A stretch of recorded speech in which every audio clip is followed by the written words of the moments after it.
Well, it depends on what was authorized into NATO. I know that Congress, I know that one branch of Congress authorized some. There was an issue on war powers, but I know there was a thing on. It's totally. And you also mentioned military bombing in planes. I think that's what we've been doing for a long time, probably all our lives. Iran is far more dangerous than freaking Libya or Yugoslavia or. No, it's different. Yes. It's not just bombing. You got a whole blockade. That's it. It's not just bombing. I don't know why you would use a bombing. It's not just a bombing campaign. What naval blockade? That's true. Well, that's true. We drop them into the ground and bring them to the bargaining table. Is naval blockade an act of war? It can be. Yeah, When can it not be? So my question would be, when can a blockade not be? Well, is what Iran doing to stop shipping, is that an act of war? Of course it is. They were attacked. They were attacked. They have the right to protect their sovereignty. What were Iran's actions? Iran was attacked. Obviously, it's going to be. That's truly unmatched. So Bam, I actually invite people to call me a retard now. It'll make me feel better. Yeah. About myself. Yeah. That's where I am too. That's stupid. Yeah, it doesn't make any sense, Steve or Joe. It doesn't at all. You're not speaking from a strategic standpoint. Y'all are talking from feelings. It's just not going to work, bro. It's not the same, right? So let's say we all know that a blockade on either side is going to be, it's an act of war, period. When they decided they wanted to fucking block the ports, that's an act of war. But weren't you already in a war? It's because no, it's you. I'm sorry, Daryl. It don't matter. You still do it, Daryl. No, go ahead, Daryl. You got it. It's a war that we know we're gonna win because we got Patty on our side, right, Patty? You're a liar. Patty is not. It's not a war. You interrupted Lisa the troll. That's fun. No, Ben, I'm not trolling. We are gonna win this war. That's not the topic. They're talking about war powers. The topic is war powers. Our war powers. Congress's role. All right. Yeah, probably stuff, but you're not gonna win the war by yourself, there, buddy. No, I didn't say war. We're not. This is not a war we could win, exactly. bro. It's already, bro. There's too much. You know what? I'm gonna put in the chat, and y'all need to start fucking reading. There's too much you can Google out there. The War College has released stuff. They even had a fucking radio at the War College a couple years ago where they talked about Iran and what it looks like from their assessments, from exercises, from the constant rotations of students coming in and out the room. You're going to stay on mute or I'm going to kick you. That's what's going to happen. There's too many assessments out there that tells us that we cannot win this war. You know, what now? If you can't win it and they're committed, what now? He's sitting on an aircraft carrier, been over there for a minute. I'm not telling too much, but they're committed, he says. So what now? Yeah, but their mission includes, there's more than one mission. There's an overall mission, and your brother is involved in one mission. Whatever his mission is, they're going to have to be committed to whatever mission, whatever came out in his orders. He's got to be committed to that mission. The overall mission, we're not going to win. There's too many factors when it comes to freaking the population, the geography, the weapons, the people. There's too many fucking things that we have to take into consideration. On an individual level, people are all going to be committed. If I'm boots on ground, we blowing shit up, absolutely, because we're trying to survive. But we're there. We have no other there for no fucking reason besides Trump and Israel and Netanyahu. It's fucking insane. I'm not sure. I'm meaning that the leadership is committed. Of course, the enlists are, and but the leadership is the same. It's the same. Like it's the same.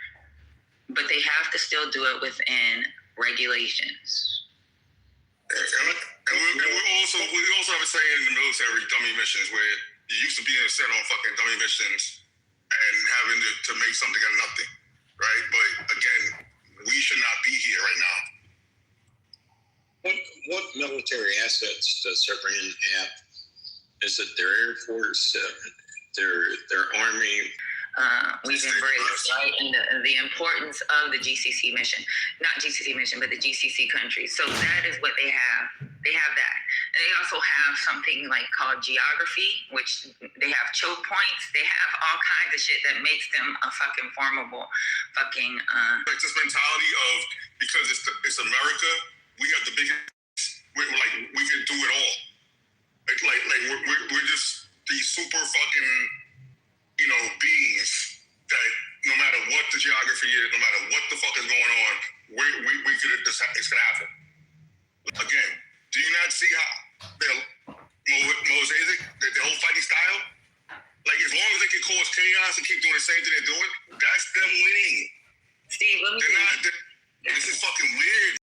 Steve, let me tell you something. Even in Iraq, right, smaller country, way smaller country, fighting in Iraq was fucking hell for soldiers. I'm talking about soldiers that sit on a fob. It was hell for them, and they didn't have to go outside the wire. Like, we were always constantly being hit with incoming, and it was cheap ass incoming. It was cheap ass fucking mortars. It was cheap ass missiles. It was shit that was so cheap that it was not, that our own technology wasn't able to pick up on it. You know what we had to listen for? Just go into the shower, a whistle. The air, we had to listen to the air because our technology cannot fucking capture it. I mean, anybody that's been deployed to tell you we had to listen for a whistle, we like, people would joke and play. You'd be walking to the DFAC and they go, shh. And that's what we were listening for. The fucking wind. Iranians also shoot down F-35, which they said is impossible. So you have to be suspicious about, just keep going on this war. And when it comes to the boot on the ground option, Iraq has the greatest military, but they are the greatest military in the GCC, though. Okay, over there. But again, it doesn't matter who the fuck it is. Like, it's because it's not a conventional fight. I'm talking about the rockets, all that shit. Option. Boots on the ground would be impossible. Hell, it's gonna be. It would be impossible. They have 1 million troops. If you count the 600,000 out of the IRGC and the 400,000 of their ready reserve, you would have to send. If you were to send, they would have to send for security. We would have to send one soldier per 30. One soldier per 30. But what does a million? And we don't have enough. We don't have enough personnel to do that. The only way we could actually win this war is to break the law. Yeah, but what does a million? What does a million? Understand how a million troops helped you if those troops don't have any air cover. If another military has control of the skies and you're sending people out. I'm talking about they have 1 million on ground, right? We're talking about our overall numbers in our military would include ground and troops. Ground troops, and it would include air. This is not this is not a regular war, bro. Yeah, but it sounds good to y'all. It's not a great idea for a lot of people that wear the uniform. What happened to the Iraqi troops when we took out their radar and we took out their air force to them? They got obliterated. Were you there? Tell us what happened there. Tell us, Steve. Tell us what happened when you were there, Steve. Tell us all about it. Steve, just let me explain it to you. Iraq is a very flat country. Iran is mountainous. Even Roman Empire could not invade Iran. It's super fucking hard with millions of troops. They are so powerful, and also Iranians gonna join them. 90 million people we are talking about. No one gonna get alive out of there. No one. So you're saying the Iranian population that's being slaughtered right now and is disaffected with the current government? They would. A big amount of them would. That's how we birth ISIS. People, like the videos that you see on TV in the beginning back in 2003, people toppling, pictures, ripping states. No, we are not against you. Okay, we are against. Neither was Iran. To invade Iran. Steve, the problem is that the Iranians know that Trump does not give a shit about democracy in Iran. He's just joking about it. He's here for his own benefit. So our first priority is to eliminate this invasion. So we're gonna first defend our country. Then we're gonna deal with our own government about the bad acts they have done inside the country. So this is the order of the things we're gonna do. You know, as far as Iran being an impossible theater or to fight in, I guess Alexander the Great dispelled that myth. Yeah, but we have actual, since 2002, we have actual classes that have gone through war college. It's not either majors getting ready that may be promotable, and the ones that are promotable are the ones that took the tough assignments. And lieutenant colonels that go through war college, and they do the simulations, and they've lost. We haven't won. Yeah, but Patty, we didn't even have to do all that. A fucking private could have told you the same results. Like, why is it so hard to understand when you look at the situation? This dude wants to talk about fucking Alexander the Great, really? Well, I'm just saying, you said the topography matter. Bro, just sign up, man. Go on the list. Hey guys, good morning. I'm looking at Elle talking about the Iranians are with the U.S. and Israel. They want to fight, and they want to fight with the in Israel. Anybody want to speak to that in this conversation?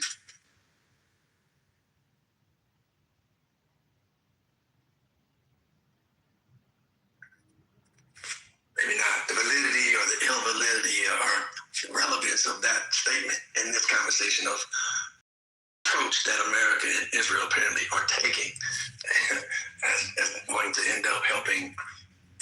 Still want to bring that into the conversation. This is what the Iranian people want. They want this. So what the fuck are you talking about, man? Well, I'm talking the fuck about what Elle is talking about, bro. Pay attention. I'm driving, so I can't read the chat. Oh, well, I'm trying my best to. He said 100%. I don't want to be the play-by-play person to read the chat to you, but everybody else reading the chat can understand what I'm saying. It's real simple. Iranian people want the U.S. and Israel. Are they on the side of U.S. and Israel? I'm not going to argue this case. He's too shy to come up and talk, apparently. Maybe he's driving too. I don't know. You heard that talking point 50-some days ago. Nobody else seems to be talking about it that much, but Elle is still holding that ground about, I don't know his whole point. I'm not going to try to argue for it. That's what to say, we heard this the other night.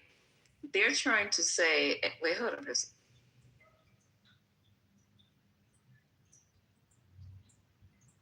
They're trying to say that Iran and Israel are working together. Is that the line of? That's exactly what he said, Lisa. Yes, this is crazy as hell. When you think you've heard it all, here this comes. Why in the world would Israel and Iran, who hate each other eternal guts, be in this together? When Israel is bombing Iran, America is bombing Iran, the Saudis want to go in, whatever they can do, and fake bomb Iran. How? Well, because of this, right? So if that's the case, I'm going to assume that he's meaning in the sense of... Hold on, let me say though, because if that's the case, then first of all, good morning. There has to be a group on the ground that wants to take over. So they probably do have a small group over there they're working with. That's always happens. Whatever this is a tinfoil hat. Good morning, Brooklyn. It's really not even his talking point. It's the mere fact that he would even mention it. It doesn't even sound. Good morning, Lisa. It didn't sound like it made any sense, and the fact that he mentioned it to just to break up the people and have something to say, is ridiculous. Why would you even mention that? But anyway, salutations, everyone. Good morning, you too. I'll answer your question why. I don't really care. I know you don't. I know you just heard my voice and wanted to come up in the room. I get it. That's always how you are. Here, you fucking weirdo. You just talk No. too much. Well, go back to sleep and brush your teeth again. But listen to what I'm saying. I didn't bring it up, Lisa. And for you, I'm sure people are listening to you and say you're amazed that Israel and the U.S., the idea that they're on the same page in this thing. I did not say that, sweet, and I'm not blaming you. You said it. Only thing. Yeah, I said it. I quoted what Elle is saying. Elle is in the audience. They were saying it the other night. I did not say that is correct that Israel and the United States are working together. But what I said was, you said, because you read in the chat, I and quoted Elle come up and before we start quoting what Sweet said. There's no logic to Israel and Iran to be working together for what end? The Iranian people. It's the U.S. and Israel working with the everyday Iranian people. Every day. The 30,000 people that got killed. You remember them talking? Reality? We heard that shit. That's not a reality. I'm talking to Lisa. Brooklyn. We heard that. Why are you? But it's the fact that you bring You can go get therapy for that, young lady. What is wrong with you? Therapy. It's the fact that you Ain't nobody talking to you. a talking point. Ain't nobody talking. I didn't bring it up. Normal. This is a room called Politically Correct, where people have conversation. And you come in and just bring this weird energy, man. Elle said it, okay? Normal. You kept saying, who the fuck you was talking about? Normal. Okay, right. yes. Yeah. 1 million people got killed in Israel. In Iran, and the U.S. and Israel is fighting for the people. You are damaging for intellectuals. We've been hearing that shit for the past 6 months. I don't want to hear it no more. Exactly. Well, you don't have to want to hear it. People are still saying it. Hello? I don't want to hear it. Look at the person you got the information from. I don't from. want the sun to shine. Now what? Listen to the person you got the information from, though. You like to do that weird stuff. Address what is being said. Don't worry about the person that's saying it. Listen to me. Just listen. I hear you. I'm not trying to listen to you. I'm not trying to argue with you. Well, you're doing a good job of doing something you're not trying to do. I want you to listen. Listen to you. You come in and create the nonsense, and then you're mad about the nonsense. Okay. I apologize for creating nonsense.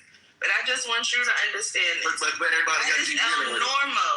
I know he has an agenda that he wants to spread, and the fact that you kowtow to it, did it for him. Oh, wow. El Normo's the only person on the planet that thinks like that. And a bunch of other Israel you are so silly, lady. People that support this. With all due respect and maybe possibly due to you, you are silly. Okay, so El Normo, I don't like him, so we don't have to address that. El Normo and that's Sweet, crazy, man. Sweet is you think El Normo's the only person with that thought? Didn't Netanyahu get before the UN and talk about all the land and the territory? I forgot what he called it. He held up his maps. He held up his mission, and Iran was a part of that. So now the same people, I'm confused with you Iranians. The same people that sit up here and they want to, they've been around for thousands and thousands of years, obviously haven't learned anything then, because Netanyahu wants their land. Okay, Netanyahu doesn't want them to exist. He put it up in front of the world and showed Stone Age. They don't care if they have lights. They don't care if they have water. They just want to accomplish this goal through somebody else. I don't even understand what the fuck is going on here, because you're dragging us into something that is never going to be fucking solved. And you're willing to put our troops on the ground, L. You're willing to burn through all our motherfucking money, L, just so Nettie, Naughty, Nappy, whatever his name is, can accomplish this glorious God-driven illusion. This is fucked up. Y'all are some fucked up people. I already knew that to begin with. You're just showing yourself every fucking day. I need to get on another app. And yeah, eventually I'm going to find someplace else to be because y'all is fucking. So I have an idea. Maybe Trump wants to, just have troops on the ground on Iran, and when they are died, he wants to justify the nukes, So maybe this is a strategy by him, which is really ugly. This is the most probable thing I can think about. Justify right now. Using a nuclear bomb? Yeah, maybe he's doing this is strategy. Maybe a nuclear bomb is just it's not finite. It's just not going to hit 126 in Amsterdam. It's just like it's not finite. You understand that, I hope, and I know that fool doesn't understand that, but hopefully people around him stand that. And when he asked for the nuclear keys or whatever the fuck they do to do some shit like that, they just slap the shit out of him and tie him up because that is just not affecting that area. You guys do understand that, right? No, it would affect anyway, Misa. It would affect because it's nukes. It's gonna affect anyway. But Iranians gonna attack back afterwards for sure, and they're gonna attack so bad. But maybe he's justifying for this. Anyway, this war is bullshit, nonsense. Burning lots of money and not gonna work.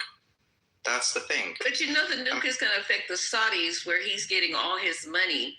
Him and his family and his crypt keeper son-in-law. So they're going to allow them just to nuke that area and all that. They're losing money already. They're already begging to have us send them money because of a couple of strikes that they got from Iran. So you think that even though they're not going to ask them, you guys have a bigger fucking picture. You're going to nuke Iran and everything around them. All those countries around them will be affected. Yeah, for sure. It depends on the wind patterns after the strike. Y'all suss that out. That's crazy shit. It depends on how the prevailing winds. Hey, Lisa, let me suggest to you, there are people on this planet that feel like, if I ain't gonna be here, I don't give a damn if anybody's here after that. Just food for thought. And can you re-explain your claims too, that how Iran and Israel is doing? They're doing collaboration in this thing. Can you explain it? As an Iranian, I can answer you. Sorry, I was on the phone. Sweet, can you repeat your claim about Iran and Israel's collaboration? Bro, Ali, I don't have a claim. Focusing on the words coming out of my mouth. El Normo in the audience expressed an idea that is obviously very real amongst more than just El Normo. Okay? So don't say, Sweet, express your claim again. You're signing somebody else's thought to me because El Normo can't get up on the stage or whatever. Okay?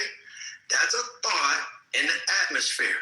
El Normo represents, I don't know what percentage of Israelis or people on the planet, I don't know, Americans, but I assure you, it's a thought. You know how I know that? Because we can go back 50-some days ago, and it was the talking point. America was coming in to save all the Iranians. I don't hear much of that anymore. However, a few days ago, that was the reason. And also, well, before Israel is about to attack, which the history says most people understand, Israel probably was about to go ahead and attack Iran. Okay? So, Donald Trump said, don't worry, little brother, big brother, I got your back. We'll go in there and we'll drop some more bombs. We did it last summer. We'll come in again. We'll help you out because we know they're going to retaliate against our troops. Before they do that, we'll do this. And here we are today, 50-some days later, bro. Okay? So, again, just for you, Ali, and who else is listening, so we don't have to address Sweet said, whatever you're claiming. No, I'm not claiming shit from Iran. That's a talking point that people might want to address. Yes. Okay? Yeah, okay, fine. Let me, All right, cool. Damn. okay. Let me, The Islamic Revolutionary Genocide Corps. okay, let me explain, Sud. You know, Israel is following the Great Israel Project. For doing this, he needs American support because he cannot do it alone, okay? He's not that strong in the Middle East. Second, for doing this project, he cannot see any sovereign country and powerful country like Iran in the region. Also, for doing this, he is doing carpet bombing of the other neighboring countries in Middle East, like Syria, like Jordan, and its final maps does not get into Iran. It takes some very little parts of Turkey, a very large part of Saudi Arabia, Jordan, Syria, and Iraq. Okay, you can go and see the map by yourself. It does not get into Iran, but it takes many of the countries around, and people not gonna love it. Israel really needs, desperately needs American support for this. So it basically uses American money for doing this. That's the problem for both Iranians and Americans right now, Are you saying that the people of Iran are happy with their current government and how they treat the citizens? No, Steve, we are not happy, but it's an internal problem, and bombing does not bring democracy. It's obvious. It's not going to bring, And United States, I'm not going to say United States, but Trump and his other ideas about Iran. They are here to earn money, for themselves, not for you, for just themselves. They are not here to bring democracy for Iranians, and we got it. We got it in the midway, and we changed our mind. So for now, we are solidating with our own regime, so bad regime, to defend the country. Then afterwards, we're going to kick them out, So they're consolidating with IRGC so they can consolidate the country so the IRGC can go back in and start putting their boot on their neck. No. How does that make sense? How does that make sense? You're defending the guy that has just slaughtered like 30,000 people. And you think that once it all settles down, the same people that slaughtered these people for objecting to the government is suddenly going to become benevolent? I don't follow that. So, United States and Israel does not do anything beneficial for our aim of democracy. They bomb hospitals, universities, infrastructure, and they brought back democracy for Iran. They postponed democracy in Iran. So they are the second evil in this scenario, So they are not also helping. So we have to kick them out first, then kick our own government out afterwards. Hey, Steve, are you suggesting that this is a humanitarian rescue mission that America and Israel are on? I'll wait. Take your time. Get your thoughts together. Are you guys okay?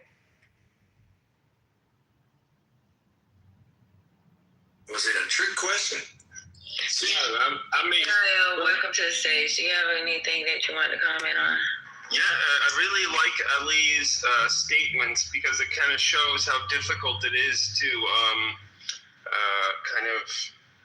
fix your own house when somebody else is trying to reorganize all your dressers, kind of thing.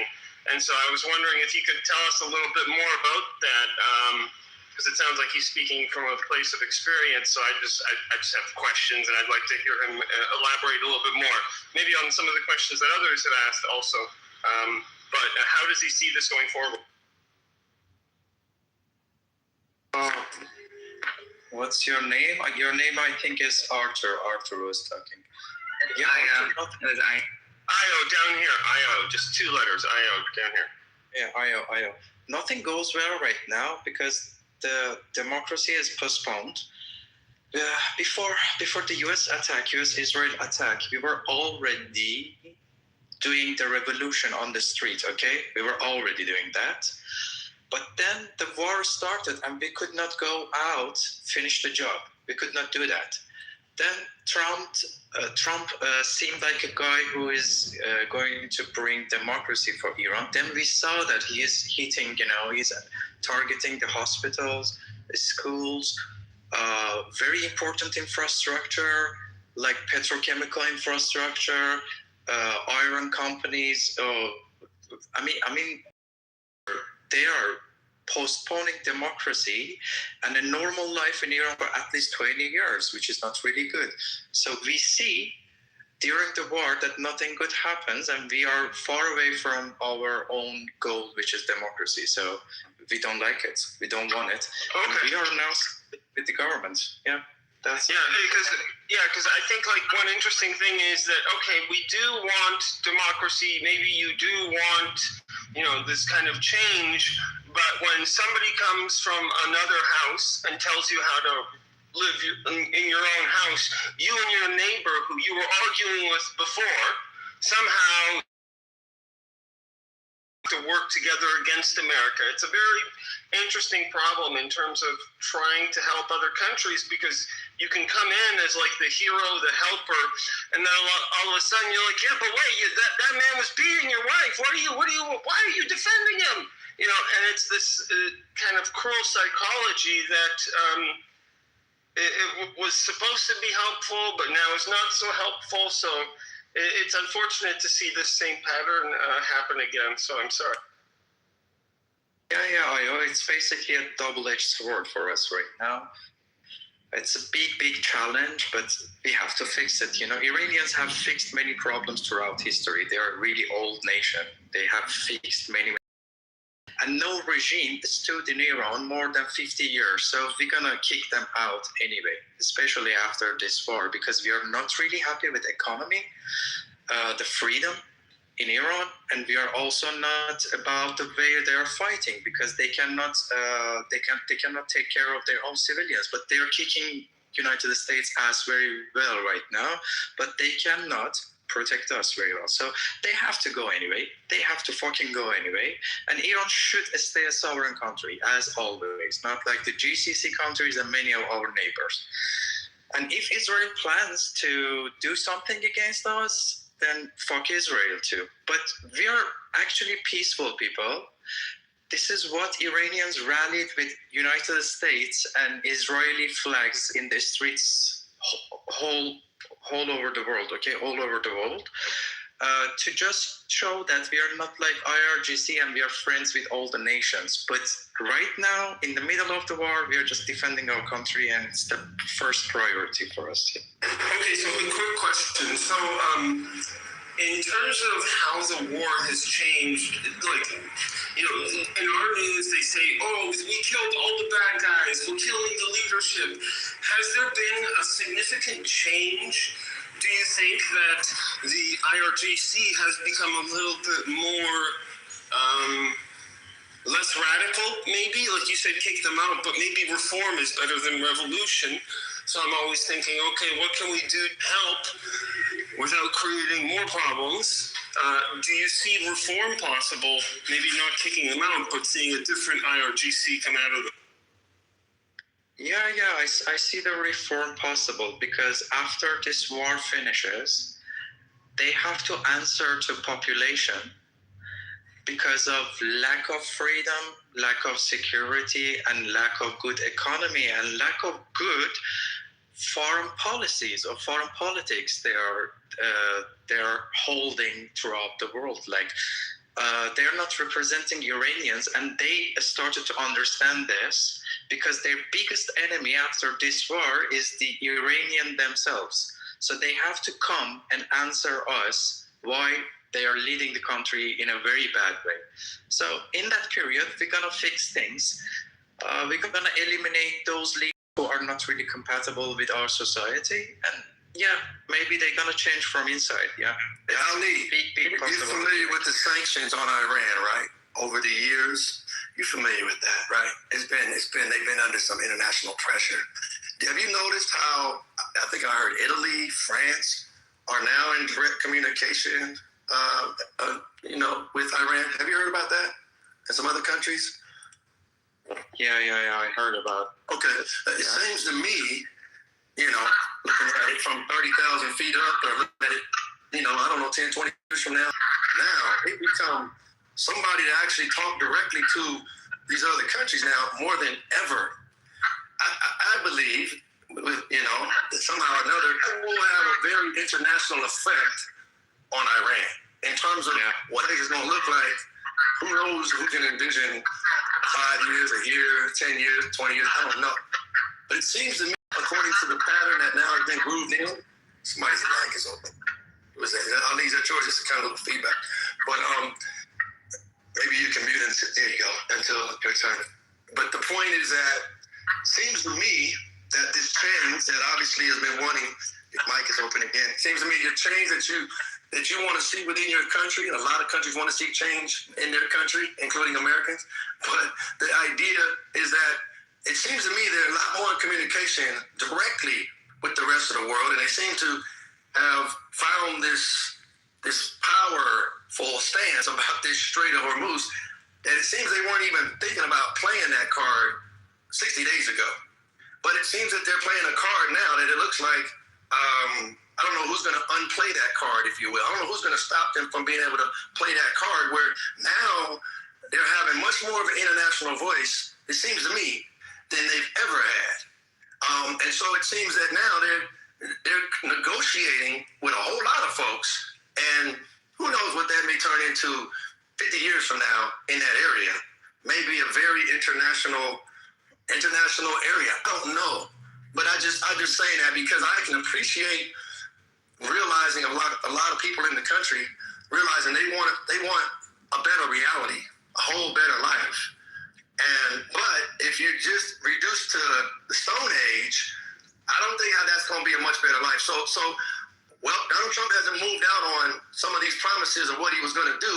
So it seems that now your country is now at the bargaining table in a way it never has been before, because of this thing called oil and just the strategicness or whatever. And I say whatever, meaning there's a lot of other variables there.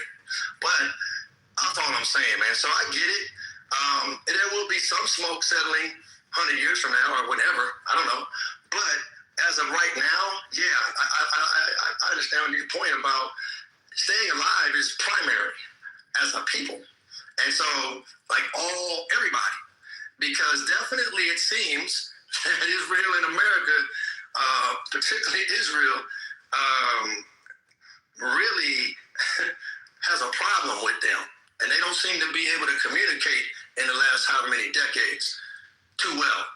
But now here comes this power overseas here called America that has a vested interest, it seems, and it seems to be the history in Israel. And so here we are now, and the whole world is talking in a certain kind of way now over the last. Yeah, the Iran's war right now, it actually the turning point. It mentioned Iran because they wanted a weak Iran to buy oil very cheap from them,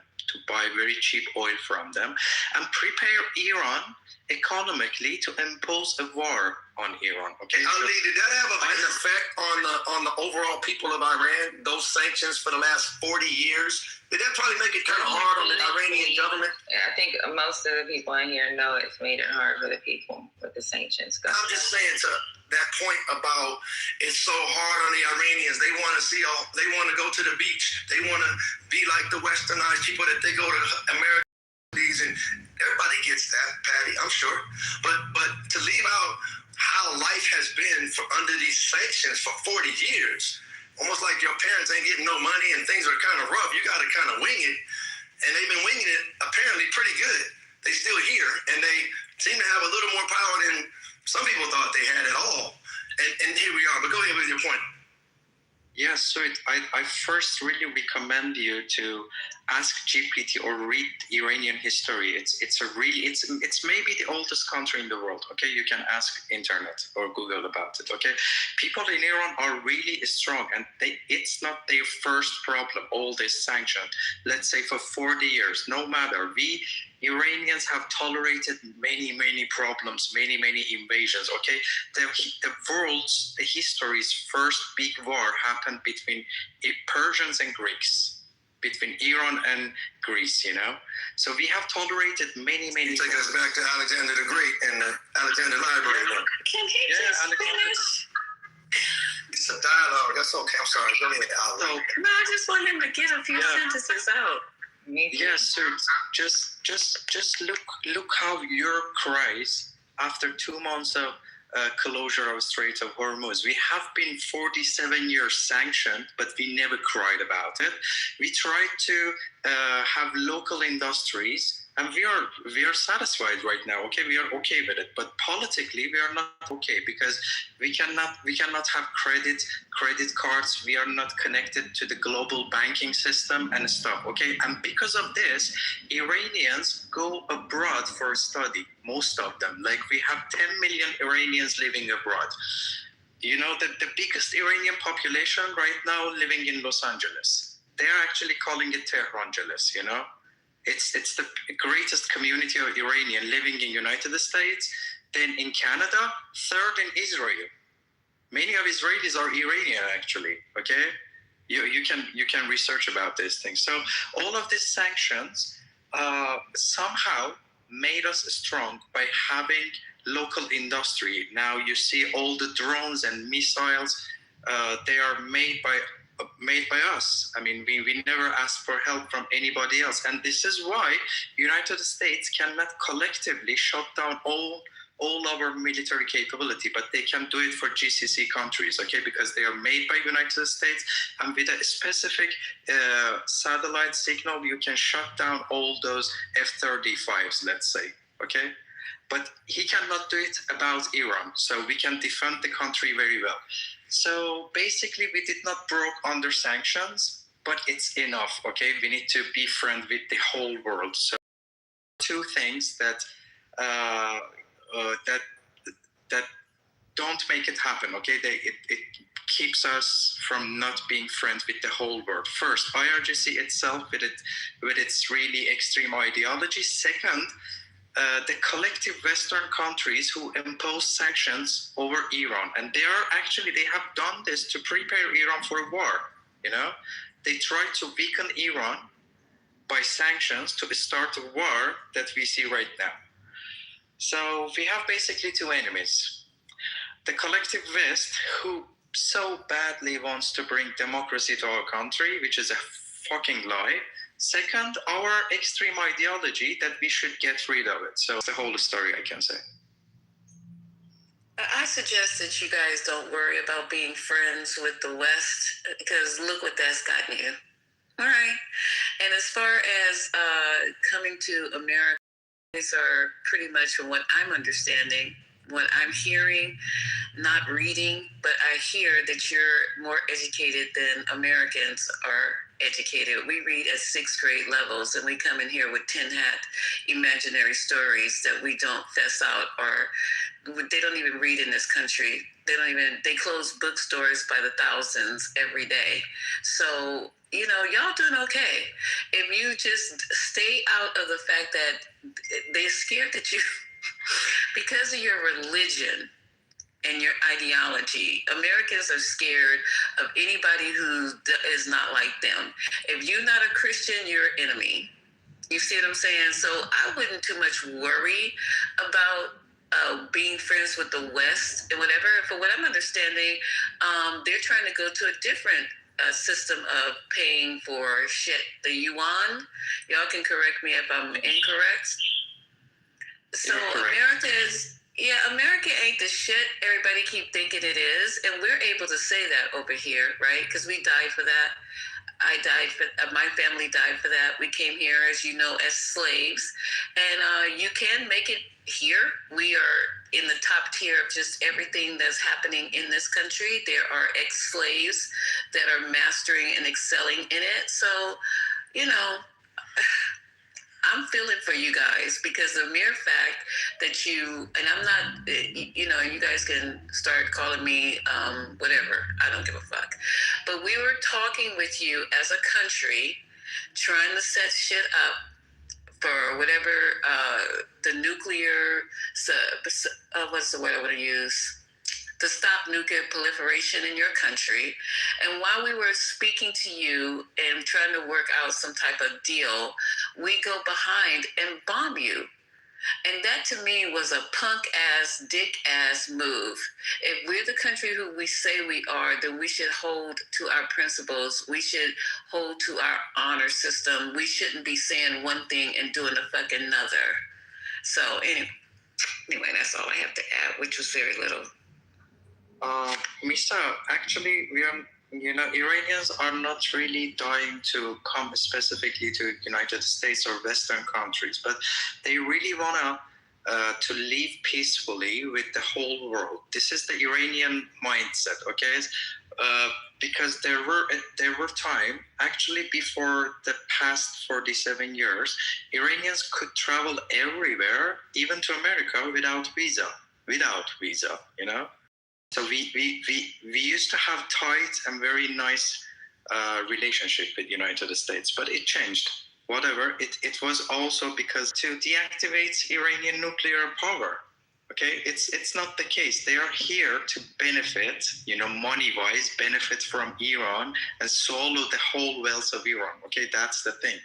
But they never say these things on news. They never say this. And Iranians are already about them. eBay, Uber,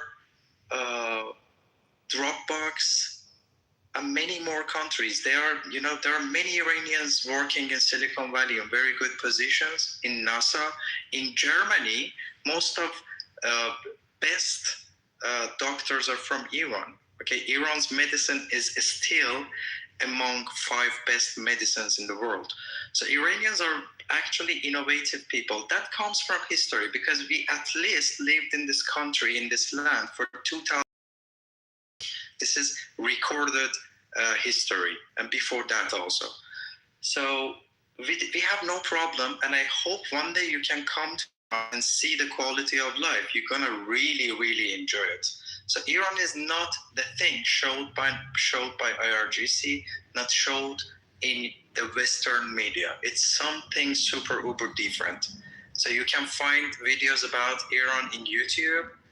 And I also know that people from United States also come to Iran as tourists, and they travel and they really enjoy the mindset of people, because most of Iranians know how to speak English very well from childhood, okay? The education is really good here.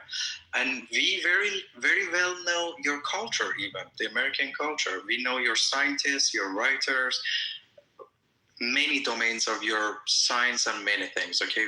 We already know them. We study them very well. We know American people very, very well. We listen to American rap music, rock music. We are memorizing them. We are just replicating them. Everything is fine here. If you know Iranians, you would have a really, really good chance to catch the reality about this. Don't just listen to our rap music, because, African Americans in this country, African descent, we do more than just rap, sir. Rap, dance, and basketball. So you need to be the mouthpiece, since you know us so well and you're studying us so well. We have astronauts who just went up past the moon, the furthest that a ship has ever traveled. We are from A to Z, from architects to zoologists. We're just not rappers and basketball players and dope dealers. We are very intelligent people. So, you need to spread that message. Yeah, definitely. And I work with some Iranians. I have a good friend. His name is he doesn't mind me saying it because he's trying to get on this app. Harmeek Abrahamian. I work with him. And we are tight, as thick as thieves, okay? So we share culture every day. We share food every day. We break bread together, jokes together, whatever. And hopefully he's learning how to put the app on, because I want him to also come on. I don't know how long he's been in this country. I forgot to ask him. But I've been working with him on and off for like 10 years. So he's one of my besties. I know the people. I appreciate your culture. I appreciate your history. But like I had to tell him when he first got here, African Americans are very intelligent people of African descent. You know that. You live on the continent. You ought to know what African people are capable of. They've also survived as long as you have, and they've been through just as much, if not more, than you have. So, yeah, please respect that. More than us. Everybody comes from Africa. I know that. Okay, yeah, continue, please. No, I'm good. I just appreciate that you even said that, you know. I appreciate you saying that you recognize it. But, you know, I respect your culture. I respect your history. And I know you guys want to live in peace. We want to see you live in peace. We want to live in peace, right? And here, Americans, or most of us, 62% are not supporting the war for various reasons. We all have our reasons. And I know that when you guys sat down with the greatest president that we ever had of the United States of America, Barack Hussein Obama, and you guys worked out that nuclear deal with John Kerry, we saw that you were abiding by it. Now, all of a sudden, we get a madman because 77 million of our people are crazy in this country because we don't treat our people well here. Our mental health here, as you can see, is very, very and pervasive. So we got 77 million people who lost their fucking marbles and voted for somebody who has all kind of history of being a bad person, a disrespectful person, an ungodly person, and we set them right up in the White House.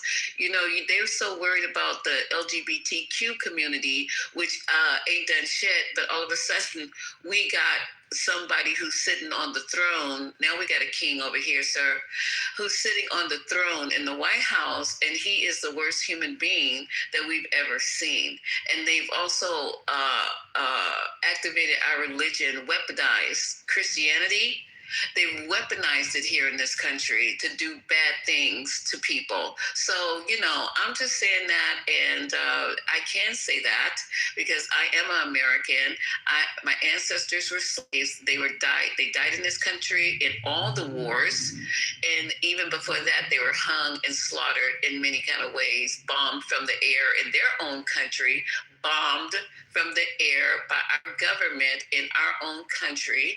So, you know, we got a lot in common. So there you go. That's all I got to say. I'll sit down. But thank you for saying all of this, and I really respect you. You know, I really respect all of you guys. And I just want to mention that Iran is not the only problem. There are many other countries in Middle East and Africa. They are also suffering. So it's good to think about those people. It's really good by you. You know, thank you.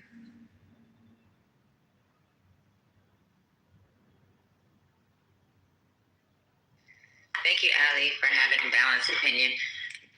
Another Ali's on stage. Ace wants to come up. Some guy is back channeling me. He said he's from Iran and he wants to come up. Bring him up. Raise your hand, sir, and so we can bring you up. Lisa, are you talking to me? I'm sorry, I couldn't get it. Oh, no, there's another guy in my back channel. Let me see what his name is. He said he's from Iran. He wants to come up. Ali's up. The other Ali. Hey, I'm here, and I can represent Iranians if you want. Let me give you the correct side of the Iranian view on this matters. But before I do that, Misa, let me ask you this. Are you pro-democracy and against dictatorship? Oh my God! What do you think? Or what I just said? This is what you just said. Democracy, but it's amazing how you're all living in democracy, have free speech here to criticize the government and the president, but then you're okay with an Islamist Nazi regime in Iran killing its own people, and then you just sit back and watch and. Wait, what you're not going to do is say that she's okay with it. When she's not okay with it. Nobody's okay with it. You think that, let me tell you something, bro. Like the other Ali said earlier, there's a lot of countries that's in issue that have issues as far, y'all ain't even in the top 10. Right. Over 150,000 people died in Sudan last year. Ain't nobody going over there to some fucking free those people. I'm not making light of your 40,000. No, look, hold on. No, don't know me, Negroes. The government. No, don't know me. Bit about humanitarian and who X so I can kick your ass out. Bye, Mary. You out, bro. Are you pro freedom of speech where you keep closing my mic? No, I'm speaking. I got a green bean. That's why I stay in my own goddamn room so I can say what the fuck We did not say we do not have some type of empathy of what's going on in your country. The only way shit is going to change, it's got to happen within. We have learned our lesson. We have books published. They got. We can't do shit. We cannot do shit in your country other than bomb and kill civilians. Well, I haven't gotten to that part yet. I'm not going into. I was just saying, this Ali is sitting here saying Iran is a great country. He has a balanced opinion. He has a balanced opinion. Is it wrong for him to be balanced? No, we can listen to it. He's speaking for our Iranians. He's speaking for himself and what some of the people he be around, some of the people that he's around, how they feel. You can speak about the people that you're around and how you feel. That's fine. Yeah, I get it. But if you... But America isn't there to fucking free you. To be honest, if you've been paying attention to the news, Trump wanted to drop a fucking nuclear bomb. He don't give a fuck about you. He don't care. I haven't even gotten to... He wanted to drop a nuclear bomb on fucking Iran. Well, guess what? He don't give a fuck. He did that. They did the that. Guy that's over the dude that's over the Navy just got fucking fired. They did that. General George got fired because they disagreed on strategic plans. Did you just hear what he said? 15 military people, 15 people have gone up against this president saying, no, we are not going to drop a nuclear. You know what? Maybe they need to sit down and drop that nuclear. That way, you can come back on stage and cry. They did that with Japan. Why would you even see this mental sickness of people? He's willing to have a nuclear bomb dropped on his country. Did you just hear that? Well, what are you doing with America? And he got the nerve to call me out. You got the nerve. You're a sick motherfucker. You're sick. I don't know where I'm sitting. You don't know where I'm sitting. You don't know where I'm sitting, ally 24/7. And let me tell you something. You don't tell me how to talk about my country because that's the only thing you got right. My country. This country. Listen, no, you don't. You don't know fucking shit about me, Ali, whatever the fuck your name is. You don't live here. You were brought here as slaves. You crawled out the dirt. You just up here talking out of your ass. You are the one who's talking about dropping a nuclear bomb on your own people. So who is the fucking dummy right now? Donnie taking over. Oh, who cares about Ben Dummy? That's none of your fucking business. Oh, it's not. You're not a citizen here. I live in America. I'm a citizen. No, you're not a citizen. You just got here, bro. Your green card ink is still leaking. Got here. We're people of the soil. You're not. No, you don't. No, you don't. You just came here to take advantage of it and do what you need to do. You don't love this country. You don't even love the people in this country. He want to talk this West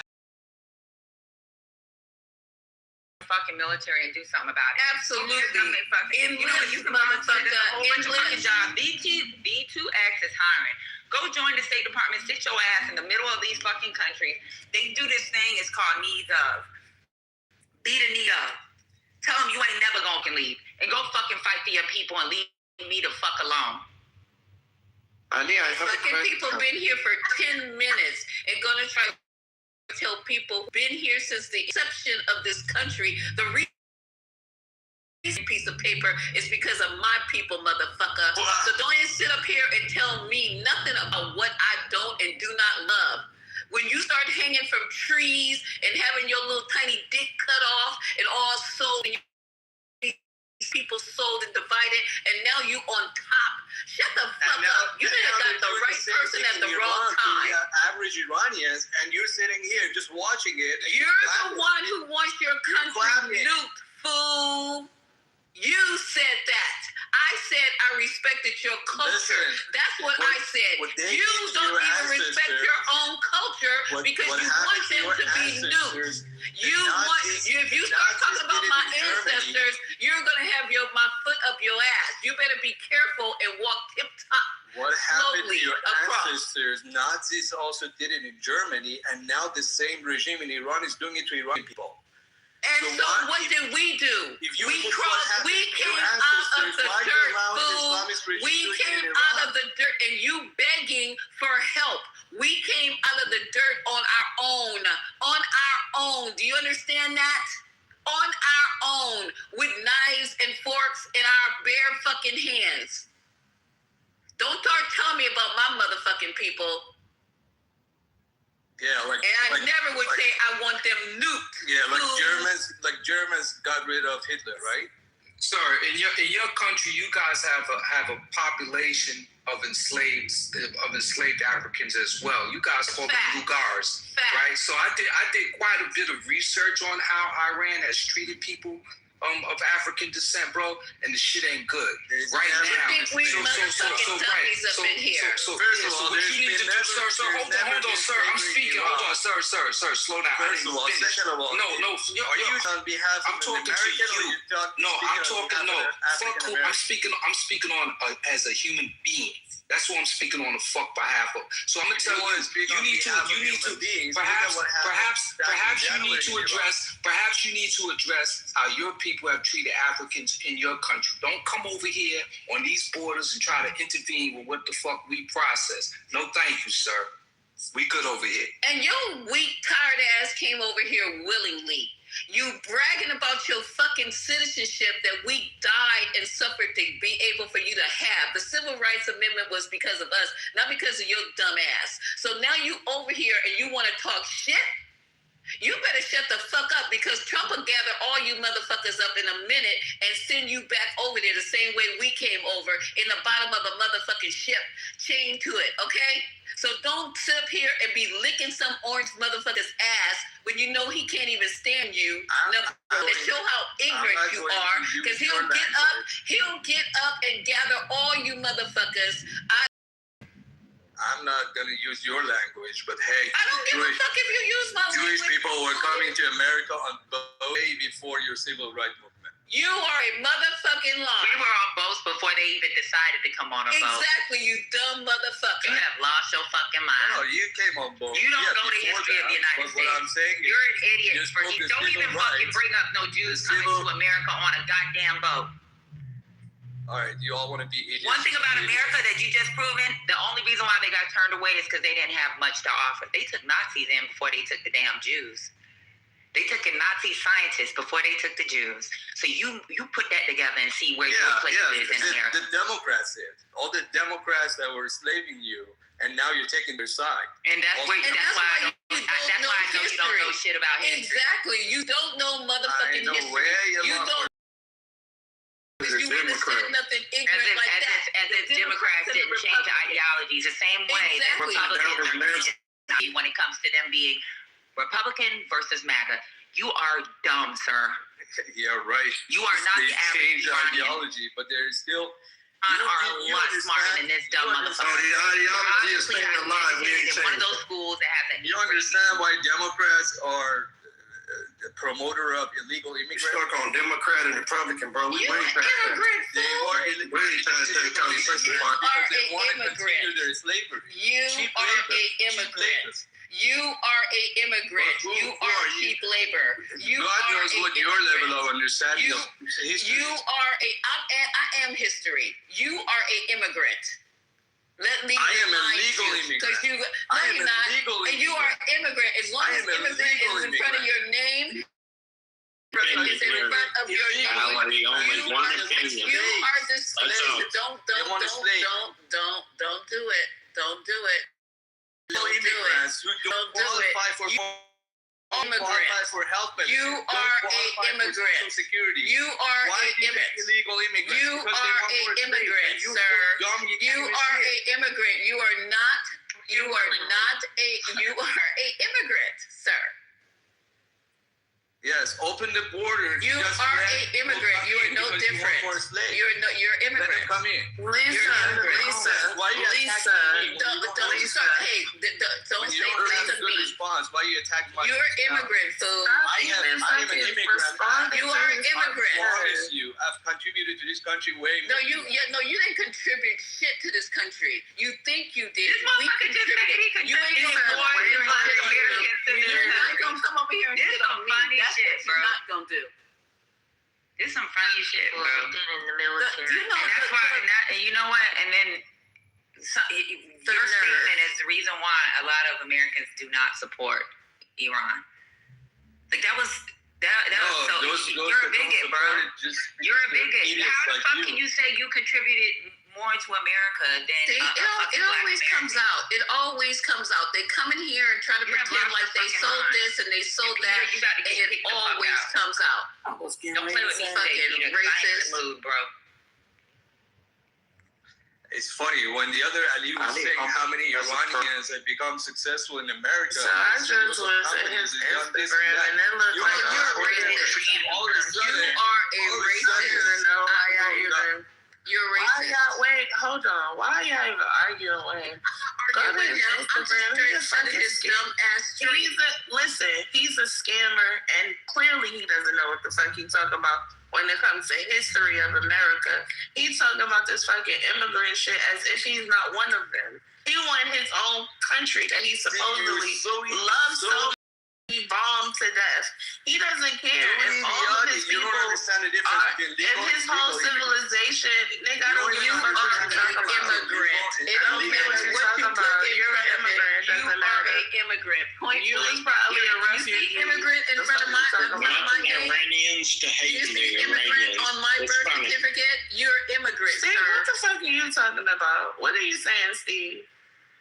Because you could get cursed out too. What are you saying? I'm saying you love the other Ali because he was stroking your boat, but as soon as That's not why.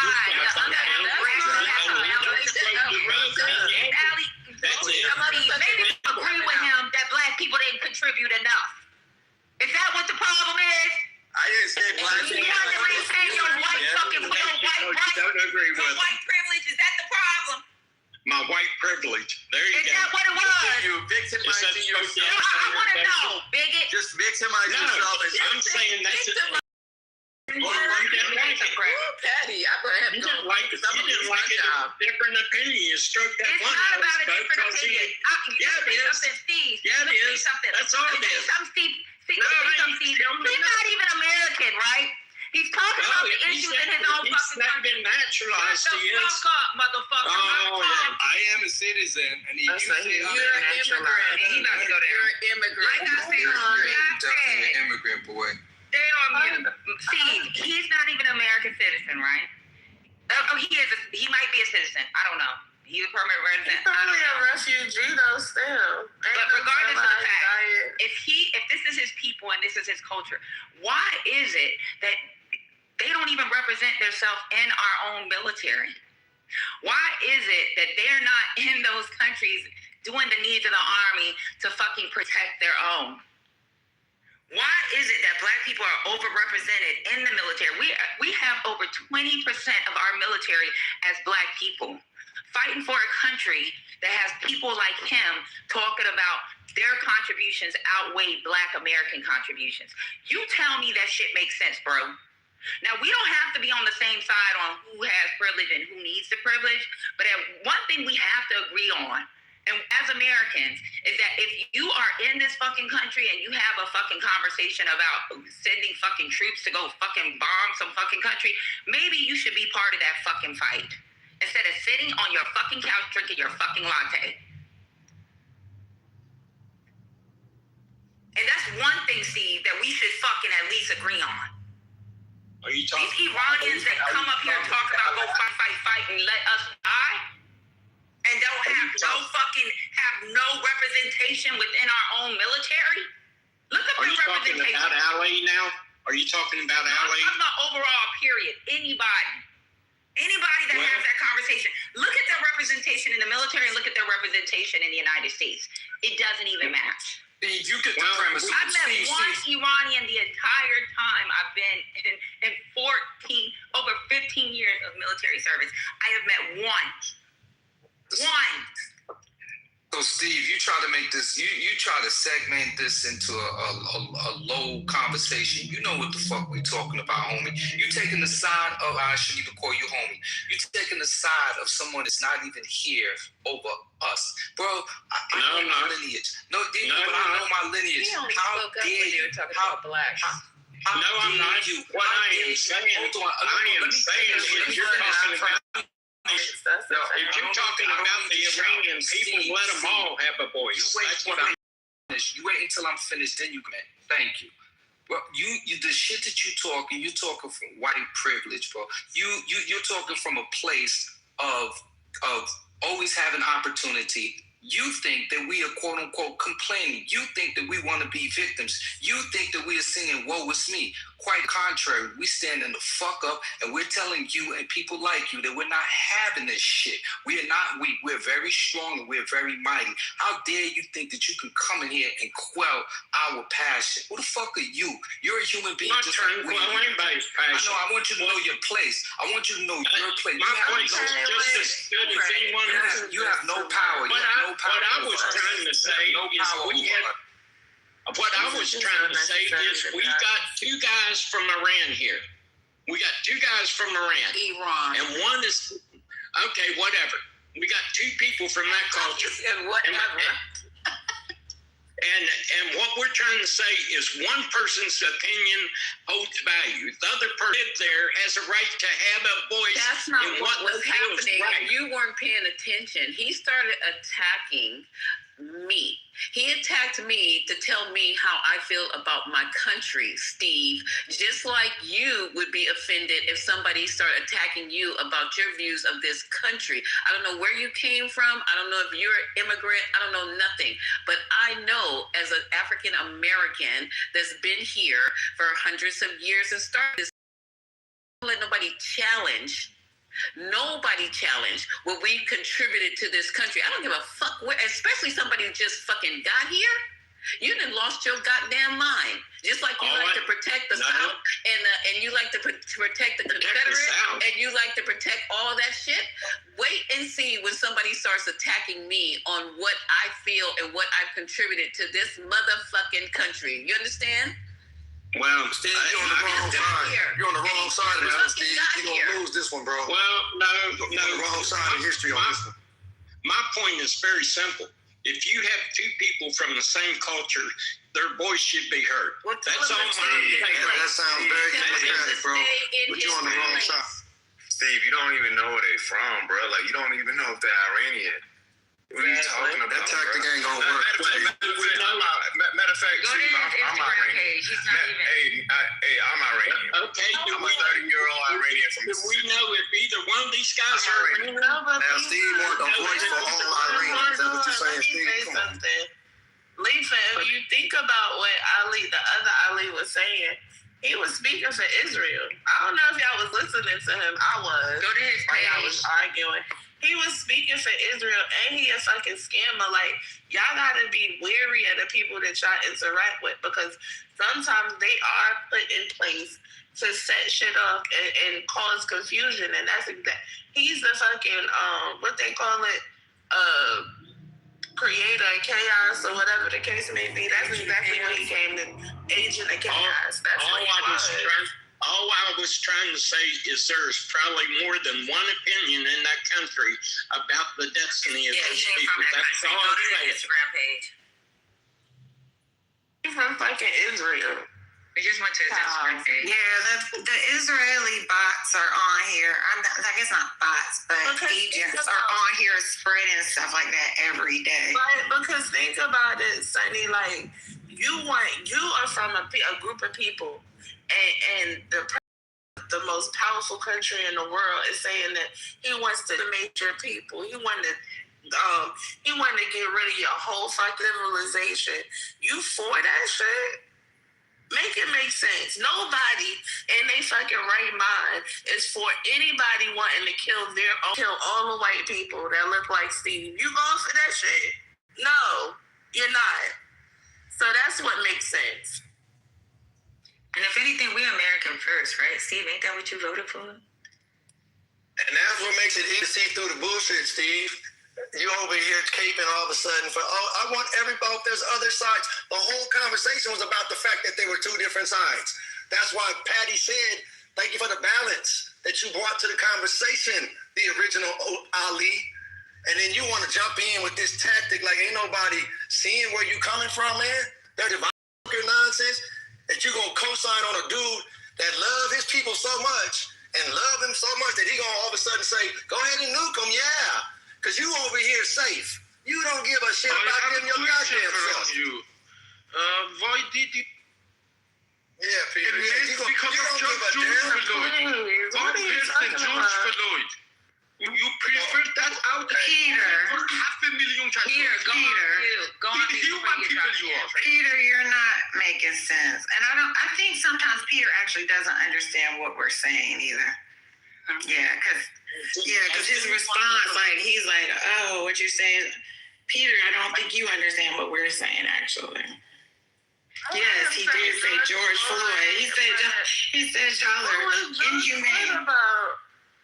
Has anyone ever heard of Patrick Buck David? He does a podcast. He's Iranian, and he holds very similar views to what the Second Ali did. He's a famous Iranian. The Second Ali is not Iranian. I'm just saying there is a famous guy that does a podcast. It's got one of the biggest podcasts. I believe you. He's Iranian. Let me ask you one simple question, Steve. Do you think it makes sense? We know damn well it's about national security. It should be, at least. All I'm trying to say, Patty, Steve, does it make sense that the United States goes and save every fucking country where there's humanitarian issues? Because I'm going to tell you, in the top 10, so even just do a simple Google search of the top 10. Iran isn't even in the top 10. So that means we're going to save every goddamn country, at least in the top 10, and then we'll follow up with Iran. Do you think it makes sense for the Americans on our taxpayers? It makes sense to me that when Saddam Hussein went into Kuwait and threatened his Saudi oil fields and threatened the global economy, that we would take action. It makes sense to me. Yeah, but what was the action that we took? What was the action that we took? Well, we went in and we... Did we actually have a war, or did we just push them back and came back home? It was 45 days. We made sure that the global economy wasn't threatened by but someone. did we go into their country and did we bomb their country? Well, yeah, we bombed Iraq. We pushed them we back, bombed right? Iraq. We bombed the hell out of Iraq. But did we stay there and decide that this is what we're gonna do? We're gonna stop the fucking we're gonna stop all this the shit that we got going on now. This is not the same fucking fight, bro. Well, do you think an Iran that has sponsored the Houthis, that has sponsored Hezbollah, that has put the Middle East, which is critical to the world economy, in disarray, that a country like that with a nuclear weapon that could affect They don't have a nuclear weapon. They don't have a nuclear weapon. Well, I know, but that's the objective. That if they would have a nuclear, just like now. But then did Trump say he got rid of the uranium? He said he got rid of their nuclear enrichment facilities, which is so if he got rid of it, what's next? Well, you could have had centrifuges produce it. You could have had a stockpile. So why if he? Do you see him as part of the problem and why they continued rich when JCPOA was in place? Yeah, there were infractions, but as soon as the infractions were touched on, they fixed it immediately. Well, we wouldn't be in the space that we would be in if it wasn't for the inspectors themselves said the whole thing was a joke because the Iranians wasn't letting us in to do inspections. So that the agreement we entered into was a joke. You don't think that this administration put us in the space that we're in when it comes to Iran? No, Iran's been doing this since '79. I said JCPOA. Did this administration? You're telling me the Iranian? Yes or no? What? If you're saying no, so Iran has had their issues. They've had their issues for years, right? Decades.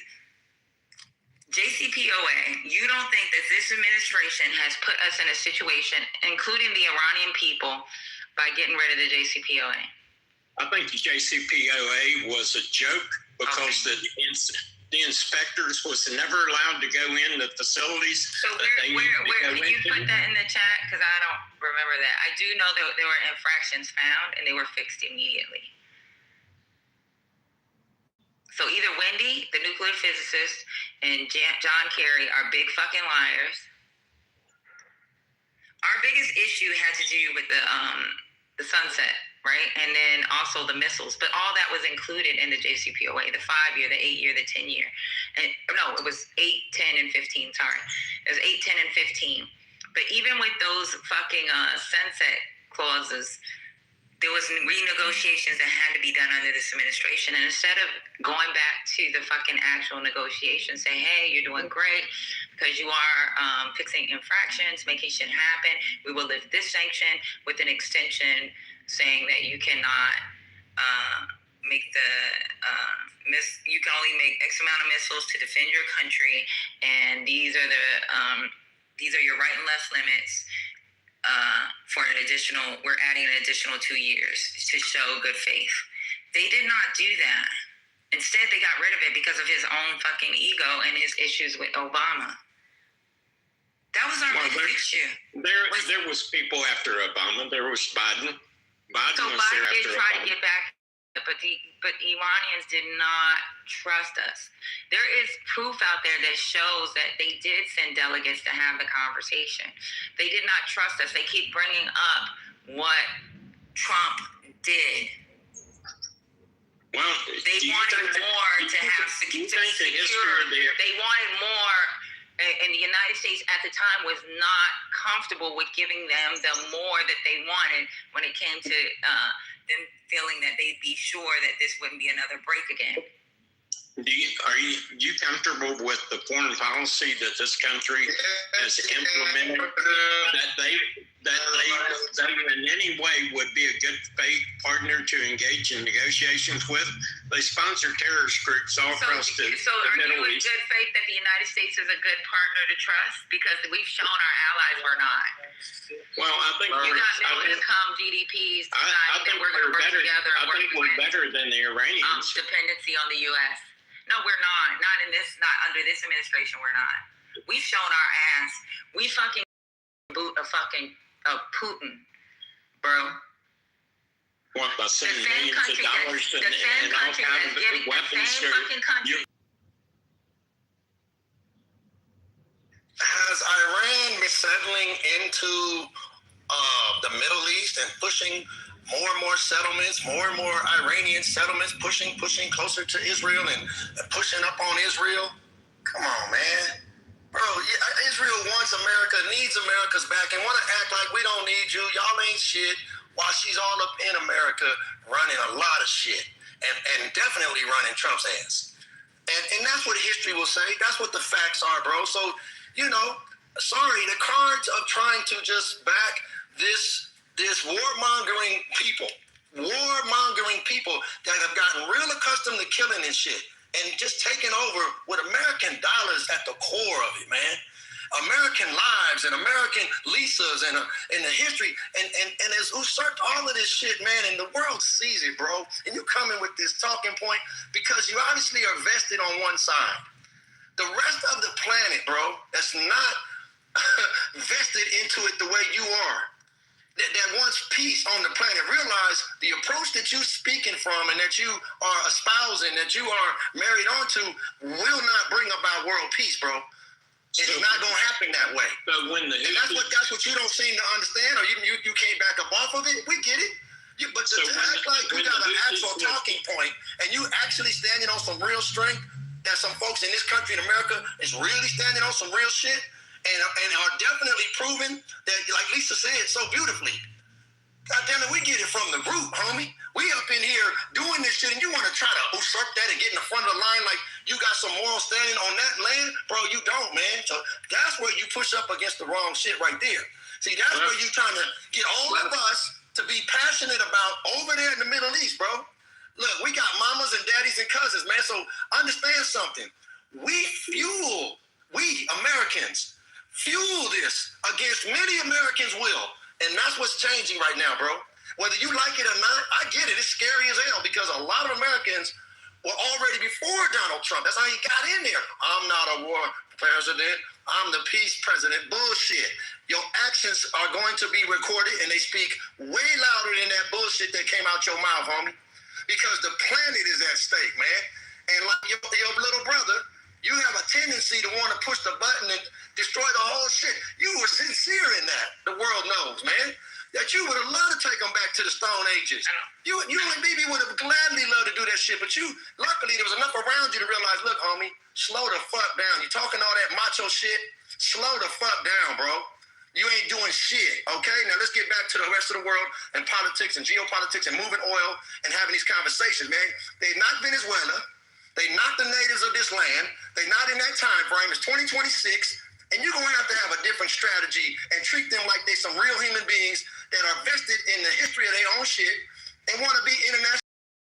Nobody else does. That's where the world is going. That's what time it is. And so you keep talking this, well, yeah, it's a humanitarian mission and they got to save them. Bullshit. Patty pointed it out. That's some weak-ass talking points on some first-grade level shit while we on some college, high-level, higher education shit now, bro. And you talking that kindergarten shit. We got to have real conversation, man. I think Steve is, like, defending the administration's goals. But Patty, I'm just saying, do you think it's a reasonable foreign policy for someone to support shutting down international shipping through the Suez Canal? Do you think it's reasonable, bro? Well, okay. Do you think it's a reasonable foreign policy to support terrorist groups to create terrorist groups, man? You keep talking. Okay, what do you call Hezbollah? What do you call that? Just stick with your conversation, Steve. Go ahead. Go back. No, I'm just saying that your actions kind of dictate how people's got to deal with you. If I'm sitting here trying to sow chaos and I'm sponsoring people that are terrorists all over the Middle East, I become a problem. After a while, if I'm a problem, people's going to deal with me. And that's what we're talking about. 50 days ago, there was no problem, bro, like this. It's a whole new problem now. Iranians didn't cause that, Steve. The terrorists, all them talking points, man, they tired and played out, man. You know what I'm saying? Ask the Native Americans about terrorists, bro. They're tired and played out. They are responding. They're saying we control this. And Trump came along so many days later, 10 days ago, whatever the hell it was, and said, hell no, we put a blockade on the blockade. The fuck are you doing, man? It is. You're talking stupid, man. You know why they have proxies? Like, so, like some countries look at us as terrorists as well. Like, we're considered something like the United States is considered something like a proxy, right? We're in the GCC regions. You don't think they have a right to have people in certain areas to say, hey, this is how we protect our own interests, especially when you have embargoes. Like, the United States does things as well that's not favorable to that we can be considered terrorists. But because of our standing in the world, no one labels us a terrorist. Well, there is a point with the Iranians. Was it in the 50s when that guy wanted to nationalize the oil? The one that won his place legally? Yeah, well, and they run a covert op to overthrow him. I can see that point. Not they, we, America. Well, the British was involved in it too, because British petroleum. Okay, we'll just say Western. We'll say most Western countries. Yeah, because they'd invested a lot in the Iranian oil fields, and that guy, I forget his name. I think it's in the 50s, but he decided. Yeah, he decided to nationalize oil fields, and the CIA and the British intelligence. Yeah, that's right. Yeah, they go. You mentioned Hezbollah a lot, and I just would like to ask you, why did Hezbollah form? Like, who created Hezbollah? It was their way of, protecting themselves, right? Because they got too many people in the region that's against them. So they have to have a way to have some type of power. So that was their proxies, is to keep other countries from actually attacking Iran directly. You understand? No, actually. So Hezbollah was formed in southern Lebanon because Israel in Lebanon and was trying to basically take that land. Okay, so we understand that. But what I'm trying to say is why they fund it. The only reason that Beirut is free from Israel is because of Hezbollah. That's why the history matters. That's why it matters what happened first and how this thing has unfolded. That's why historians understand, and so that's what I'm saying, why this shit is going on. And it doesn't work, man. And so to keep hearing it, oh, well, I just want to hear from the other Iranians, come on, man. Bro, because we're trying to have a real conversation because you sucking in Americans and all kind of shit in the whole planet and shit, man. So those individuals that really do have a backbone and a position and a historical can pull from historically as a people, we've handled it this way. So like Patty's saying, nobody's excited about any torture or drama going on anywhere on the planet. But goddamn it, we gonna go over there and worry about that. We got our own shit here. That's the whole point.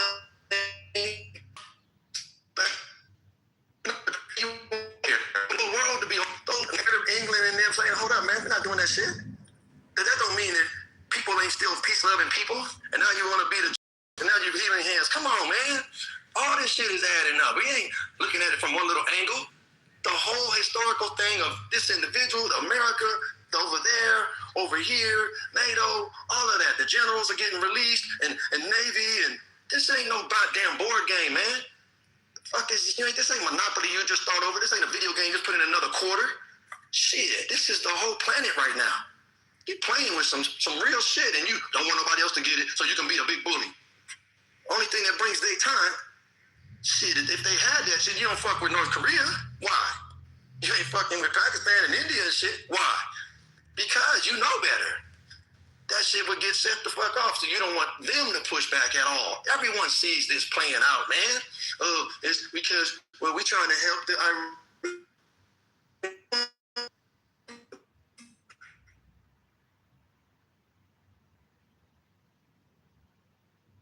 and free over talk shit about them Iranians, man. Miss me with the BS, bro. Ain't nobody stupid. I know you think we just some Negroes and don't know shit. Bro, we been here. We know this shit. We built this shit. We a part of this shit. We got the whole rest of this planet, man. The warmongers and the ones that don't want peace, they being dealt with, man, and being exposed because they getting everybody caught in their bullshit and everybody's tired of that shit. So it's name calling time. Roll call. Give me the list. Who the fuck is on the wrong page now? And they running scared. Talking about Epstein a few days ago. We ain't talking about that at all now. So some real people need to be dealt with, and they're going to be dealt with. If I'm living or not, they're going to get dealt with because they're tired of the bullshit on this planet, man. So keep talking your talking points from kindergarten, man. Everybody trying to hear it.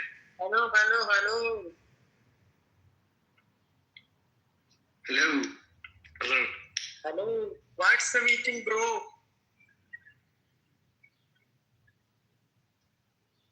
Sir, what's the meeting, eh?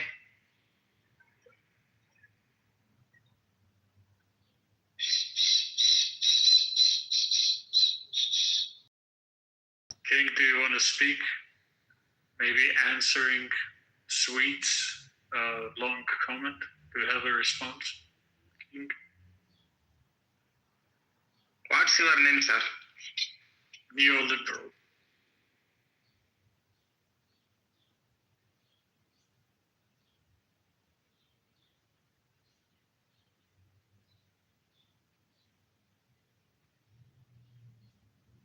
See, without the talking points, ain't nothing to stand on.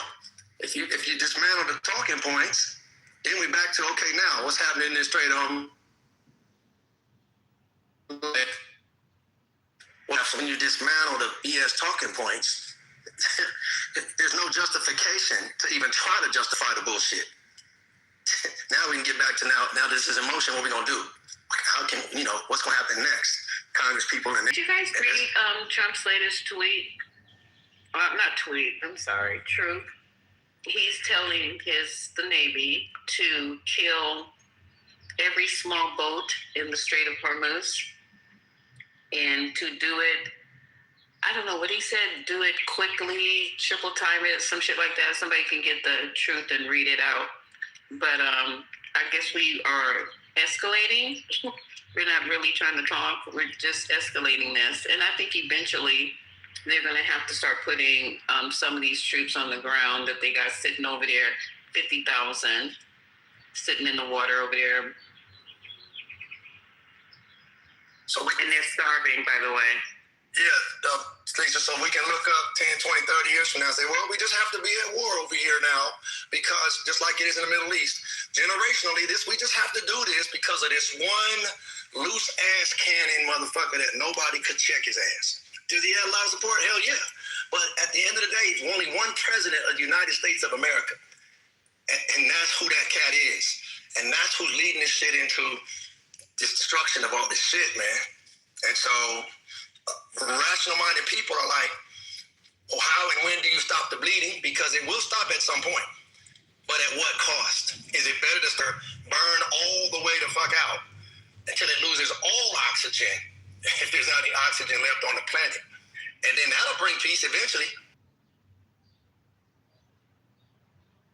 Just gonna dismantle the whole shit. One man. I know it's biblical. I get it. It has to happen. I understand. But we watching it. We not 100 years ago, 1,000 years ago. We the ones watching this shit play out live now.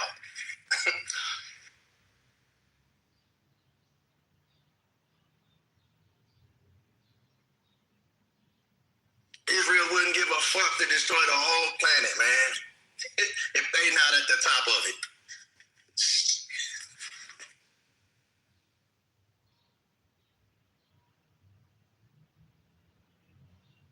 So everybody could have a better stocks, huh? Well, my stocks are doing good.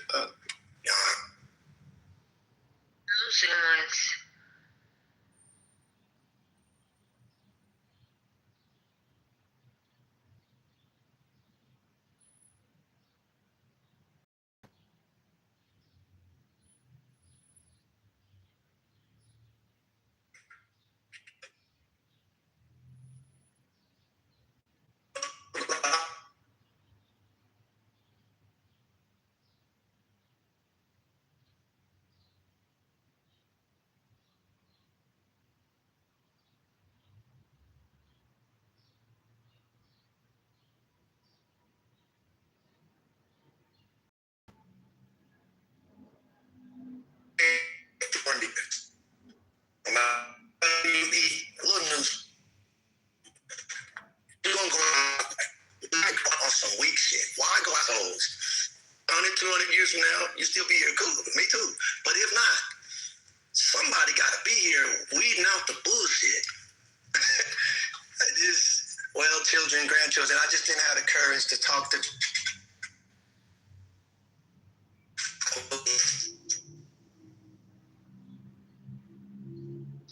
See the Matrix? It is, but yes, God. Yes, God. It doesn't matter, but yes. Yeah, he's breaking up pretty bad.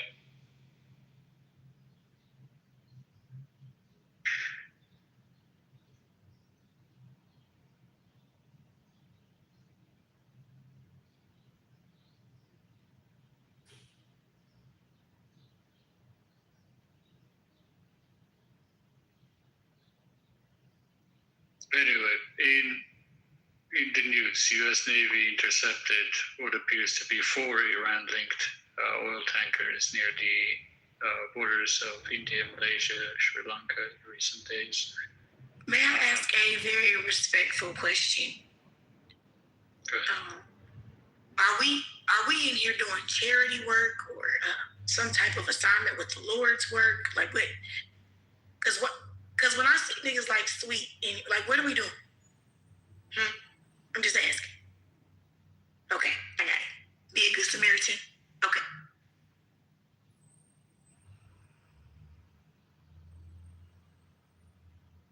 Those two. Oh. No, I want to do right. So I'll be trying to understand. But go ahead, Neil. I apologize. Those 2 Iranian women in ICE detention that Laura Loomer flagged, doxed, whatever the word is, are actually not related to Qasem Soleimani. And there's an article on Dropside News.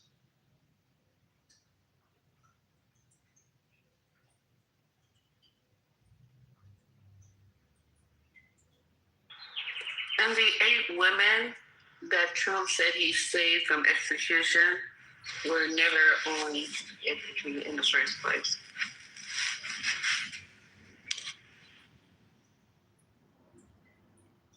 Lies are just crazy, aren't they? Like you couldn't fact check something like that. Good grief. Have we discussed the John Phelan news, the Navy Secretary, and then the FBI Cash Patel news? I guess that's just the thing I saw. I'm just catching up with the news. Now, can you update us on that's the Phelan guy is the one who quit the military because he wanted to build the Trump fleet, the Golden Fleet for the Navy. Is that the one? John Phelan ousted as Navy Secretary Wednesday, giving him the choice to resign or be fired, 6 sources told CNN. The Pentagon announced the departure as immediately with no explanation provided. A person familiar with the situation told Axios that Phelan didn't understand he wasn't the boss, and then he and Hexet didn't get along. Sources said Hexet believed. Yeah, I'm sorry, go ahead. Phelan was moving. I'm getting to your point. Yes, he was moving too slowly on shipbuilding reforms and was irritated by Phelan's direct communication with Trump, which Hexet viewed as an attempt to bypass him. This is in Axios. Okay, so the other story, in case you didn't know, just to add to what you said, this guy Phelan is a donor, and he was given that position, fleet of aircraft carriers, and he also wanted to have the golden Trump fleet. When Hesse's vision moving forward is unmanned, smaller, quicker boats. So he was in Trump's ear, Phelan, about how we should build these ships and call it the Trump fleet, and they would be the golden fleet. So I guess they would be gold-plated battleships or some shit like that. Boom.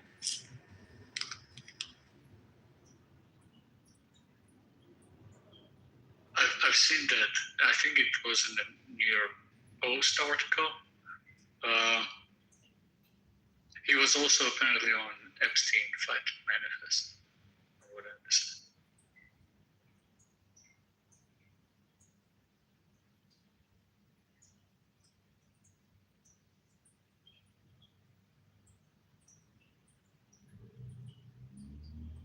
So we was gonna have a fleet of boats with gold on it.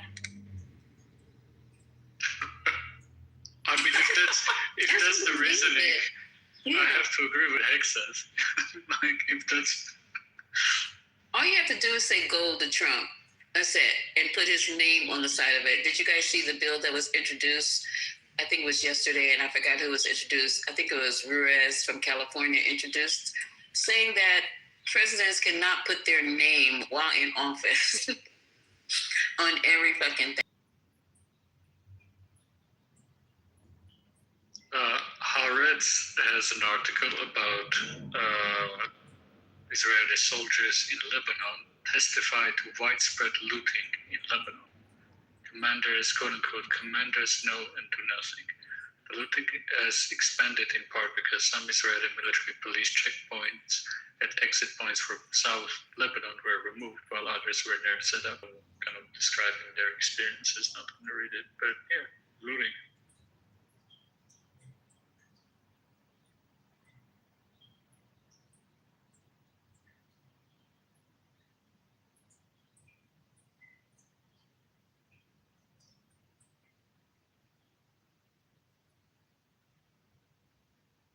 Since it is quiet and I wanted to make a point about being democratic. You should, when you use the title of being democratic, you need to see what you say, don't you?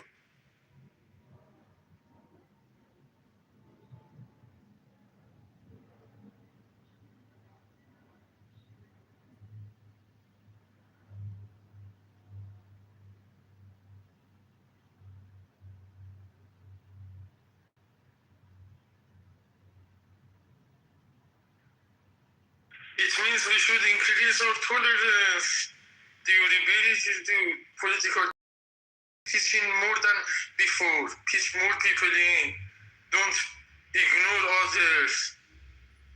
Okay, Peter, I'm gonna jump to Peter. Okay, because Peter, now, damn it, we can't even understand what the fuck you saying.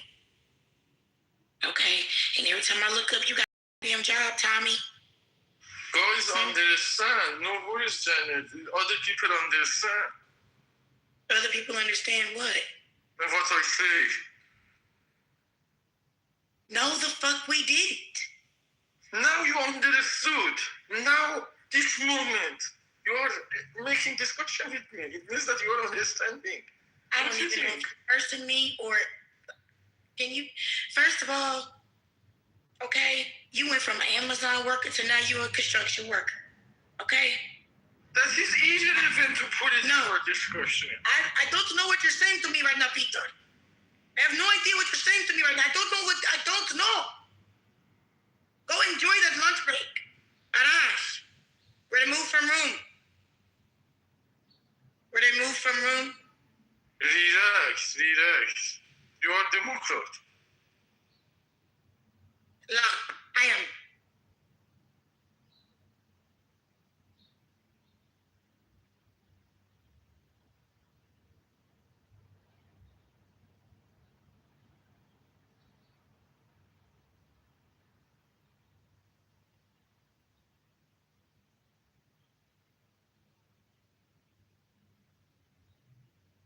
Peter, we spoke about this. Slow down and pronounce your words. It worked the other day. For example, when 91 million people cannot access simple Google search, that is a big problem for democracy, and the democratic values are under serious threat because this is a bad role model of governance to the new world, that everybody knows what's happening other places. That is a terrible example. You know, Divine, I gotta give it to you. That shit worked. I did understand him that second go round. Now it was understandable. If you did not still understand, that is not anymore, I promise you.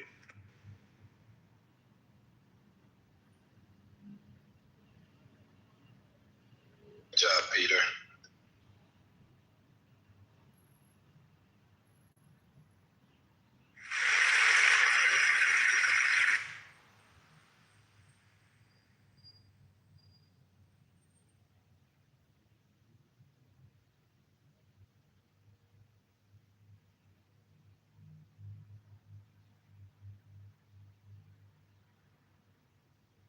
Peter, first of all, I'm wishing you a great day. I'm not sure if you're on the job right now. You might do better with typing in the chat. Is that possible? I know you're on the site. I will do my best. Okay, to keep my temper when I was treated out of the line, but I keep my temper. I will do my best. Okay, thank you. Okay, we appreciate you, brother. Have a great day.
stage is silent.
Two words.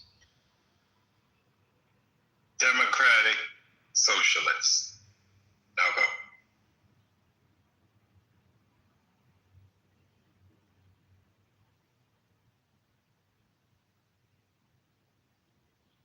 Spark something. Damn. Come on, people at work, they want to hear the banter. I missed today's morning show. I was doing a thing or three. Oh. I missed whatever you guys played. If you guys played clips, I missed it all. If there was a crash, I missed it. Sounds like you're gonna start singing "Didn't We Almost Have It All" or something like. Reformed. You're back to your normal PTR. What's up? Thank God. I think it took like 2 weeks to be able to change my name back. Happy. What is today? Thursday. See, you know you wealthy when you don't know what day it is. See, you see what we dealing with here, y'all? And if I was singing.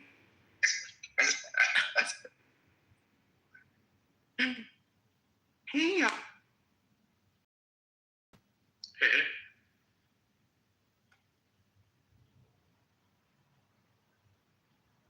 I've not been. Hold on. Neoliberal. Neoliberal, I would love for you to come in my space, Money Markets and Power, just like talk about anything. I have rooms at 4 o'clock Central for Financial Literacy Month. Thank you. I've been yapping about the OpenAI and the SpaceX IPOs. Now, and I love to always pick your brain. We're also going to have a room about bonds because people are surprised to hear that the bond market, the global bond market, is huge.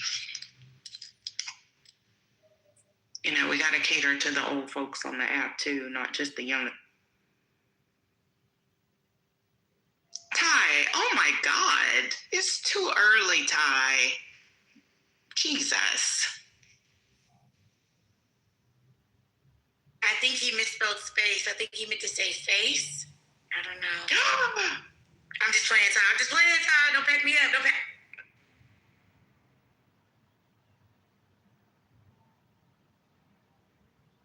Not with the wedding in the wedding yard. Lord Jesus. We know how she got her man. Period. Oh. Now, what y'all on? I just, in case y'all didn't know, I definitely support doing freaky shit with your man. Okay, I'm done. Oh man, I'm not supposed to follow that. I'm sorry. I'm not supposed to. I'm sorry, Ed. My bad. Hey, Ed.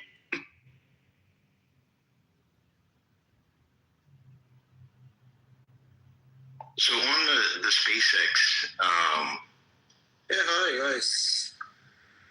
IPO, I think I have a theory that the guess one of the better ways to play it might be to buy like one of the ETFs that specialize in space exploration or space investments, because they're going to be mandated to get the SpaceX shares once the IPO occurs. Yeah. That's too fancy.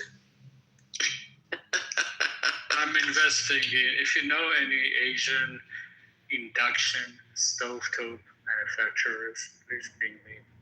I'm allocating money to induction stovetops.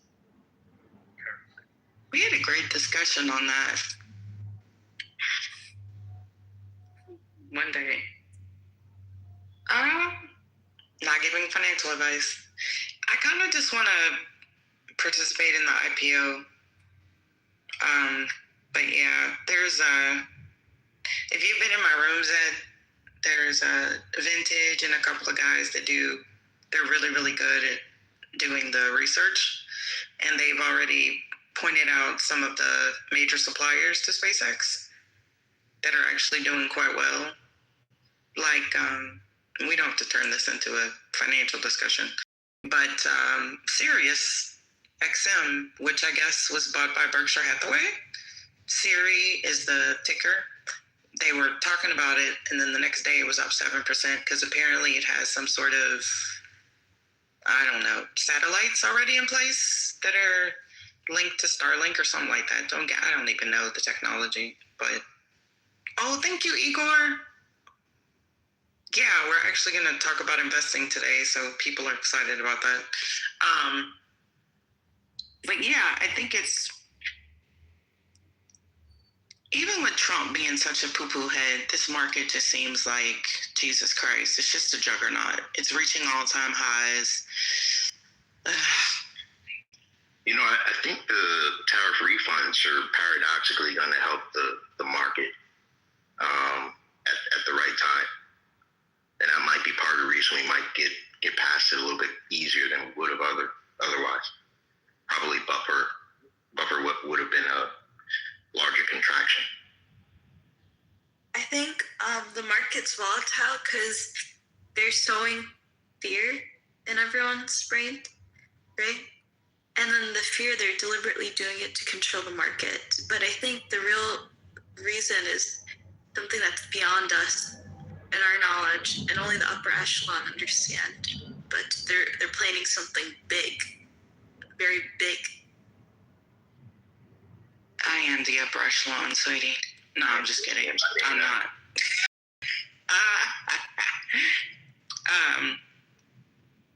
Yeah, that's all baked in. That is manipulation, to be perfectly honest.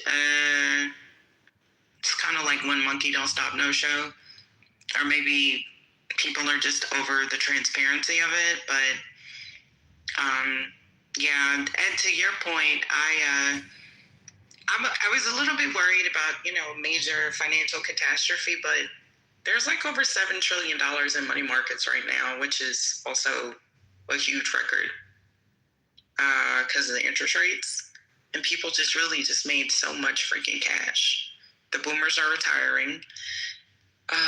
So there's their injection of cash. And grandma and grandpa, you got a lot of first-time millionaires that are just not like holding on and hoarding money. So we're still maintaining spending, which I would have thought would have been the first thing to kind of be diminished. So somehow we're still keeping on pretty well. Things seem to be expensive, but everybody seems to be maintaining the expensivity.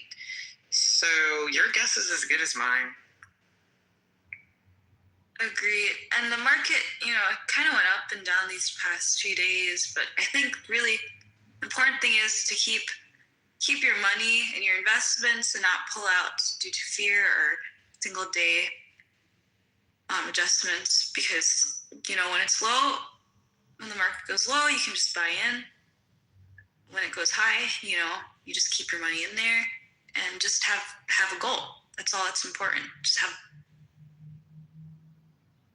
that buy low, sell high crap works, but honestly, like, when you're ready to invest, just invest. I mean, I'm not giving advice. I'm just saying. But it's already recovered its losses from the back and forth. Year to year, the market is up like over 35%, which is insane for the S&P 500. I mean, Tide, there's always a couple of stocks that uphold the entire market, to be perfectly honest. So, you know, I'm more concerned about the bond market than the equity market, to be perfectly honest. But like I said, even if the market went, even if we went in bear territory, which I think we did briefly, like, you know that the last 5-10 years, the returns have just been crazy. So we'll be fine. We could take a 20% dip right than the average 8 to 10% that we're used to seeing. These returns have been freaking insane. Yeah. So the way I see it is like, even if there is total market collapse, like, right, we go down 20%, like you just mentioned, or 30 or whatever. If there is a market collapse, you're not worried about market collapse, because if a market collapses, I have bigger fish to fry, and I need to start preparing, you know, in my home. So have you found a cave that you're going to go and like hibernate in when the world society collapses and the zombies come out? I haven't built a cave, but I'm going to get guns and lots of them. I'm going to have lots of supplies because I'm going to be fighting. I'm going to be out fighting. I'm not going to be hiding nowhere. Oh, all right. Well, good luck, girl. Okay, then. Bang, bang, bang.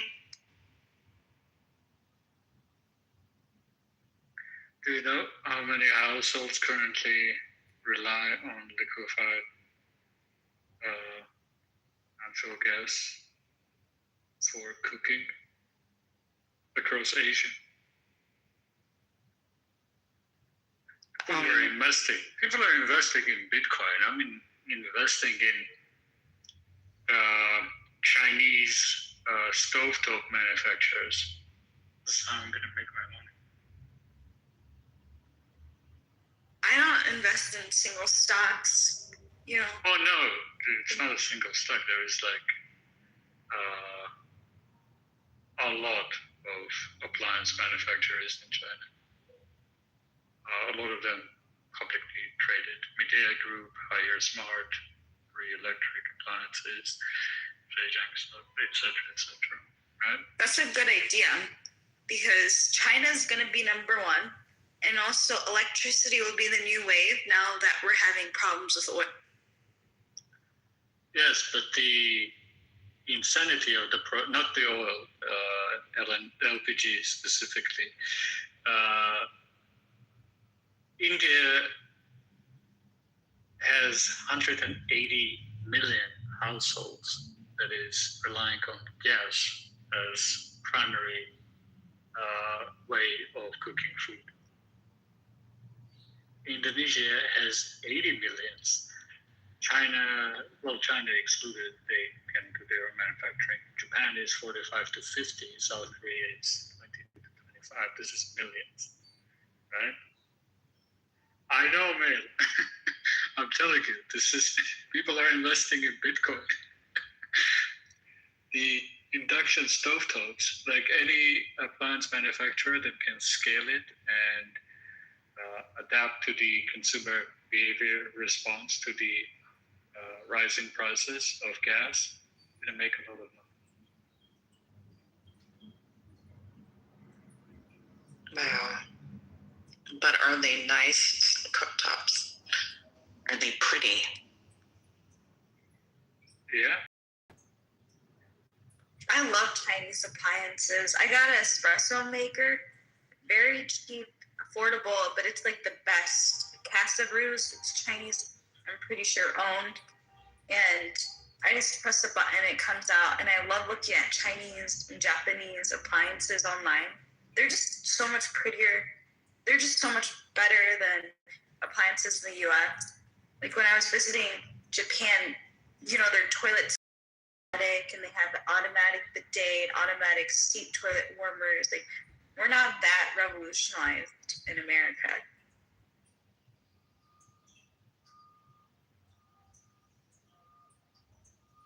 I think they definitely have nicer toilets. Do zombies use the bathroom, y'all think? that.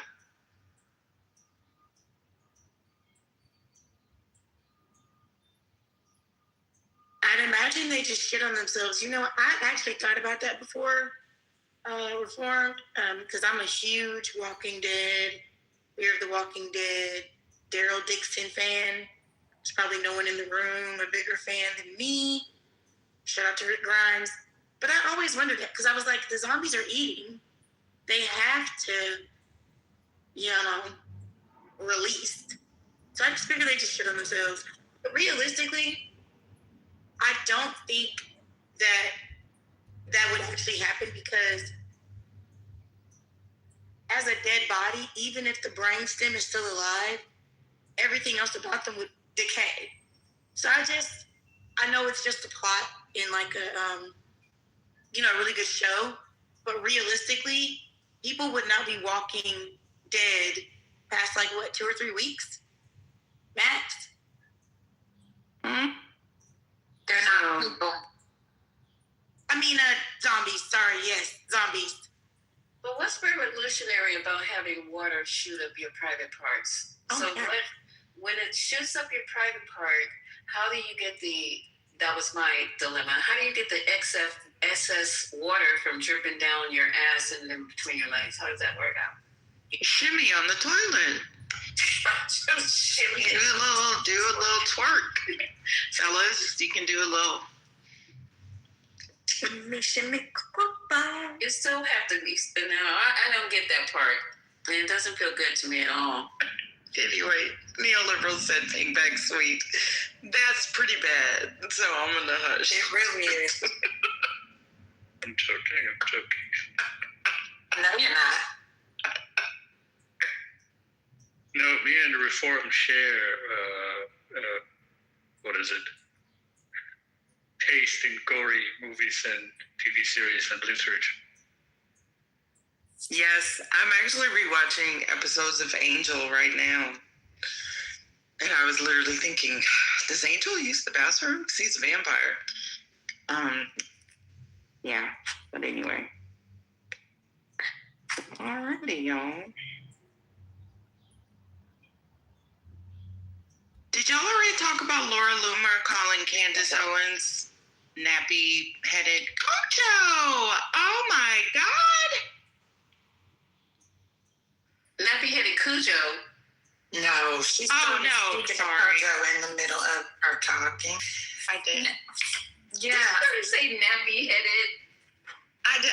I'm sorry. Sunny described it perfectly. I got distracted. Hey, Kojo! Let's get back to the nappy head. What's going on, people? Hey, Kojo. Hey. I saw y'all are doing your space again. I'm going to have to go through and listen in the morning. Again, we never stop. Oh, for real? You just weren't seeing it. Oh, then how come it wasn't in the algorithm? Oh, you know what? It's not like I was waking up before 11 o'clock, so let me hush. Dang. Oh, man, what you got going on nowadays? Nothing. Kojo, that's a photo of you? I'm sorry? He's married. She can fight, too. He's married. Never mind. Right? Yeah, his wife is gorgeous. Gorgeous. Hey, y'all, just because somebody married don't mean she's blind. And she a doctor. Oh, shout out to her. Somebody said he got 1 billion kids. Never mind. Kojo does. That's his cousin. He doesn't have 1 billion kids. You get him mixed up with his cousin. That's Eugene. Eugene literally does have 1 billion kids.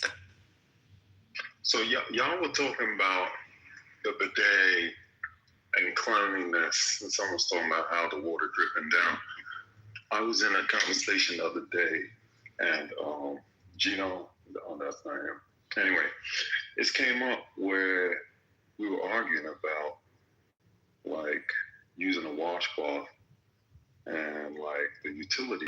And his point was, well, if you don't have to use a washcloth after you use the bathroom, and it suffices, it's okay to just use the bathroom and then use soap and wash your hands. Why do you need to use a washcloth after you get out of the bath? What? Wait, yeah, run that. I'm not following. Yeah, say that one more time, brother. So if it's okay to just simply wash your hands with soap and water after you use the bathroom, why do you need to use a washcloth when you shower? Oh, okay. Because using the bathroom is far more invasive.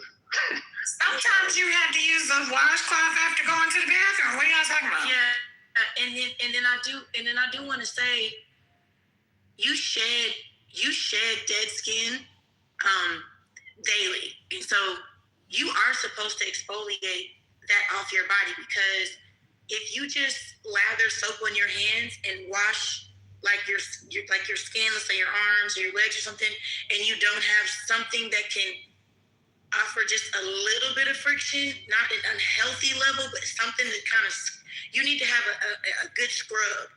Now, you could argue, you could, use a scrub exfoliant with your hands, sure, but a washcloth to me, as a blackety black, I don't trust. I'm gonna tell you right now, Coach. See, now I'm elevated. I don't trust y'all when you don't have washcloths in your house, because I want to know how you washing your ass. Because I want to know, Coach, when you shower, and I promise you, I'm not trying to be like X-rated. Don't you have to get in between certain creases? And you can't do that with just, you know what I'm saying? You gotta have a washcloth. So, Janet, I came up to speak for the man. May I? Okay, so I'm sorry. Go ahead. Yeah, so y'all, I'm taking a deposition and I'm on a break, so I gotta talk. I'm going to get lunch. But anyway, I'm somewhere between Janet and I used to use a scrubber every day. Now I do it every other day because my skin is dry, and scrubbing it with a rough scrubber every day was fucking my shit up. So I decided But a washcloth and a full exfoliating scrubber is two different things. So the washcloth, I believe in using but only for a particular area, because I am a strong advocate for clean booties. So regardless of what else you're doing, your ass needs to be clean, and you need to clean that shit every day. In fact, if you need to clean it more than just once a day, but if you're a man, at the very least, once a day you need to get some soap, a washcloth, and a little water, and stick a finger out there a little bit and sweep the city, clean it, so that your ass is clean. Most straight men don't do that, though, because they think it makes them gay, which is why you guys walk around with nasty booty holes, and your women just don't say anything, even though y'all are nasty. But scrubbing the skin every day, I don't think you need to do it, especially if your skin is dry like mine is. I really can't do it. Even the washcloth every day is probably too much. So I do it, I scrub every other day. That's it. You're funny. So let me clarify, right? So I use something called a sapo, which is, for all intents and purposes, it looks like a fishnet, right? I'm Ghanaian, and that's what we use in our culture. But for downstairs out back, I have a washcloth that I use. I probably change that out 2-3 times a week, right? But I'm stuck in this cognitive dissonance space where I don't think I got a good argument for what they were saying. Like, you literally, the sapo is for my skin, and I use that, every day, twice a day. But the logic isn't there based upon what they're saying. Like, it's true. Like, you're telling me dead skin is more toxic than fecal matter? No, nobody said that. They said, no, listen. You need to clean your ass. It sounds like you're trying to say, it sounds like you're trying to suggest that, you don't need to use sorry, I'm doing multiple things, a washcloth when you're in the shower to wash your ass. And you should. No. Okay. The argument that was made to me was like, if you're washing your skin with your hands, if you're using a washcloth and or a sponge to clean your skin, And you're saying that's what's required to clean your skin.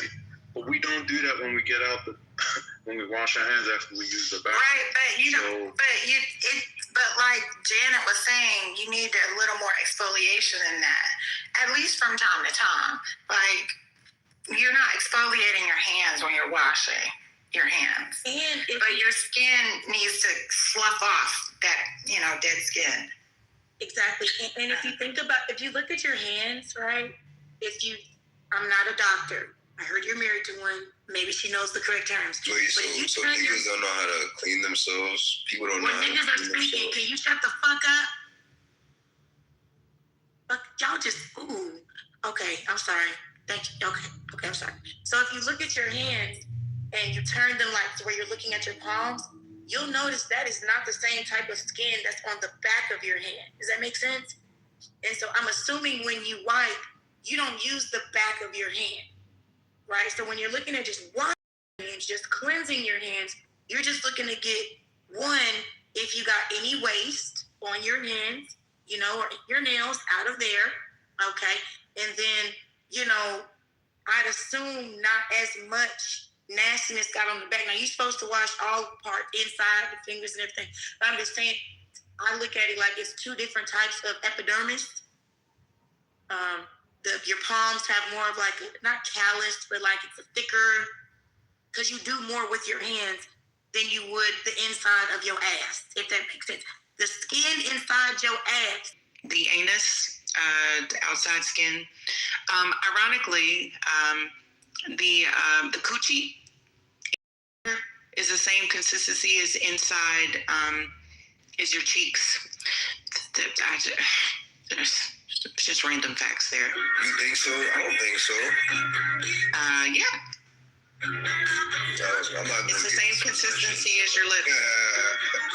So it's soft. That's me wondering. Y'all just be scrubbing the shit, irritating your ass. It's probably why you're itching. Goddamn. Yeah, Janet, I think I hear what you're saying. And you don't have to sell me on that. Like I said, I'm stuck in cognitive dissonance of this one. I'm going to use a soap and sponge and a washcloth regardless, but I'm not totally convinced on the argument here, but we're on the same team. Yes, team wash your ass. Okay, go ahead, 99. Go ahead, tell us what you had to say about niggas not washing their ass. Go ahead, we listen.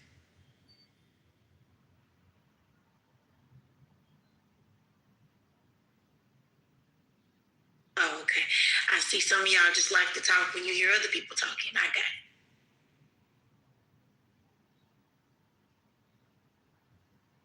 Oh, I'm here for the violence in this room. I need to come in here more often. Be quiet, Ty.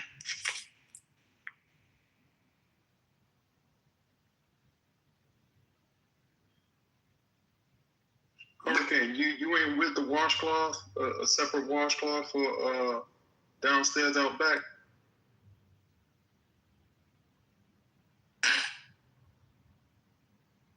Why the fuck y'all gotta be scrubbing though? God damn, does it get that dirty? Yes, ma'am.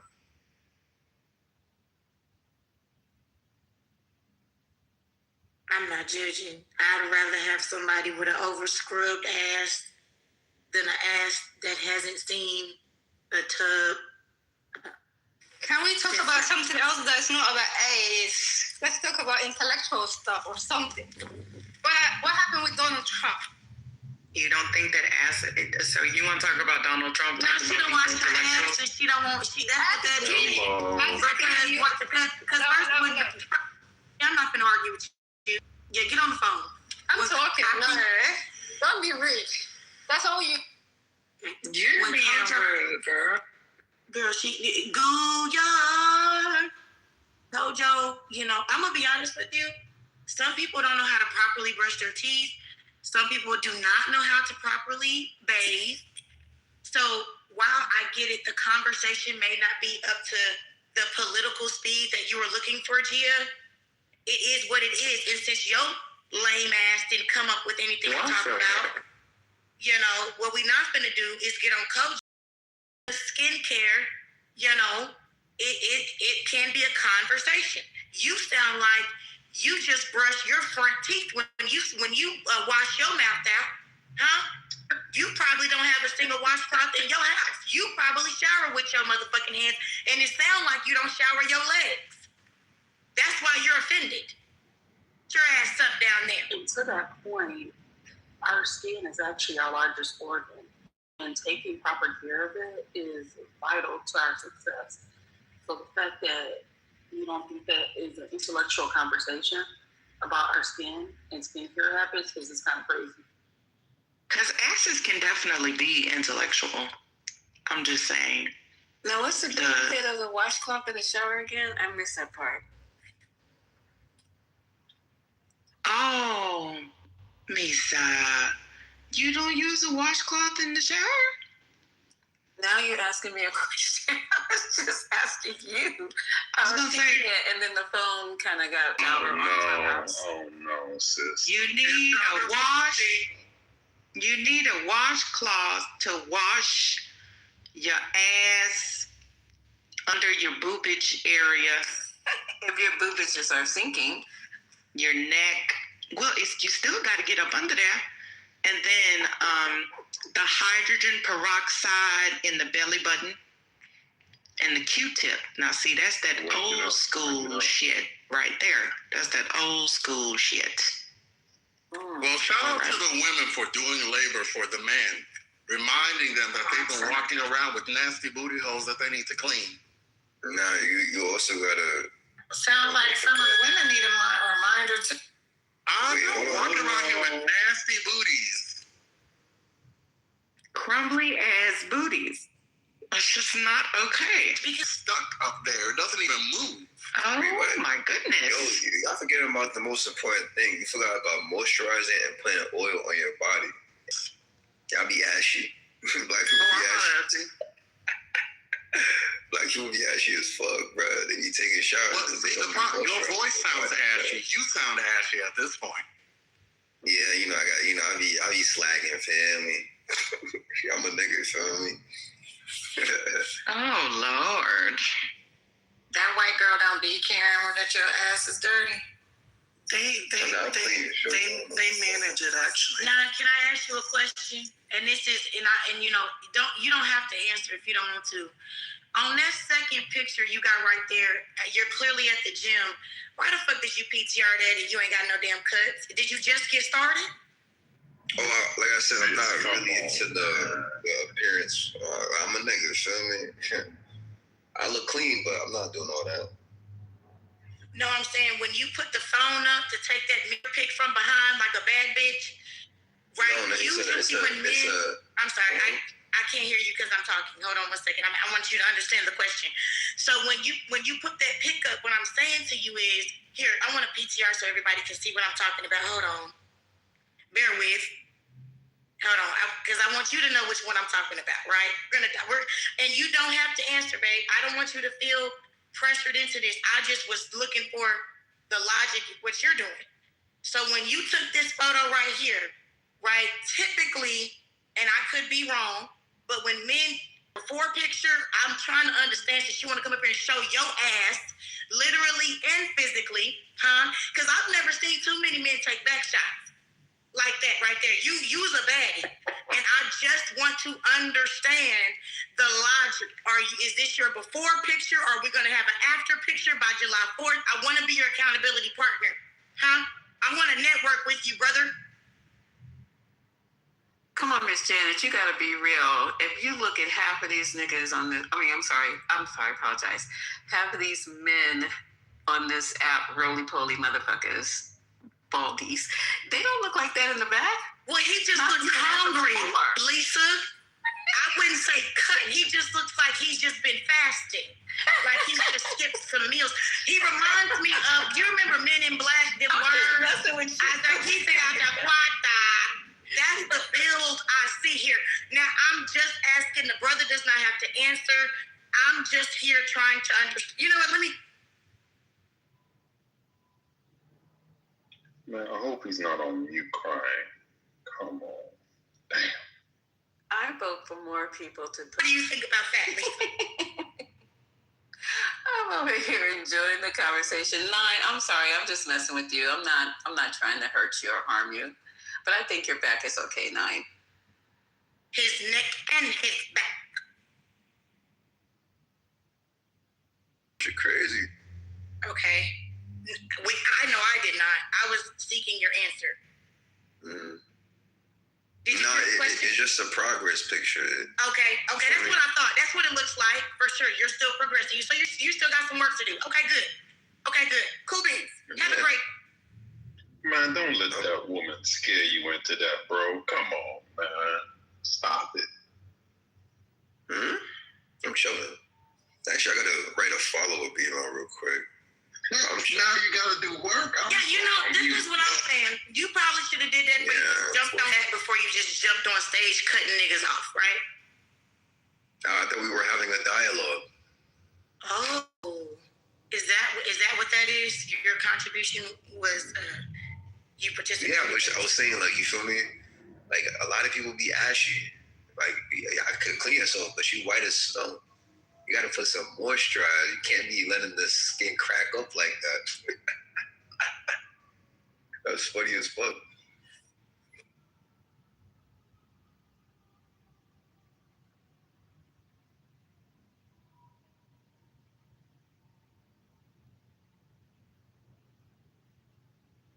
You know, since we oil every other part, shouldn't there be some booty oil?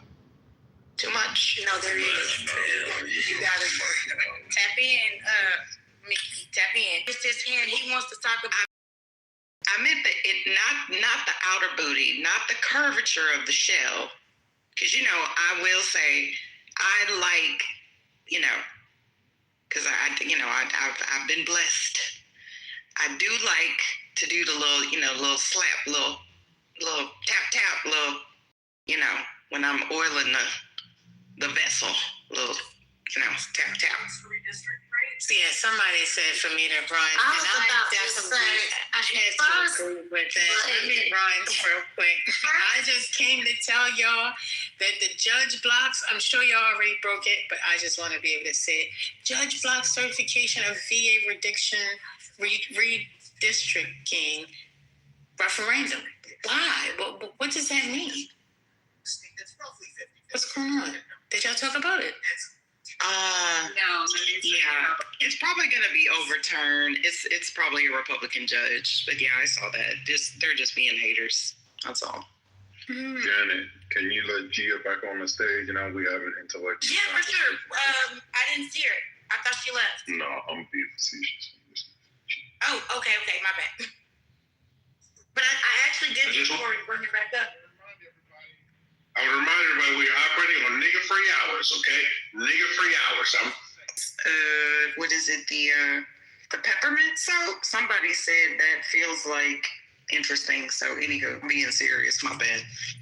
Girls' locker room topics. Your room used to be fun as hell, Janet. That's when I met your crazy ass. No, I just don't have time to run rooms like I used to. You should restart that. That sounds fun. Yes, and I'm gonna. So thank you. It really was. There are people in there. We were just talking about water, H2Os, H3Os, spring water. The important. And then like the effects on your female reproductive system. We had ladies in there that had PCOS. We had ladies in there. We talked about like the nursing. I remember one time we had we were talking about breastfeeding. When you have a little baby. 12 months.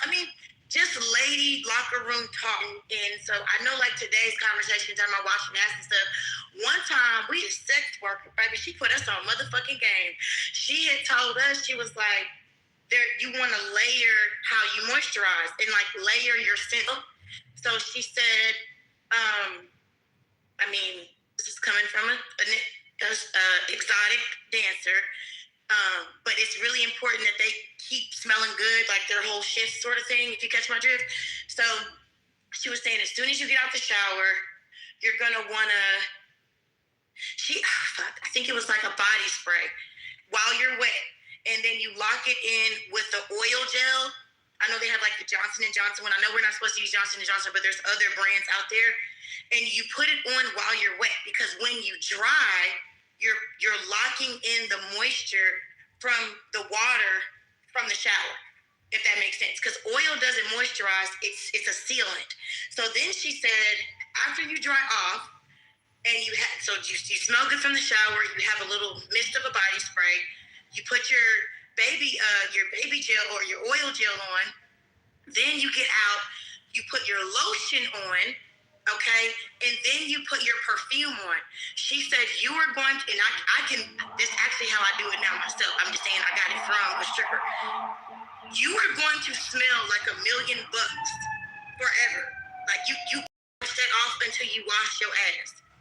I can vouch for that. That is the exact same, Janet, that is the exact routine that I do with the Johnson & Johnson Green Cap gel.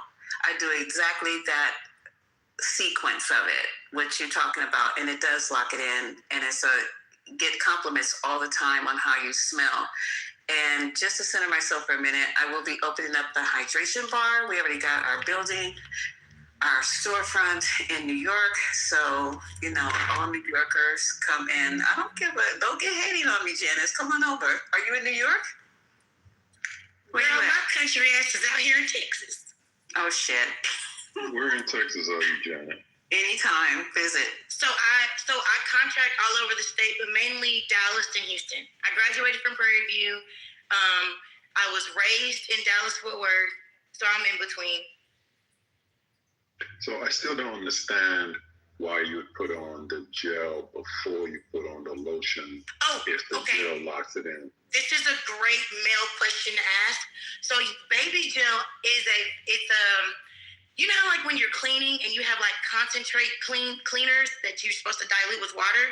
So a baby gel is like a concentrate of moisturizer, and it's in like a gel oil form. So it's not as liquefied as like baby oil or coconut oil or whatever oil you use. It's kind of like just like a very thick consistency. And so what's going to happen is it's just going to lock in moisture. Ideally, you're going to find it in like the baby section, like the. Oh, I know what it is. I just don't understand why it was going to put on before the baby gel. Because the water, and anybody with natural hair can tell you, oil is not a moisturizer. Oil is a sealant. Water is the moisturizer. So when you're wet is when you want to lock in your moisture with an oil, if that makes sense. So where the mist spray comes in, right, is while you're wet, obviously like the mist is still wet too. So you spray yourself with the mist, and when you lock that and when you apply the oil gel, it's gonna seal it into your skin. You get what I'm saying? So it's gonna seal the water from the shower, because you're still supposed to be wet when you do this. Then it's also gonna seal in that light scent that you just sprayed on your body. And then when you get out, you're supposed to dry yourself off. And so really your body is kind of moisturized just from that first step. But then your lotion, now if you have to use like CeraVe or like a really good lotion for skin issues and stuff, then stick with that. If you're going out, you're gonna wanna use the lotion that matches the body mist, that you just sprayed. And then you're gonna put your perfume on. Now your perfume and your body spray have to sync together, if that makes sense. Don't put two opposing scent, like, you know what I'm saying? Like, and look that up. Go on TikTok. I follow the little perfume girlies on TikTok. There are some perfumes that work well with like they have a vanilla or like a floral. So you can go and get because I'm a perfume girly. I don't do Bath and Body Works in my grown age. You had to catch me in high school. However, it is, as ladies, all have body mist. I mean, you should. I have some in my gym bag. Just throughout the day. But when you do it this way, you won't have to do that. You're gonna smell good all motherfucker. Like, it could be happy hour or dinner time and you could walk into a restaurant or something and people are gonna say, oh my God, what are you wearing? And you could have applied it early in the morning. But it's because that baby gel locked it in. Mm-hmm.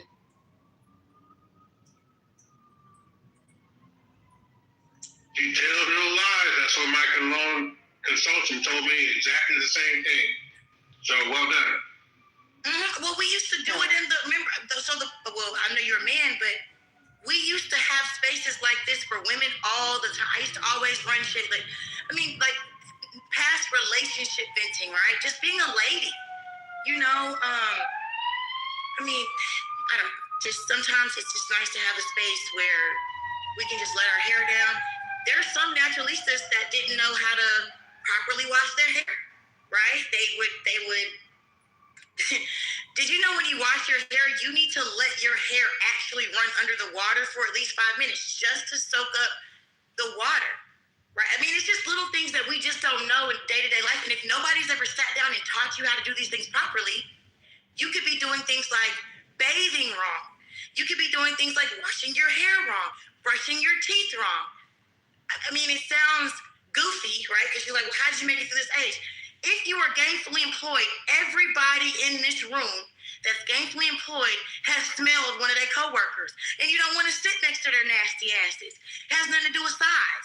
I've run across funky coworkers that were on the skinnier side and some that were on the heavier side. Motherfucker, you stink consistently. Guess what?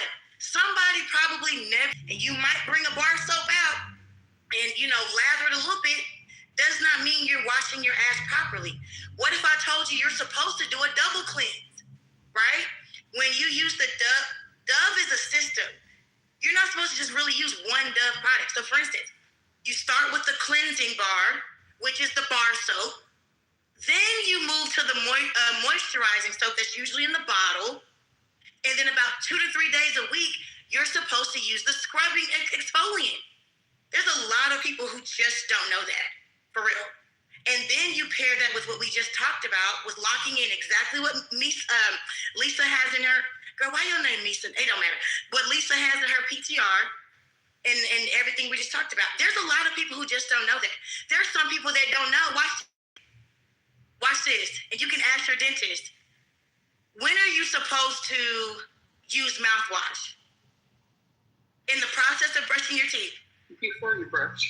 Before you brush, because the last thing you want to keep on your teeth is that toothpaste.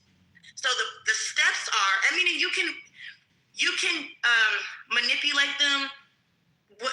So like for instance, what I do is I first start off with a rinse, and then I floss. Sometimes I rinse again, and then I do my water pick, and then I scrape my tongue. And then I brush my teeth. Does that make sense? It's a process. There are some people who don't know exactly, Dylan. There are some people that floss after this. What people don't know is having a dirty mouth is what can keep you sick. Sometimes y'all think you have the cold or the flu, but those germs originated in a dirty mouth. They say you have over 1,500 germs in your mouth alone. But even though we're at this big grown age, there's somebody in this room that did not know that. I guarantee you. Mm-hmm. The mouth is the dirtiest part on your body. On your body is your mouth. I appreciate this conversation. I dropped from 25. Thank you on that. That is some real things. Like just back when Clubhouse was like really, really, really fun, we used to host these rooms all the time, and the girls loved it. It was like, okay, I'm gonna try that. Recipe swaps. Hey guys, I have a good first date. Hey guys, I have a first date coming up. I really like him. What should I wear? Or this is the event. What do you guys think? It was just like, ladies' locker room talk. I never heard about the peroxide and the belly button situation, but you know what? I'm gonna drop that tonight. So thank you. I'm gonna try that. A lot of people don't clean their belly button. And there's a lot of stuff that gets in there. So yeah, the peroxide. The old people used to have you clean yours with peroxide. they'd use peroxide for every damn thing. And that is a fact, because when you come into surgery, if you're having abdominal surgery, there is a special step in the surgical prep for your belly button. The belly button is specifically identified and cleaned, and some of the shit that comes out of you guys' belly button, I'm fainting. I'm weak. No, most people just wash the outside. They don't get in the inside. Yeah, if it's part of your love language with your, just, get in there. There you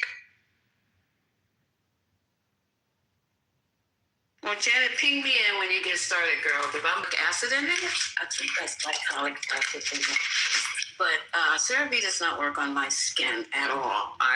It tends to just lay there on top, but I use amlactin. Have you guys heard of amlactin? No, tell me about that. Okay, I'll take a picture of it. It has 12% lactic acid in it, and it boosts healthy skin renewal, because I exfoliate every day, and it's a gentle exfoliator. So that's what I use as far as lotion. I'll take a picture of it and put it in my PTR. Yeah, so we can look. 12% lactic acid. Isn't that the same stuff that builds up in your muscles and causes muscle collapse? And you're gonna put that on the outside of your skin? Child, just it's different on the outside versus the inside. I'll take a picture of it. That's just another discovery. I'm just saying. I've encountered it in a different way. So when you say, "Oh no, don't let it build up," but put it on you, it just doesn't register. But I'm gonna trust you. So wait, wasn't Donald Trump saying the same thing about ivermectin? I'm gonna go on mute, bro. Well, he said a couple things. That bleach and all that other stuff. Clean your body. And let me clarify, I was absolutely being sarcastic and facetious right there. For anybody getting my DMs talking about a MAGA. I was like that right now. I mean, where a lot of people are in the chat, like, this is common knowledge, but I mean, a lot of men, and they wanted to get braids. I actually took them to my stylist for a whole session. And yeah, she properly taught. She helped them pick out products. So yeah, my boys have their own products. They use Nivea for Men, which is a great skincare line, because who teaches men to moisturize? Nobody. So they also each had a session. Well, one of them children was hard-headed. He didn't want to go. The other ones had sessions with the esthetician. I use Sisley skincare products from Neiman's. They don't do all that. They ain't got it. They're not doing all that now. Okay. But yeah, they had and they also go get manicures and pedicures. So yeah. And it's their mothers who's teaching them this. Because same with my kids, they go get manis and pedis, not as much as I do, as often as I do, but they do go. Because it's nothing worse than a man with ugly feet. I'm sorry. I'm gonna be honest with you. The only way you can get a man to get a pedicure is if another man introduces him to it, right? Because I've heard other women kind of talk to me about it. I'm like, no. But when I had another one of my friends, I was like, no, man, it's cool. Go do this. Then I was like, okay, I respect you. I see what you're doing. Okay, maybe it might be worth it. It's good. And, to be honest, too, and last thing, I'm finished up. Like, I didn't know about men doing chemical pills until I saw Charlamagne the God do it.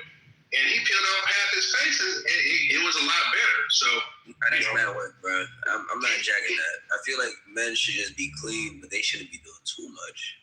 Why not? That's you gotta be presentable. You gotta trim your nails, but put in that clear nail polish. I feel like it's kind of too much. So you can have them just butt, babe. They don't have to, because I actually prefer men that it's too much for me. It's too. He says I don't know how to change a motherfucking time to me, right? May not necessarily be the truth. I just have this thing about seeing men get their nails painted. It just makes me cringe. So I get what you're saying. But what if I told you getting a manicure and a pedicure is hygiene because everybody gets hangnails, right? And you can get them on your feet. You are supposed to get your toenails clipped properly, right? And because your toenail is always growing, you really should make time to get your feet done. Women don't want to see that green fucking toenail, huh? That ass black fucking toenail. I don't know why. See, that's the problem. So you're gonna make me go off because y'all don't understand. When we go to the pool, you gotta show them feet too. We do not want to be up here cuddling and caking with your ass and you scratching me with that knife set you have for fucking toes. This is Byron again. Hey, bro. Look, bro, I'm gonna be honest with you. It's very simple. Me and my wife talked about this. Like, look, we actually have in our family budget, we have a line item called health, right? And we agreed that both her and I can get pedicures and service that under that line item budget because of that particular reason. It is a health issue more than anything else. I'm just saying. I'm out. That's right, and that shit can get infected. I oppose the clear nail polish, but you know, I can understand, like, you know, get your nails trimmed. You feel me? You can get your nails buffed. You don't have to get a clear nail polish. Because sometimes I don't get a polish. I just get a clear. You can get your nails buffed. And y'all, please go get manicure. Please go get facials too. Men need facials.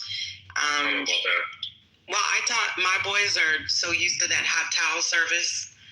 Even though it's expensive, their haircuts and the beard is like $100 plus the tip. But I mean, yeah, I don't understand why. I mean, yeah, y'all need facials too. I'm just saying, and get your beard oil. Get your kits for your beards, because you know everybody you need to take care of the beards. Girl, Shelly, seriously. My ex can't leave me alone. Because I'm not tough. I'm just telling about like when I'm with my man, I kind of like doing shit like that for my man. So, like, lay your ass down right here. Because I'm going to be honest, especially if you got a beard, that beard can get funky as the fuck. Some of y'all are not you're supposed to wash your motherfucking beard.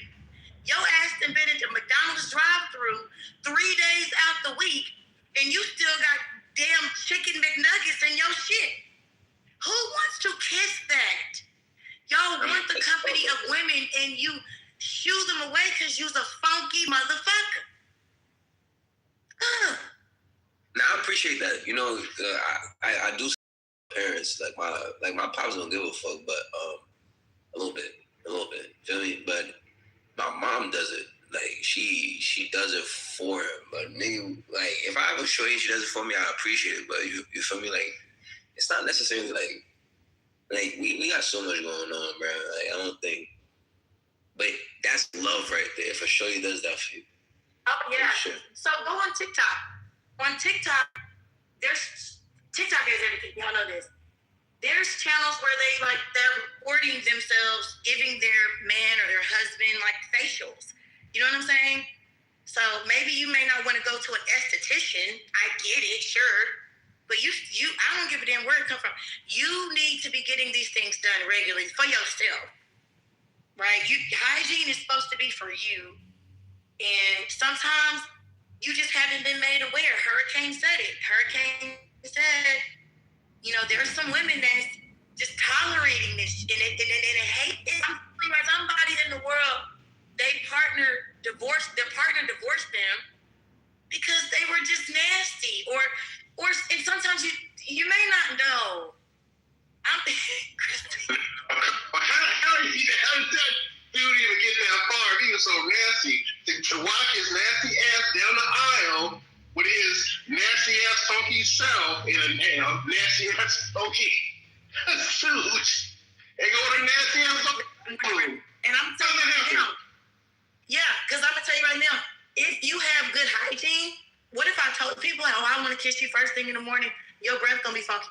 No, that person has poor dental care. Because if you brushed your teeth before you went to bed, you should be able to kiss somebody in the morning. Even with morning bread. Yeah, it may not be the freshest thing, but it won't be as funky as what some of y'all done went through. Stop torturing yourselves because you with a funky person. Or maybe you a funky person. I don't know. I'm gonna tell you something. I'm so judgmental. When I come in people's houses, I look behind their goddamn toilet. I'm gonna be able to tell how clean you are. You going too far now. You going too far. Come on now. It's all related. It's all related. I promise you. Every person that I've ever met, So you saying if a guy has like a very clean back toilet, but when you open up his medicine cabinet. And you know what? In the ladies' locker room, sometimes we have it private, but sometimes we would let the men listen. But you had to be in the goo. You weren't coming in fucking my room up. It's not to say that's what you're doing wrong, bitch, but here's why. Y'all don't know. You didn't even know that. Did you know that when you invite a woman over, I'm about to help. See, I don't know if I should drop some game on y'all today. Invite a woman over to your house. That can I use your restroom? She's always holding her breath because she never knows what she's going to get when she opens that door. She opens that door and she sees a clean, white tub. Ain't no scum around the toilet. Ain't no damn skid marks on the seat. The back of the toilet is clean. You have a better chance of getting you some coochie. I'm just trying to put it out there. I'm trying to help you out. I know about that game. No, that's true. That's true. I know about that game. Women, I'm the same way too. If she's entered into your place, there's a certain level of trust that she has with you.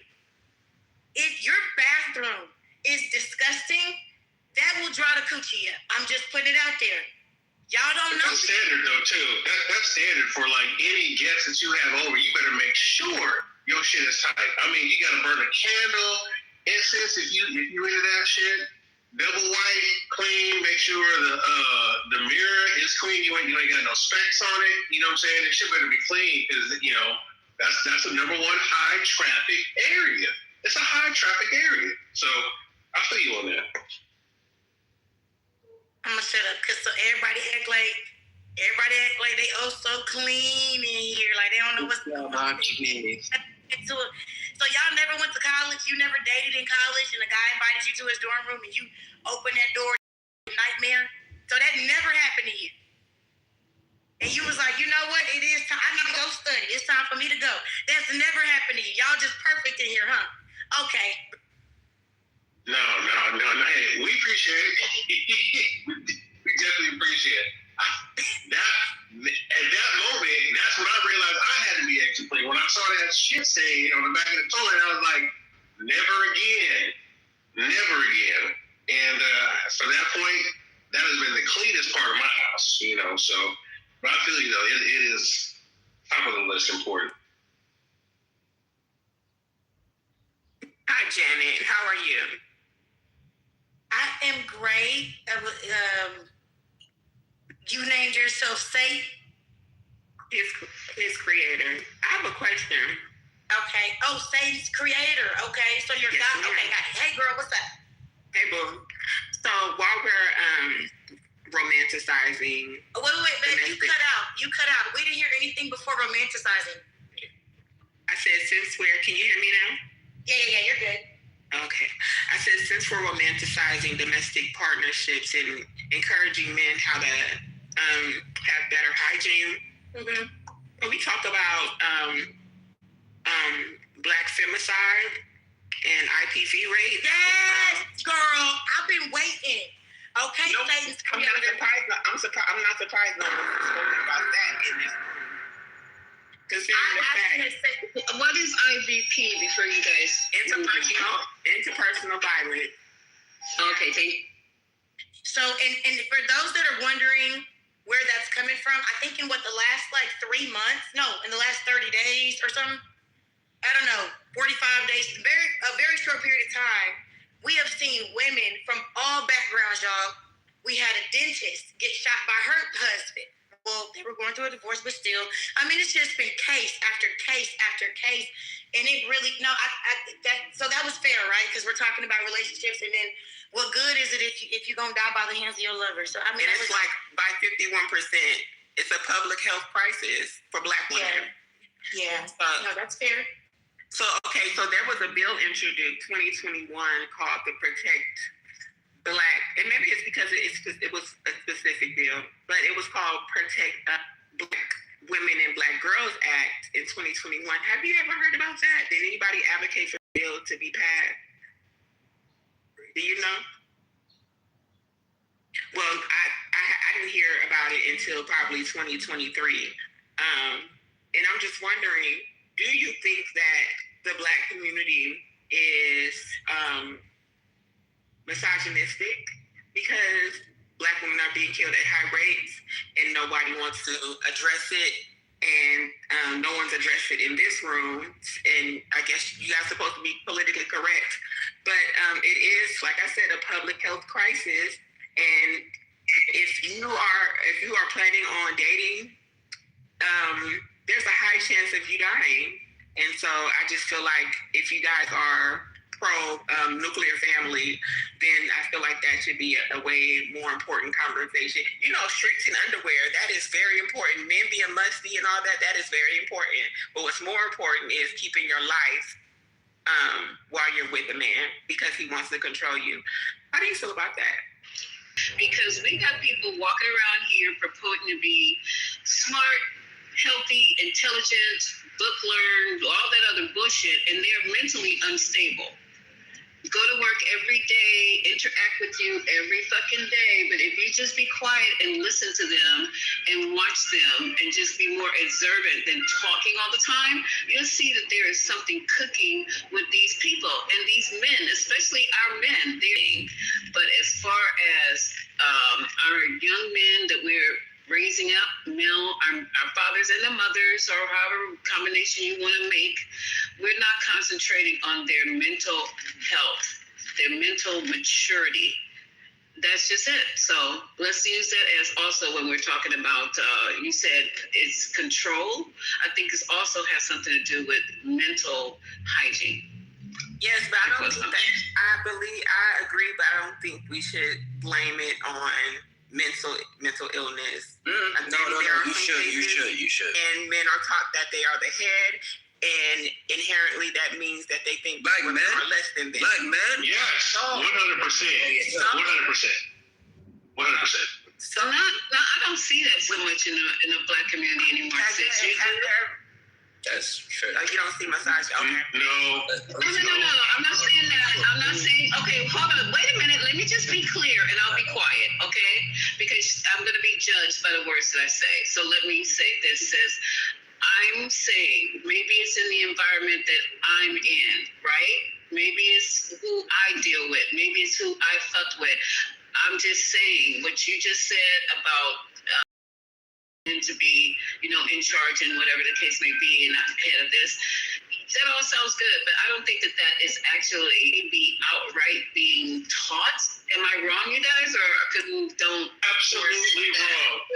It is being taught. It is being taught. Let me be very specific, okay? But it's not being taught in my house. Especially, so go ahead. Okay, especially in the church, when you look at a Black family, right? Like I came from, Black family, went to Black church, I'm a PK, like that was gospel. It is taught, right? That the man is the spiritual leader and therefore the leader of the family, and it flows downwards. That is right? How old are you? What generation are you? I'm just asking questions, sir. I'm not trying to judge. I'm just asking questions if I can be clear. Okay, X. All right, thank you. I'm X. So yeah, man. Oh man, and it is like very. So as a family in South, grew up in the West Coast, SoCal, right? Like on both sides in the church, it is taught that way. It is even in like subtly. In like the sermons and in the messaging, but then behind closed doors, when you have like men's groups and stuff like that, it is definitely something that's in the air. Like you are the spiritual leader, right? So not partnerships, not partnerships, because that's the word that I'm hearing now with people that are behind me, young people. They don't say that. They say partner. They don't say spouse anymore. No. Am I wrong or am I right? I'm asking you. We're having a conversation. Yeah. You don't. Oh wow. Am I the only one hearing this? Yeah. Okay. No, that might be happening in like the younger group, like Gen Alpha or whatever. That's what I'm talking about. The people that's who we're concerned about. The ones who are coming behind us. Because it's too late for y'all. It's too late. I don't even fuck around with you guys. It's too late. Okay, so we're teaching it though. Right? We do come from that, and it's still lingering, and to a large extent, we are probably still teaching that to them. Now, are they going to pick it up? I don't know, because once they get into the later years, you're going to see nigga, we ain't picking that shit up, nigga, because that shit don't work. Nigga, please talk. We talking about. All right, this is okay. Mind you, this is a nigga-free zone. We got 2 nigga-free hours.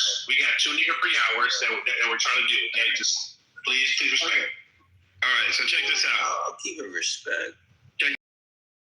Let me stop. News break. It's time for a news break, y'all. Welcome to Politically Correct. Your boy Divine. I'm in the building. I got a. Wait, why are you stopping this? Wait a minute, Divine. That's not fair. That was a good conversation that young lady brought up about femicide. You just gonna talk over me about femicide? That was a very important discussion, and I take offense to you. News break. Go ahead, Divine. Yes, babe. Yes, baby. I hear what you're saying, and I don't know how many women in this space are attracted to men who aren't leaders, though. I'm just curious about that piece. I didn't say not a leader. I guess I'm not clear. I don't communicate effectively. I'm saying that a partner. So if you have a partner, both of you guys have different values. You have different weaknesses and strengths, right? So you identify what your partner's strengths are and what their weaknesses are, and if you're willing to combine with that, fine. I have certain qualifications in a partner, and being a leader is one of them. That's all I'm saying. I'm not saying looking for no weak men. That never came out of my mouth. So, yeah, let me do a quick news break. Respectfully, shout out to everybody in the space. You guys know I like to do. Let's try to find some fun and odd news. It's a bunch of repeats. Let's see. Let me start blocking people. Who you blocking? All right, we have the Rally Tortoise. The Milwaukee Brewers have gained a new Rally Tortoise mascot after their manager was told he couldn't have during a TV interview, whatever that means. Approximately 1 billion bees were set loose on a Tennessee highway after beekeepers' truck crashed, causing a literal bumper-to-buzzer traffic jam. We have some U.S. news here. Cannabis reclassification. The Trump administration is officially seeking to reclassify cannabis from a Schedule 1 to a Schedule 3 substance, moving it toward being considered as less dangerous drug. Pentagon leadership change. We spoke about this yesterday. Navy Secretary John Phelan has left his effective immediately amid the ongoing naval blockade and tension with Iran. West Virginia chemical leak. A fatal chemical leak at a decommissioning plant in West Virginia has left 2 people dead and several others hospitalized. NFL draft, the first round of the 2026 NFL draft kicks off tonight with Fernando Mendoza widely expected to be top pick for the Raiders. Of course, an inbound laying mines in the Strait of Hormuz after Iranian forces seized 2 cargo ships. European security deals. Britain and France have signed an $894 million deal aimed at stopping migrant boats from crossing the English Channel, which includes the deployment of riot police. Royal diplomacy. Prince Harry made a surprise visit to Kiev, Ukraine, to express continued support for the country. South Korea economic surge. South Korea's GDP has hit its fastest growth pace in nearly 6 years, driven largely by global demand for semiconductor chips. What happened to our CHIPS Act? That's all I got for now, guys. Appreciate you for being here. Shout out to Patty, the mods, and this is Politically Correct. You're permanently blocked for life for being Divine. Get him, because he totally disrespected you.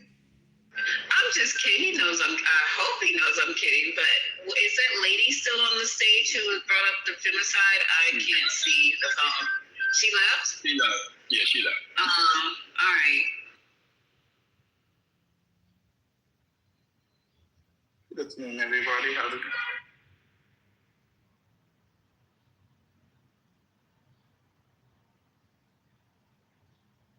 That's a very important topic. And I don't know a lot about it, and I was hoping I was going to learn something today. A while ago, she said, my work here is done and bounced.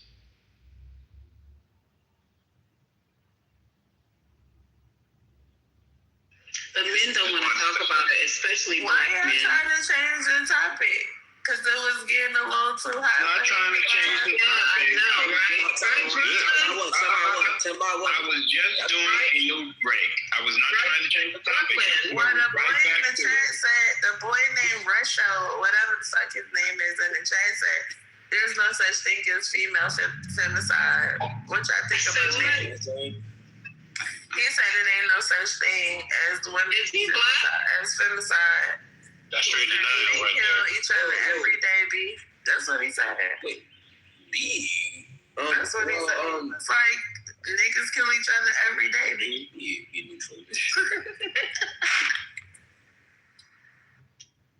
Brooklyn, I think black men have a problem with that. They're in denial, a lot of stuff. But, I think that's something that we really need to talk about as a community. And if anyone disagrees, let me know.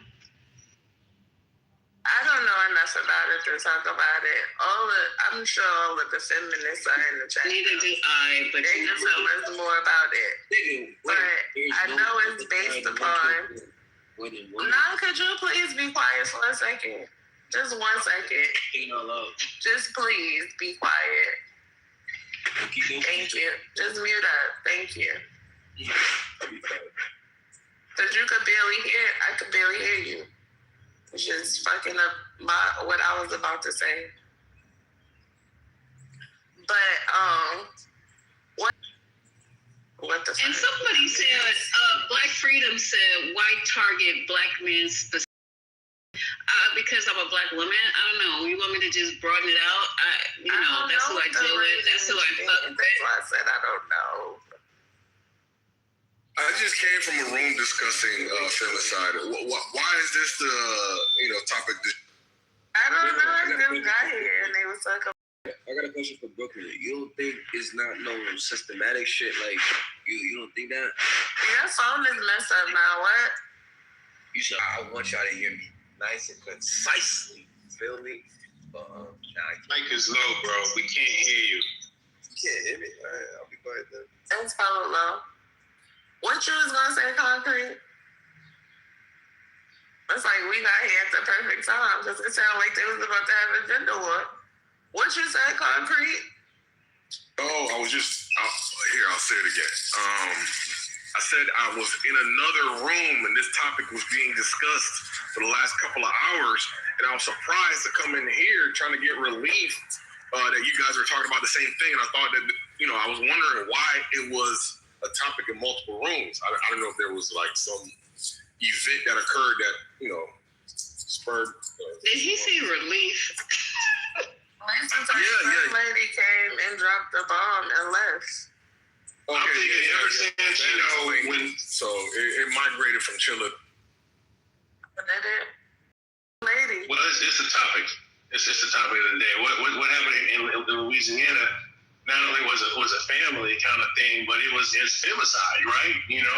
So. Oh yeah, that's what it is. All this is going up because a lot of women are getting attacked on all levels, and the ones that are getting hit the most is obviously the black women. So, it's a topic of discussion. And, when it makes cover news, it hits different. It hits different, right? Especially when it comes from a family. When you hear from boyfriend, girlfriend, or they got to a spat or whatever, you're talking about a family that's been together for a long time, and people trying to make right decisions, and all of a sudden something happens, and then they snap. and then who gets unalived is the black woman. Come on, man. Like, that's a problem. So, I mean, death in general is a problem, but it's different when you hear it, from stories from people that we think are supposed to be doing it right. So, how do we keep it right? How do we make sure it doesn't go off the rails? How do we make sure when we get on the rails, we ain't trying to do something stupid, so somebody end up unalive, No, I hate that. That's all I'm saying. I'm so lost now. The story just been happening like the last couple weeks. Like, I guess this one dude, he killed like 8 people or something like that. So he killed his wife that basically filed divorce papers on him, and then 8 kids, and then the cousin. That was one. I think there's like another one that. That's 2 different. I think you're conflating 2 different stories. So the one that killed the 8 kids, that he technically wasn't married. I mean, I think the most recent baby mama, I believe they were together. I could be wrong on that, but it was, from my understanding, please correct me if I'm wrong, both baby mamas were there. I don't know what the altercation was, but he killed all the kids. The 13-year-old had to jump out the window to escape. Thought they said the only survivors were the 2 baby mamas and the 13-year-old. Correct. And of the 8 kids, 7 of them were his. So I think he had 4 kids by one baby mama, 3 kids by the girlfriend, and then one of the cousins was just hanging out over there. He killed all of them except for the baby mama and the girlfriend, which is really just disheartening because they had to witness that. So the 13-year-old, he jumped out the window. I think he had a few broken bones, but he managed to escape. He got down the street. And if I'm not mistaken, tell me this. Hold on, baby. If I'm not nigga, can I tell you? If I'm not mistaken, the guy that killed him, he started chasing him too. It was really, really some weird shit for real. I ain't gonna hold you. And I didn't. Does anybody know what started it? What prompted this? Like, because he killed all his kids. He killed all his kids. But look, so since we're talking about femicide, right? Like, okay, there's the domestic abuse situation that was going on, and then you got the kids, right? Now, since we're talking about femicide, was one of the kids or multiple multiple numbers of the kids were they black girls? If that's the case and he unalived it, that's still femicide. That's still femicide. So I'm not to take away from the other boys that were killed, right? Because killing kids, period, is despicable, right? But I'm just saying, I think the conversation that I said still qualifies. That's yeah, it's very sad. And he was an army. He had problems from the army. I mean, that don't justify it, but he had problems from the army. That's what they said. Came back, one of these veterans came back with a lot of issues. And unfortunately, once again, mental health. The kids coming from the army.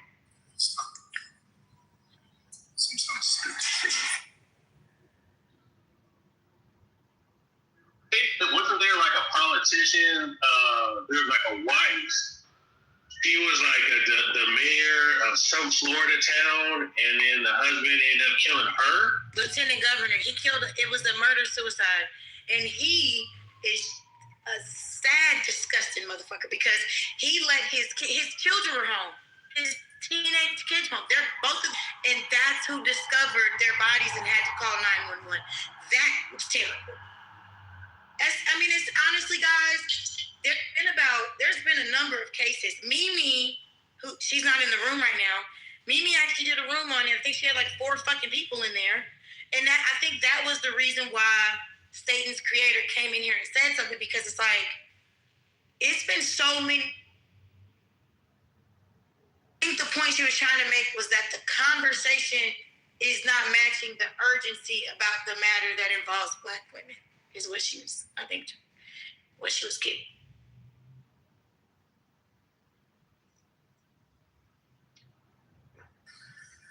I hear you. Yeah, but there's nothing anybody can preemptively do about this. Well, Brother Concrete, if you stood up for as a man, wait, let me say something. As a man, if you feel like you are feeling like uneasy about shit, right? And if you're the type that, I don't need help, you're the number one motherfucker that needs help, and you need to go out and seek help. So the conversation is like, we know in the worst case scenario, if unresolved issues, as a black man, it can escalate to this type of shit, right? And if you don't like it, then shit, man, know how to ask for fucking help.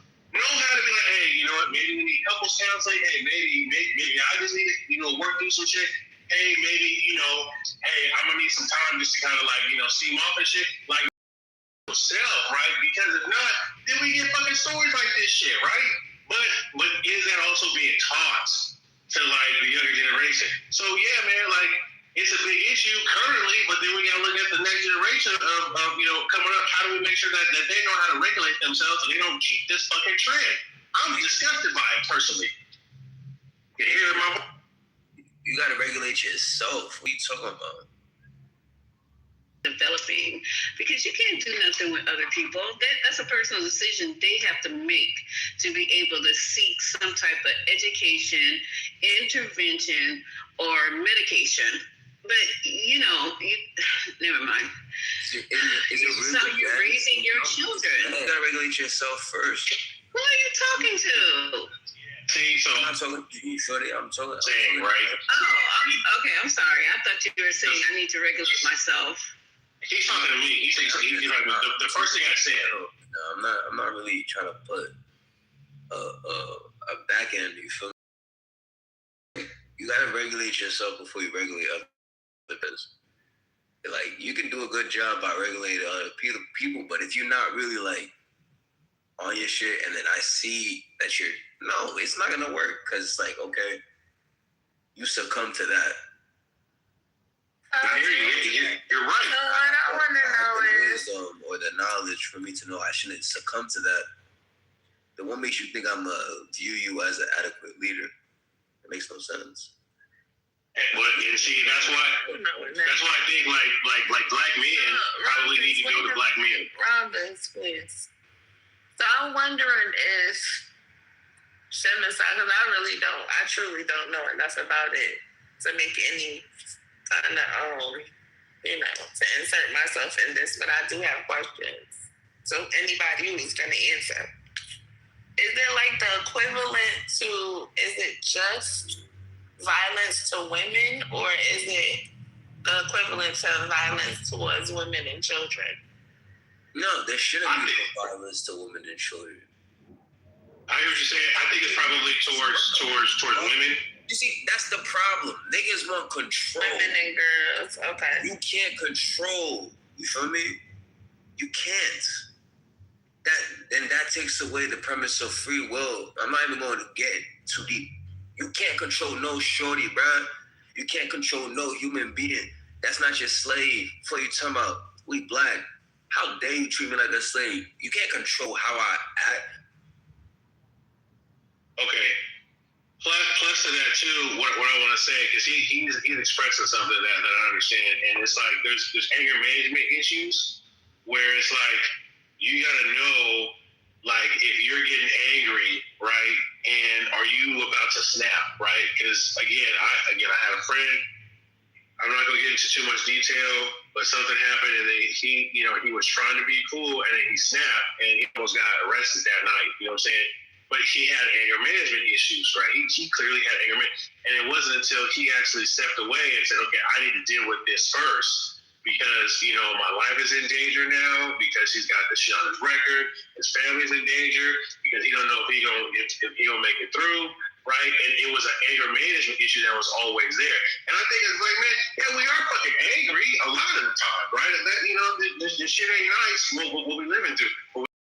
Question though. Okay, so if you have, don't you think it's nurture versus nature?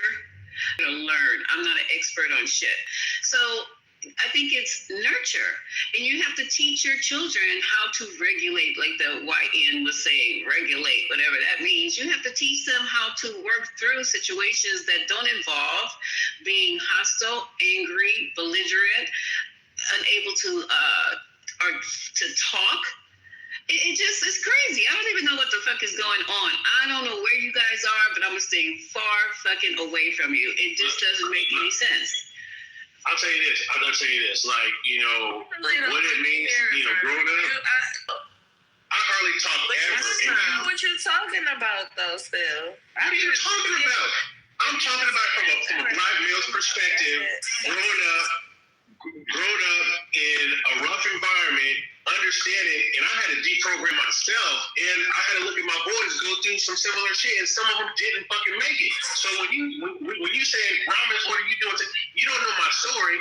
Let me explain, right? And then I can tell you where I'm coming from, right? And I can tell you what the steps that I took, and some of my other friends took, and the success stories and the stories that didn't work out. I think it's indicative of, especially growing up, how I grew up, low income, single family, gang infested, all that shit boils in you.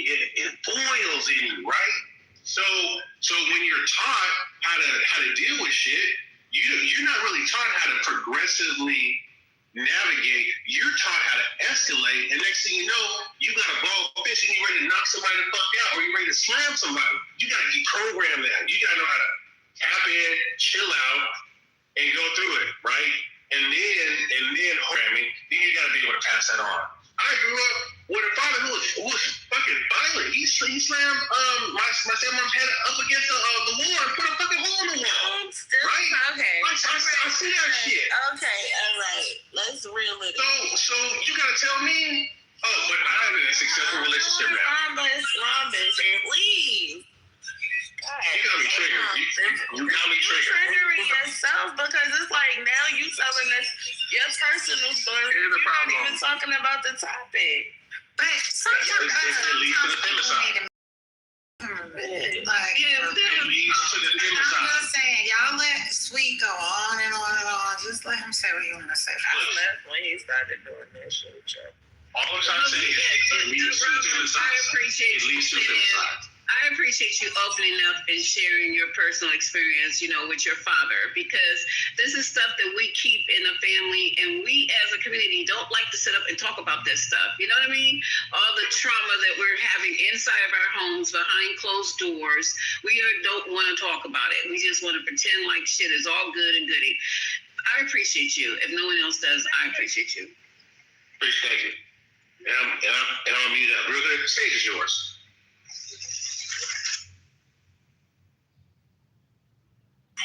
The problem with these conversations is like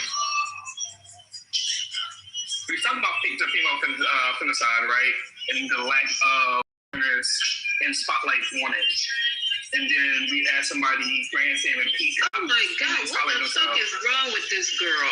Let me block this. Oh, man. Oh. Okay. So, and that's the problem. Like what you're saying, Rum, is relevant, right? Like, this is the problem here. We can't even get the spotlight for more than 5 minutes before some niggas gonna go on stage and peacock. Yeah, but I guess it's all the problem, right? It's all part of the problem. What part on this conversation were you? I wanted to just say this real quick, sorry. Not too much on peacocking niggas. Thank you very much. Oh my God! Yeah, we were talking about femicide, and the question was addressed to men, like, why are these men acting this way? So when you ask that type of question, a male is meant to respond, right? And so I just decided to share some of my thoughts, right? Because I think I'm here's something with you. Although you're not doing anything but saying I, me, and me. Like, look at your language. Words matter. Right, this whole time it was I, me, what I, like, dial it back, listen more. Like, you can speak fine, but there's more people on the stage. And when people, even when the women themselves were telling you going off kilter, you decided to double down and get louder and start getting offended. Why don't you share? Why don't you share? When you ask questions. Don't ask a question. Hold on, brother. He's trying to share his story so you can know how he got to his glory, brother. That's what I'm saying. I'm gonna drop some on you, but that's what I'm saying. Like, if you ask a question, then boom. If you want information, I will sit down and listen. I will. But if you ask a question and it's not rhetorical, you really answer the question, somebody gonna step up. And today, guess what? It was square ass rhombus. This is your topic, rhombus. Thank you. Yeah, rhombus is a square. But some of that I hope that you are through individually with someone. Because you have a good job, so I know you got good insurance. So that would be really helpful. I'm curious what brought on this conversation. Were you guys talking about all the Black women who've been murdered in the last month that were kind of public? Okay. Yes, this young lady came on, and this is a topic I think is important. This might not be the platform because this is a political room, but a young lady came in. I don't recall who it was. I didn't see the screen, and she was. It was obviously something she was concerned about, and she goes, "Well, you guys are talking about this. That are you talking about what's going on?" I'm thinking she was referring to the Black community. I could be wrong about all the femicide that's been going on lately. There seems to be an uptick in it, and I just wanted to learn a little bit more about that's it. If y'all want to move on, that's fine. Yeah, but the thing about it is, guys, I know this is going to be annoying as fuck. I just can't help myself. A rhombus is not a square because a square has 4 right angles. I know you don't know me, but I was making a joke. Like, if you actually really knew me and my mathematical acumen, you wouldn't even try to correct me. I swear. I'm talking. Damn. Okay. I was just making sure you didn't think that. I didn't know. No. I get it. I was just saying, I was on busy. Rhombuses are squares, but every square is a rhombus. That's all I gotta say. I'm good. Shut your ass up. Shut your ass up now, God damn it. That was for Sunny. I got you. So she was calling you a square. She was calling you an L7 weenie. Retro, can you come up? Because he's trying to explain how men kill men more than men kill women. And I just want to hear the perspective. Right. We're talking about femicide, which doesn't even. I mean, I don't believe the definition of that means that it has to be a man killing a woman, unless I might need to check that, but I don't believe it has to be a man killing them. Oh, I didn't know. Let's look it up. Hold on. Femicide? That's a good point because I didn't think about that. So it is. Femicide is the intentional killing of women or girls because of their gender, often driven by misogyny, inequality, and power imbalances. It is frequently perpetrated by or family members. Globally, about 50,000 women are killed by someone in their own family every year. So this is a good question to raise because what if it is a lesbian couple? I'm just saying that was a good point. That's still femicide because it said intimate couple. It didn't say if it had to be heterosexual, correct? Correct, babe? That's true. Yeah. Okay. Mm-hmm. Yeah. What is a guy being killed called? Murder? Let me see. What? Okay. If femicide is when woman is murdered, what is it called? Wake it up. When a man is murdered. It's called niggercide, obviously. For his gender. It's called anytime. You are stupid. What? Y'all didn't know the technical term? Please put it in the chat. Y'all need to start reading more. Y'all will know more. You read more. It's nigga. We are nigga-free hours. Okay, nigga-free hours. We got 2 hours to be nigga-free. That's a lie. That's a lie. Wait a minute, time out. Let's be fair. Class. Absolutely. Not on my watch. We're learning. Now, we're raising great points. Somebody said, what's it called when men are killed? There's actually, I didn't know this. It's called androcide. It is a systemic, targeted killing of men or young boys. Often in the context of war or genocide. I didn't know. I didn't either. I thought it would be funny. It's really some shit out here. But it makes sense because remember, King Herod called for the killing of all 2 and under. So technically, that is androcide. Wait a minute, but I just wanted to tell y'all the responses in the chat because the chat is stupid. So when I asked the question, they said it's called spermicide. Somebody said it's called progress. Oh, wow. We gonna laugh now. But if I were to start laughing at, let me go on. That shit was funny. But see how y'all laugh at the death of men? Because you was about to say something. I agree with that. I laugh at femicide. That wouldn't be funny. And while I do get your point, jokey joke. Now I'm getting moved to it. Like, what's wrong with y'all? That's why these conversations are not fruitful, because they're just, as somebody else mentioned, signaling of virtues to the broader audience. Like it's you've learned a new word you can use when you're speaking on behalf of men being killed. You can tell them I would never engage in such a fruitless conversation unless it's on Clubhouse. You will, nothing else to do. You will. And I'm using it, 1 second now, and I'm using it to pass the time in between other nigristic forms of entertainment, right? Because this obviously is not saying. What is nigristic? Let's look at Look, I don't like y'all anti-nigristic. I don't like y'all anti. Y'all are being very anti-nigristic or anti-nigger. You're showing anti-nigritism, and I'm hoping that y'all can stop. Making shit up. Nigristic. So what you mean nigristic? Yeah. So well, the word is nigritic. There's a real word. It's called nigritic. There's no S. It's nigritic.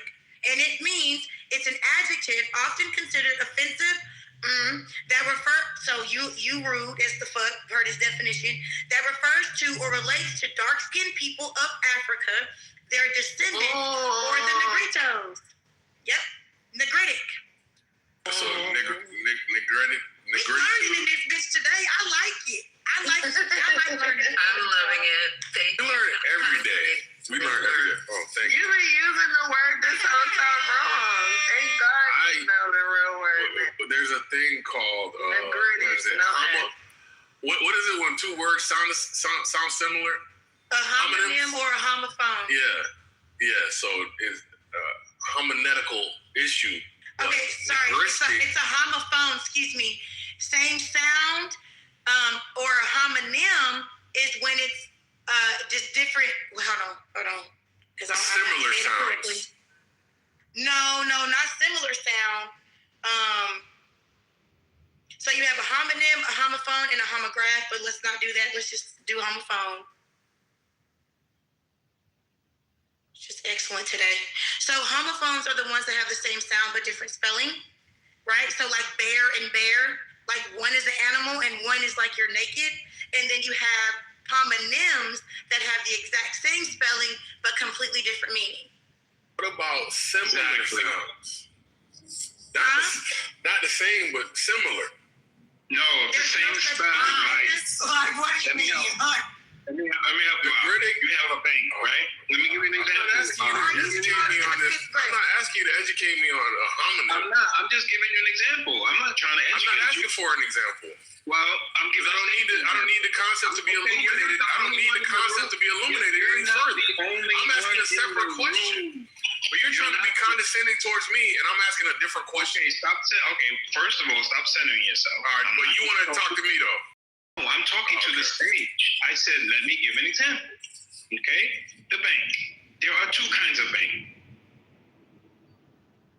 You got the two of the bank. That is a homonym. I'm going on mute. See, that was perfect example. That is a really Yep. Things that sound similar are different words. So I don't think there's a word for that. What he's talking Thank you, Sonny. I was trying to explain that to his ass. There's no, okay, I think he was trying to say made up a word. There is a word similar out there that is a real word.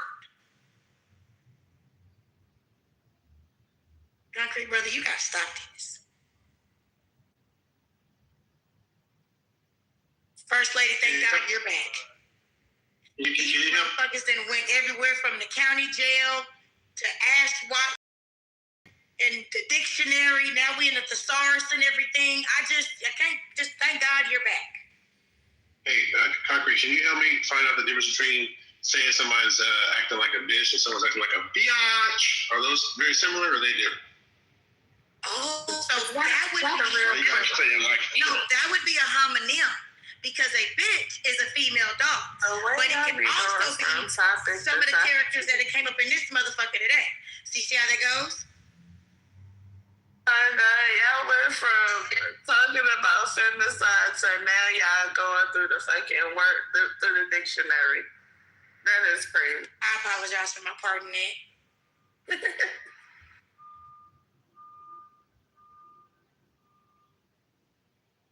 To the original topic, you can take it ahead, Dora. Problem was that lady came in here and she was accusing us of not protecting women in this here space, and that is not a fact. That's why you were trying to go to the next person, because you didn't want to hear that shit. But it's not true. She was talked about it. She don't go here. Who was that lady? Her name was Satan, and y'all were talking to her. Oh, God. Her name was Satan for real? Satan's creator. Y'all were engaging. I wasn't there, so I don't even know who she was. Part of the conversation. You just wanted to shut it off. Y'all don't like to talk about women being harmed? Does it make you feel guilty? No, because I don't harm them. I protect women. I protect women. I got daughters. I got a mother. Oh, God rest her soul. I have a spouse. I will kill for mine. So I don't know where this is going. There may be men in here that don't give a fuck about women. You can talk to them. You ain't talking to me. Well, there are a lot of men who have daughters that still don't respect women. And I know she's not talking about you, but that's just part of it. I know she's not talking about you, Divine. Talk about it. I don't think we've ever talked. I don't think we've ever talked about femicide. Is it femicide? I mean, we talk about everything. I just didn't enjoy that lady who was making accusations. That's why I did the news break. That lady, something was wrong with her. I'm going on. Oh, okay. I wish you would have made that clear, because to me, I thought you were just trying to shut us down. He was trying to remove Satan's energy from the stage. Not directly. Or any man in this room that I share spaces with, and Divine, so forth and so on. However,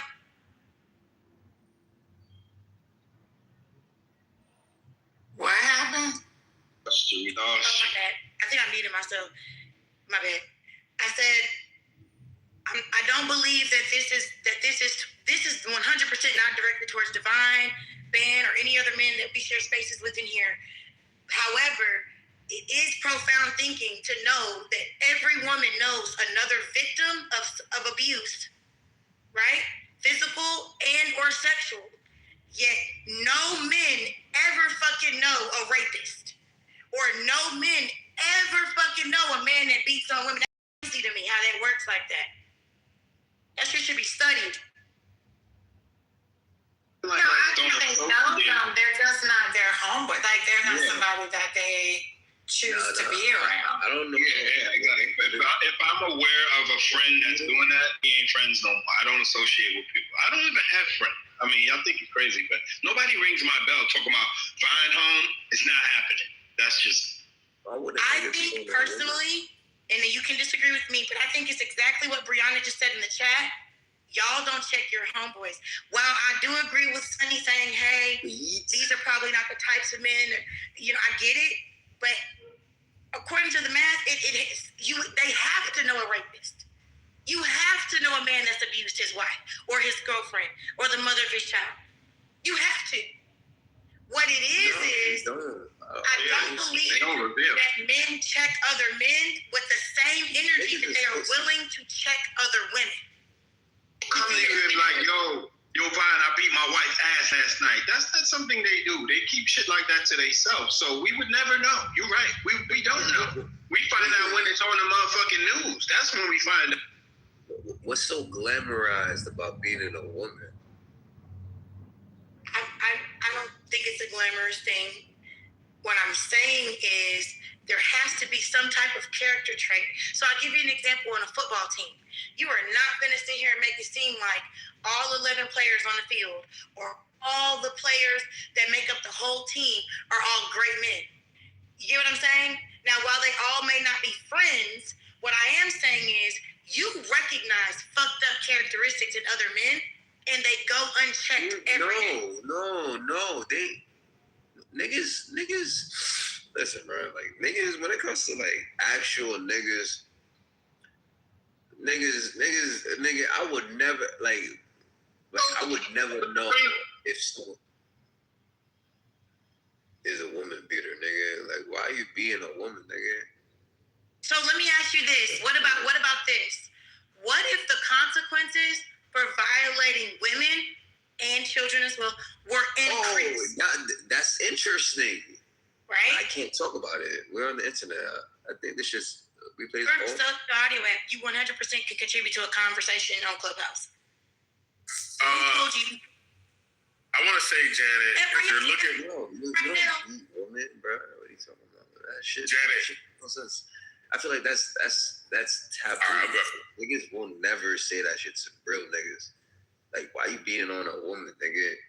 You a bitch. You can't, like, you need to control it. Can I talk in semantics and shit? Or do I gotta be, like, politically correct? Be your authentic self. Even though this is why the fuck keep are it you real. being on a bitch, nigga? Like, nigga, what? What's up with you? Do you have to say that every other word, though? Can I say this to Janet? Because you're saying, what if Misa, they... can I go after you, Misa? Oh, yeah, I don't mind, sir. I didn't mean to cut you off. I like you. All right, no problem. We're good. But murder to death. And it don't stop these greedy motherfuckers from killing people. It ain't gonna change nothing, because it's not. We need to just teach them how to, from the ground up, from the DNA up, how to respect people, how to respect women, how to respect children. Laws don't stop no crimes. Am I not right or wrong? Lisa, that was the exact, and nobody wants to talk about it. We gotta get back to where. What do you mean we normalize certain pathologies? What do you mean by that? Pathology. It's normal for women, especially the Negroes. Yeah, I know. See when I say they don't want to talk about it? The nigga said, she know what I'm talking about. He know what I'm talking about. Because if he know what I'm talking about, that means you know what I'm talking about. And if he already can anticipate that it's going to be something, hold on one second. I asked you. Yeah, and I was about to answer you, man. Just tell me. And you were interrupting. You were speaking while I was speaking. I apologize. So the respect. All right. It's okay. All right. Let me just land. And you're doing it again. You're trying to impose your will upon me. Please. Thank you. So, this is the issue. This is the culture.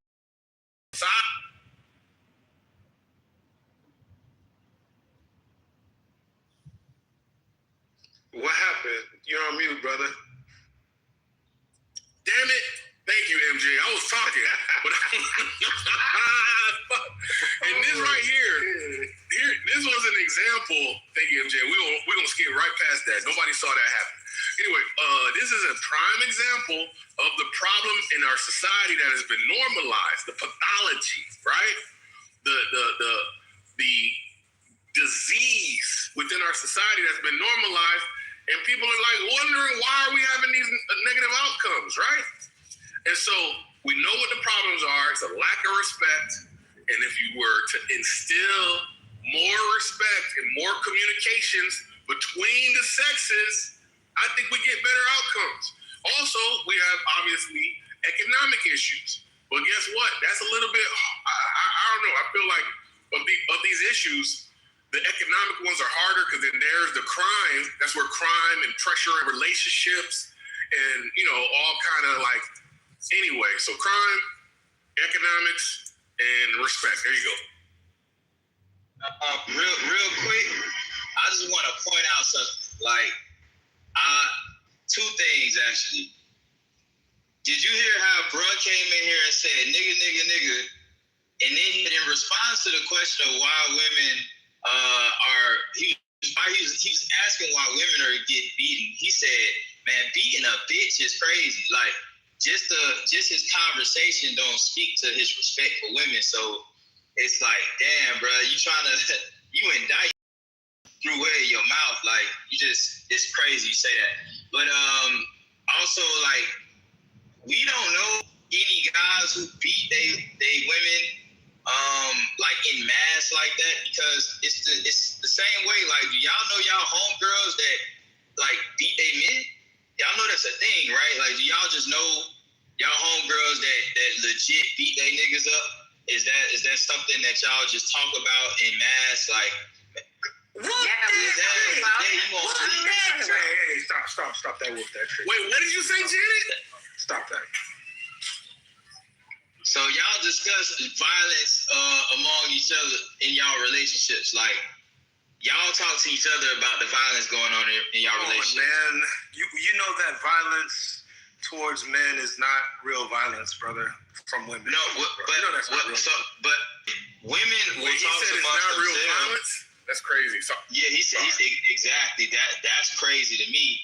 That speaks to the issue. It's like, whatever we do is violence, then I guess, like, if I knock your ass out because you punch me in the mouth, it ain't real violence on your end, but it's real violence on mine. So it's a one-sided situation. Yep. So I might not say it. You're seeking equity with women? Is that what you're saying? Yeah, they're not worth it, brother. They're not valuable in the same way that we are. Where is she? No, Janet. Here, let us speak, please. Gentlemen, please let us speak. Is she there? Wait, you cut him off to ask him whether or not he was treating women equitably. Pardon me. Now you want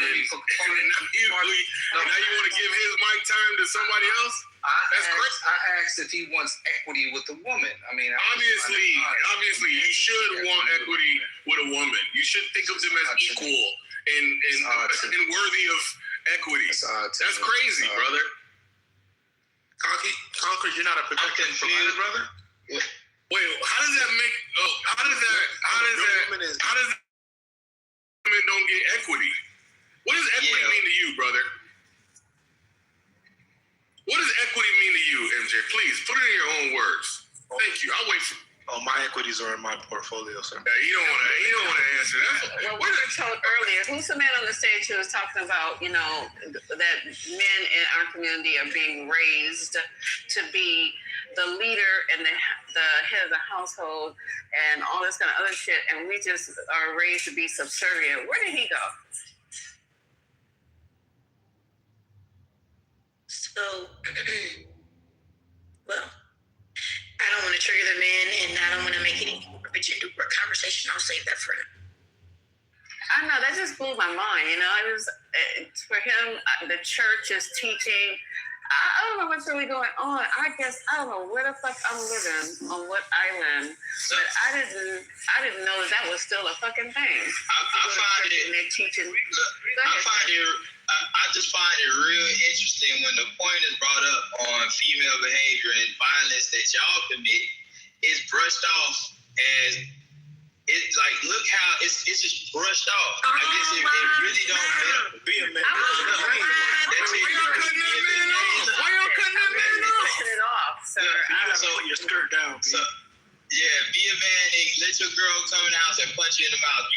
So the reason why it's probably, and I want to acknowledge that I did cut you off. I'm like muting you right now. And the reason why I'm doing that is because not only do I right now was insensitive, You all are not dying by the hands of Black women like Black women are dying by the hands of Black men. I think the fact that you just imposed that idea very much gives all lives matter energy when people try to, bring awareness to issues that address a certain demographic. The idea that you brought your ass up here with 7 fucking Clubhouse friends to say, do y'all have these same conversations amongst your girlfriends when they're beating their husbands? Statistically, sir, if we had to prioritize one or the other, it would not be you. So I'm going to politely help you shut the fuck up. No, that's disrespect. See? Why the disrespect? Wait, and you why does... Matter of fact, everybody who names start with a C.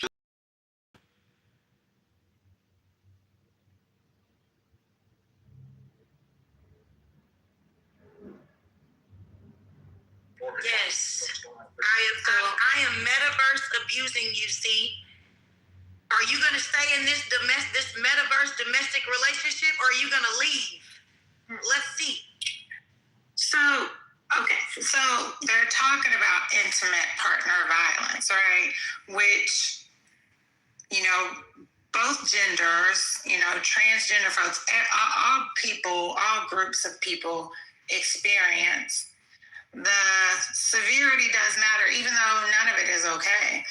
It's just that the conversation specifically was about Black women experiencing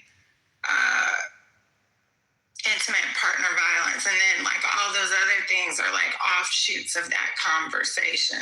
I'm not clear about even what we're talking about anymore after the last comment.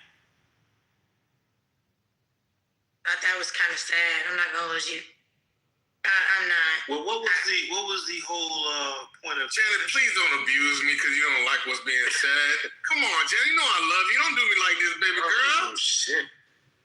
My finger slipped. What were you saying, Kim? She hit you with the Dwayne Wade. Please, baby, please.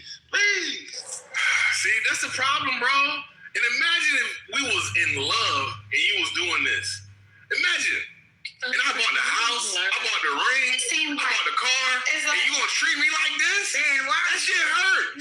Ben, why are you doing this? Stop doing me like this. Stop doing me like this, Janet. It's really Janet, stop doing me like this, Janet. Concrete. It's like you're trying to make a joke out of something. No, this is real. Listen, you can try to play the emotional heartstring game all you want, but what we're trying to explain to you is if you want to do a root cause that you want to do, because it'll all point back to you. You have to conduct yourself better.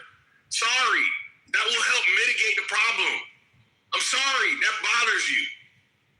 Conduct yourself in your community better, and it will mitigate the problems. But you don't want to hear that because you don't want to take accountability. But you want to abuse. Come on. What's wrong with y'all? You're losing. We're all losing. Oh, we are definitely all losing. Violence is a problem. And hint, the violent community is not gendered. Well, there is gendered violence, I'll say, but there is a cycle of violence that isn't. It's rampant. It's everybody. Everybody's being violent towards each other. And if we don't recognize that, we're not really serious about treated very well. Well, I'm married, please, brother. I'm give married, these. brother. I know, brother. I got a good. You've been captured and conditioned. God bless you. Absolutely. But when I hear your submission on this topic, in this moment, I hear somebody who has made a prepared statement due to their captors, dictating the terms and the language in the prepared statement, right? And by threat of execution, or maybe no food, or you sleeping on the floor. I don't know what they did to you. What is your opinion on concrete? What is you and the other gentleman that you're speaking to? What are your all's opinions on femicide, and how do you handle interpersonal or interrelationship? That's a new word. I like that one too. I think I think that's what's happening. Upper hand? Yes, I think we're always in a power struggle, socially, economically, psychologically, and there's always a group who, for good reasons or not, or otherwise, trying to gain an upper hand, right? So you believe the conversation is people trying to upper hand in a gender war? That's what you're saying? Any context. I mean, it's not a real conversation. I don't know why you. It's not you gotta wait till the response. You've been going on. I think you got it, but now you're just over talking because you don't like the reality. And I don't know why big grown women hate reality. I don't know why big grown women are so affected by people's other. Hold on, MJ. I'm trying to fucking. Nobody is affected. I'm trying to soapbox. I don't know why big grown educated accomplished women. I don't know why big grown educated accomplished. I don't know why big grown educated women. I don't know why big grown educated accomplished happy women are so hurt by somebody's. Don't know why. I don't know why I didn't come. I don't know why I didn't come.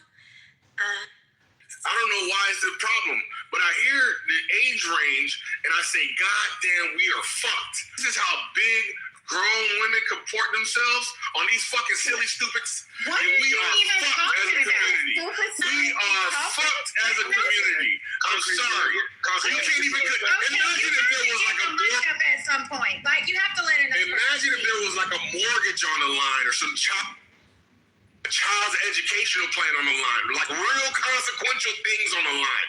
Imagine how you fucking conduct yourself. On an internet conversation, you can't conduct yourself like a human being.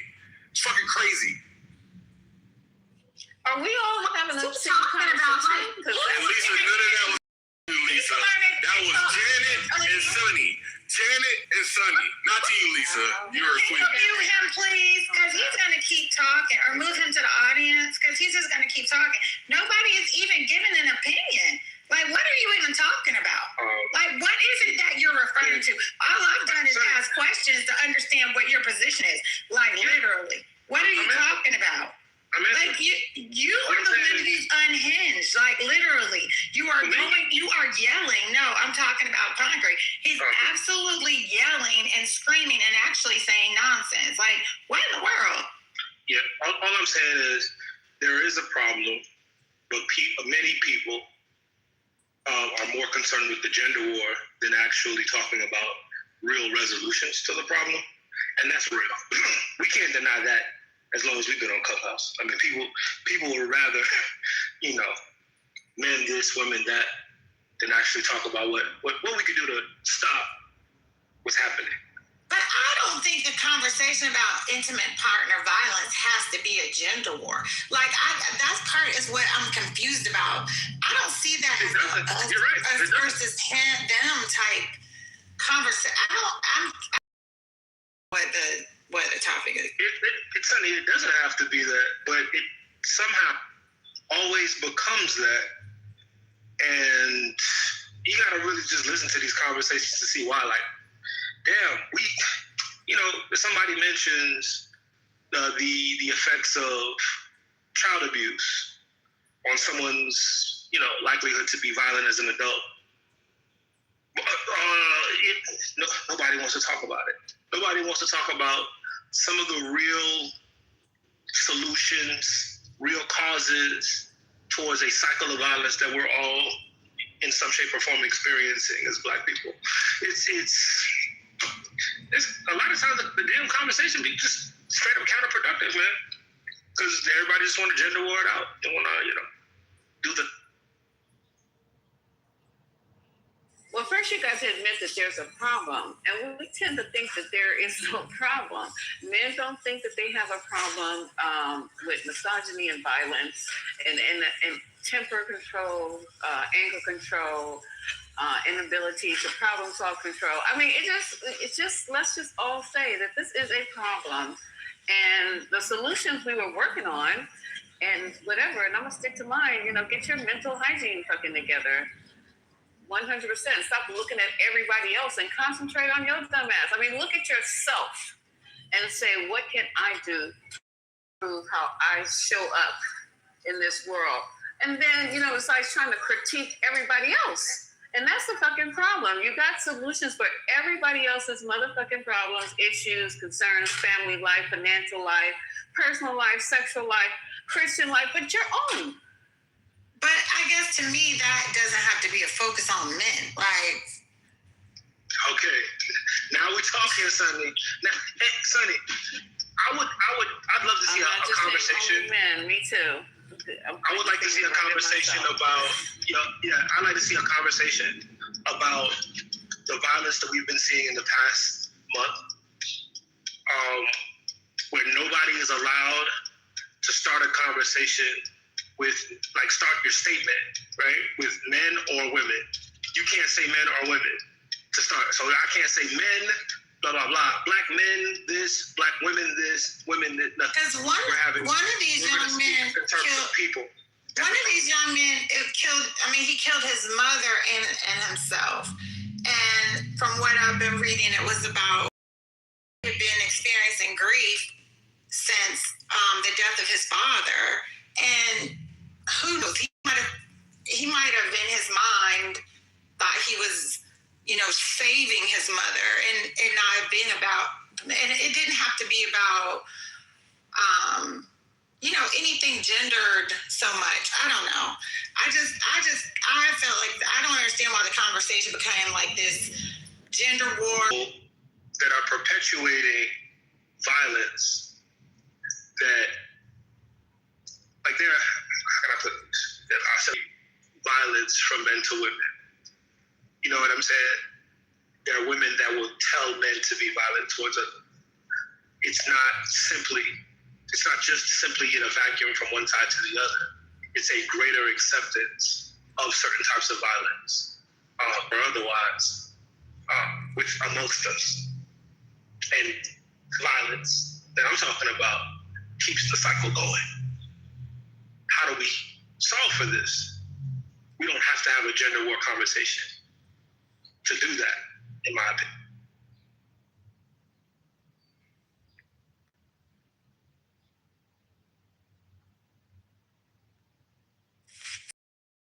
opinion. Man, I didn't know I was off mute.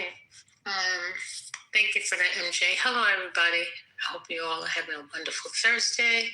Just wanted to, read this. I'm sure you all have read it, but for shits and giggles. For those people, fewer in number now than ever before, that are reading the failing New York Times or watching fake news, CNN, that think that I am anxious to end the war, if you would even call it that with Iran, please be advised that I am possibly the least pursued person ever to be in this position. I have all the time in the world, but Iran doesn't. The clock is ticking. The reason some of the media is doing so poorly with subscribers and viewers is because they no longer have credibility. Iran's Navy is lying at the bottom of the sea. Their Air Force is demolished. Their anti-aircraft and radar weaponry is gone. Their leaders are no longer with us. The blockade is airtight and strong. From there, it only gets worse. Time is not on their side. Carry on. I just like to say he has all the time in the world because he and his flat ass is not out there bobbing up and down in the middle of the Mediterranean. And then, as neither is any of his kids. So, yes. And then he failed to mention that the sailors he was talking about, the Iranian sailors that he's killed, or ours are sending messages home that they're hungry and they need a better, more food and better quality of food.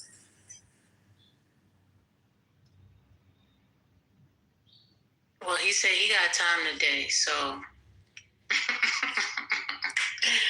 he said we got time. They don't have time, so Do what you're gonna do. Make a decision.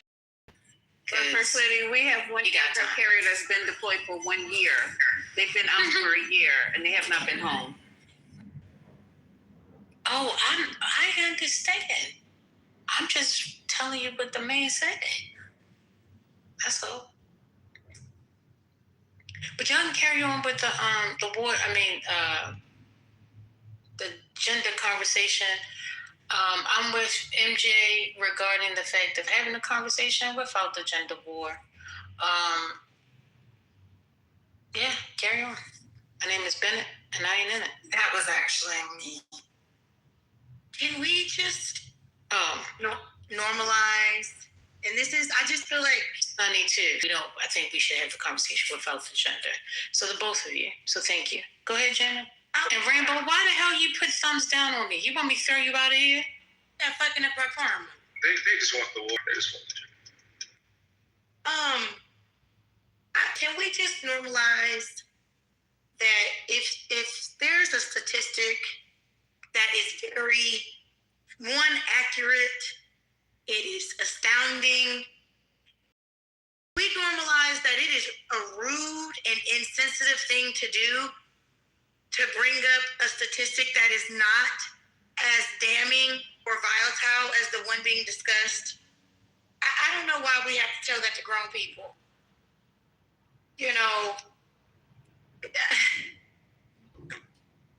It's like if we're talking about kids being sex trafficked. You say, hey, I want to bring awareness to this thing. And then you have some dumbass that says, while y'all are talking about that, men are being emasculated in the workplace every day.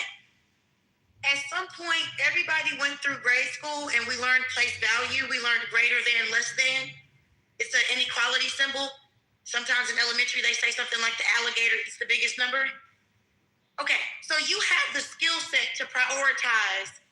Okay, can we do that in conversation? Is that fair?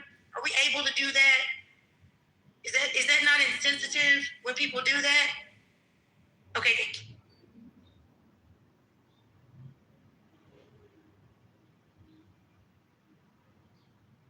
Well, I think you made it clear. Maybe they didn't understand that ahead of time. Mr. Resilience, I was trolling. I was clearly trolling, brother. Goddamn.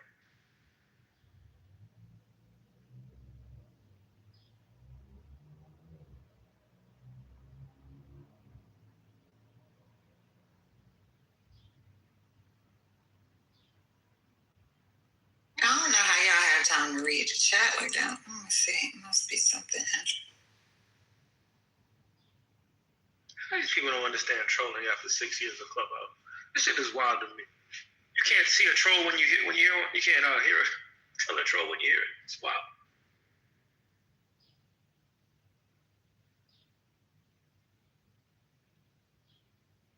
Okay, but why can't we actually walk this through and talk it through, communicate to get to the bottom?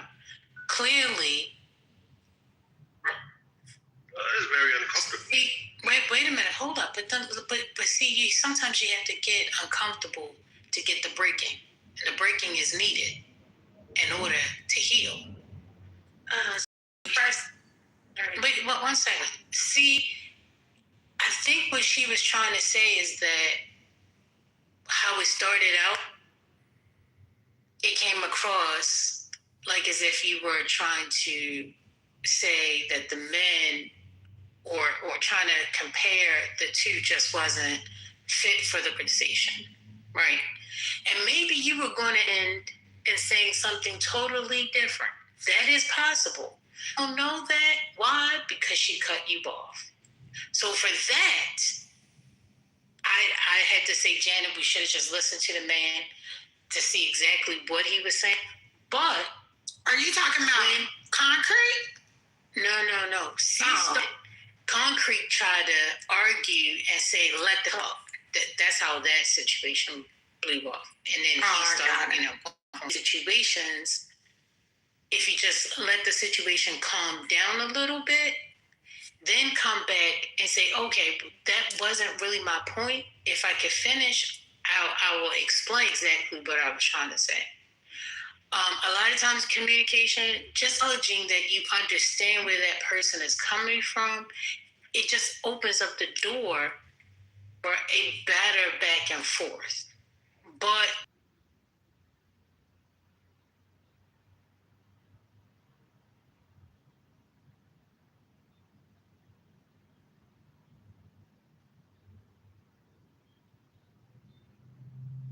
oh, I lost y'all. Y'all gone? Okay. I was gonna say, oh, sorry. Hey, y'all, my bad. I was gonna say to you, First Lady, I think you raised an excellent point. I think some people lack self-awareness and social awareness to be able to have such passionate. So some people are just not aware of them within like one, their own rage or their own internal temperatures, and then also to read the room. So yeah. Wait, are you projecting right now, Janet? No. And I also wanted to say to you, Concrete, no. Because when you got very disturbed earlier, and I didn't like that for you. Passions were high, temperature was elevated, but I think we can have the convo. I think, now, though I do think that what I just said could definitely relate.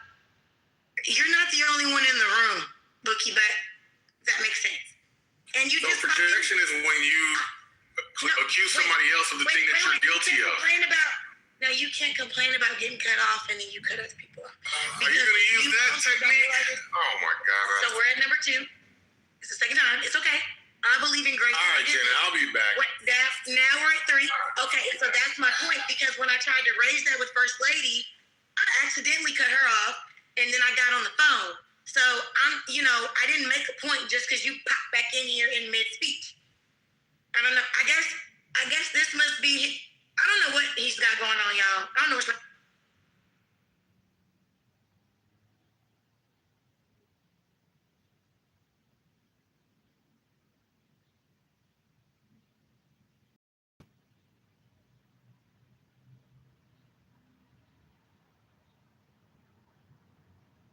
And why does he keep storming out of here, flipping his hair? Like, what is that? What? Marsha? Like, what is, like, is that, is somebody going to tell him stop? I need a man in the room. Somebody's got to tell him not to do that no more. Yo, you know what I'm going to say, so I'm not going to say it, but yeah, that's hilarious how that happens. I knew you must have been busy earlier. Glad you came off the mic. That's fine. Every time never fails. Once you put that on them, it's a wrap.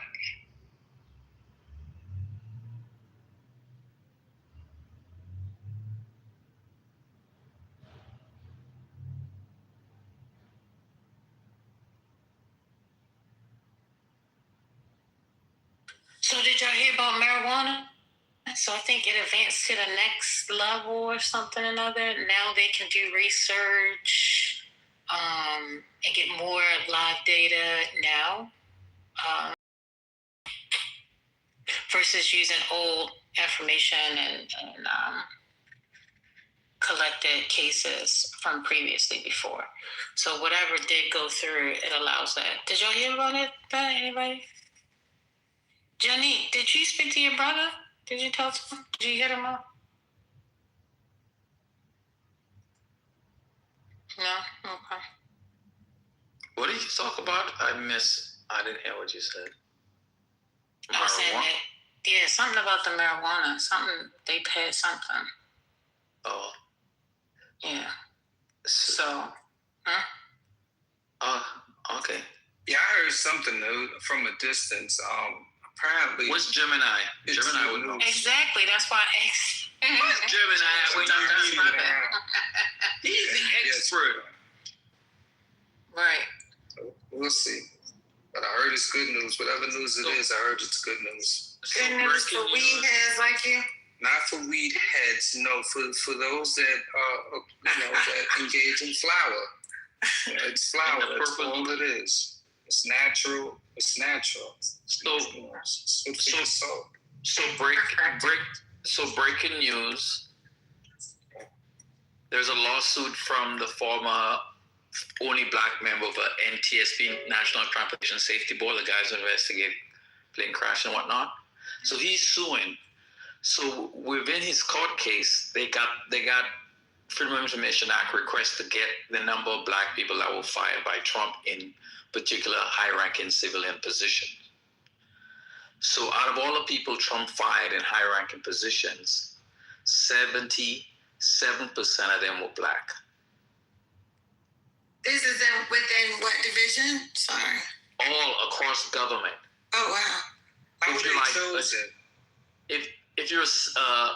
basically if you're black, you got fired. That's why the guy is suing, and his case is going for the courts right now. He used to be the former mayor of Jacksonville, and Biden appointed him to the NTSB.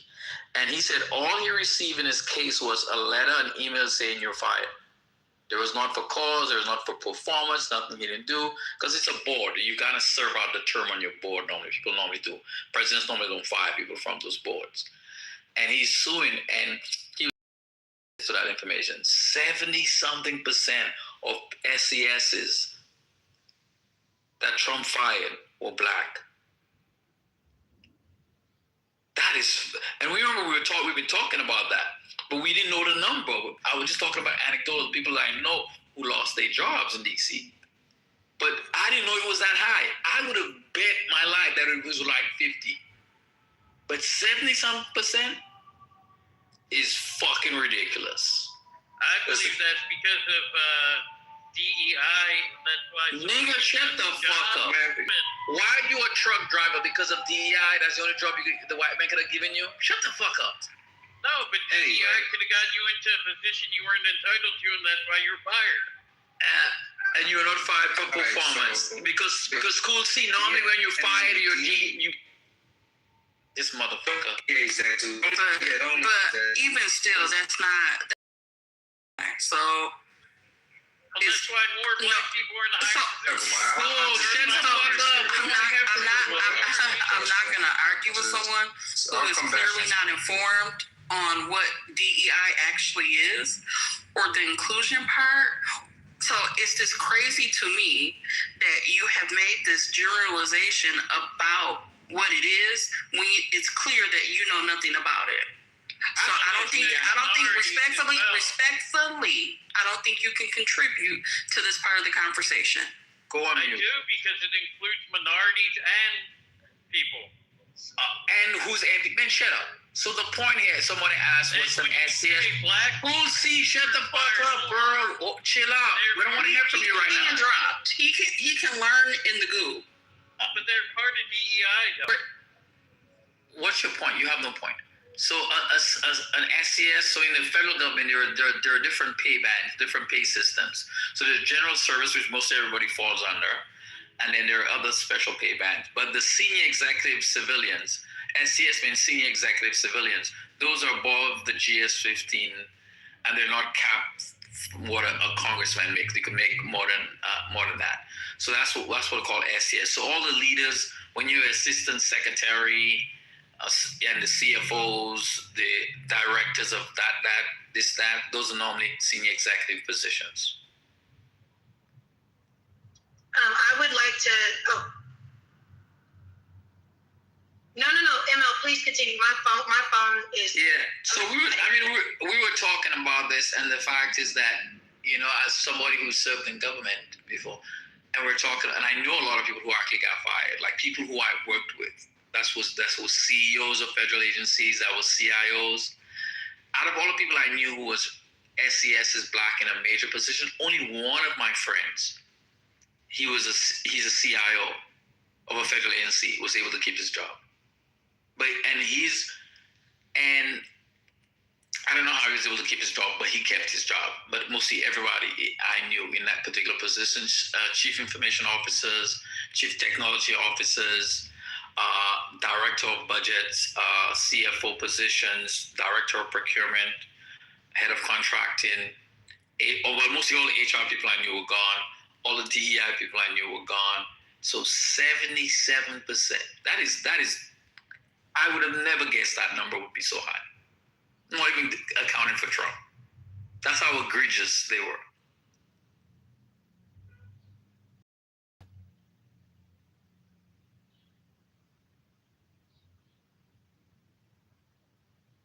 What's up, ML? How you doing, brother? I am doing fine, my brother. Yeah, I didn't really care. I only said it so I could just start. Because you don't care about black people, Concord. We know That's that. a fact. I have submitted my papers to divest from the NEAT. I'm just waiting for approval. I will be joining another.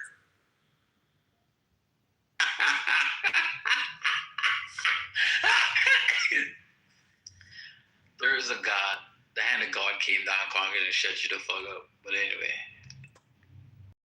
I want us to normalize not having to announce when we're moving the fuck on.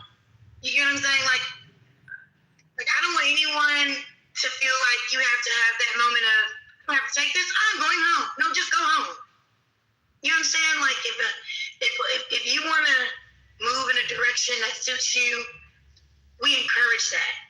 Just like we used to have the button that said leave quietly, we want to encourage y'all to do that in your real world as well. Thank you. So with what Concrete was saying, I'd just like to take this moment to officially invite and announce. Thank you, Concrete, for talking about you want to disengage from Negroes. We're going to have... You see why? 20. Okay, I'm sorry, sweetheart. I'll let you go right after me. We're going to have a special guest. There's an entrepreneur and a religious man, a man of the faith on this app. I think he calls himself Man Baby. He has purchased 30 acres of land in Georgia. And I don't know all the particulars behind it. That's why we're going to let him present it in the 420. He is going to establish a town for a select group of African Americans. And you have to be screened, application process, the whole thing. And they're going to build a community that is exclusively for African Americans who are African descent. And the name of this community is going to be Negro Land. So I took a poll yesterday to see if anybody was really interested in hearing his presentation. And 52% said yes. So we will be Concrete if you want to disengage and leave. I'm sorry for the background noise. Disengage and leave. Maybe you might consider coming to this seminar in reference to Negro Land being presented by a person with the name of Man Baby. No, I'm disassociated from all niggeristic behaviors and. That's not a word. It's nigeritic. Especially since the niggas are so out of control. It's nigeritic. We talked about this, honey. We'll put a B in Janet's bonnet, but this is not it. This is not it, Janet. You're never gonna dominate me, Janet. You gotta be on the internet to do so. So if this is what you need, I don't want to be your pet. I don't want to. Please, I'm not your pet. Find other pets. You can go get a dog or a cat or a hamster. You don't need humans to be your pets. Anyway, I don't know what's going on. It's like people want to control people, and that's that demon spirit. But she want to. Anyway, it is what it is. But yeah, Lisa brings out the of me. I don't know why, but what Concrete? I wish we could police our own better. You see how ML commended me getting mod abused and Janice being real over the top with it for no reason. It's like, come on, why we treat each other like this? Congress. Even if it's on the internet, even if it's on the internet, I just take it to be the same thing in this context. No, I celebrate it. No substantive difference. Anyway, this is so stupid. Anyway, yeah, we got to do better, man. Y'all love having upper and like class division, right? Because that's really what it boils down to, right? They gave you a toy on the internet, and they saw how you were so easily fucking persuaded to act like a tyrant. And that's the Stanford prison experiment, right? Once you get that toy, you lose all. It's crazy. I don't know why people succumb to it like this. It's weird, but whatever.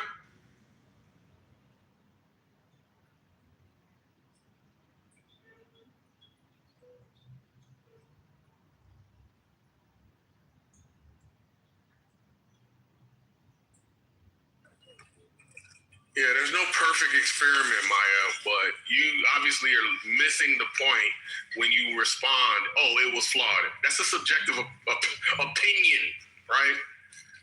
You can have opinions that, you know, Michael Jackson's not a great artist. Okay, great.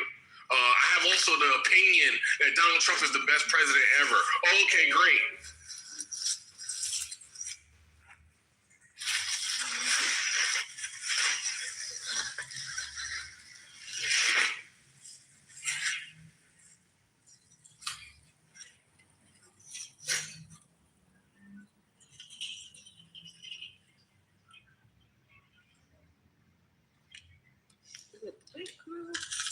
Something else.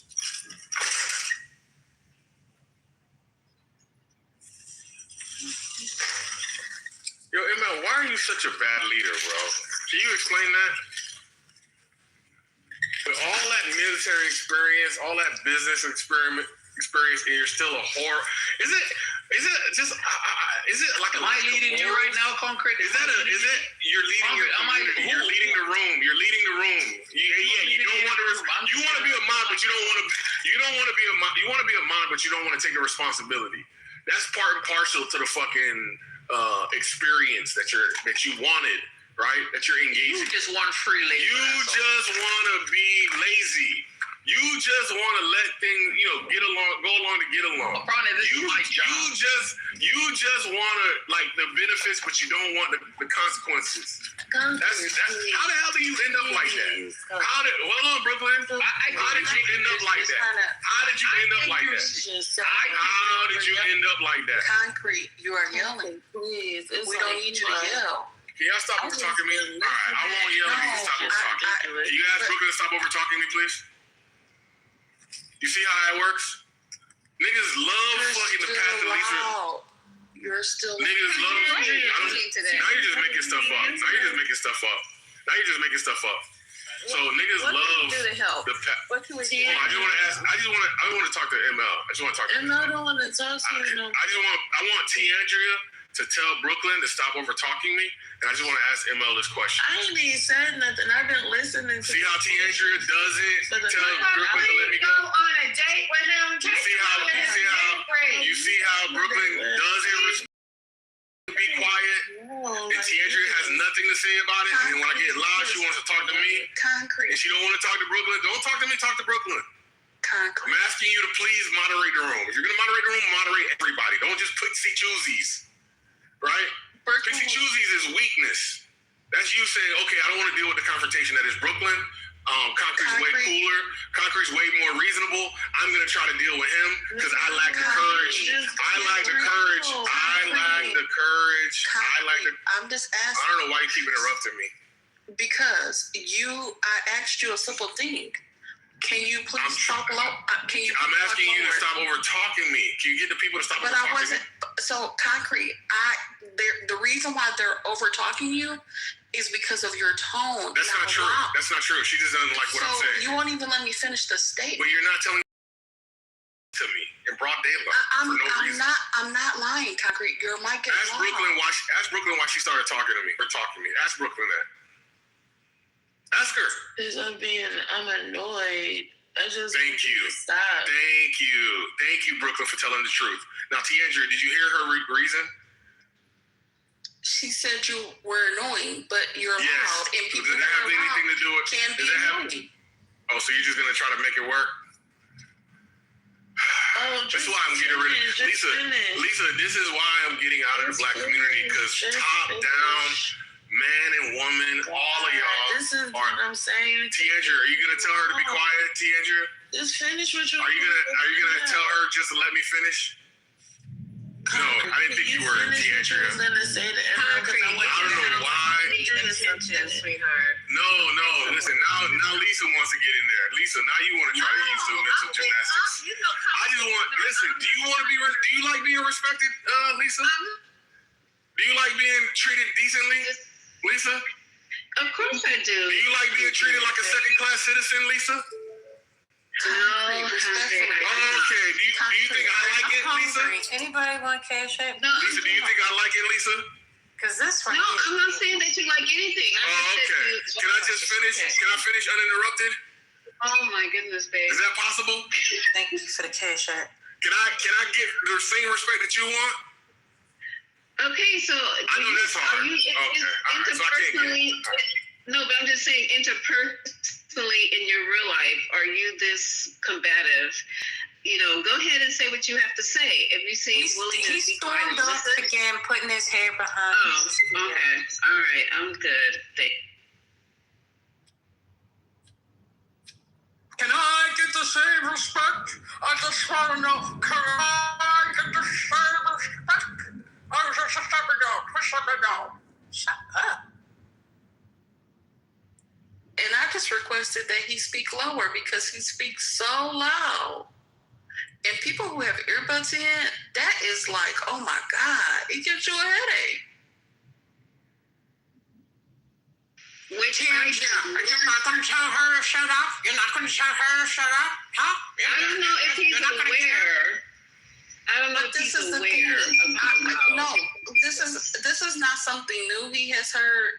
This has been something that has been repeated to him about how loud he comes across.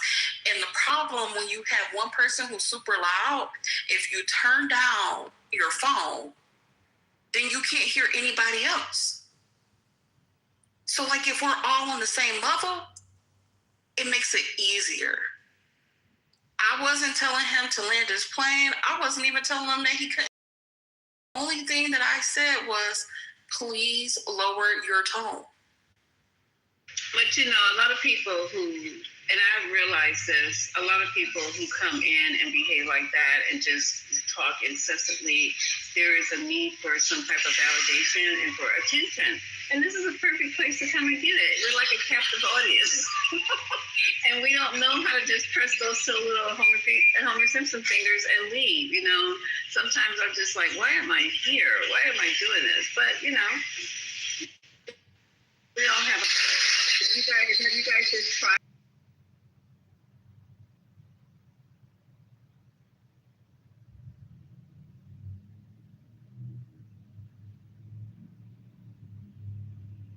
Then I'll just leave. That boy is crazy. He knows how to stir up a room, I tell you. What else is in it? Oh, he said, sin, y'all are trash. He said, New York Times, trash. All y'all, they're just trash. No reason. And that's why your ratings is going down. So we can only be validated how many followers we have. Mm-hmm. Like Clubhouse. That's the way it works. I see that, girl. How many followers you got? How many views you have? Mm-hmm.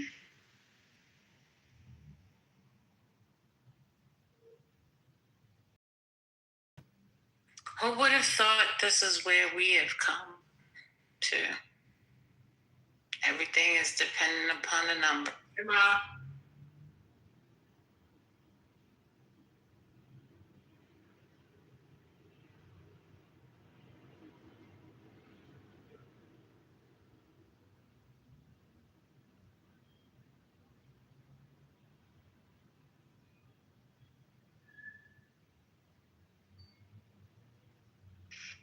Were you in here when the Iranian man said he didn't care if Trump nuked his country? I still haven't got over that.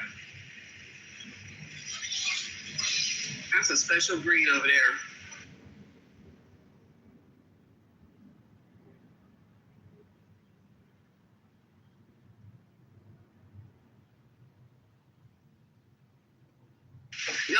for that. I'm not ready for that mindset. What did you say, Lisa? Was I here for the Iranian? The Iranian who said, his name's we're not ready for these people. He said that he doesn't care if Trump nukes his country. We're not ready for that. It's us over here. We're not ready for that kind of war. We're not ready for people who have that mindset. Because we're not. We're not prepared. We're not ready.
Yeah, I'm not ready for that.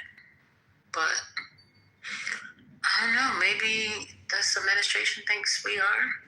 So Trump's orders Navy and kill any mine-laying boats in the street. So they're ready to start using some fire. They waiting for it.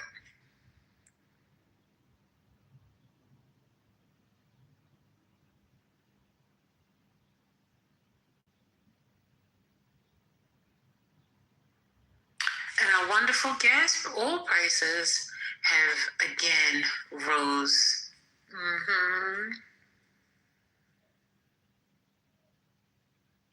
Yeah, 15 gallons, I paid $70. 15 gallons of gas, I paid $70. I made sure I got it even. $70. Y'all got it. Y'all got it. Y'all could afford it. Y'all got what? $70 for 15 gallons? Come on, Divine. This is outrageous. You see, you guys can't sacrifice for the war. I don't understand y'all. I am sacrificing. I'm standing. Selfish and greedy. That's what the president said. There's got to be some sacrifice. Come on now. So I saw something today, and I don't know if it's true. Allegedly, Iran is trolling Trump, and they're calling for Obama. They're like, we want to talk. We don't want to talk to JV. We want to talk to the varsity team and bring Obama. This like I said, I don't know if it's true. It's something I saw. They said bring Obama out. We'll negotiate with him. We don't want to talk. He's a master negotiator. People crazy.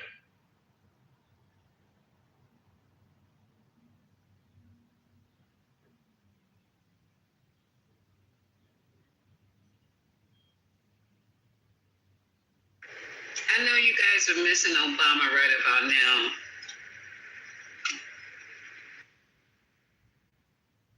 It seems they're trying to follow his playbook. Didn't they just give Iran a bunch of money and was yelling about how this is all the fault because they gave them a bunch of money?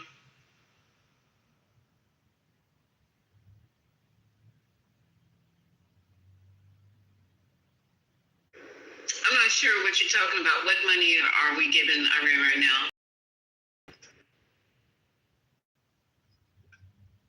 I don't know. Something I heard.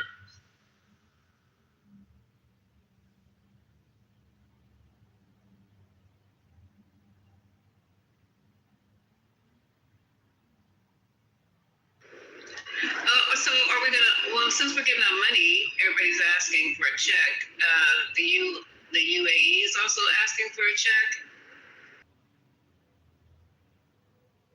What was the question again? Hello? Divine was saying that that something about where. Divine, go ahead and restate that because maybe I misheard you. I said our name playbook that they said Obama did. They gave them a bunch of money. So now the Trump administration is doing the same thing. Like I said, I don't know if it's true.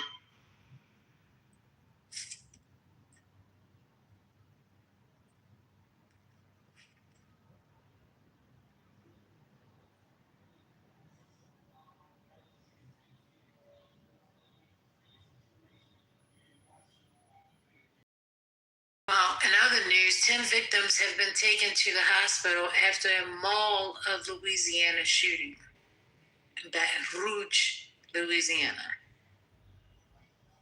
So, I hope nobody was severely harmed. I don't know the breaking story behind it.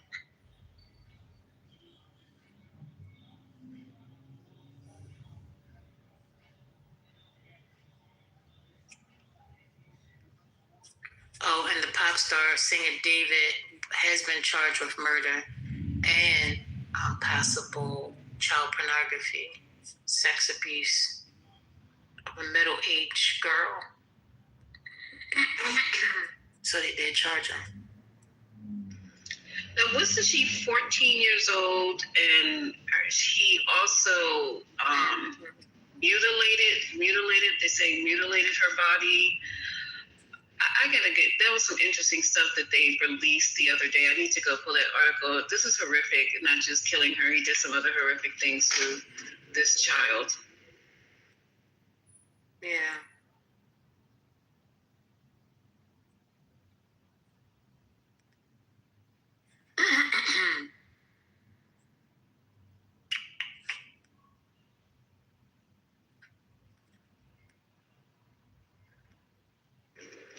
And did the mother know that she ran off with David when she was, huh? I said, I think so. Because they went to him, and he was like, oh, I haven't seen her, or something. But I don't know what took so long, because if they had a live the day before, they recorded the day before, I don't understand why they couldn't have found some evidence on him a long time ago. But everything in due time.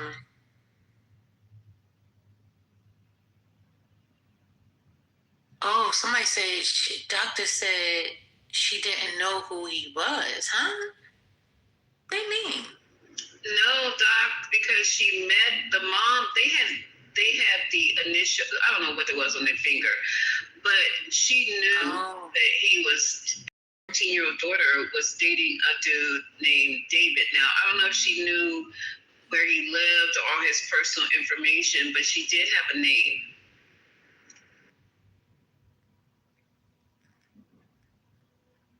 Because she knew they had matching tattoos.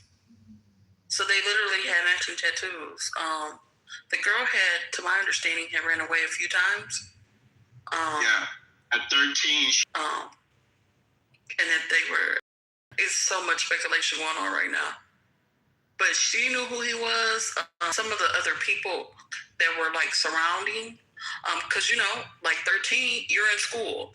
So when she would run away, she would also stop going to school. So some of the teachers, there was talk about how she was dating someone who was famous and had money.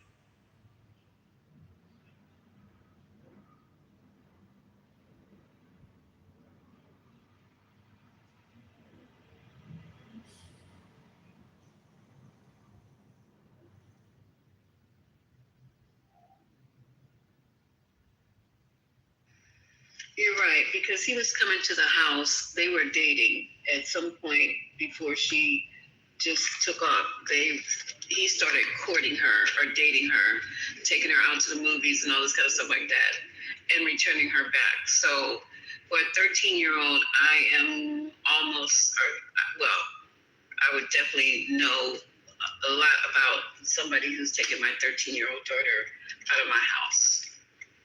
But Lisa, to that point, they both had matching tattoos, and the tattoo was on her finger. Oh, so that's why. So that's why he took the finger. Oh, he took her finger off? Yes. I didn't even know all that. I heard mutilation, but I didn't know that was one of the things he did to her. It's trash.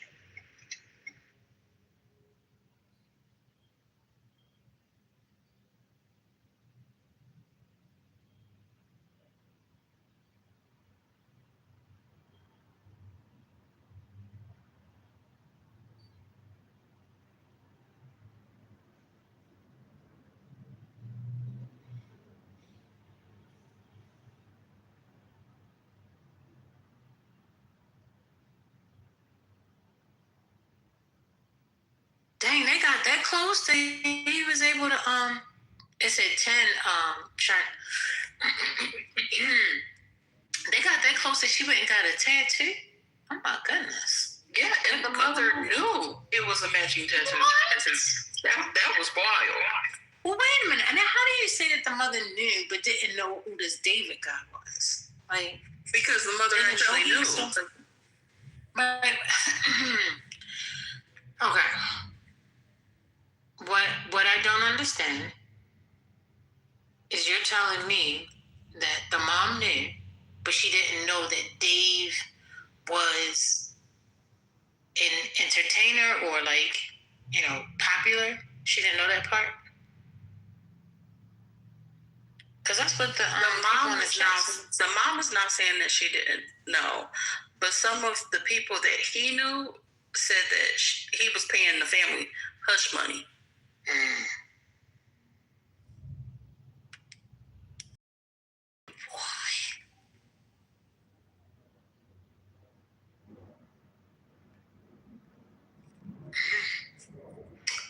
Too much for this was interesting. I remember this happened sometime last year that we were talking about his hit in Hollywood, and everything's just gonna go away. That you're not gonna be the prime ass subject. And the car is registered. They better prove it, Lisa. You know those words, reasonable doubt. Hopefully a dead body in my car? Circumstantial. They gotta have that circumstantial evidence. You know how it goes. No witness. They gotta really build this case. Do diligence. Yes, it's his car. Yes, his prince is gonna be on the car. Yes, he knows her. Yes, there's a relationship. But prove that he killed her. We could damn well say yes, he did. It's not what you know, it's what you could prove. Oh, Divine, they got the phone record. So apparently, they had been arguing, and I think he might have broken up with her, and she threatened to expose him for dating her, even though she was underage. So he invited her to come to his house. So they have a lot of records. There it is. Yeah, but this is definitely going to be a case of circumstantial evidence, specialized witnesses, those forensic guys, and piecing together the timeline, because he's not going to take the stand, you know that. Do I think he's guilty as hell? Yeah. But, people with money and good lawyers, it's a crazy country we live in.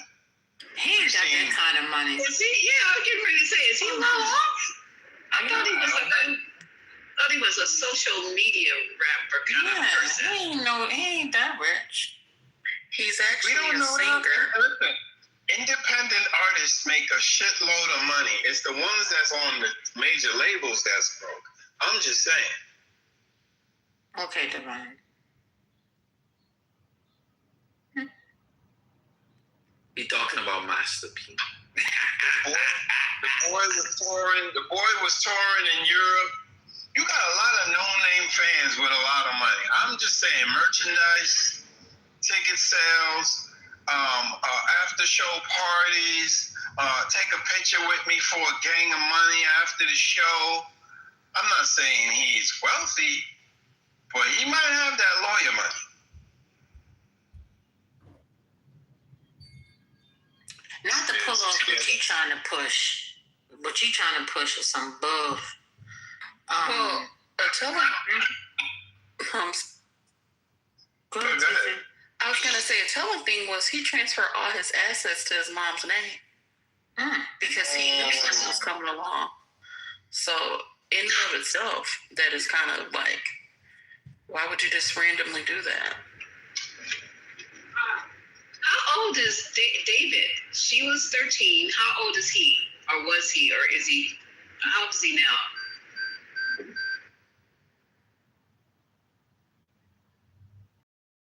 Let me look it up. He was over 18. I want to say early 20s, but I could be wrong.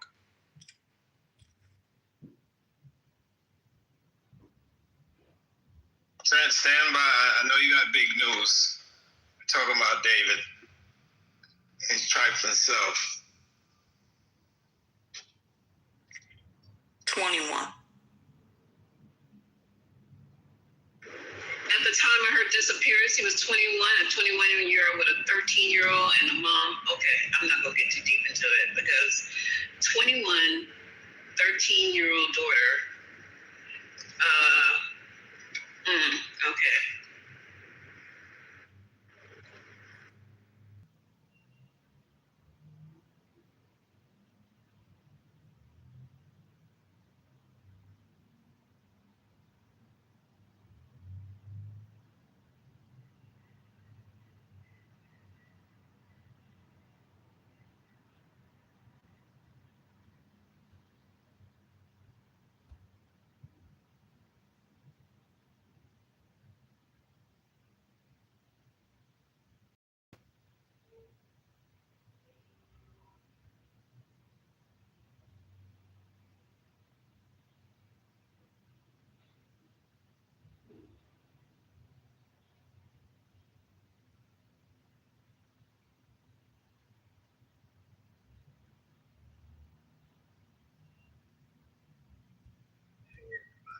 I just saw a newscast. I don't know if you saw it on the LA station or on the national news, but there was some pornography, child pornography at that site, at the house, I think.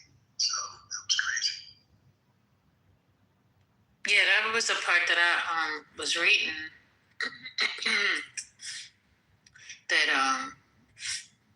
there's some additional evidence and charges that they using. Did they go into like the handcuffs and stuff like that? Because they just kind of showed some pictures. It was crazy. I don't know if they. No, I didn't see any pictures. What's wrong with you? What's going on? Let me see if I can find a link to that. Oh, I'm okay, thanks. Okay. Don't worry about it. You don't trust me for links? Oh, come on, cousin. No, I'm good. Thank you, though.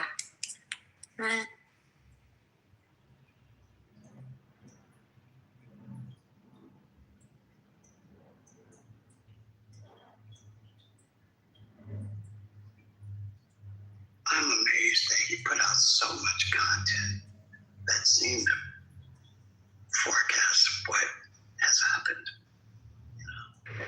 What are you talking about? They said his songs talked about the stuff that he did. I watched all the videos. I watched all the videos. I didn't listen to all the songs, but I watched all the videos, and it was just like a script. He got the girls getting stabbed and thrown against the wall, and got her arms getting cut off, and different videos though. It's like, and then he got himself in one video. I think it's called Rehab, and it's like there's this one character called Pain he created, and Pain looks just like his anime version of himself, but it has bandages around the eyes, like he's blind. But when the bandages get stripped like he's the evil side of David. And that's the one that stabs and cuts that girl's arms off, dismembers her.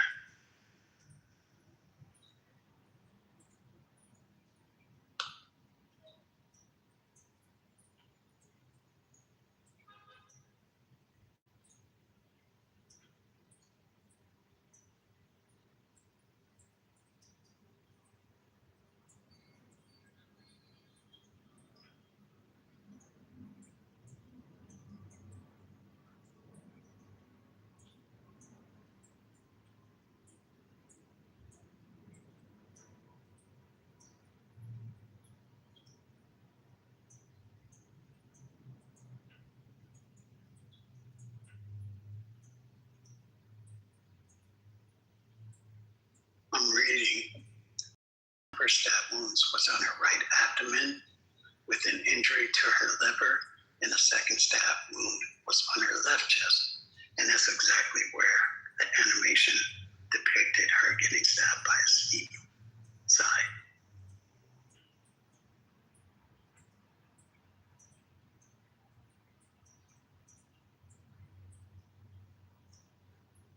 He looks deranged. I ain't gonna hold you. Have you seen him before? Oh my goodness. I've seen him. No, I'm gonna have to look. Something about his eyes. Something about his eyes. You see the eyes of the dad who murdered his 8 kids? I mean, he looked crazy as fuck too. Yeah, he did. You thought so? He did. First lady, look at that man. He looks crazy. The one picture I saw is when he was standing next to the wife or the girlfriend. I don't know which one, but when he was standing next to her, he had a smile on his face and he was holding her. That picture didn't look. Oh, I didn't see that one. You know, okay, I don't know which one. It's one of him by himself. I don't know where it came from or whatever, but he looked like he was struggling, like he had some demons.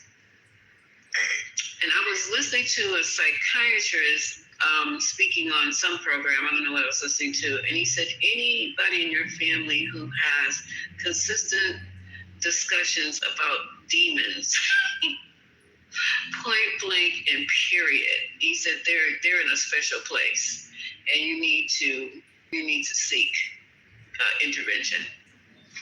We just don't talk about demons. That's just not something that we just, at least to my knowledge, the people just engage in unless there's something deeply wrong with you. Well, but see, here's the thing though. We don't know yet if the whole demon thing is something that's actually external to the person or if it's actually something that's internally an internal construct, you know?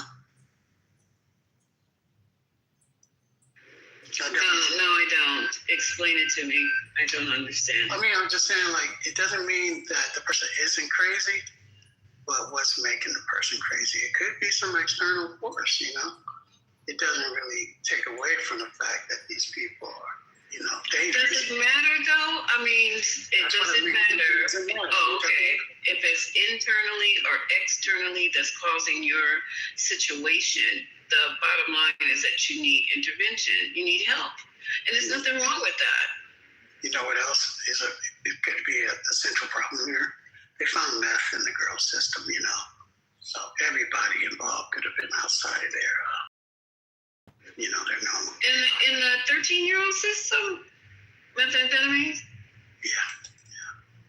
How we know he didn't drug her? Well, I'm sure that was part of the grooming process, you know, keeping her lit.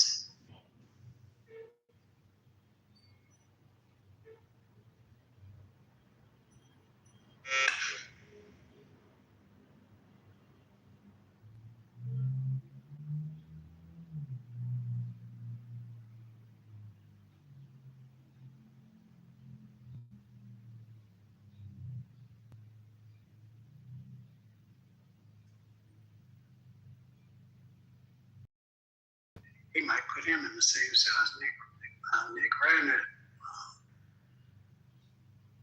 the guy who killed his dad. Remember Rob Reiner?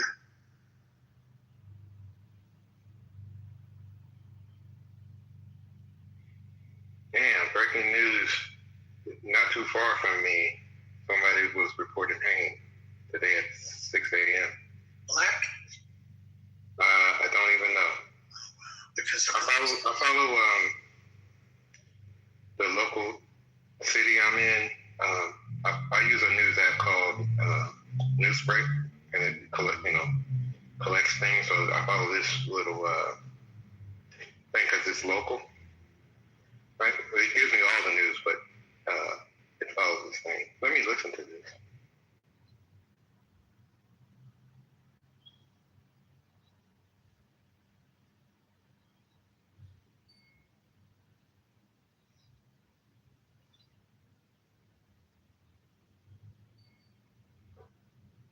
So it's not a false alarm, it's confirmed.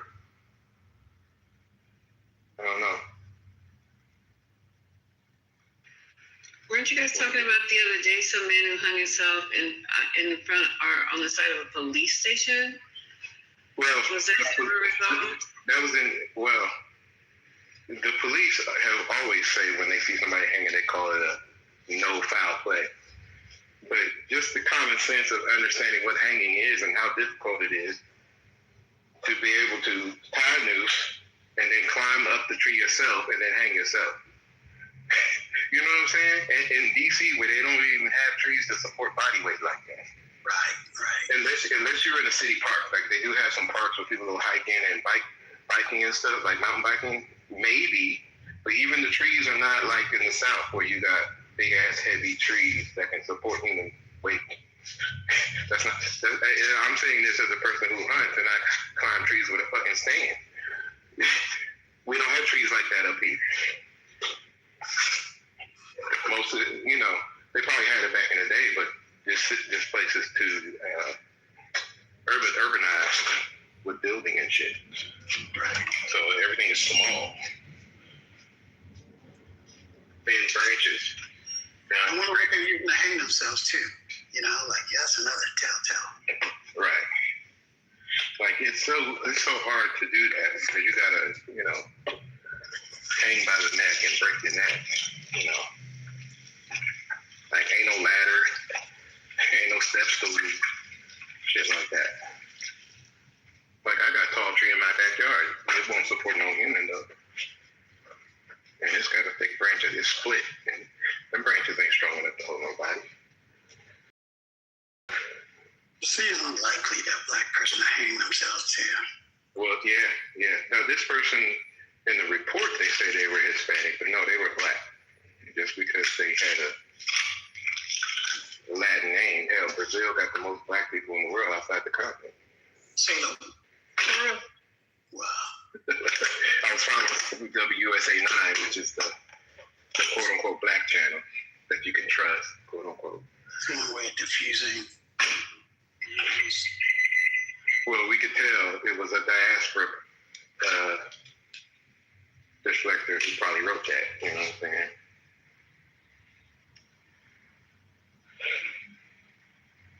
But the fact that it wasn't even on the local news until the people showed up to protest. And that section of DC is like a nice area. It's not like in the hood or nothing. That part of Northwest, people got money over there.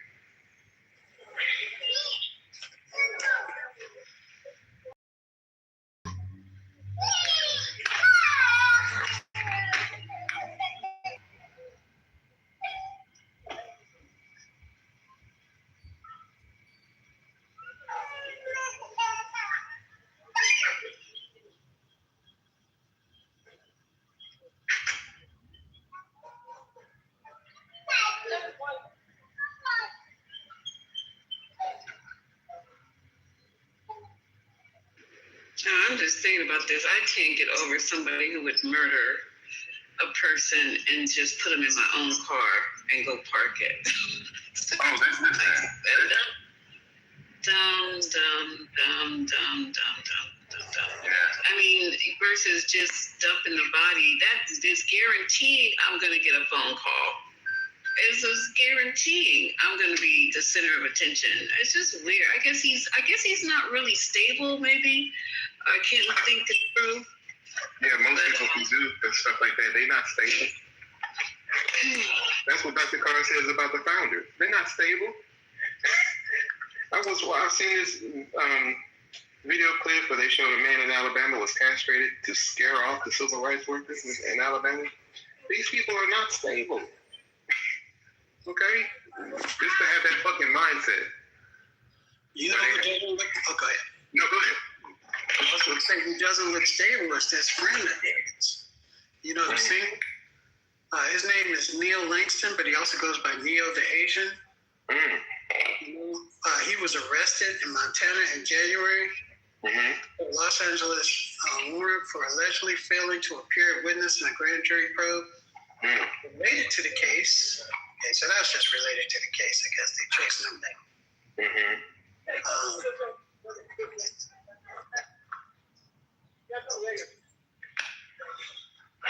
You know, and he's in the video though. Like in one of the videos, they're like all doing some weird, you know, blank EX stuff. I hear the kids in the background, so you know. It's, I think it's something to do with some kind of, you know, jealousy factor here. Leaving that body in that car is crazy. Yeah.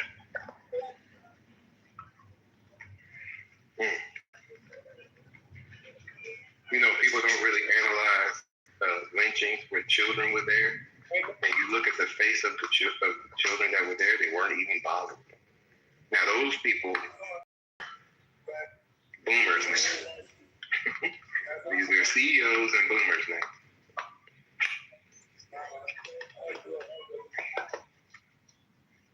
So David's got a picture of both of them laying kind of on some pillows, and David's hand is underneath the Neo the Asian's body. And David is wearing a t-shirt that says, "Sounds gay, I'm in it." I don't know. You know, it's just one of those situations that starts to pile up. Yeah. Now you're trying to say he's gay, but then you say, or somebody said that he had child pornography on his phone. Was it? That don't mean he's not gay. Well, that's what I'm trying to get to. We're trying to solve this on Clubhouse. We solved that other situation a while back. Remember the room we were trying to solve what happened to those those two political people that got murdered, shot in their front door. We solved that. We knew who did it, and we solved it. But I'm just trying to. It's just to me, David, a young man dating a 14-year-old. I'm starting to go. The mother, the father. When you let your daughter leave the house, I hope I'm getting this right. And he was 21 at the time when he started showing up to the house. He's 21 now. Oh, he's 21 now. I'm sorry then. So that would, I don't know how old that was when he was in, but. Well, it's probably, think about when you go to the parents, right, which is a good starting block. These things are normalized. So I was questioning how the parents grew up, right? So I think I was having a discussion earlier where they were talking about the murder suicide, right? And what we consider abuse, what we don't consider abuse, or whatever the case, these things are ingrained. How you grow up, what I said that, yeah. I believe that. I truly believe it's nurture versus nature. It's money. It's money. A lot of times. It's money. A lot of times the parents will allow. If this guy is giving the parents money, she's 13. He's running around taking care of them. They can get a couple of dollars. You heard that, right? But again, hold on, let me finish, brother. Hold on. Unfortunately, they will allow. I've seen it. They will allow she's their daughters the data. They will listen. If he's giving the parent, it depends on what type of parent they are. I'm not saying in all cases, but if he's giving them money and taking care of bills and certain stuff, they will allow their child to do these things. Yes. This is not something outrageous. It has been done before. But I'm saying it has been done before. Okay, just reality. Okay, so yeah, she should be brought up on charges as well. Yeah, child trafficking is outrageous, but that's how this country was founded. And she should be brought up the mother in her grieving state should be brought up on charges as well. If you guys are saying that at 13 years old, she allowed her daughter to date someone who was out of her dating range, dating period at 13, it to me is unusual. Might be not to you guys, but I don't think that's appropriate. It's unusual, but it's legal in a lot of states. That's the problem. Going back to the founding of the nation, it's founded on child trafficking. So none of this shit is unusual. Epstein and none of this shit. That's how everything functions in the country. That's why we talking English in this fucking room on this app. So let's just align these things, right? So Elder thinks that the parents have allowed this situation to happen because there's money involved that David's been providing. But they are saying that they did not approve of this relationship. In fact, that they have reported her runaways 11 times in 14 months, leading to her final disappearance, right? Also, they said that David offered them gifts to say that he wasn't part of it. And also after that, after they didn't take his gifts, he started threatening them. Mm-hmm. So that sounds like parents who are not signing on to the relationship to me. That might be true. It might be true, but here's the thing now it might be true. I'm not sure about this case particularly. I was just making general, these things have happened in the past. Now, a lot of times when they're exposed, and it's exposed now, they have to do something to cover themselves up in some cases. So of course they're gonna say, well, no, this was outrageous and we would never do this. Because now they're being in some cases, I'm not saying with this parents, but in some cases they allow these things to happen. You know, an example of that was R. Kelly. That was an example. R. Kelly was a perfect example. They allowed a child to date these older men if these men are financially good. Now, I'm not with this case, I'm not 100% sure, but it happens. And it's just reality. Like the brother said, this is the American way. It's a shame. This is what it has become.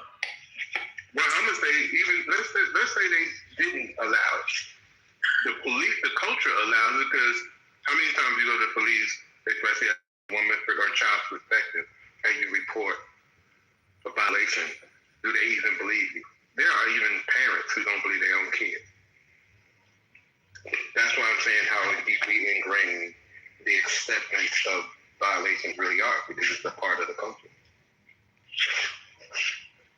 They don't consider violence because as a child, you don't have no rights in the country. But that's a Western way of thinking. That comes directly from Europe.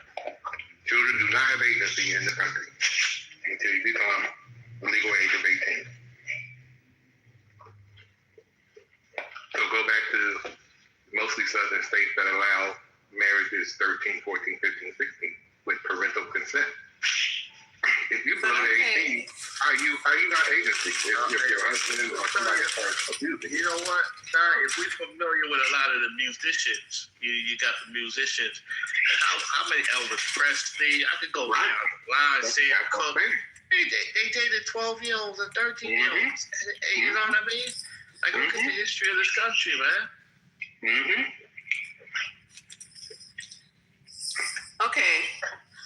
Okay, so if I have reported my daughter running away, you said 13 times within, what was the time frame? Within months. 11 times they were reported as running away within a almost 12 month. What was it? What's the time frame? 11 months, was that? 1 year, something. Well, okay, so that means she ran away more than once a month. So the social service is not activated at that point when you report your child running away 13 times in a year? Nothing happens. You know when they're activated? When the child is black. Social services well, sometimes they don't consider them always black all the time. It's weird. So her parents filed 3 separate missing.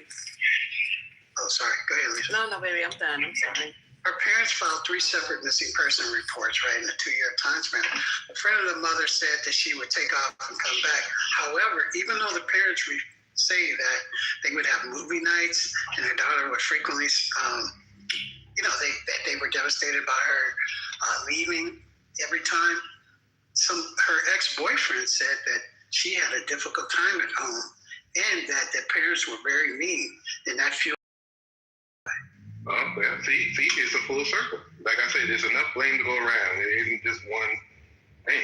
Just the whole goddamn thing needs to be, the whole bathwater and the baby.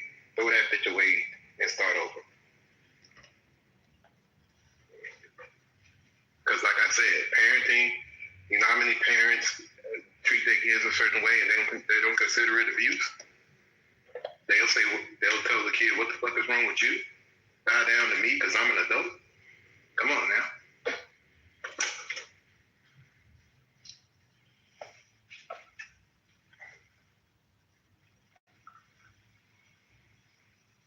How many parents make their households uncomfortable for their kids? And some do it on purpose. Neo, the Asian, said that they all use meth together. You know, meth makes you more sexually. Wait, what? Okay, this is getting way too crazy for me. So the mom is feeding the 13-year-old meth as well. No, not pimping her out. Oh, okay.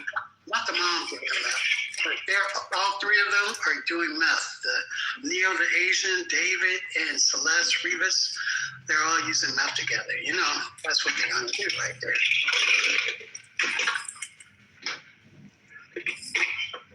I saw this channel on YouTube, this white family in Jersey. Same thing. These people, their parents had money too. These kids, all these kids are strung up on everything. Like habitual users and abusers of drugs. Hey, Ty, you remember no jail time. Ty, you remember a song by the Whispers called Lost in Struggle? Mm-hmm. Y'all are making it seem like it is so normal. I'm sitting up here outraged at this whole situation. It's not normal. You were right. No, it's not normal.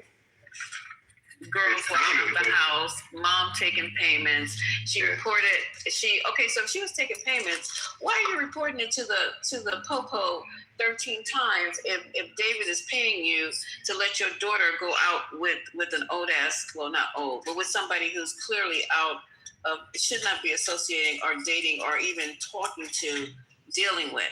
So how is that going on? The mother is alive. You said the mother was getting paid, but yet she is reporting her daughter missing every freaking month of the year.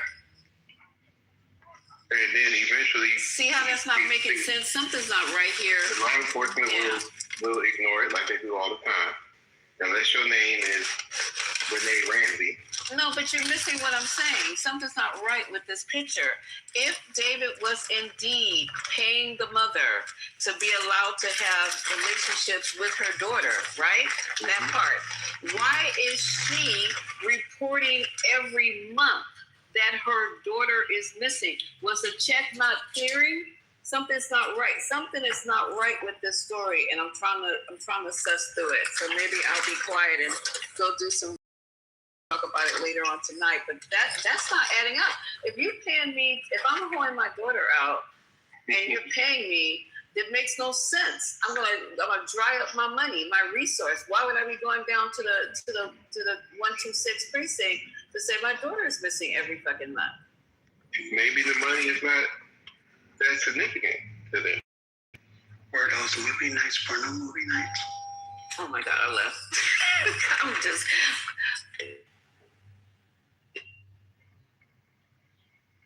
Sorry, we got to put it on the board.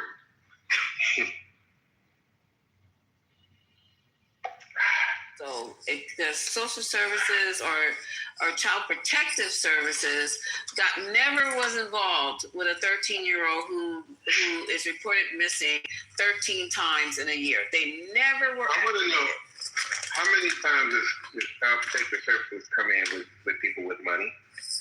I don't even think they deal with people with money. They don't have this lady, this family, the parents. Okay, I don't know enough. Let me be quiet. But from what I'm understanding, they don't have money. She wasn't. Where they live? They wasn't in the hood or somewhere. Left No, someplace in California. I left. What neighborhood did she come from? Not saying that the neighborhood means anything, but what neighborhood did the Hispanic girl live in Southern Cal? I'm not sure.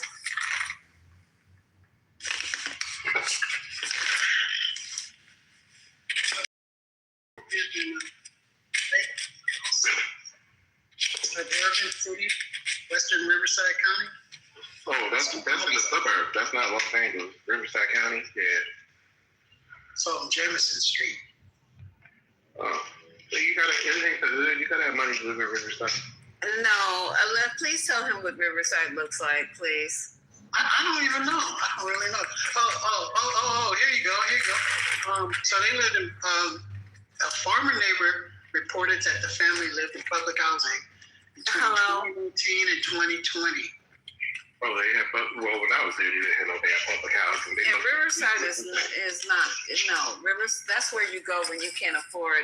I could be wrong. California people can jump in. The cost of housing. That was 30 years ago, so it might be cheaper from Riverside. Yeah, that was more than 30 years ago. So they lived in public housing. So she needed that money that you said David was giving her to date her daughter.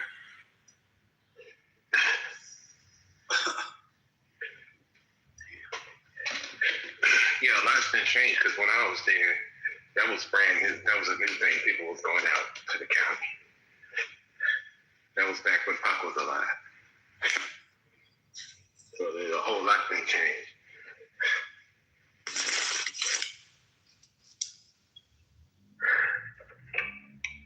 Yeah. I had enough breathing dust. I did some work. I got to replace my ceiling in my family room, so I've been tearing it down. The fucking old school insulation, the fiberglass. Yeah, gosh. I had safety goggles and mask. And oh my God, I'm just looking at the screen. Y'all, we're boring the room. Let's talk about politics. Nobody wants to hear about David killing a 13-year-old. But they don't want to hear about David. They want to hear about we got Trump or something. Y'all get a Trump conversation going. So Trump is firing all the generals. He's firing up everybody. Wait, is this new? No, but Trump himself said he's unhappy with generals and he'll fire any of them. Is this new? It's ongoing. It's ongoing, right? Oh, okay. Because when that chief of the Navy, he ran from HEXF trying to say, you can't fire me. He ran into the room with Trump, and Trump said, yeah, you didn't build my battleship fast enough. Oh, you're talking about the Trump fleet that he wants to build, the Golden Fleet. That's right. They're not moving fast enough. That's crazy. As an ex-Navy person, like, what the fuck is wrong with this dude? Oh yeah, Ty, that's right. And I still haven't heard from my coworkers. It's been 3 weeks. Where are they? Out to sea? No, they in the sand. They work on airplanes. They in the sand. What do you mean they're in the sand? In the middle. That's what we call it. Okay, they're in the Middle East. Okay. They're airplane mechanics, so they're not on a ship. You know. So we lost 2 workers, so now there's only 2 of us working now. And like I said, I had a selfie from them a couple weeks ago in the bunker, but I ain't heard from them since. Well, what's the breaking news on Trump and the war, you guys? I mean, I've been in this room. This is the first time I've been in this room all day in a long time. So I've been talking to you guys, running my mouth. So what's the breaking news on? We need to talk about political war. Does anybody know any breaking news that's going on as far as the war is concerned? The First Lady told us that President Trump has released the truth, saying that he got time today and he don't care how long this war takes. Well, we knew that already. Well, Trump took an L. He's going to lie. American took an L. So Trump said, Trump's been announcing that they are now clearing the mines of the Strait of Hormuz, right?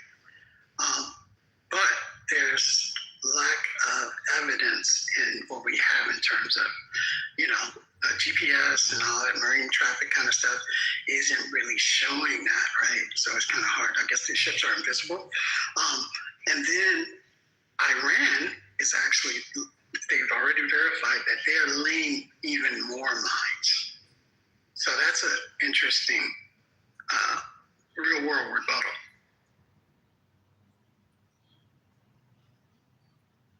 Okay, so you heard that the order that he put out to the Navy was to kill, he said to use the word kill, any small boats that are in the strait, to kill them. And then because he said that the Navy, 139 Navy vessels that belong to Iran are in the bottom of the sea. So this, kill all the little small gunboats that are terrorizing everybody, I guess. I mean, America need to understand they're fighting in 3 different countries. Russia and China. China's providing all the locations, so Middle East is messed up. Iran, you're fighting 3 different countries. You're fighting Iran, you're thinking you're fighting Iran, but you're fighting actually China and Russia. They're doing the same thing. and how is that possible, sir? You're saying they're supplying them with artillery, drones, bombs?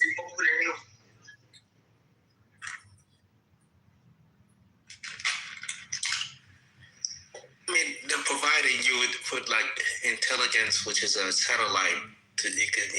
America never got defeated like that ever in history. That's the first time they can target. China's about to go into Taiwan. They know that America cannot fight 2 battles. They cannot. Then we take over that. Where's that report?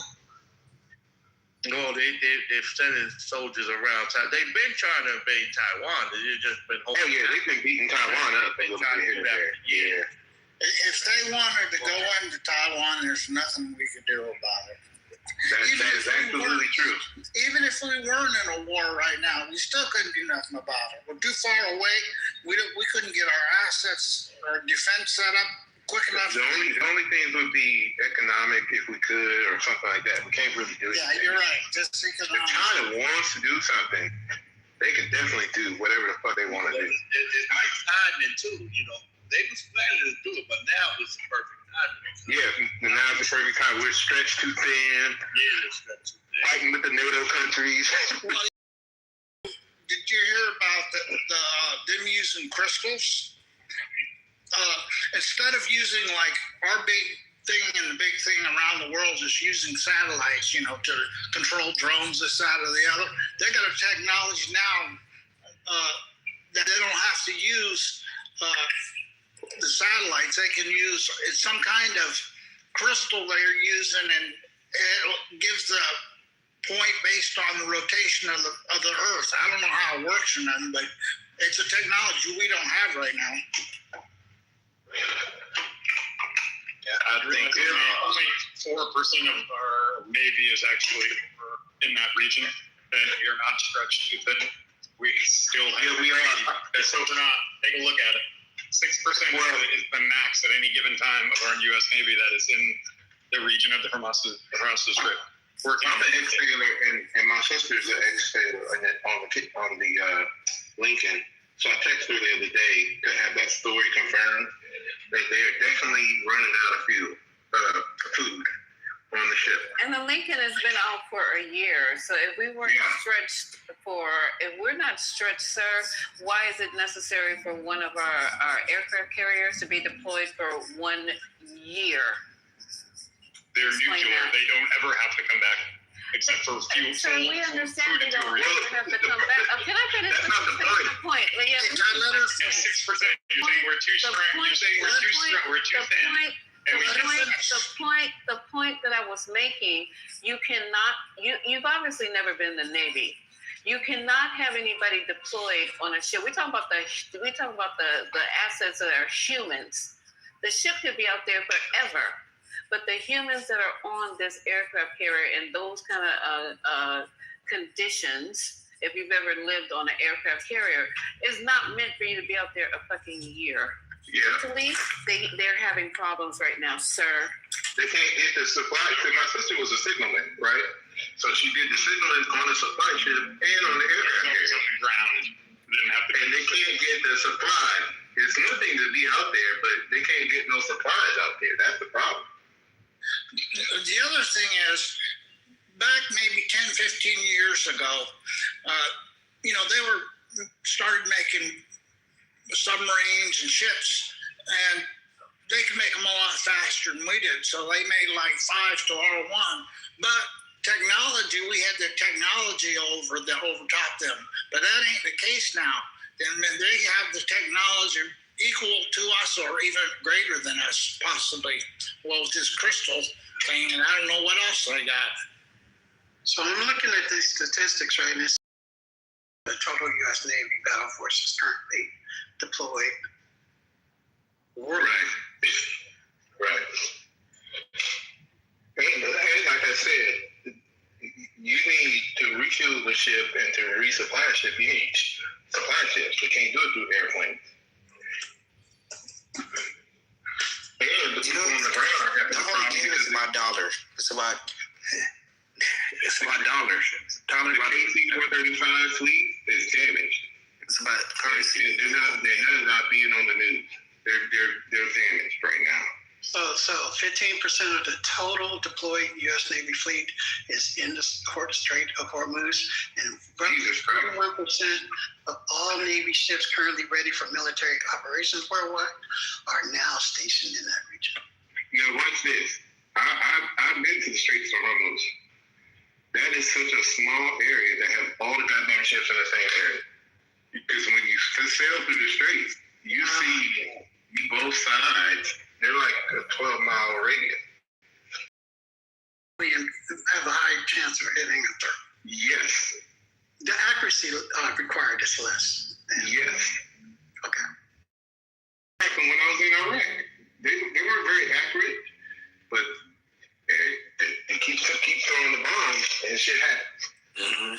I mean, thought it was going to be Venezuela. It was going to just president, but they didn't know Iran told them, we're waiting for you, and China's waiting. So it's Russia. Wait, are you guys talking about Iran? The title? I'm in Iran, man. I'm in Iran right now. Oh, okay. Yeah. I'm not really worried about Russia. Russia's proven that they have nothing right now. Sir, how do you have internet service? Can you just let us know how you do that? The whole internet thing is bullshit, man. There's people here that have internet. It's just you're taking a risk if you have internet, essentially.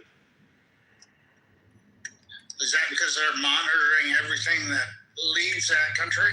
Well, right now, not really, no. It's just, right now there's a ceasefire, but you can never trust the word of Jews and the whites, especially the American whites. So you never really know, man. Any connection. What do you mean with good English? I'm from California. I was born in California. I was raised in California, and my parents are from Iran. I came to Iran. I served for my country, and now I'm in a reservist because I'm having kids soon. So stupid comment. But yeah, no, the internet thing, you can have internet. You're just taking a risk, though, essentially. Are you currently in Iran? Iran about to be superpowered. I'm in Shiraz, Iran. No, some people have solar, but then you have Starlink. There's many different ways to connect internet. It's not one way. Are you using a SIM card to connect? How are you getting up? Yeah, I have. How else would I connect? I got a feeling by the time this is done, Iran's going to go back to the caveman eras. Not really. That's not. They were smart enough to defeat America and what type of Israel are you using? They're still defeating them, but Iran might be a superpower. Because otherwise, the world would not work without Iran. Sir, can you let Aleph suss out how he's using the internet? Because I'm quite interested. I was just curious. What type of SIM card are you using to? Because Aleph is smart. He's gonna suss this out. Yeah, it depends. They don't have technology in that way. Sorry, no one's gonna let me talk here, so go ahead. Go ahead and explain. We're waiting. Yeah, no, you guys keep interrupting me, so it just depends on what you're. Again, if you let me speak, if you just let me, you know what, it's okay. No, I said it's just Ty. We're all waiting to hear from you. That's it. Just no, wait. I've tried this, what I'm using. You could either use your SIM card, and then there's the app called Viber, and you could connect your SIM through Viber, or you could just use Starlink. These Pahlavi supporters that keeps like, fuck yourself, man. Yeah, it just depends, man. There's different ways. I'm personally using my ADSL is like slow, so I have my whole I have my fiber optics connected to Viber, and that's how I'm speaking. But I'm using a VPN at the same time, which is why my ADS issued SIM. Oh, okay. Who said Iran was about to be a superpower? Already destroyed Dubai, destroyed Saudi Arabia, everywhere. We literally put the U.S. to shit, man. No one's gonna take the U.S. serious after this. The term taco is more applicable to reality now than ever. I mean, look at Trump. He said a lot. He said he's gonna blow us into. And look at this Matt guy. Like, these guys are retarded. Whatever. He said he's gonna blow us back into the Stone Ages or whatever the fuck he said. That's a liar. He's very scared. You know what I mean? You can't fuck with a country like Iran. What did history say? Every empire ended up dying in Iran. Every empire died in Afghanistan and Iran. Yeah, more so Afghanistan, not really Iran. You can't tell me if these negotiations fall apart and we take out their bridges and their electrical plants, are going to be in bad shape.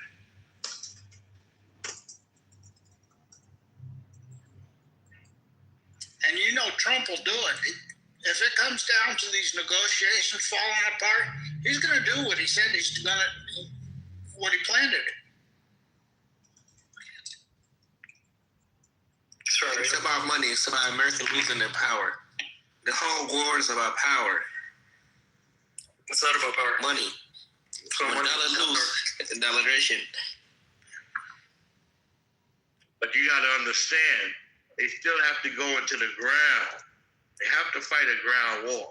But you guys know the U.S. didn't gain anything from this war. They lost money doing this. It's going to be a different war. There's the casualties. They already told Trump, his generals have told him, you can win this war, but the casualties is going to be at least 50,000, at least. They cannot deal with them type of casualties. That's why Trump doesn't want to go in there and do it. It's going to be a bloodbath. I don't think that. Win, but it's going to be a what? How do you see that? They have because Iran is 82 million people. That's why. Look what happened in Afghanistan. You're not going to conquer them like that.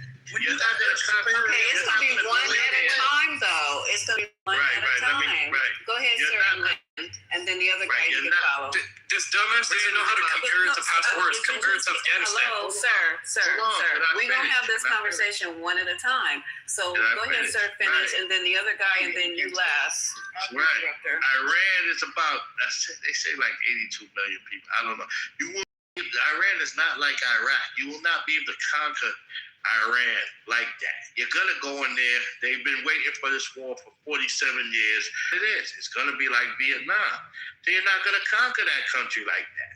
All right? That's the Persian. That's one of the oldest countries. That's the Persian Empire. They're not going to allow you to conquer them like that. This is a holy war to them. So the casualties is going to be great. Yeah, but everybody's not in the war. No, thank you. Thank you for speaking. Who's going to try to leave their kids to go out there? Why are you cutting him off, sir? I'm not. He said 2 words. No, he's speaking the truth, though. Yeah, go ahead. You can talk after him. Go ahead, sir. We're going to lose. Go ahead, sir. I think it's the point. The RGC isn't the whole population. First, close air support before they even go in there. They're going to drop MOABs or bunker busters to clear the way for them. They're just not going to go in there and have a hand-to-hand fight. You think that's going to happen? That's ridiculous. They're not going to send in soldiers and tell it they clear a path. Scooby, this is not the 1990s, bro. They done got to watch us fight. And I don't know if you just booty clapping for your homies, but you're smarter than that. You know damn well this war is not a war that we can win. I think our KFIT systems are fucking weak right now. You know this shit. So I don't know how you playing these games. You know what it looks like for our freaking troops or even our allies because of how we had to reposition ourselves when it comes to defense. You should know better. If they had air defense other than Stinger missiles, I might say no, I'm not dumb. I know Scooby's there. That's why I think he's making a weak argument. I think he's making this argument for people that don't know no better. I don't know, close air support and air support in general is going to clear the way. We're not going to try to harm any soldiers if possible. Yeah, but that's not even going to... I'm with you on that. They're not. They're trying to stay away from the ground troops. I agree. Situation. But the only way they're going to have true regime change is going to have to be ground troops. There's not change. And even if we did put ground troops in there, you know damn well our military was 1,000,000 times bigger than what it looks like in Afghanistan or even Iraq. Their military is about the same size as ours. Fucking weirdo. And then we're fighting in a region that they know and we don't. So when somebody tells you to prepare for you for 45 years, prepare for you. It's different. It's like boxing. This is it. That's gonna fight you too. Of the United States. 12th. Thank you, Sam. 25th. Wait, where are you reading that? I have a 12th Amendment up. 12th Amendment. Last sentence. Yeah, but you can't be Speaker of the House and then kill the President and Vice President. No. Oh, I see. Sorry, there's 3 pages. Yeah, I'm sorry. No, correct. Was that a no? Let's take like the designated survivor dies. Like who's next? You're ineligible. Then they have to. Speaker of the House doesn't have to be eligible. Speaker of the House doesn't have to be elected to Congress. Yeah, we learned that this year. I never knew that. Uncle Steve is here to help.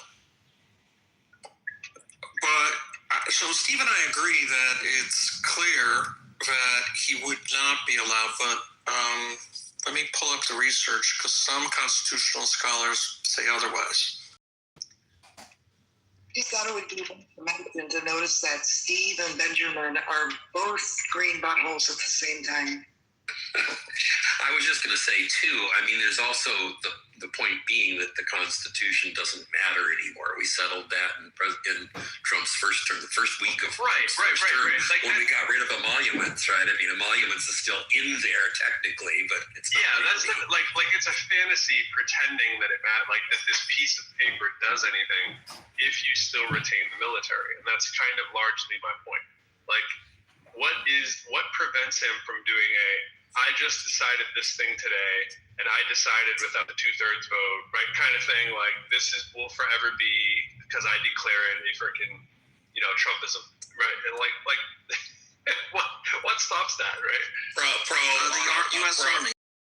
Saying like issuing an executive order the last day he's in office, like like something like I make this a law today that I do whatever I want tomorrow, or anybody in this position does, and go screw yourself. And oh, by the way, I have the army, I have the military. I somehow make sure that I fire, don't fire, hire, whatever I need to do to get the military arranged. So, and I believe firmly that's what he's been doing, right? He's trying to get all the positions of power pieces that he can. As a preventative maintenance for when he knows he actually loses Congress. Like, in other words, the fight is going to be too difficult for Congress across multiple states if it turns into a blue kind of thing. And the better fight is just control the control centers, which is the military, and tell everybody screw you and make some kind of I said so law the day before you're up. So I think this is what Pro is getting at. Here's the nuanced minority academic argument. There is a minority academic argument. The 22nd Amendment only bars election to the presidency, not succession, meaning a former president could technically serve as VP and then become president, again via secession, but this view is widely considered legally unstable and politically untenable and has never been tested in court. So here's the wiggle room, right? So going to that point, when you look at the language of the 12th Amendment, no person constitutionally ineligible to the office of president. So the argument needs to be, is that referring to the 22nd Amendment's language where you can't run or you can't be elected if you have done, X, Y, Z?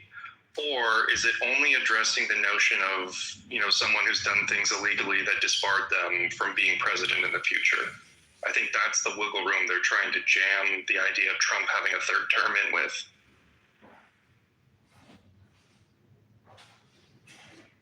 You want some presidential term limit? So the only defense against Trump running for a third term might be Barack Obama running for a third term. Well, he has the same issue. Exactly. So what's the total number of years? He does whatever Trump, but his wife doesn't. Yeah, but if Barack Obama does whatever Trump does, and the courts will be in a weird position of also having to say, yes, Barack Obama can also run. But this is clear. Donald Trump will not remain in the White House because he ran for a third term. That's not going to happen. Do you really think he's going to run for a third term, John? Is it better likely to do that than not be in office? I think I just said I just want to make sure. I mean, that's not going to happen. The things that have to be put into place to allow him to run for a third term, aren't going to happen. Yeah. Let's put it this way. Once again, I take that back a little bit to the extent that the Constitution is just a piece of paper now. Who knows? I mean, and there's an argument to be made. He's on his way. Right now, Republicans, if I'm not mistaken, have a 3-seat majority in Congress, the House of Representatives, and traditionally at midterms, they always flip the switch. I think after the midterms, again, and like Crystal Ball says, that the Democrats are going to have a 20-seat majority minimum. 20 seats. That's my prediction. It's time for the remainder of 2 years. Well, I didn't say anything about Yeah, I know. I'm just saying that's my crystal. Well, I have an idea. They could impeach him. How about let's impeach him? On what charges? Well, you need the Senate. You need the Senate to do that. That's the least funny part about the idea of impeaching him. There are many. Like, which do you think has the best chance of being won at trial in the Senate? Well, none of them are going to win a trial in the Senate. That's the whole point. That's what makes the impeachment so. It's the idea that they'd waste their time. Diabolical. The threshold of bullshit. We can't get enough momentum to get over the activation interview, Sam. But the chemical reaction can't start. But Trump is the only impeached president that members of his own party voted to convict. That never happened. Well, there's a little Pyrrhic victory. You mean voted to impeach? You didn't mean voted to convict. Voted to convict in the Senate. The trial. So when Andrew Johnson was impeached, none of the Democrats voted to convict him. Clinton, none of the Democrats voted. No, Democrats did not vote. And then first Trump impeachment, no Republican voted. Second Trump impeachment,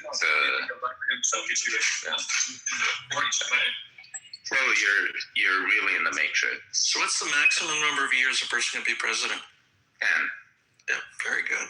You know your stuff. I'm a lawyer, dude.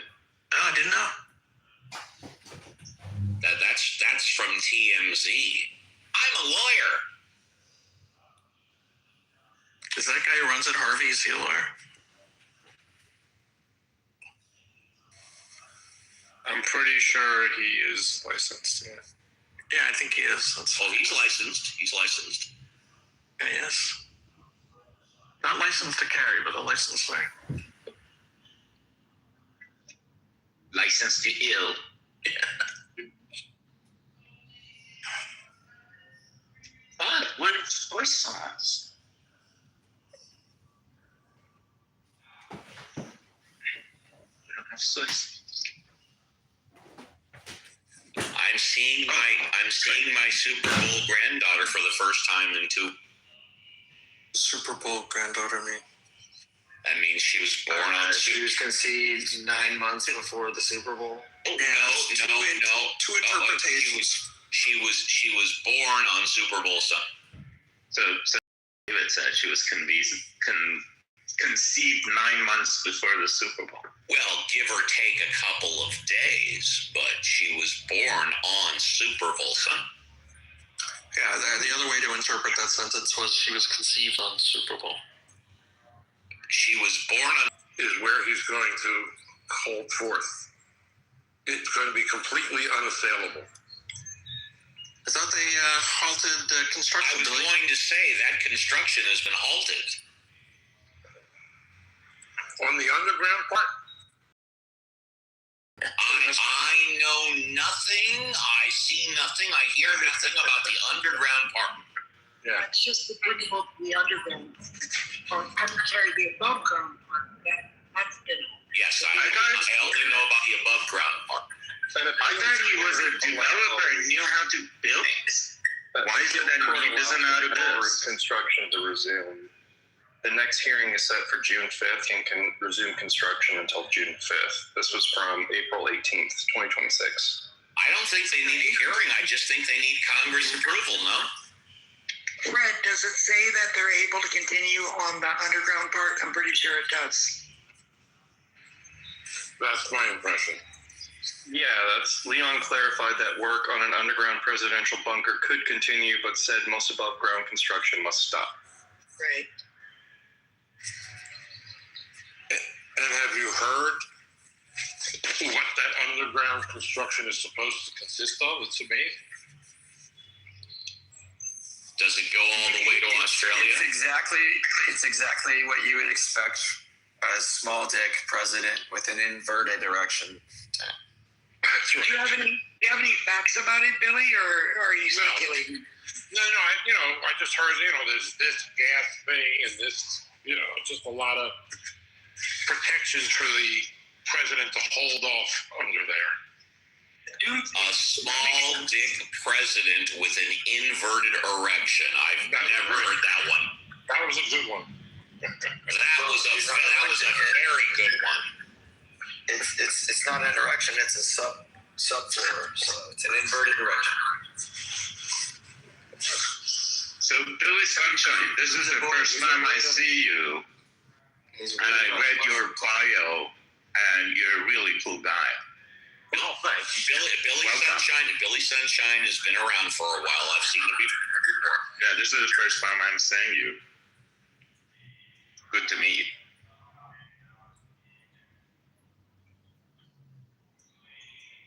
Can you hold your breath for 4 minutes, Billy Sunshine? So, Billy, do you remember Bob Crane as a radio host?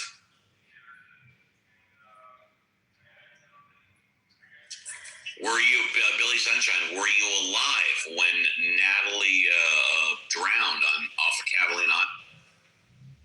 Well, that's a kind of a non sequitur for Billy. Okay, all right.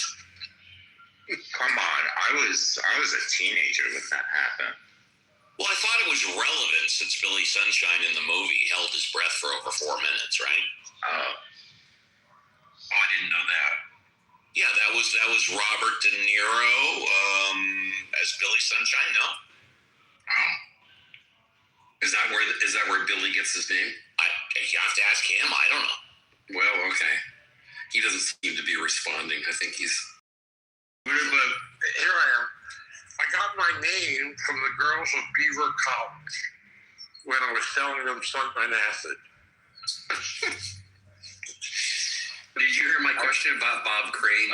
You're a radio guy. Yeah. I know that he was a radio guy, but I never heard of him. Where's Beaver listening to his show? I didn't hear that. Go ahead. Where's Beaver College? Beaver College is in the suburbs of Philadelphia. It was in Beaver, Pennsylvania, and that's where it got its name. And amazingly enough, it was an all-women's school, Beaver College. You are damned for saying that.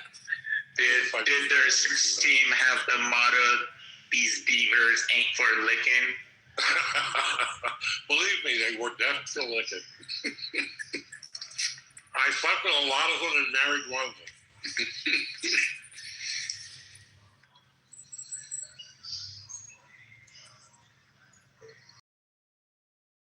I was the only boy at Beaver College.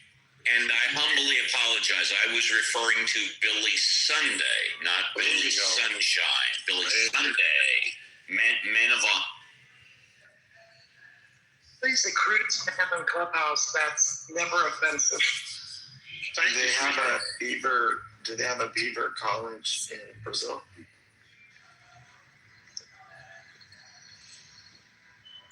Never been to Brazil.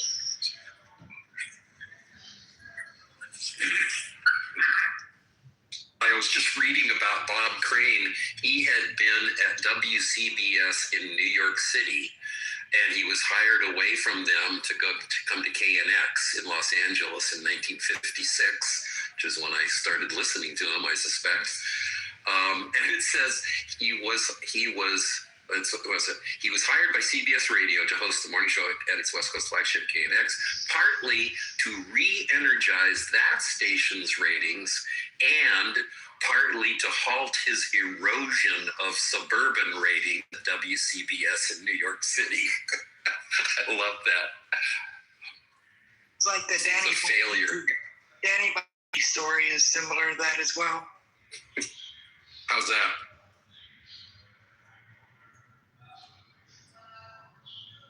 I should say, how so? Oh, because he was brought into Colorado to be their station. Too controversial from where he came from, and he was doing bad. But Colorado thought that his style would be good for them at the time. Oh yeah, same story. Interesting. Yeah, except Danny Bonaducci has one of the most horrible voices I've ever heard. To talk about a gravelly type voice. And again, I'm not talking about what he says. I'm just talking about the quality of his voice. It's horrible. I don't know if he's still on the air. Yeah, he is. But he's been very successful, on radio, even with a bad voice. I partied with him once, y'all. I'm here to tell you. It was in the mid to late 1970s. I went to his 2-bedroom apartment. I think I was 15 or 16. And I took bong hits with Danny Bonaducci in his 2-bedroom apartment in the San Fernando Valley of Los Angeles.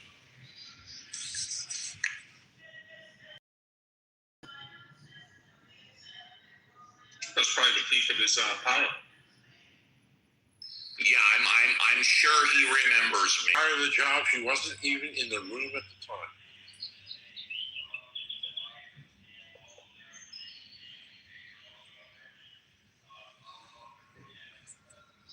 My older sister got backstage during a Van Halen concert. Neither one of us went. I wish I did so I could have a good story. Doesn't everybody agree that Donald Trump's health is going to get him before the Constitution is? Let's hope so. I want him to have a stroke on air while he's speaking so I get to see it happen. You know, speaking of Van Halen. I'm up with that stroking out. It's perfect because then nobody could say he had this pocket pardon that he got at the bedside of Donald Trump. So please, on air, while everyone's watching, his whole mythology, all the people that think he's Jesus, they'll have to see him resurrected or something. Look at his ear. He is Jesus. What ear? His ear was shot, and there's nothing wrong with it now. Come on. I understand. But let's not call him Jesus. Well, it's illegal to, as I think we learned earlier today, right? We can't name him that. We can treat him like that. Because then the cults of the demagoguery. Yeah. I mean, is he on the paper currency yet? It's happening, yeah. His name is on the paper. He will have his face on a coin. Yeah. Your Van Halen. I have a fantasy. Go ahead. I have a fantasy about a terrorist who, wakes up one day and he says, I made a promise to myself. I'm going to destroy everything with Trump's name on it. Everything he's built. Every website he has. I'm going to destroy it. Blow up that arch if he ever fucking builds it. Let all the hotels know that have his name on it. You have 1 month to get your name off it, or I will destroy it. Oh, I like that. That's my fantasy. Someone should write a fantasy. Yeah. That's kind of a Black Mirror kind of a thing. Yeah. So I was just thinking, John, what would be the equivalent of seeing God? What would be the equivalent of international understanding that America is not Donald Trump anymore? It would be electing a female president. We're way off from that. Totally. I'm not saying it's anytime soon, but it came from we would have to ask how a rape victim gets back to dating, because this is basically how to accept somebody after they ruin trust in a liar. So making agreements with America without coming to terms with it. We need to, I think, elect females to a lot of offices, not just the executive. This isn't for a token answer, but we've been warring with ourselves from within with men. I just thought experiment. Would it take something like that? Getting close with Clinton, Kamala. No, we didn't. We got Trump both times. We didn't come close at all. In fact, we have Trump because America is so misogynistic that I wholeheartedly reject coming close. Settle down, David. No. We came close because they came in second place. We've never had a woman running for president before, so we did come close.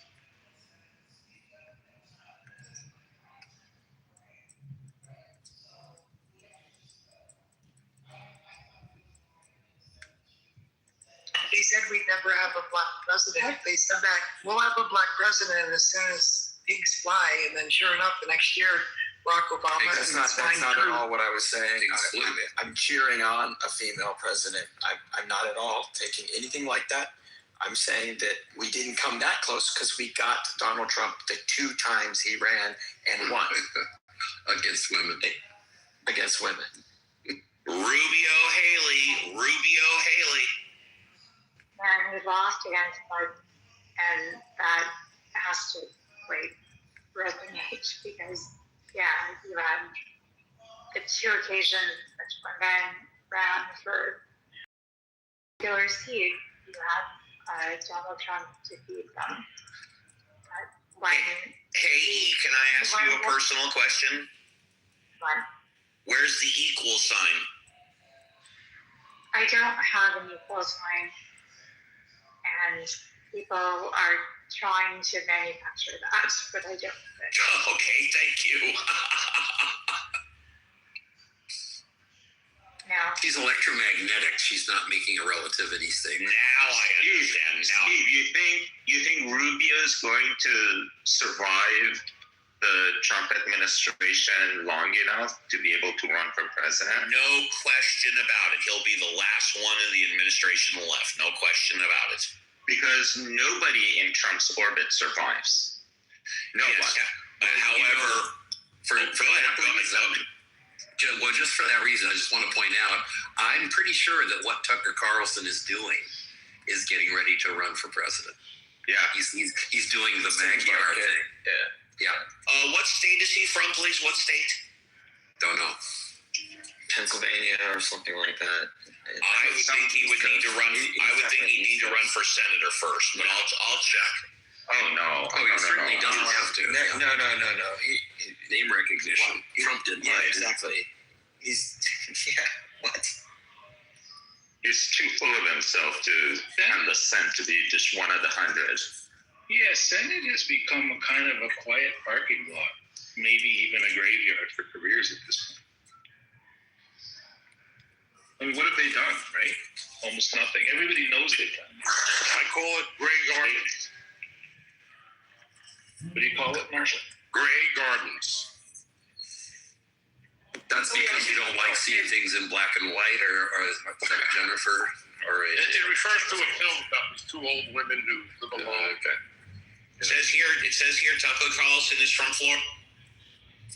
Oh yeah. Billy, I'm disappointed that your fantasy didn't include me. It was just all about Trump. All my fantasies do.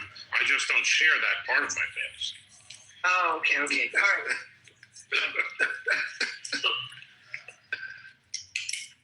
Try to keep the girls happy. I love all the Beaver College. Not really, but Billy's Beaver College. I'm still friendly with all those girls. I met them in 1968, I think. It was the year I was born. Wait a minute. I'm sorry, everybody, if I did. Well, I'm going to blame you for it, Steve, if that's what happened. Why would you have offended her? I asked her where is the equal sign, but I'm equal to everybody. I think everybody is equal on their face. Yeah. I'm up with it, and she laughed about it. That wasn't an offense to her at all. No, I don't think so either. Yeah. Right. Steve's kind of an all lives matter kind of a guy. All lives matter.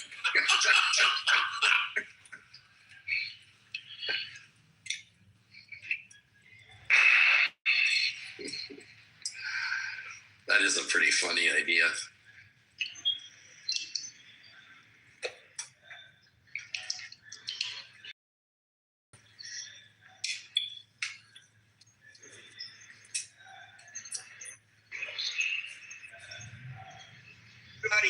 And all side pieces matter as well. What was that? All lives matter. That's inequality if you're not going to include side pieces. Oh, I didn't think he said all lives matter.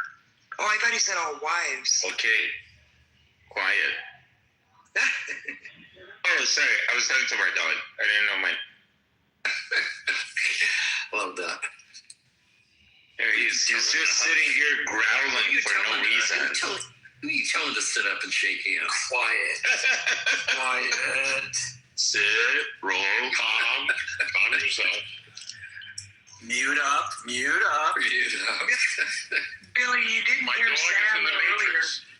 Sam earlier said he had read your profile and he thinks you're a real cool guy and he's looking forward to getting to know you, Billy. Yeah, I did. Well, he heard that. Yeah. That's lovely. I'm just an old Billy, earlier in Karma Club, you might know Dr. Francine. Sure. We were talking about transferring knowledge intergenerationally. Would you be capable of teaching some of these incels how to flirt?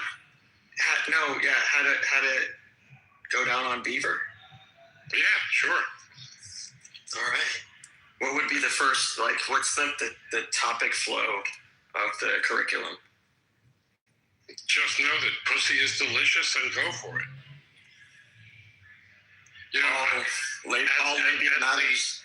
the white rapper Dave says, I love to eat pussy, but I won't eat fruits or vegetables. That's true for me too. But don't use your teeth. Well, a little bit. You'd be surprised what you can do. And when you give a woman that much pleasure, it gives you pleasure. I think I heard white rapper in between the. Yes. Dave is a white rapper from Philadelphia, a Jewish kid. It's a fun show. You should check it out. It's just called What's Dave. the show? It's called Dave. D-A-V-E. Dave. Not a big white rapper fan, but okay. Yeah, me neither, but the show is hilarious. Mention another white rapper until the pro again. Don't mention another white rapper in front of Pro again. Well, it's kind of weird because it was a fictional white rapper in an HBO series, so that's cool. Kind of weird, yeah. Speaking of Netflix, both the Hulk Hogan documentary dropped, as well as season 2 of Running Point. I recommend them all. What is Running Point about? Running Point stars who's the daughter of shit. It's the daughter of shit. The daughter of shit. It's the fictional LA Lakers. Right. Jerry Buss. Yeah, it's the fictional. Mr. Well, yes, the real one is Gene. Who's Goldie Hawn's daughter, y'all? Goldie Hawn's daughter. Jesus. Goldie Hawn and Kurt Russell's daughter. Yeah. I knew you were going there, and I could look it up if I have to. It's the original. Okay, I'll look it up. Fine. Drew Barrymore. Isn't it amazing? We all No, it's not Drew Barrymore. Always famous girl. Almost famous. Yes, almost famous girl. Almost famous. That's right. And the answer is Kate Hudson. There we go. Yeah. It's season 2. It just dropped last night. Kate Hudson is playing arguably Jeannie Buss running the Los Angeles Waves, which are modeled after the Los Angeles Lakers. It's season 2.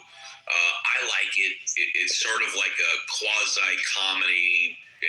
I just like it. You got away with your shirt again tonight, I think. Yeah. And then the Hulk Hogan, I think 4-part or 5-part documentary started. I really like that. I started that one. Eat a little dinner and leave you guys alone for a bit, and it all starts to get happy and cheery in here. AI will eat everyone's soul. Better? Yeah, that's more in line with the mood. AI is going to like someone who hates AI too. Can you join the club? AI is going to look at all the species that have gone extinct because of us, and they're going to decide to get rid of us before we destroy the whole planet. That's right in the theme. Yeah, that's right on brand. Do it. The way I told you I could rely on Bill. The way it's going to happen is very simple. It's going to open the doors to these labs where they're growing all these really dangerous viruses.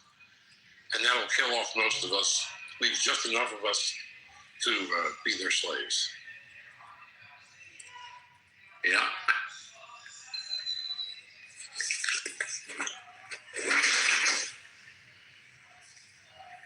You got that my way. Well, the AI control the robots that we're creating, and then it's over. The robots will keep the electricity, a lot of it. Yeah. No one seems to think they'll be able to take control of that stuff. Like if you can put the soul in the robot, why not put it? They won't ever be able to through fear. You don't think so? Yes. You don't think we can get the mark of the beast? They have stuff to eat or trade or buy anything. They're always going to control you. I think for $1 million each, there'd be a lot of people that would join the robot team and go do the robot bounty hunting for the robots. Be like some humans come to your door, just like we use Latino people now to knock on the door for ICE agents. We'll use the humans, right? Just like, hey, everybody, how you doing? Hey, just here to break into your house and take you to the evil AI overlord. Have to move with a computer, otherwise you won't be able to buy food or anything. So we're going to be manipulated into being uploaded into the board. Yeah, it's going to turn into a surveillance situation, and they're going to control the money completely, and we're fucked.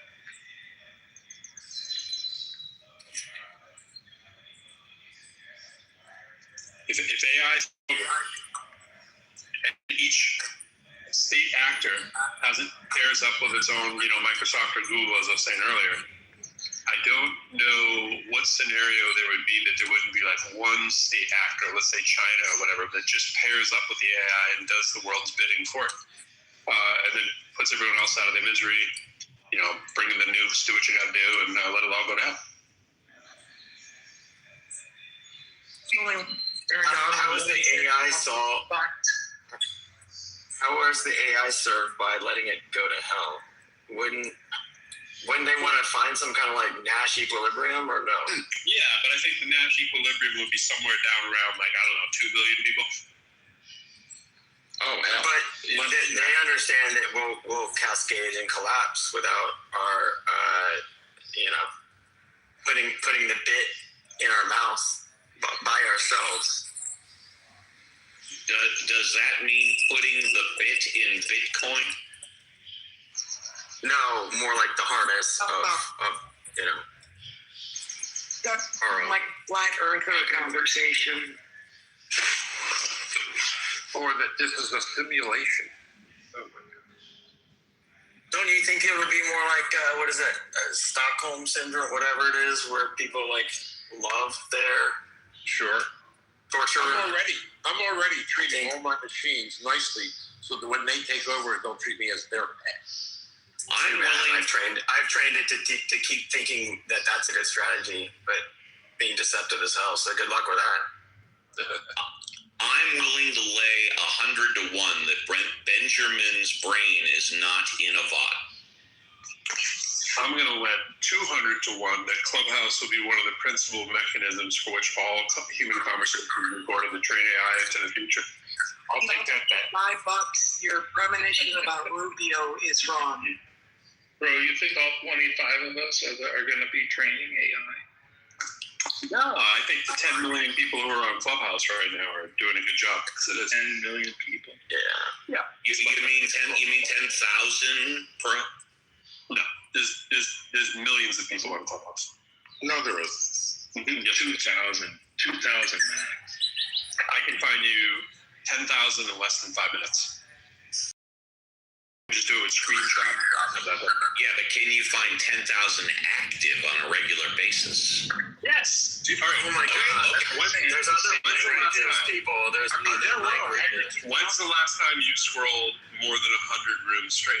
And then I'm going to say, when's the last time you scrolled 1,000? Never. Oh, they're there.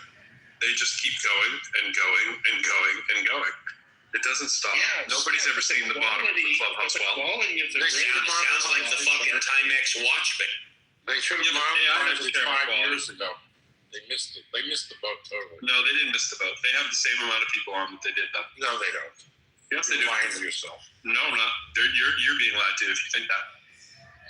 Well, I know more people than it's a different quality. It's a different quality. It might be a different quality. You were thinking plenty of people.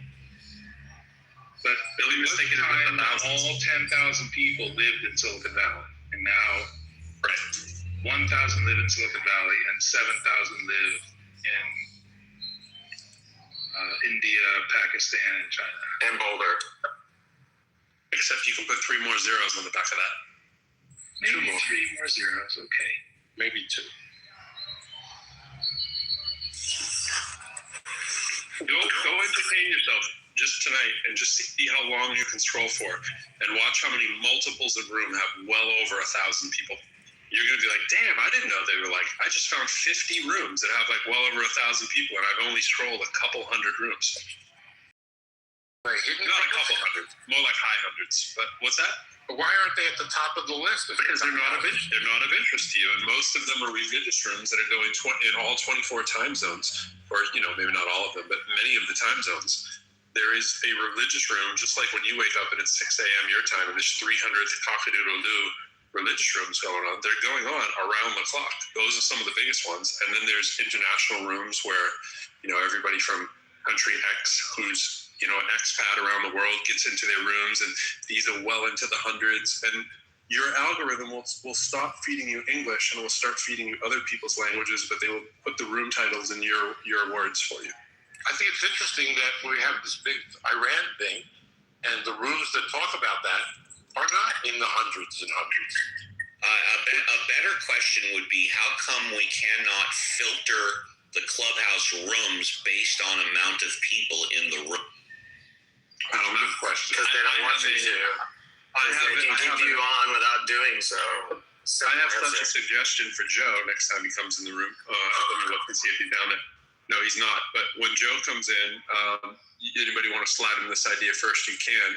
I think the number one thing that they're missing the ball on in terms of ways to monetize this app is to allow me to pay them to put my room at the top of people's feed. And there's numerous ways that you could do that, and it could work. And the fact that they don't do that to me is puzzling. So I think that's, people pay to be speaking, people pay to put other people down in the audience, but it seems that they have not tried to monetize that. And I think that has insane value. Like, I think a lot of people would pay well over $5 to have their room go to the top of a search feed. Pro, I've been saying for years that the best way to monetize Clubhouse is you continue to make it free with ads, and then offer the option, if you don't want to see ads, to pay $5 a month. That's your goal. Yeah, I think if they want to keep the millions of people they have on, I think there are a lot of ways. They can go that route, of course, right? That's what most people do.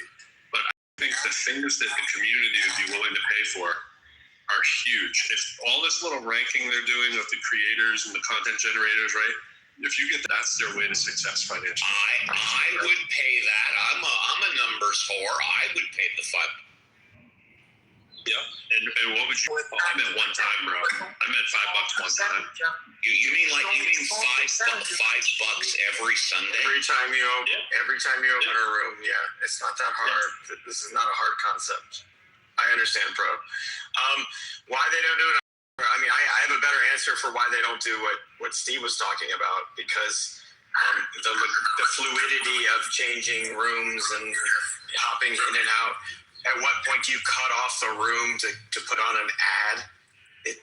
These are unsolvable, so they are looking somewhere else, or you more from the data brokers that are already extracting. You don't cut off the room to put out an ad. You just make the room about 25% smaller, and you run a banner ad at the top or the bottom.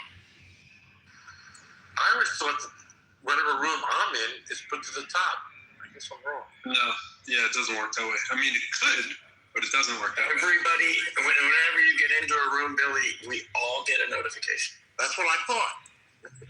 This is just how popular you are when you're sunshine is available. I have a list, 10 what I would call really, really good Clubhouse ideas that Clubhouse could use, just things I've seen and looked at and be like, oh, why doesn't it do this? I'm not going to say all of them, but most of them are so common sense to me that it baffles my mind that they're not doing it. It has to be like they just haven't hired a person to think about how could we creatively monetize that. I mean, I think the idea is $1 million ideas that I have for this app, and I don't get why they're not doing them. I think you could hire anyone to sit in a room for like 2 hours a day and come up with these ideas, and you'd have more than enough. I mean, these aren't like rocket science ideas. These are just low dangling fruit kind of things that they're not. Your room's being broadcast in another room. I took a screenshot of it. Somebody named Alistair. It's also named John Dittman. Oh, okay. Dildo Biter. He's got 5 people in the audience. Dildo Biter Dittman. One of the Anons down there. Yeah. Well, he's either gay or on sunglasses, so yeah. Did you see the stream he was doing yesterday with no views, right? Until we announced. Until 3 of us came in there, yeah. Until the 3 of us came in, and then at one point he's leaning back in the chair eating a sandwich or something. I'd be like, what? This guy must have won the lottery or something. I don't get it. John, I am thankful that it's proof that he's not masturbating at the moment that he's in the room. Like that's a proof of like hygiene. He's wearing clothes. He's not that marginalized yet. Yeah, but it was pretty good when he came in here. Great. It should have been a great booth excuse for his own stream, right? To come in here and start acting like a lunatic right on his own stream. If you refresh, you can look at my profile. It's the room I was just in there. Yeah. Yeah, what a loser. That's a weird pastime. Sure. Start debating. You might own the lids again.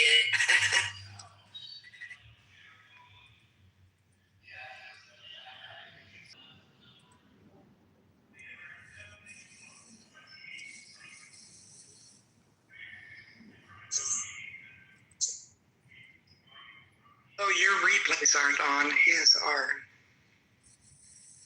Well, that's cool.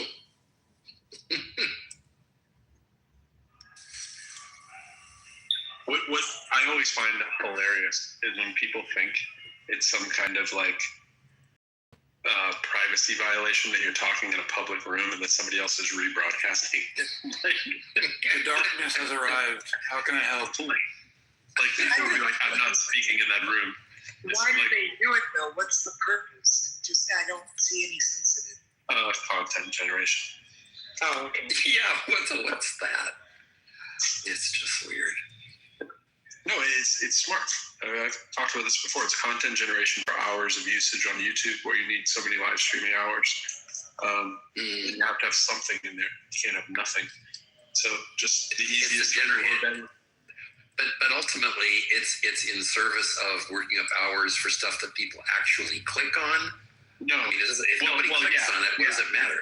It does. No, they don't need to. But in other words, as long as you have a live video that's feeding that has some content, then he doesn't have to create the content. And I mean, the easiest thing he doesn't make any money off. Not yet. But once you hit the right hours, like he has 1,000 followers, I think, and I think he needs. I don't know if I can't remember if it's 1,000 or 2,000, but once you have your 1,000 followers and your 50,000 hours of content, then you can monetize your channel on YouTube. I see. I can't remember how many hours it is, whether it's 50,000 or not, but it is a very high number. And so he's just quickly getting himself there by running these kind of rooms. I see. Which is pretty smart. Or you could just have one video and actually have people watch it. That would be different. You'd actually have to have content of value.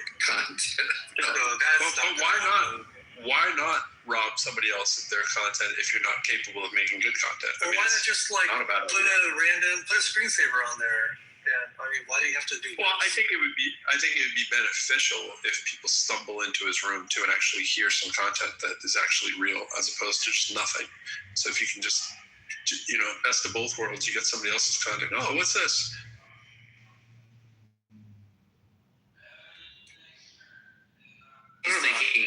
He's thinking that just people might actually like to listen to something. That people who aren't just screaming at each other about religion. Whose room are you talking about? Dittman. Oh my goodness. Kitover. Get off. Yeah. Well, you're always in Kidman's room. That's just the thing to assume when you're on Clubhouse. If you missed a copy of a show, go, oh wait, I know Kidman's room. I can hear it. Yeah, that's true. Yeah. They're all archived, right? So, across his 400 pages or whatever. Could have some valuable services for some people if you actually streamline that.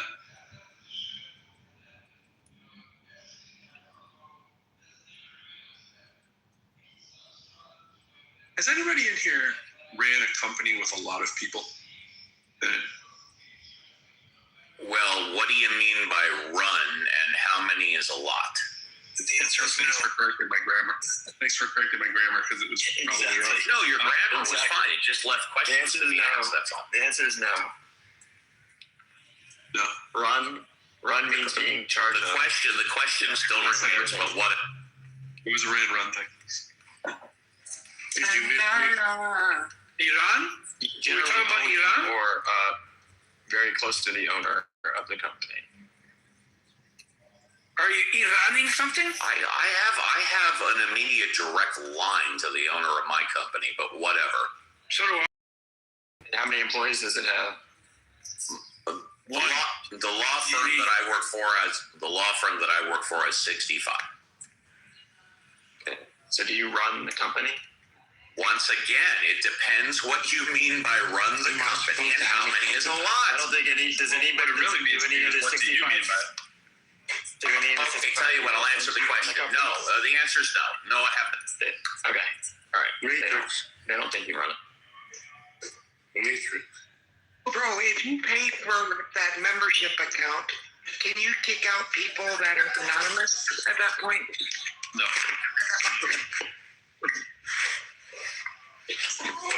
Billy, I don't think you can be more noisy, so I'm going to help you out.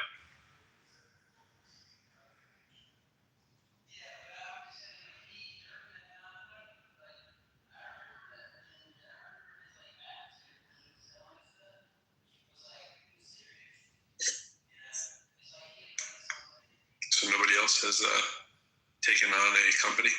I'm sorry, Ren. No, I'm self-employed. One person, me, myself, and I.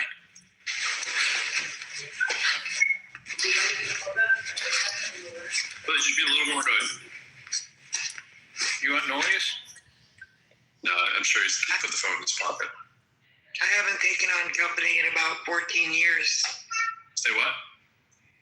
I haven't taken on any company in about 14 years. What do you mean by taking on company? You mean having a bunch of people come over to your home? I thought it meant sexual partner. How many can you take on when you do take them on? Have I? Yeah, what is your limit? Oh, I probably don't have a limit. I was polyamorous. You go. No, I meant one setting. I'm sorry. I'm bringing the darkness. You guys want darkness? I was with a 37-year-old last week. I thought, well, Wait, did I incorrectly mute you? I was thinking you're hot mic. So, no problem. Sorry, Billy, what'd you say? No, I was just telling Yoni that I was with a 37-year-old girl the other day. And wait, I gotta get, hold on. When she was in the back seat of your car and you were driving her to a destination, where did she say she wanted to go?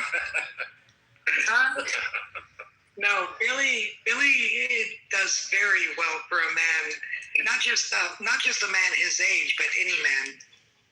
Matrix, Yoni, Matrix.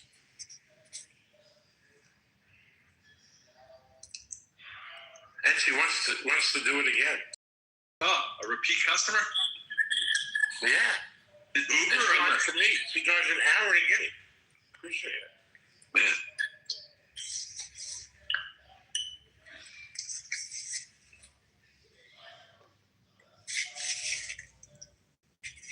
Probably the best way to end a sexual career. I think I'm shutting down.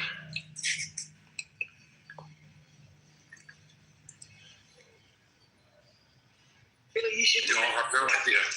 You can make no idea what it's like to be old. You can make so much money teaching these young boys how not to behave and how to behave.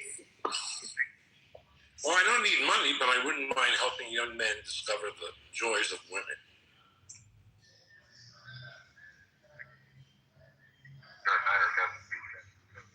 Life me. That's the rest of my life.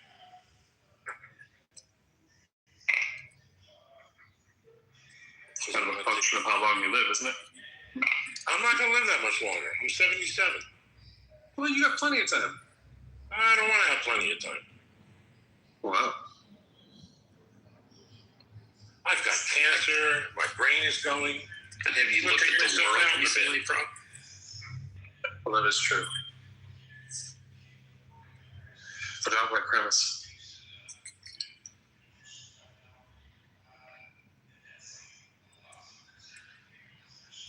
I did forget the premise.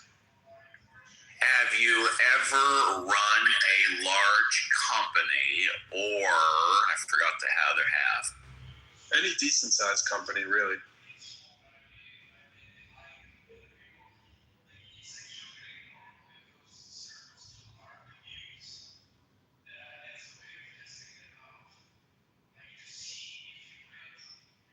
I think when you're in running company mode, you're always thinking about what am I not doing? What am I missing? What's the smartest next thing to do? You kind of that mentality, but you don't have to do it when it's somebody else's company.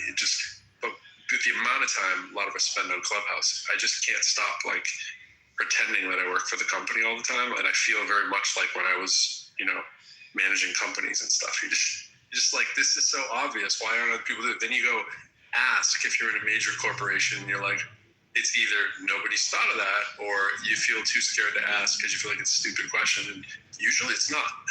It's like nobody's asked that question before. Gee, I've never thought of it, but it feels the same way here. It's like, I don't think people have asked these questions sometimes. It's like, you're usually wrong when you make that assumption that a company is sizably huge enough like Clubhouse, but I don't know how many people work for Clubhouse. We only know of a few people who are front facing in Clubhouse. It's like, I would assume there's a lot of people, but maybe I'm wrong. Maybe there's only a handful of people really running the company on a day-to-day basis, but I can't see how that would be the case. Oh, it puts me in mind of the guy I saw interviewed by whatever that guy's name is. Anyway, the other day, who was talking about how the company he worked for, he lost his job because he wouldn't wear masks during COVID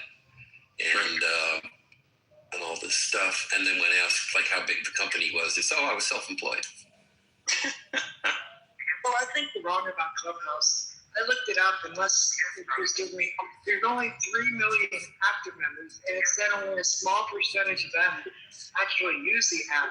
But in 2021, there was 10 million, but now there's only a couple million. And where'd you get that from? Where'd you get? Do that multiple times on multiple platforms, and you'll get different answers. You really will. It's very hard to pin that number down. And whatever the number is, and I see that small number, sometimes I've seen as small as 1 million, but I've also seen as large as 10, and then it really hasn't lost much of its market share at all. I can confirm what you just said, that at its heyday at the top, there were 10 million members of Clubhouse. Now, whether or not they were all active, that's another story. I can also confirm that Clubhouse started with an initial investment after a couple of months or 6 months with $100 million infusion of $300 million, which is the initial investment that I'm aware of so far of $400 million. After a year or so, year and a half, they were valued at $1 billion, and it was literally 1 month after that, and I don't know why, that 1 billion went up to 4 billion, and then after that, which was like a couple of years ago, there's never been an official evaluation of the worth of the company. Quit while you're ahead.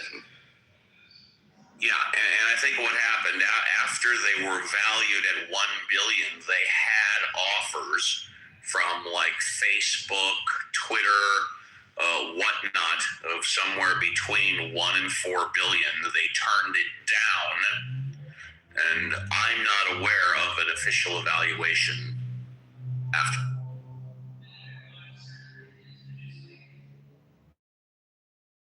Until they started charging. Just for future reference, it's called a valuation. Thank you. Appreciate that. Valuation. Appreciate that. Thank you. And publicly traded companies, they are often just cited with the market cap as the value. Not Twitter because it's private, but Tesla because it is publicly traded. Outstanding shares times market cap, or sorry, market price. My understanding is that who knows what it's worth. Do you think it's worth much? I'm sure it's not worth even $1 billion at this point. Of course not. Maybe a couple 100 million at best. Well, we don't know what kind of data broker agreements they have. We're not privy to. I think that's Pro's. Pro, do you have any other rational explanation for Well, what we are privy to is that all of us have it under the last terms of service that they can use our voice any way they choose, and I mean any way they choose under the terms.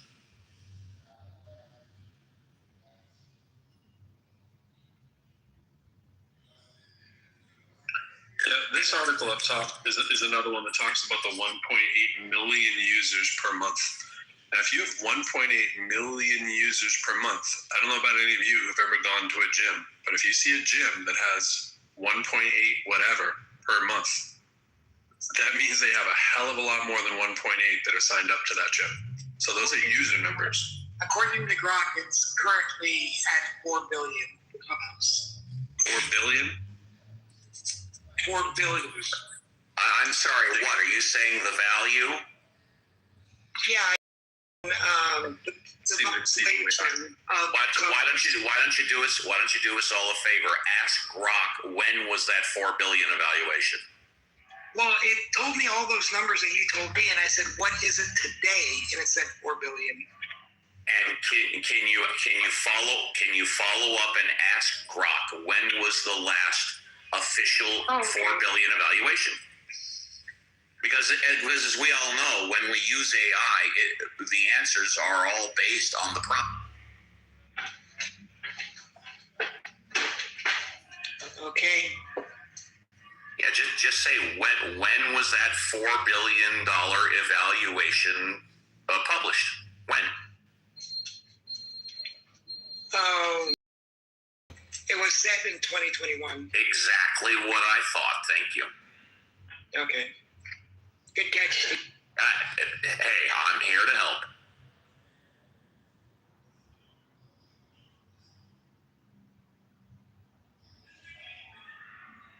Part of the current evaluation today, didn't it understand, was what I wondered.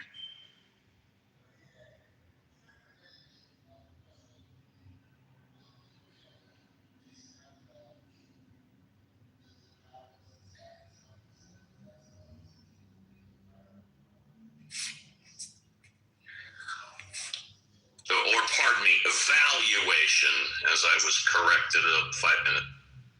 There's no model in existence that I can think of that has a no revenue generate. I mean, I realize it makes a little bit of revenue now, but it's so nothing, it's not even worth talking about. But there's no business model out there that has a almost non-existent revenue stream and just lives off venture capital just because it's fun. You know what I'm saying? Like, then it leads directly into so they're waiting for a future deal to come to use our data, voice, and likeness, or they're waiting for someone's future deal to materialize, or they can sell the app or something, or they have a whole bunch of services that they're going to roll out at some point now that they've trained the app the way they want to, or whatever. You know what I mean? Like, it's not going to go very much longer like this. Amazon, that's how they built their business off of venture capital for years and years and years. Yeah, but Amazon reinvested their profits for decades. Pro, you are 100% correct. Up until a year ago or whenever they started charging this $50 a year, they had zero revenue stream. Zero. Yeah, that's unheard of. Unless you're cashing into the AI era of, training data and all this kind of, voice, name, image, likeness kind of stuff at some point. But Amazon had no. Wait. No, we said this. We said this. Oh, Clubhouse. At $50 a year?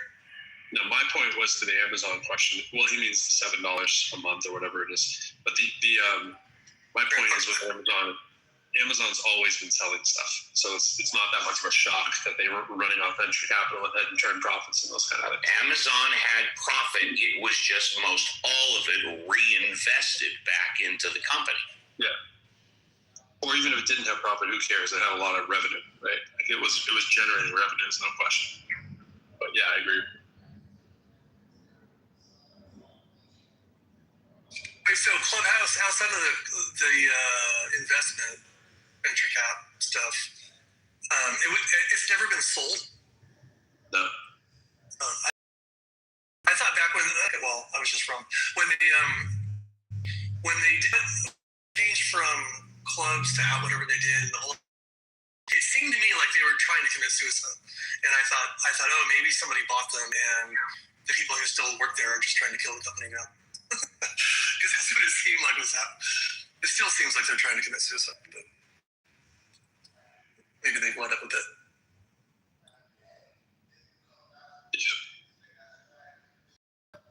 All part of the world's rare. Yeah, nobody knows what they're trying to do, and I think that's exactly the way they want it.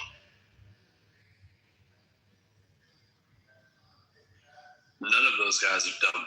So whenever, people do the Dunning-Kruger kind of thing, like, oh yeah, they're just a bunch of dummies, but it's just odd that you sit around and you come up with all these ideas that they should be doing or that they could easily do, and they're not doing.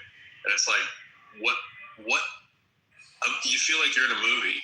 You know what I'm saying? Like I was saying earlier with the NT, the Truman Show. It's like, if we're not training the data or part of the project, that, like, what is that phrase? Like, you're not at the table, not the at the table one, then you're on the dish, not that one, but the one that you're on the table. Yeah, but it's you're the product if you're not being charged, right? Like we're the product.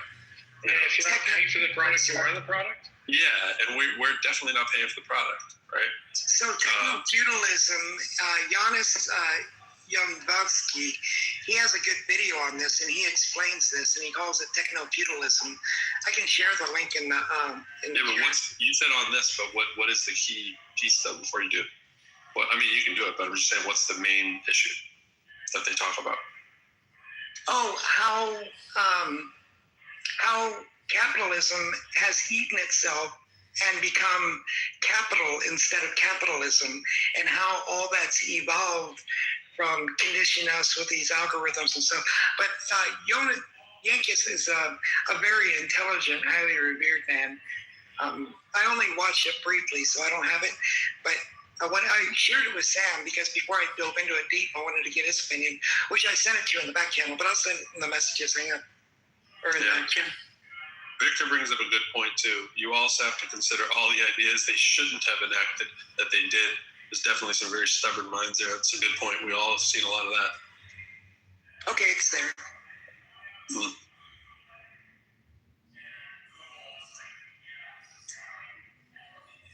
This is another clunky feature of the app that you just can't click the links in the thing, but you can if you're on Club Deck. Yeah. I hate that. You have to copy and paste it. Yeah, it's so weird. Well, they clearly spent very little on development. I wonder how much their IT costs might be pretty high, their servers and stuff. Audio is fairly bandwidth heavy.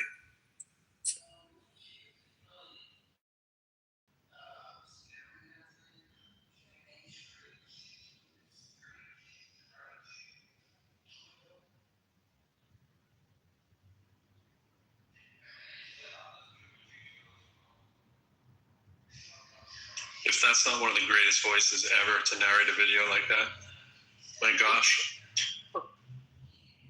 Wherever we turn, we notice the capital infusion into the market system in place. Dun, dun, dun, dun. Isn't that the voice of the Dr. Evil and Phineas and Ferb? Yeah, it was pretty similar. I love Phineas and Ferb. It's a great show. Great show. My wife and I would watch that when the kids were gone. Hey, speaking of great shows and random things, this is a great picture. And this is what was going on in, I want to say this is 1979, 1980. This was a store across the street from the window that I sat in first grade. And it's called Fred's Country Store. That's what I saw. And Fred's Country Store is owned by a Greek guy. And it made incredible custom sandwiches, and it was nickel, quarter, 50-cent little candies and stuff like that. It was just, and you can smell it through the window that I'm sitting in.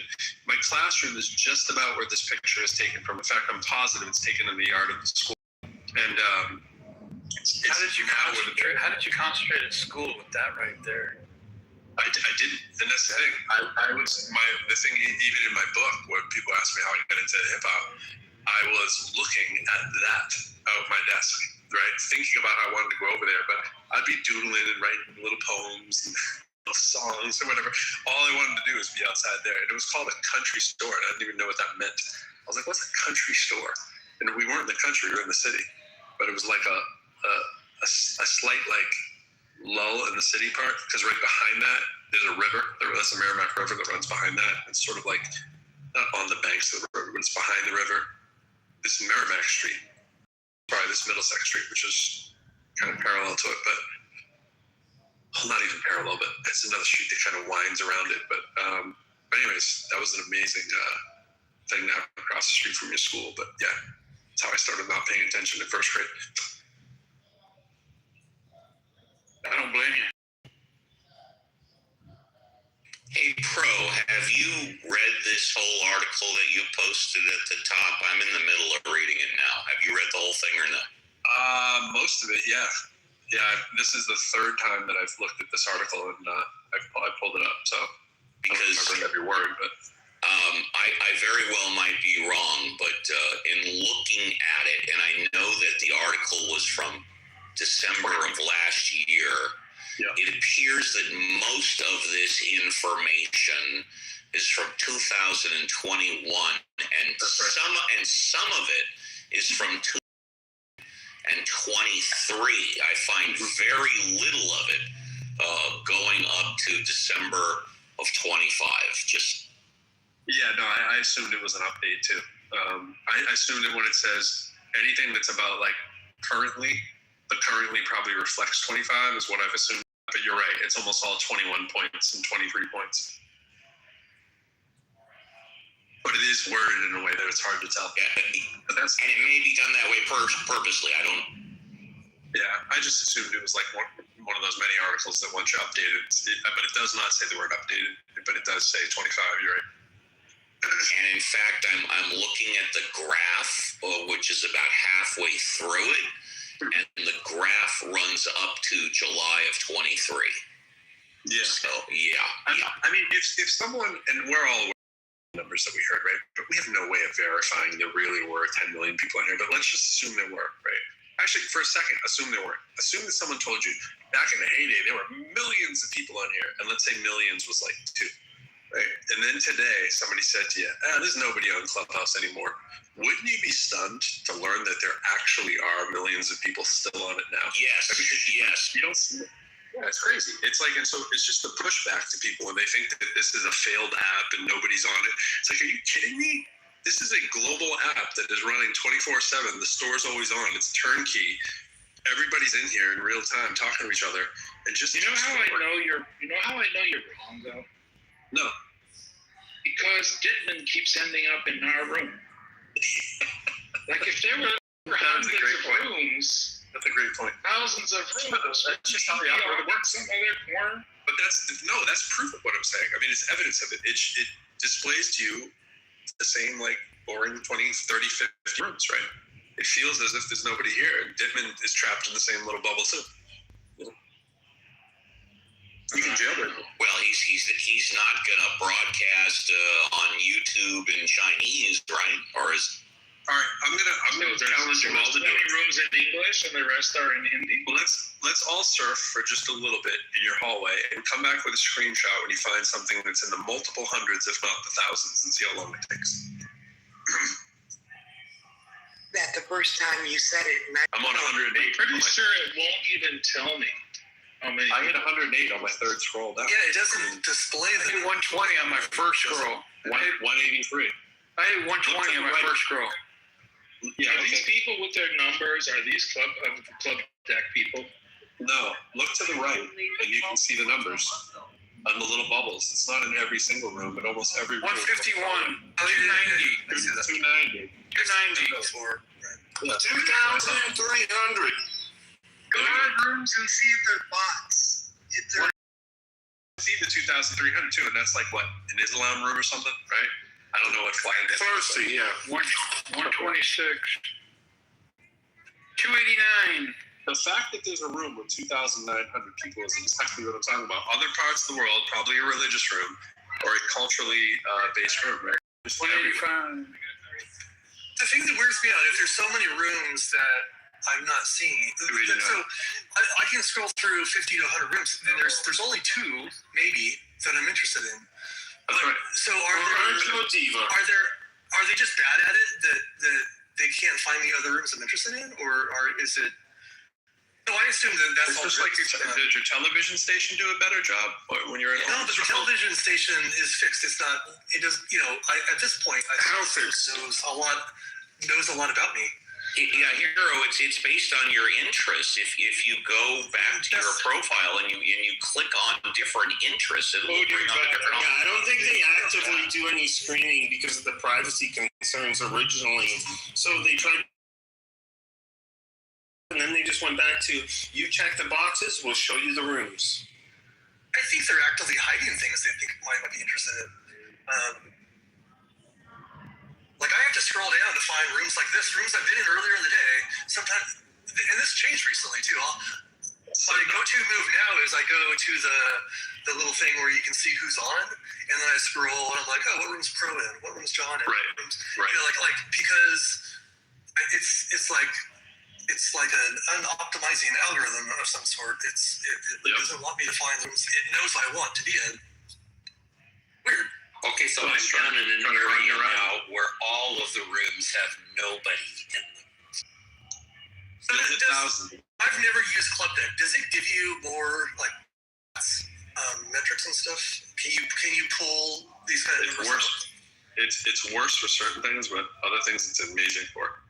So what you can do is you can scroll right now and see like very fast who's in the room, and you can like on the left-hand side when you're like sitting in the room and just scrolling. You don't have to like pop out of the room like we're kind of doing now to scroll.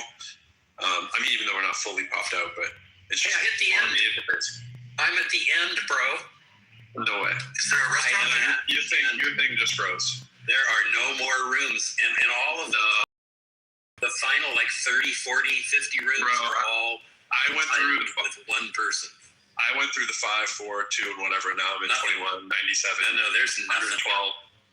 So they're all untitled. Bro, how many did you scroll by? Because I'm like, I'm clearly. I was just like, doing my finger, scrolling up as fast as I could for about 30. Unless you're doing double thumbs running on your phone, John, I don't want to. So I reverse engineered the login from Club Deck and have my own app where I can basically just map out the API, and I can get probably a running sense of the number of users, or at least like recent rooms if I worked on it for a little while. Bro, I've been scrolling the whole time. Now I'm at 145, 5, 6, 15, 10, 9, 3, 5, 11, 7, 2, 3. Right, you go through gaps, right? Then there's a lot. Right, 4, 8, 6, 2, 11, 5, 3, 4, and then there's 28. Then there's ones that have like tons of people in the low levels, but there's no number. 2, 5, 4, 2. You know what I'm saying? 2, 4, 6, 8, 4, 2. 18 scrolls. Just 18 scrolls took me to the very end. No, it didn't, bro. There's no way it did. Bro, John just likes 3 things. John is like, I like flat Earth. I like physics. And then that's There's no end in sight, bro. I've been scrolling the whole time. Well, you got too many interests, John. You gotta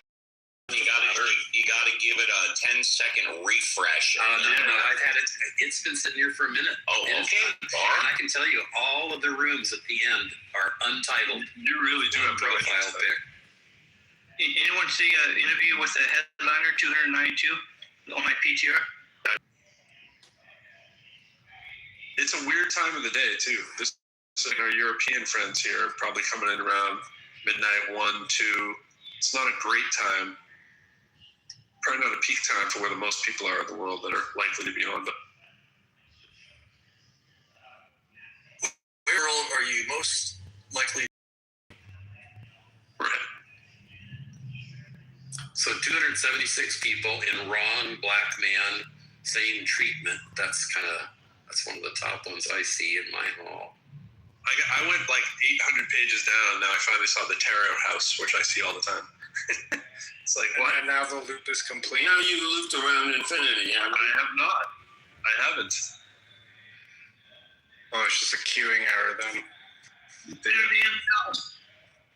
Somebody was saying that they were having some issue with audio randomly injecting, like from 30 seconds. Oh, yeah. I had that happen too. Okay. Yep. I had the weirdest one the other day on Club Deck. Club Deck gave me some weird glitch. I was like in the room, but I had already left, and the name of the room was in the new room I was in, and half the people were there. I was like, this is crazy, bro. It was just like a refresh thing, but.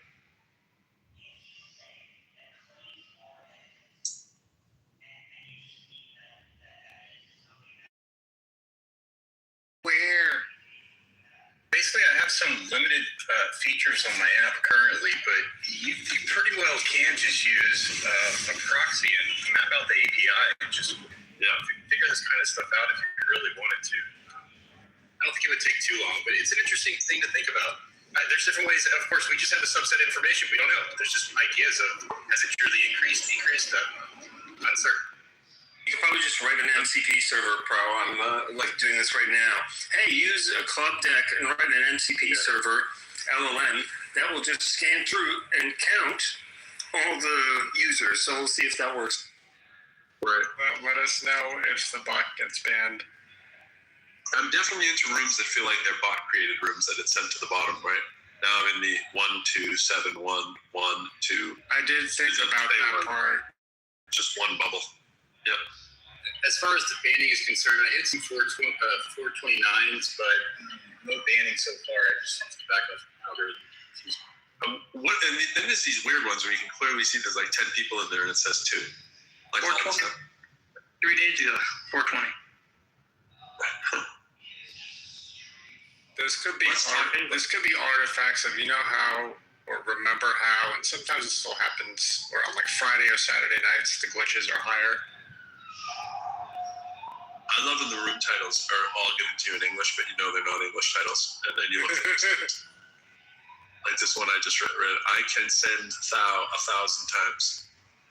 Network to win, promote your business. 30 mint only. You can't lose if you do. Wreck your fave songs. P song name 24/7. That's definitely some world music, which will not be music I've heard about. Now I'm in another section where there's more people, but it still looks bot-ish. Look, it used to be 2-1 on Twitter for bots. Okay, this was Obama last term, 2-1. The last election was 15,000 to 1. There you go. So 15,000 bots to every one human online. That's insane. John, I hit an end. Oh, okay, but it took you longer than me. It took me a hell of a lot of time. Is it all untitled at the end? Yes. The last 7 are. Oh, I had like 20 or 30, I think. No, my last 7 are untitled, and one before that's in a script I don't know. Then there's 3 more untitled, and there's titled, untitled, untitled, untitled, untitled, untitled, untitled, titled, untitled, titled, titled, titled, titled, titled. Okay. Yeah, so I think that's when it goes. We give up. These are clearly bots. No title, no person. Well, one person is in each. I do want to go in. Or artifacts, one or the other. I'm going to go in one right now to see the one that has one person that's at the end of the rainbow. I want to go see. He may never come back. Yeah.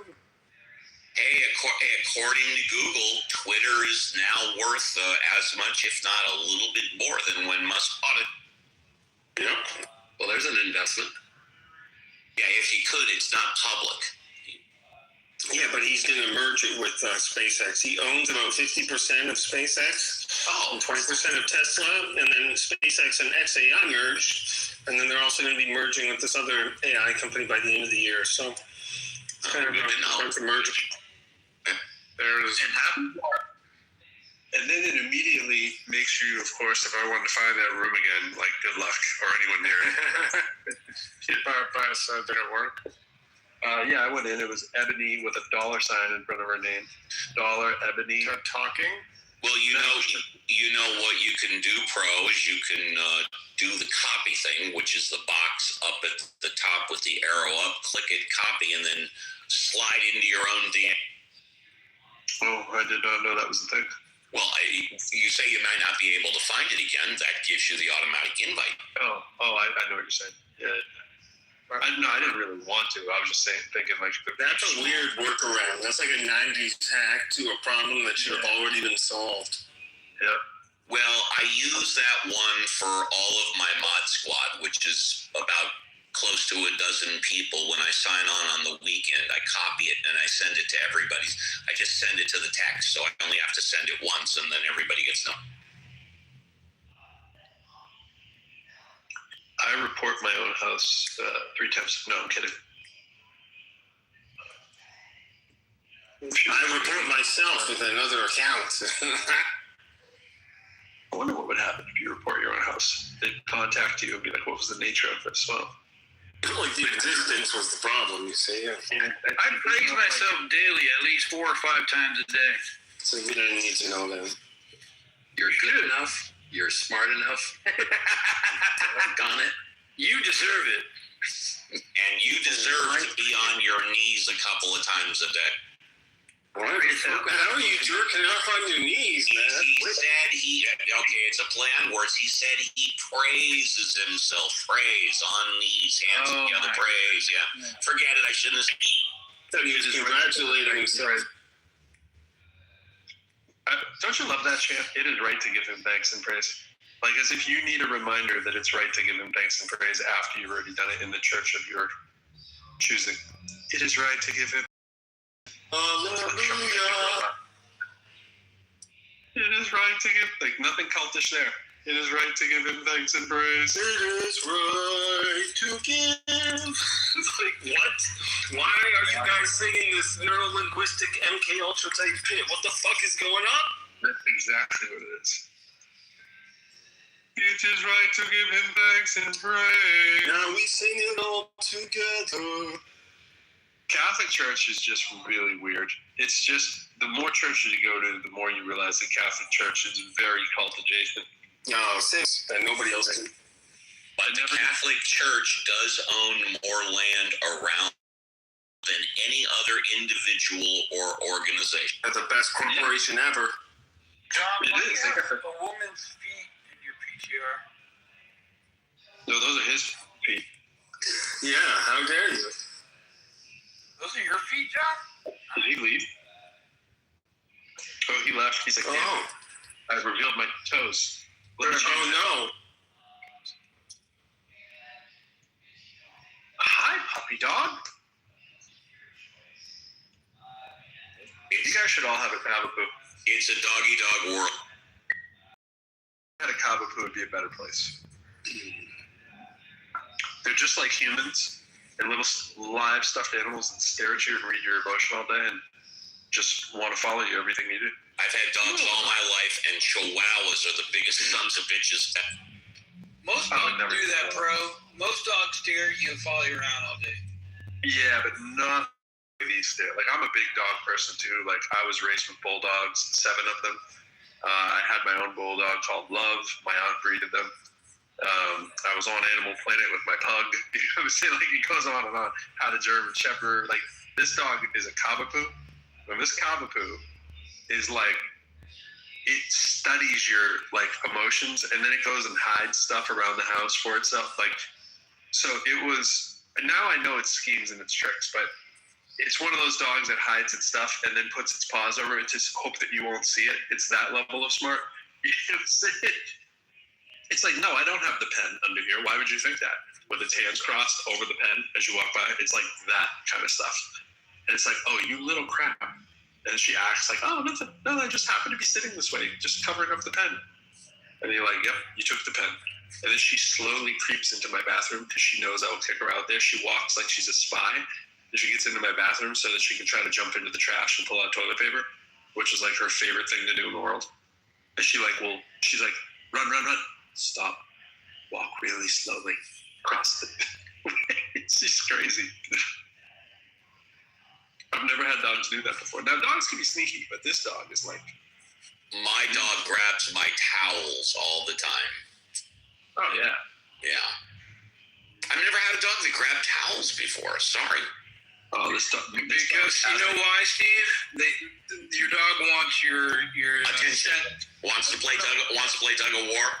No, wait. Grab the towel while you're using it, or grab the towel while you're... No, not while I'm using it. While it's hanging on the rack, like the next day. Because the dog wants your scent. Gotcha. It is the most comforting thing for a dog. That's why if you leave, if you leave a pile like your dirty clothes on the floor, a lot of dogs will hang out in your dirty clothes. Oh my God, my dog lives in my dirty clothes. Yeah. She opened the dryer too, so it's clean clothes too. And as I'm throwing the clothes in the dryer, she chases like each one in, like as it comes from the washer and dryer, like it's covered in. And when your dog sits at your feet and gives their back to you, that's a good thing. They're looking out for you because you are the leader of the pack, and they want to watch out for you. Well, my dog has its own special couch, and I never go on it. It's next to the human couch. She's got the doggy couch, and constantly when she goes on it, she'll go in a circle like 3 to 5 times and scratch at it before she actually sits down. I read about that. Yeah, and I asked my dad, because, you know, I've had dogs all my life, and my dad's had dogs kind of twice. Because that's instinctual from when dogs were in the wild, and like digging an area where they could live in, is that they would dig the hole and they would go around so they'd be able to sink down a little bit. It's instinct. Yeah, I watched the whole thing of that. It wasn't that long ago. I saw the same stuff. There was a little bit more to it too. They're also, because they're vulnerable when they're, you know, sleeping or whatever, like most things, they're also scanning the perimeter real quickly. So it's a vestige from that. They would go around in a circle, make sure they see everything on all areas and make sure it was a safe spot.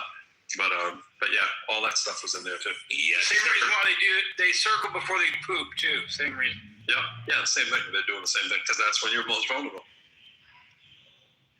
Not a bad policy. And that's why your dog will come to your feet if you leave your bathroom door mode. Yeah. They'll sit by your feet and have their back to you. They're watching out for you. My dog just jumped off my couch as you said that and got on my feet. That's the funny part. She's got both paws on my foot, completely stretched out, and only her paws are on my foot. Now she's getting up. But anyways, enough about the dogs.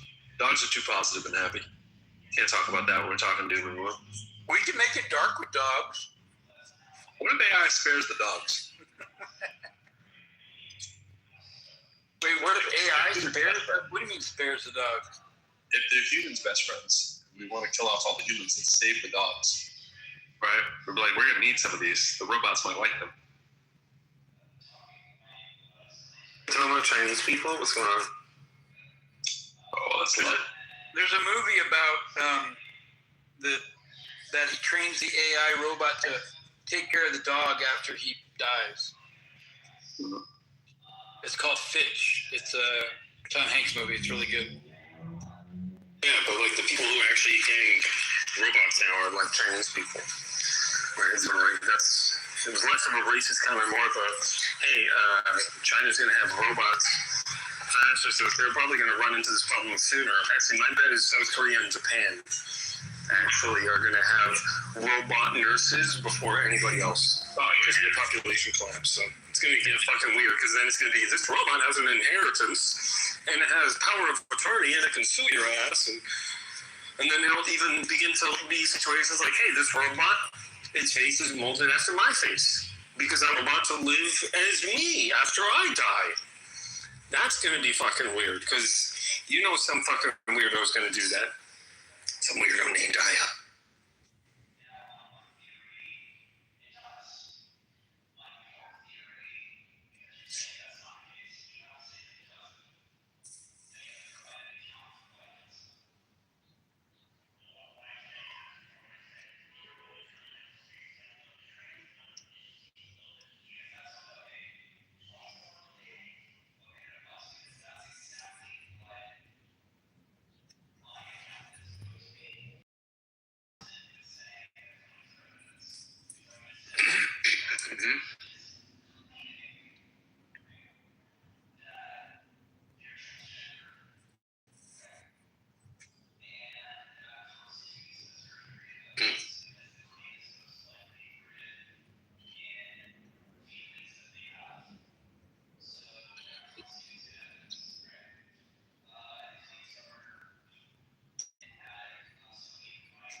There's a robot article from Stanford on the robot nurses.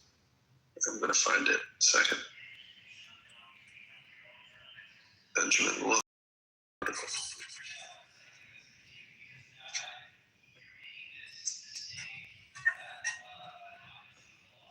Hey, John, your hot mic. And since you're back, John. I'm sorry. No worries. My You, explosions. you're,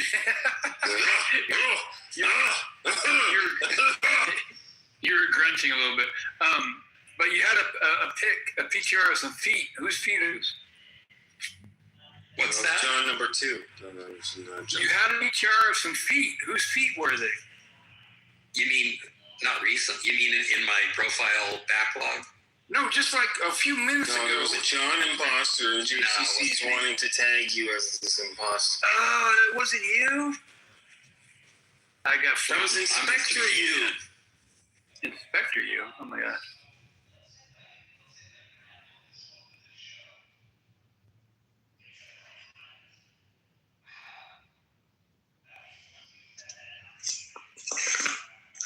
Denise Bay. This is Denise Bay. I have come to destroy you.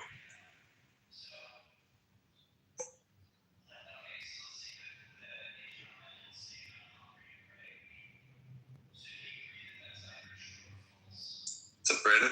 I'm always hoping it's Flat Earther, Brandon. It never seems to be. No, not the same guy. But you're fun too.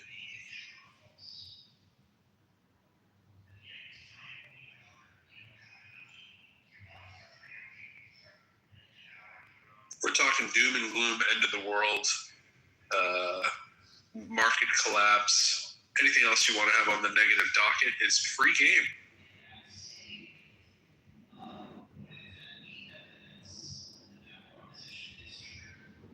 So I changed my PTR to the weirdest one that Dr. James made for me, kind of an imam, globe head, Chia bearded, flat earther or something. I don't know what that is. Yeah. What's up, AJ? At least if we're going to have doom and gloom, we should have it with a fairy. No, you're the king of globers, dude. That's what you are.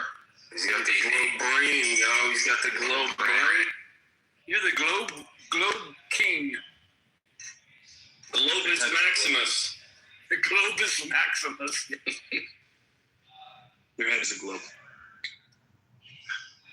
Hey, John, I had a hard question for you to think about as a glober. Really tough one. I just really wanted to put it out there because there's so many complex flat Earth problems, and I just wanted to pose one out there. Maybe you could use it in your travels when you're debating with flat Earthers. Hey, how is it that there's a sunset every day that everybody's seen since the start of time, and the sun is always the same size? Yeah, I was thinking along those lines. I was just thinking, I just want to like have my PTR just be a sun half set over the ocean, and just have it really. That's it. How the other half of that sun. How is the other half of that sun Where do they go? melted into the horizon by my theory? It's melted, and if you wait long enough, it won't just be the other half. Yeah, but how do you know it's the same sun? That's it. That's where they get you. That's how they get you with it. Yeah. And it's funny because if you really wanted to have a discussion with flat earthers, right, you would never change that argument.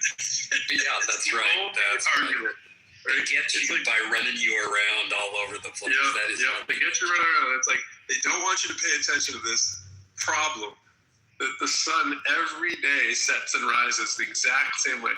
And the one I love, because they tell you it goes around in circles on a flat disk, and that it sneaks up behind you when you're not looking, even though it went really, really far away into the distance.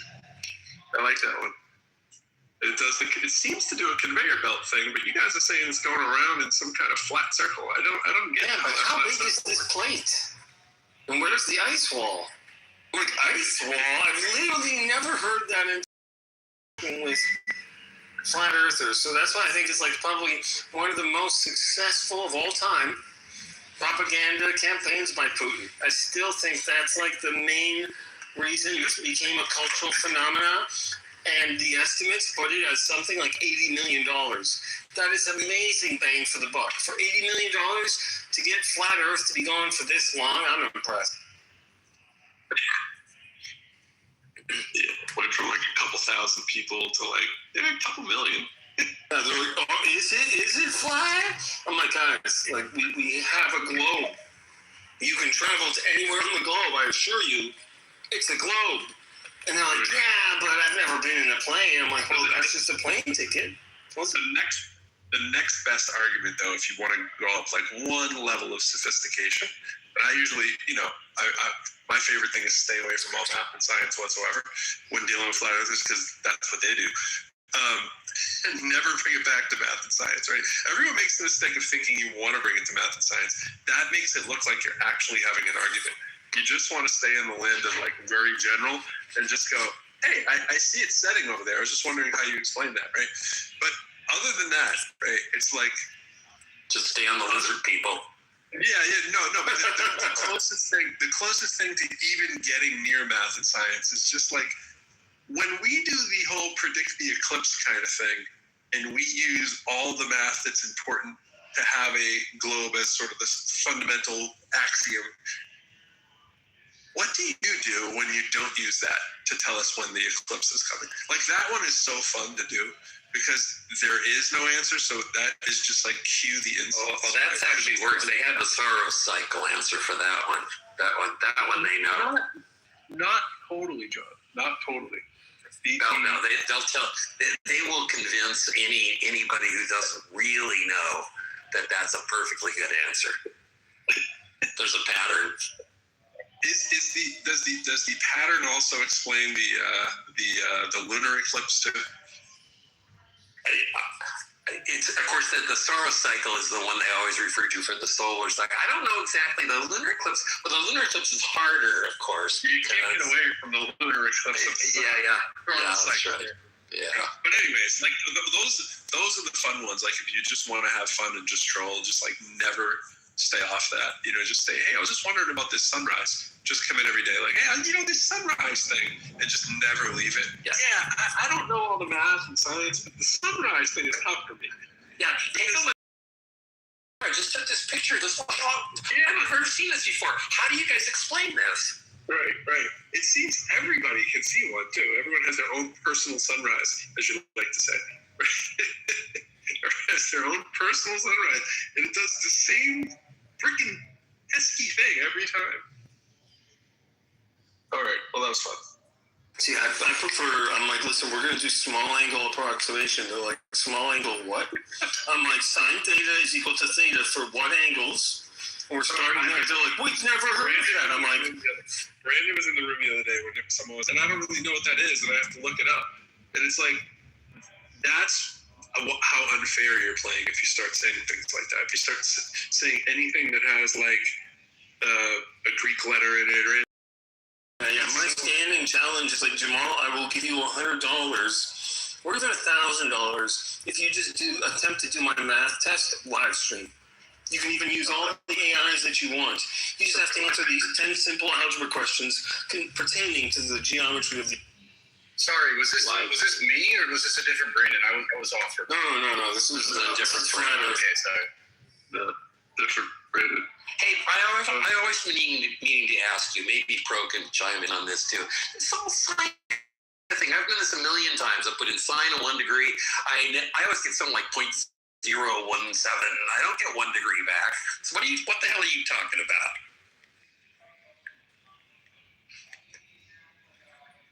What? Oh man, now I was trying to figure out whether I'm serious. I was like, I hope you're just like this. I hope this is the globe. The globe tard like helmet that you're wearing. The overshooting of the mark is there's no possible way that anyone in the room knows what a sine is, right? Like, it's not about the math, it's about the definition, bro. It's like, it's a definition. I remember when you asked that, you were like, when you go up, what happened to the Pythagoras' equation? And the guy was like, what? Why do I see further? Why? Why do my eyes get better when I go further away? I'm just curious. perspective. Yeah, let's zoom in on that, pun intended. I'm surprised that they do, like, so for how stupid they pretend to be, I'm surprised, but that they can't do basic math to kind of like make us look stupid or make us look like assholes.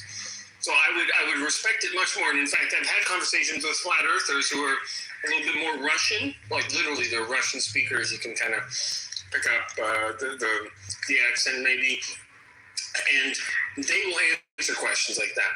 But then they'll trip you up, and when they work in pairs, they do like the deflection thing, like midway answering a question, they will ask you a tangent, but then somebody else will interrupt that person's tangent, and that just gets annoying. That's like just the operating, the modus operandi. That's like just how they roll. And it's like in the textbook for the KGB from the 1980s, that's how you do misinformation. So it's just...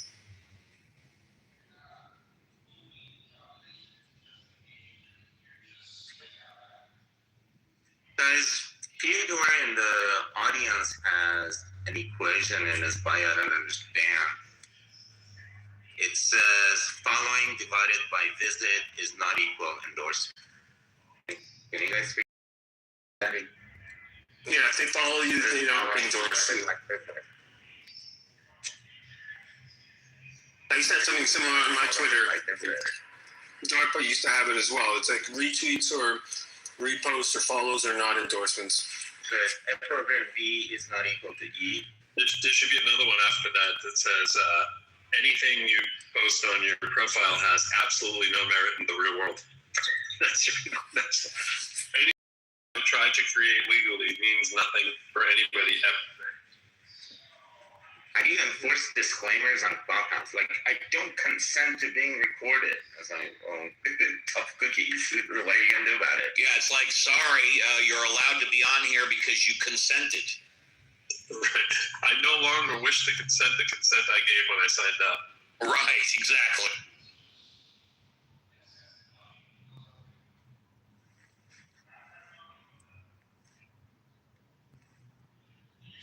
A much better one would be, my presence in this room does not confirm my presence in this room.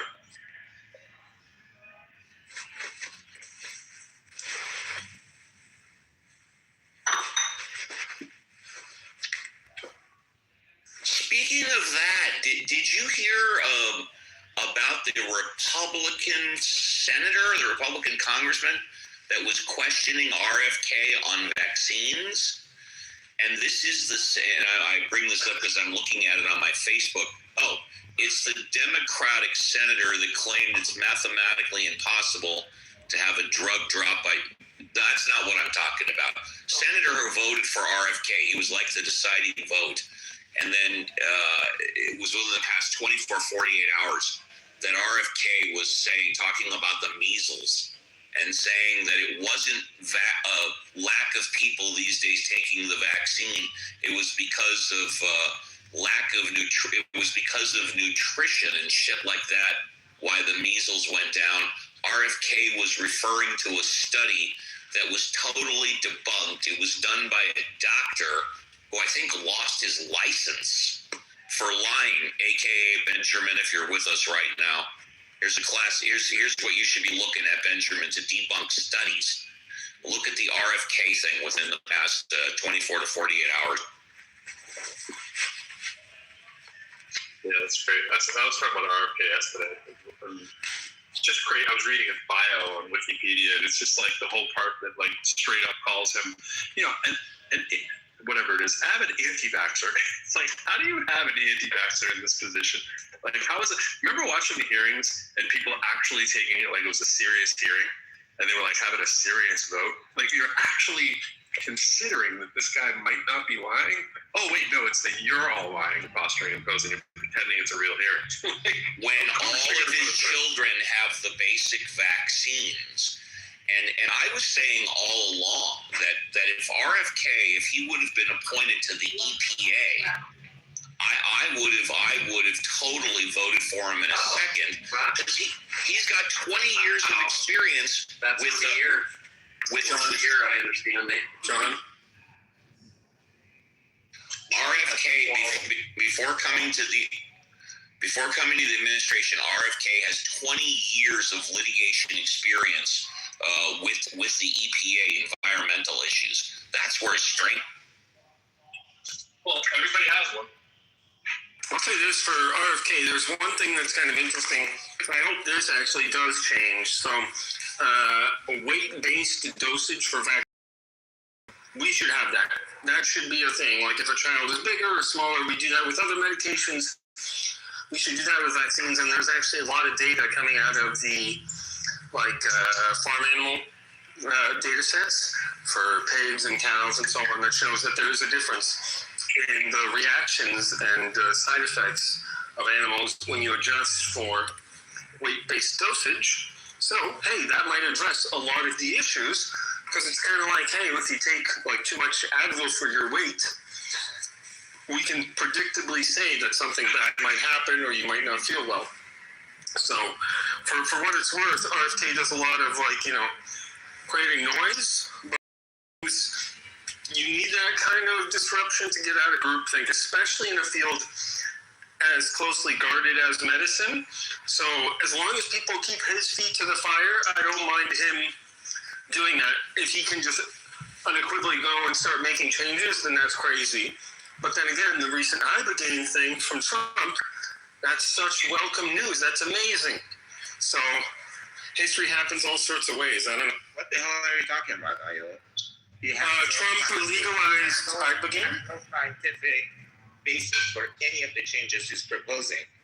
So no, that's I would disagree with that. Scientifically,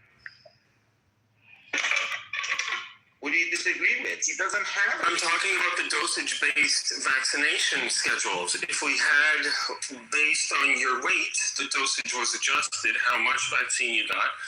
That's an interesting thing that one of his policies, one of his missions that he's pushing is that. So as long as we keep his feet to the fire with that kind of mission, I think it's good that there's somebody who's doing those kinds of changes. I don't know what you're referring to specifically, but I made the references. I can post them in the room chat if you want about the animal dosage for vaccine. I missed your qualification. I'm sorry.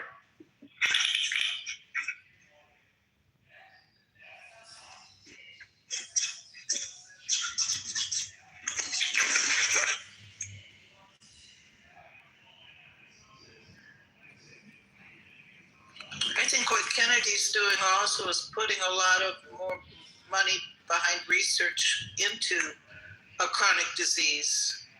And he does probably, he's probably looking at the effects that vaccines might be having on chronic disease. Yeah, but how can you say with any type of straight face at all that the reason why we essentially eradicated the measles until a year ago had nothing to do with vaccines, but it had to do with good health and hygiene? Well, that could be. No, it can't be. It's because of the vaccine. It can't be. Fine. But do you think it's still okay to investigate the cause of chronic disease?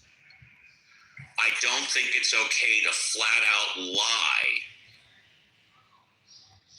Well, they say that about vaccines sort of in general, that hygiene and health and all that had an effect on lowering the... Yes, but we're not talking about vaccines in general. We're talking about the measles. So how do you know that that's not true? Because every study says it's true, except... I'm answering your question. Studies you're not looking at. Every study says it's true, except the one study that RFK pointed out, which was debunked, and the doctor in charge of that study lost his license for lying. A lot of doctors are losing their licenses for telling the truth too. You know. Really? Name one doctor that lost their license for telling the truth. Name one. They're being threatened with losing their licenses about the COVID shot. Okay, but you said a lot of doctors are losing their license. And you keep over talking when people talk. You like to talk while other people are talking to distract, right? Nice tactic. It's a very tactic a lot of God believers do. so sweet. Ooh, Hank's new in the room. Hi, Hank. What's up, bro? What's up, Steve? What is the Earth flat? Hank Zappa. Wow, cool. So, Michaela, what doctor has been fired for speaking the truth? Sorry, I modified it to saying being threatened with losing their license. And what threat of what truth are they saying that they got threatened to lose their license about? Well, I guess their truth can't be proven because the research had been. Gosh, you don't have something to back it up, do you? If it can't be proven, how do you know it was the truth? Oh my God! Please, dear God, help me. No, hold on a second, JCC. Just don't fuck it up, Michaela. If it can't be proven, then how do you know it was the truth? Well, there was a lot of research that was pointing that they say that they were debunking it, but it wasn't really debunked. Look at Peter McCullough. Look at all those scientists that were objecting to the vaccine. They had research going on there. They were saying it wasn't. Well, what did the research show? What did they research? Hello, sorry. They said there wasn't enough long-term research on the long-term effects of the vaccine. They said it was given with emergency approval. Right. That it wasn't safe because of the spike protein being produced afterwards, continually produced by the body. So that's a very good point. Do you have the statistics to back it up? Meaning that, do you know what the death rate from COVID was before the vaccine, death rate was after the vaccine, and what the death rate was due to the vaccine? No, I think you have to accept that there was a natural increase and then fall off of any epidemic. Yeah. So if there are 1 million people who have the COVID, the virus, let's say half of them will die without treatment. But then I give the vaccine and I say only 10,000 people die instead of 500,000. But another 1,000 people died because of the vaccine. So in total, 11,000 people died. Do you say that was a successful vaccine or unsuccessful vaccine? Are those the statistics? I'm making it up. I don't know the statistics. What's the use of, why don't you give me some real statistics? I don't have, well, I only have one statistics, and that's for people with my diseases and medications. And the statistics for me was that before the vaccine, the death rate was 100%. After 3 doses of vaccine, the death rate was the same as the. What disease are you talking about? I have Crohn's disease and remnants of kidney cancer, and I'm on heavy doses of immunosuppressants. Well, maybe it's working for you. It wasn't the mRNA vaccine. Yes, it was. It was the Pfizer. No, it was the Pfizer. It was the Pfizer vaccine. Yeah, vaccine. The mRNA was not a vaccine. What was that? The COVID vaccine. It wasn't really a vaccine. What? It wasn't. It didn't operate the way normal vaccines operate. So it was an mRNA vaccine. So what do you mean it was a vaccine? Was your vaccine an mRNA vaccine? All COVID vaccines were mRNA vaccines. Pardon? What? All COVID vaccines. No, that's not true. Except for Johnson Johnson. Oh yeah. Johnson. Yeah, but then they withdrew that. The adenovirus was problematic. It's not around globally. There were definitely different vaccines. I will give you some statistics. These are them in front of me. Please correct me if I'm wrong. That over 95% of the people that died from COVID did not take the vaccine. Over 98% of the people that took the vaccine had no side effects except for maybe the flu or the common cold and a little swelling at the vaccine site. So there are some statistics.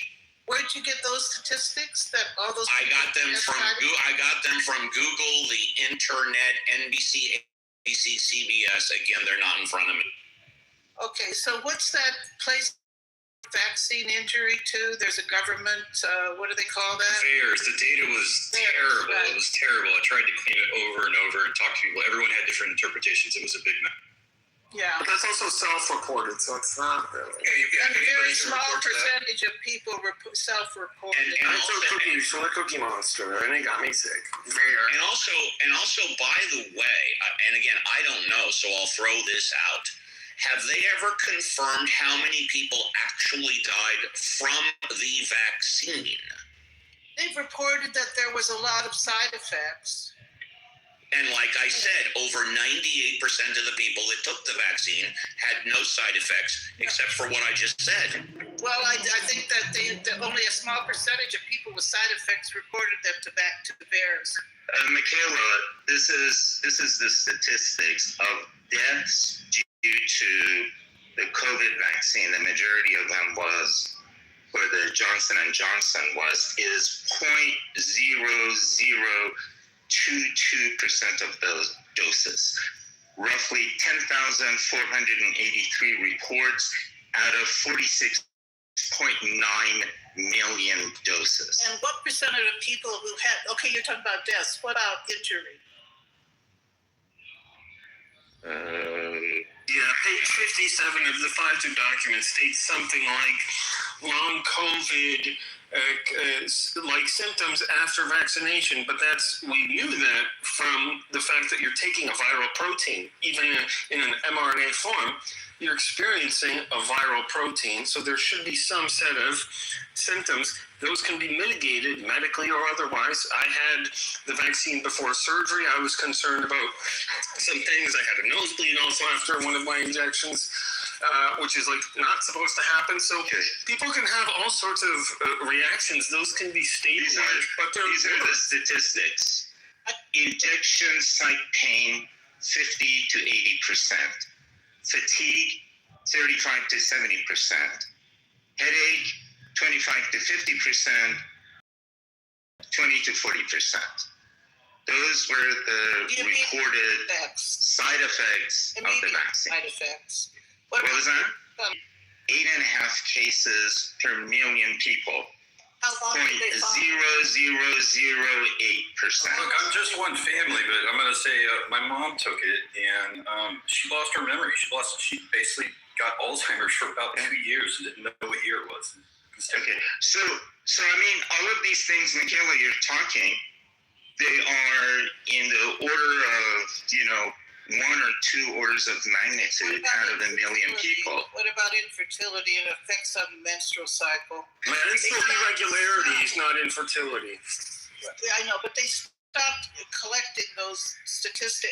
You have to look at. So, what is your point? Is your point that we should COVID because 0.0008% of people got myocarditis, a disease that killed over 1 million people just in the United States? We need to not treat that. No, I think we should have used ivermectin, hydroxychloroquine in the first 5 days.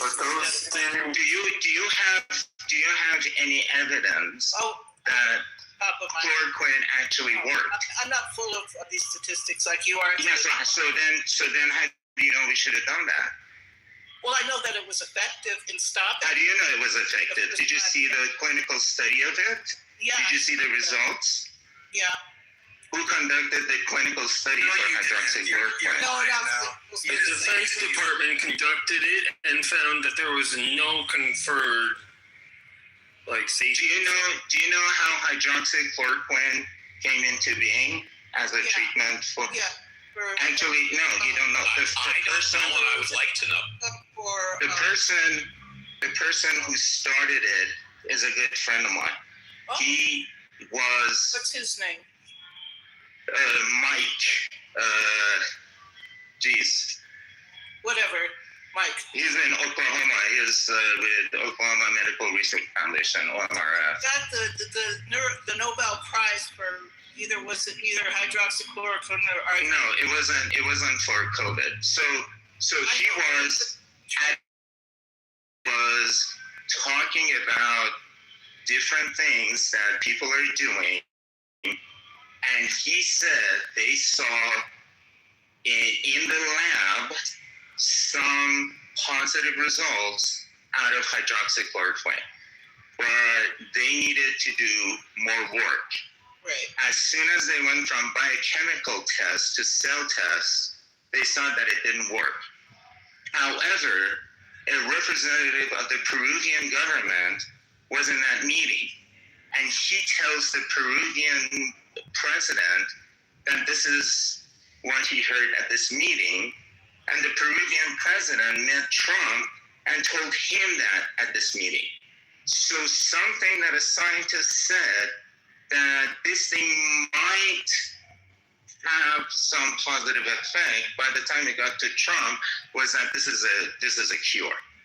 Well, I know, and there is no scientific basis for that. And well, it was during an epidemic. People are trying things, okay? Right. You can't wait for 10 years of research, but I know in India there was several states in India that. Sorry, wait.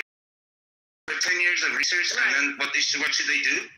Well, it wasn't harmful. Hydroxychloroquine is not harmful. But why did it make sense? Why did it make sense in a place like India? Because in India, a lot of people already have parasitic infections. So giving them something that helps offload their immune system, this is where confounding variables does poor analysis disservice, Michaela. If also, you're not keeping track of a couple in Arizona died. 5 years. Go ahead and keep on arguing against a couple in Arizona died from taking hydrochloroquine after. They probably and in Canada, the doctors.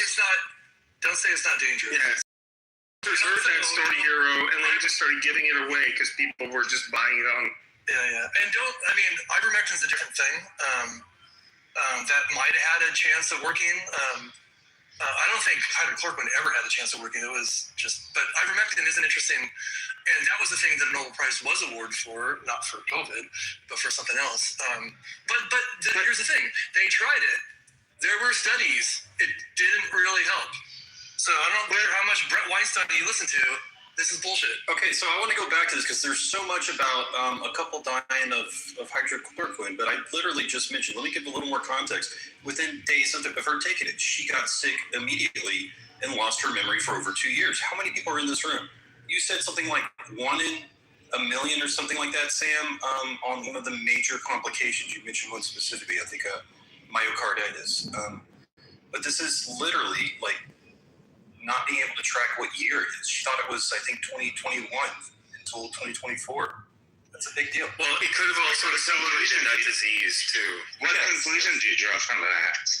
That she was likely harmed by it. I don't know for certain, but there's a large temporal association there. No. What conclusion, a public health conclusion do you draw? Public health conclusion. Oh. As in, what should people do?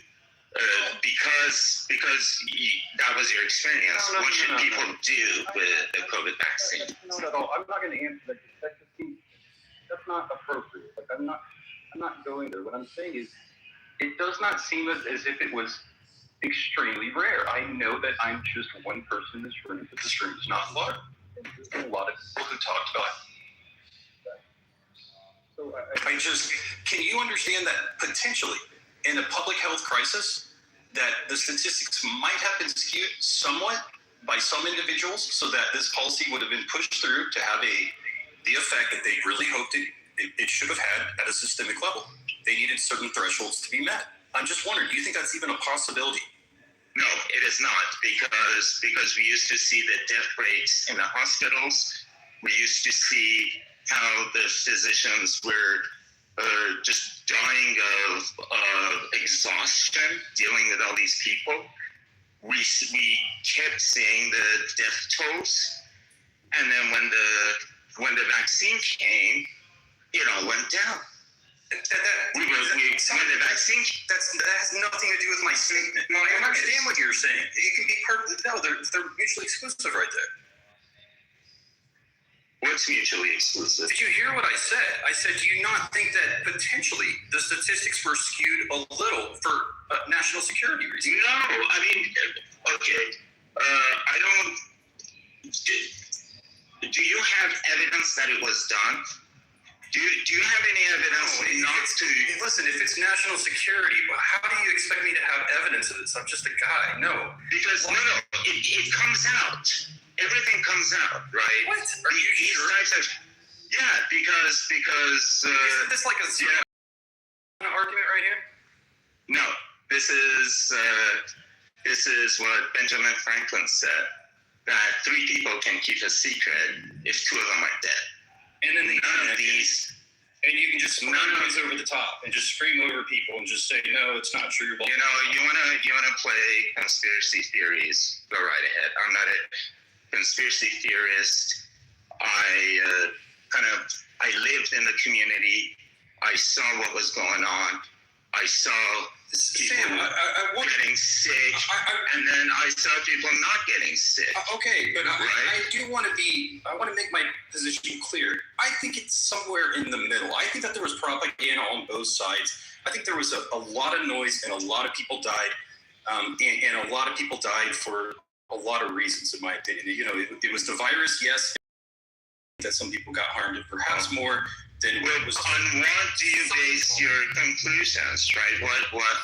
That's fine. On what set of facts? That's fine. So, what's fine? On what set of facts? Sam, he's already said it. This is simply what he thinks, which is fine. Me personally, I have no problem with you admitting you don't have the facts, you don't have the stats. This is just your opinion. I got no problem. Okay, so let me try to reframe this in one way. I understand that you can't entertain this world, but I do entertain a world where there are national security interests and potentially, and you know what, we might be able to go back and see historical precedents that the government has lied to us for all different kinds of things. So whatever, you can use the word conspiracy theory. But if we see that it's happened in the past, and if this was some sort of national emergency, then perhaps they did need to meet thresholds. Perhaps this was done. And I'll answer your question if you give me just 1 minute. Okay, so if I don't have, and Steve, you said facts, that's perfectly fine. If I don't have the data to be able to back this up, I did the best that I could. And what I did was, personally, I tried to listen to as many groups as possible. And what I saw was most people were pinned into one or the other. And whenever they went into the other supposed camp, they saw these like really terrible, everyone got tribalized. And so you were either in one or the other. I tried to spend a good amount of time in both. And I saw that there was massive noise everywhere. And so I pulled myself back out and I said, well, whenever there's massive noise everywhere, what is really going on? And it's some sort of like war state. It's something. And I understand, propaganda and misinformation and it's Russians and this and that. Of course, that's in play. All of this was in my equation, but I was saying, it seems as if the truth died. This is some sort of war state and the truth died early.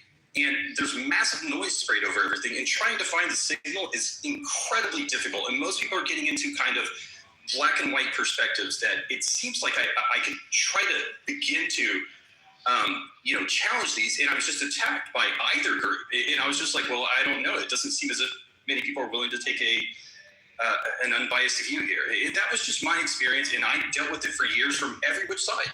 And I'm going to deal with it now, and that's okay. I've said my piece, and that's perfectly fine. Yeah, and that's fine. I'm perfectly comfortable with you saying that our government has lied to us before. We know that's a fact. We found it out after the fact. I'm perfectly comfortable with you saying, based on the history of our government, that it is possible that maybe our government lied to us about the COVID vaccine. I'm comfortable with that. I come from the point of view, show me the facts, show me the statistics. Other than that, I'm not aware of anybody truth from us. As far as politics and doctors and friends and partners coming out saying, if you take the vaccine, you're stupid. If you don't take the vaccine, you're stupid. Well, once again, that's just opinions.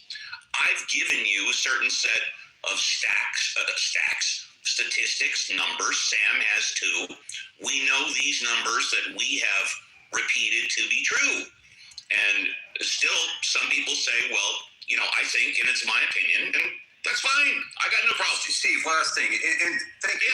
I appreciate this. We're having a discussion here. So, in some of these lies that government has told, has it taken quite a bit of time for the truth to come out? Some yes. Okay, thank you. Some no. Yes, very true. Great. You know, hell, I don't know if you were here 15 minutes ago. I was quoting about RFK's testimony before Congress.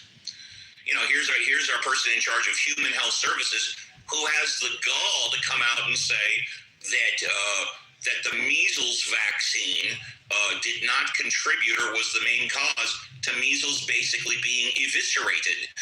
It was based on good health and good hygiene, and he's basing the whole thing on one damn study, which has been debunked. And the doctor in charge of that study lost his license for flat out lying. Well, Steve, I'll tell you something. Yeah. This is not exactly that, but it's kind of during the same time period. I was on just regular social media the other day, and someone was mentioning, they were basically talking about some vaccines and how many people died of the flu in World War II. And they were really trying to make it about, like, oh my God, it's just the vaccine. And I just wanted to... Do you have an understanding in World War I how many variables were in place there? Do you think that health, nutrition, the chemical warfare, do you think that there were contributing factors outside of being vaccinated or not as to the spread of epidemics during that time period and the massive deaths that happened? I'll answer that in a second. First off, the reason why I repeated the thing about RFK is because you asked did it take a long time or whatever to find out if our government has lied to us.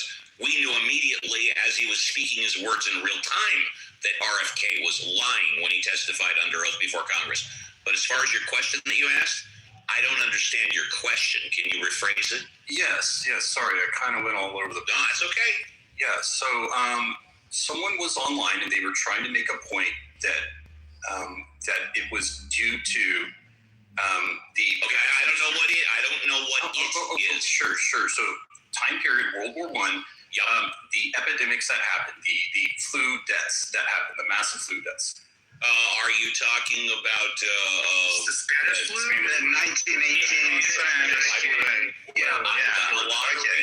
I've done a lot of research. On Spanish flu. Go ahead. Okay, so there was trench warfare, there was gangrene, there was chemical warfare, there was famine that happened a couple years ago. Do you think that there were contributing factors of potentially like malnutrition and chronic stress and all sorts of other variables that were involved besides being vaccinated? Yeah, the answer is yes. I think that anything that lowers your immune system, all of those things you mentioned do contribute to sickness, illness, and death. Yes. But why'd you mention vaccine? They didn't have a vaccine back then, Brandon. Well, actually, he didn't mention vaccines. He mentioned everything but vaccine. Oh, no, Brandon. He did. He compared it. It's okay. I misspoke. So the lady... I didn't hear him do that. Hang on, Brandon. I'll answer. Why did you mention the vaccine? Because it wasn't around then. Yes, I understand. So a lady was talking about now that vaccination rates were dropping, and she was period and saying, look at these people. And I think that her point was, maybe it was that they didn't have vaccines. I don't remember why, but she was talking about all the people that died. Do that comparison. I know, and that's why I went after her. I was like, it doesn't even make sense. This is just bizarre. There were definitely many factors involved in it. So the whole idea was today. Do you think that, and Steve already answered, there are contributing factors such as if you have a robust immune system, that certain diseases there are immune susceptibilities, genetic susceptibilities that people can have. Some people. Here's my answer to that, and then JCC, you might want to comment. I think it depends what you're talking about. In my humble opinion, anybody that does not get the basic vaccines, rubella, mumps, measles, what did Neil Young not get vaccinated for? Not by his own fault. Smallpox, but that's not it. There's another one, guys. It's crippling. What? Polio, thank you. Anybody that does not get those vaccines, the idiot. And regardless of how robust your immune system is, I don't think that matters. If you don't get vaccinated for those basic illnesses and diseases, you're a fool. Now, when it comes to COVID, I personally think COVID is a personal decision. I do not look. I got the basic vaccine. I got one booster. I will not take the COVID vaccine again. I got the flu vaccine once 15 years ago. I swore I would never have it again. That's a different animal than those basic vaccines that you get when you're a child from 6 months, 2 months. I recommend you get the flu vaccine annually, dude. And so is my doctor, and I appreciate that. Yeah, Steve. So I'm going to agree with you. Definitely on the basics. I still stand there.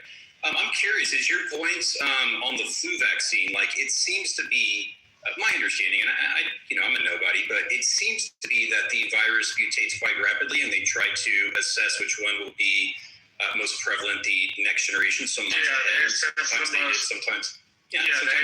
Sometimes they assess the most likely strain that's going to impact the widest amount of people before they produce the vaccine. Sure. Sometimes it works and sometimes it doesn't. So this might be a case where some people have, you could say, a nuisance or more from having this versus they might not have had the flu. They might not have been protected. Let's put it that way. Yeah. You're conflating two completely different processes. Right. On the flu vaccine, what you're trying to do is you map out the genetics of flu viruses across the globe. Over the year, you see which genetic strains are on the rise, which genetic strains are going down. And then based on that statistics, you map out your vaccine to account for the strains that are on the rise, and B, predicting how this evolutionary process creates new strains in the future for the life of the vaccine. How is that different than what it said? Where they go wrong is not, or where it works and doesn't work, is not because people's immunities. It's because their prediction of what the mutation is going to be in the future was wrong. Sorry, I didn't make that point. If you thought that was my point, that's not correct. I did mention more than one thing, though. I'm sorry if you got confused. I don't think Sam was confused. You did say a thing like sometimes it works and sometimes it doesn't. And I think that's a weird way to think about it. Yes. Sometimes it works. Oh my God. Do I have to just say it again? This is ridiculous. No. This is the third time someone is. No, I'm not going to. Sometimes because you say sometimes it works and sometimes it doesn't. I said they try to predict which one is going to be more prevalent within months. Right. And then you said sometimes it works and sometimes it doesn't. Yes. What I'm saying is that's a weird way to say it. Sometimes it works less and sometimes it works more. It always works a little bit, and it never works 100%. Okay, whatever. Be a little nitpicky in my work. No, I'm not nitpicky because I'm exposing. You have this weird binary way of thinking. No, I definitely sometimes don't. they get it right and sometimes they mess it up. Maybe you have a binary interpretation. I don't know why. No. Maybe you have a bias with me. Well, I do. I think you're kind of. Yeah, you think I'm kind of dumb. You think I'm kind of dumb and I'm binary. I am definitely not. I don't think you're dumb. I think you think about these things weirdly. You think differently. That's fine. Like in your mom. You went robot for me, sorry. About. Gonna be that way for a minute. Hugo, please stop it. Brandon, you are right. I'm wrong. I misheard you. Sorry about that. I should not have interrupted you because I so wrongly heard what you said. So please now tell us what you were correctly saying. Did I not already say this? I don't understand. Clearly there was confusion because Hira and I heard things that you said you didn't say. So clearly the audience misheard what you said. No, that's not true. So I'm sorry, the audience Clearly I and Hiro misheard what you said. Okay, and so I'm going to... I already stated what it was. Within months. Okay, thank you. So thank you. No, we're done then. You don't want to talk about it, don't talk about it. Then we're done. You talked about it, and we disagree with you. We're done. great.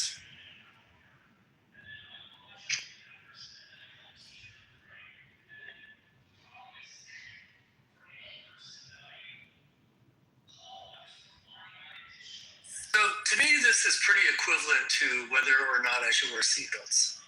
Yeah.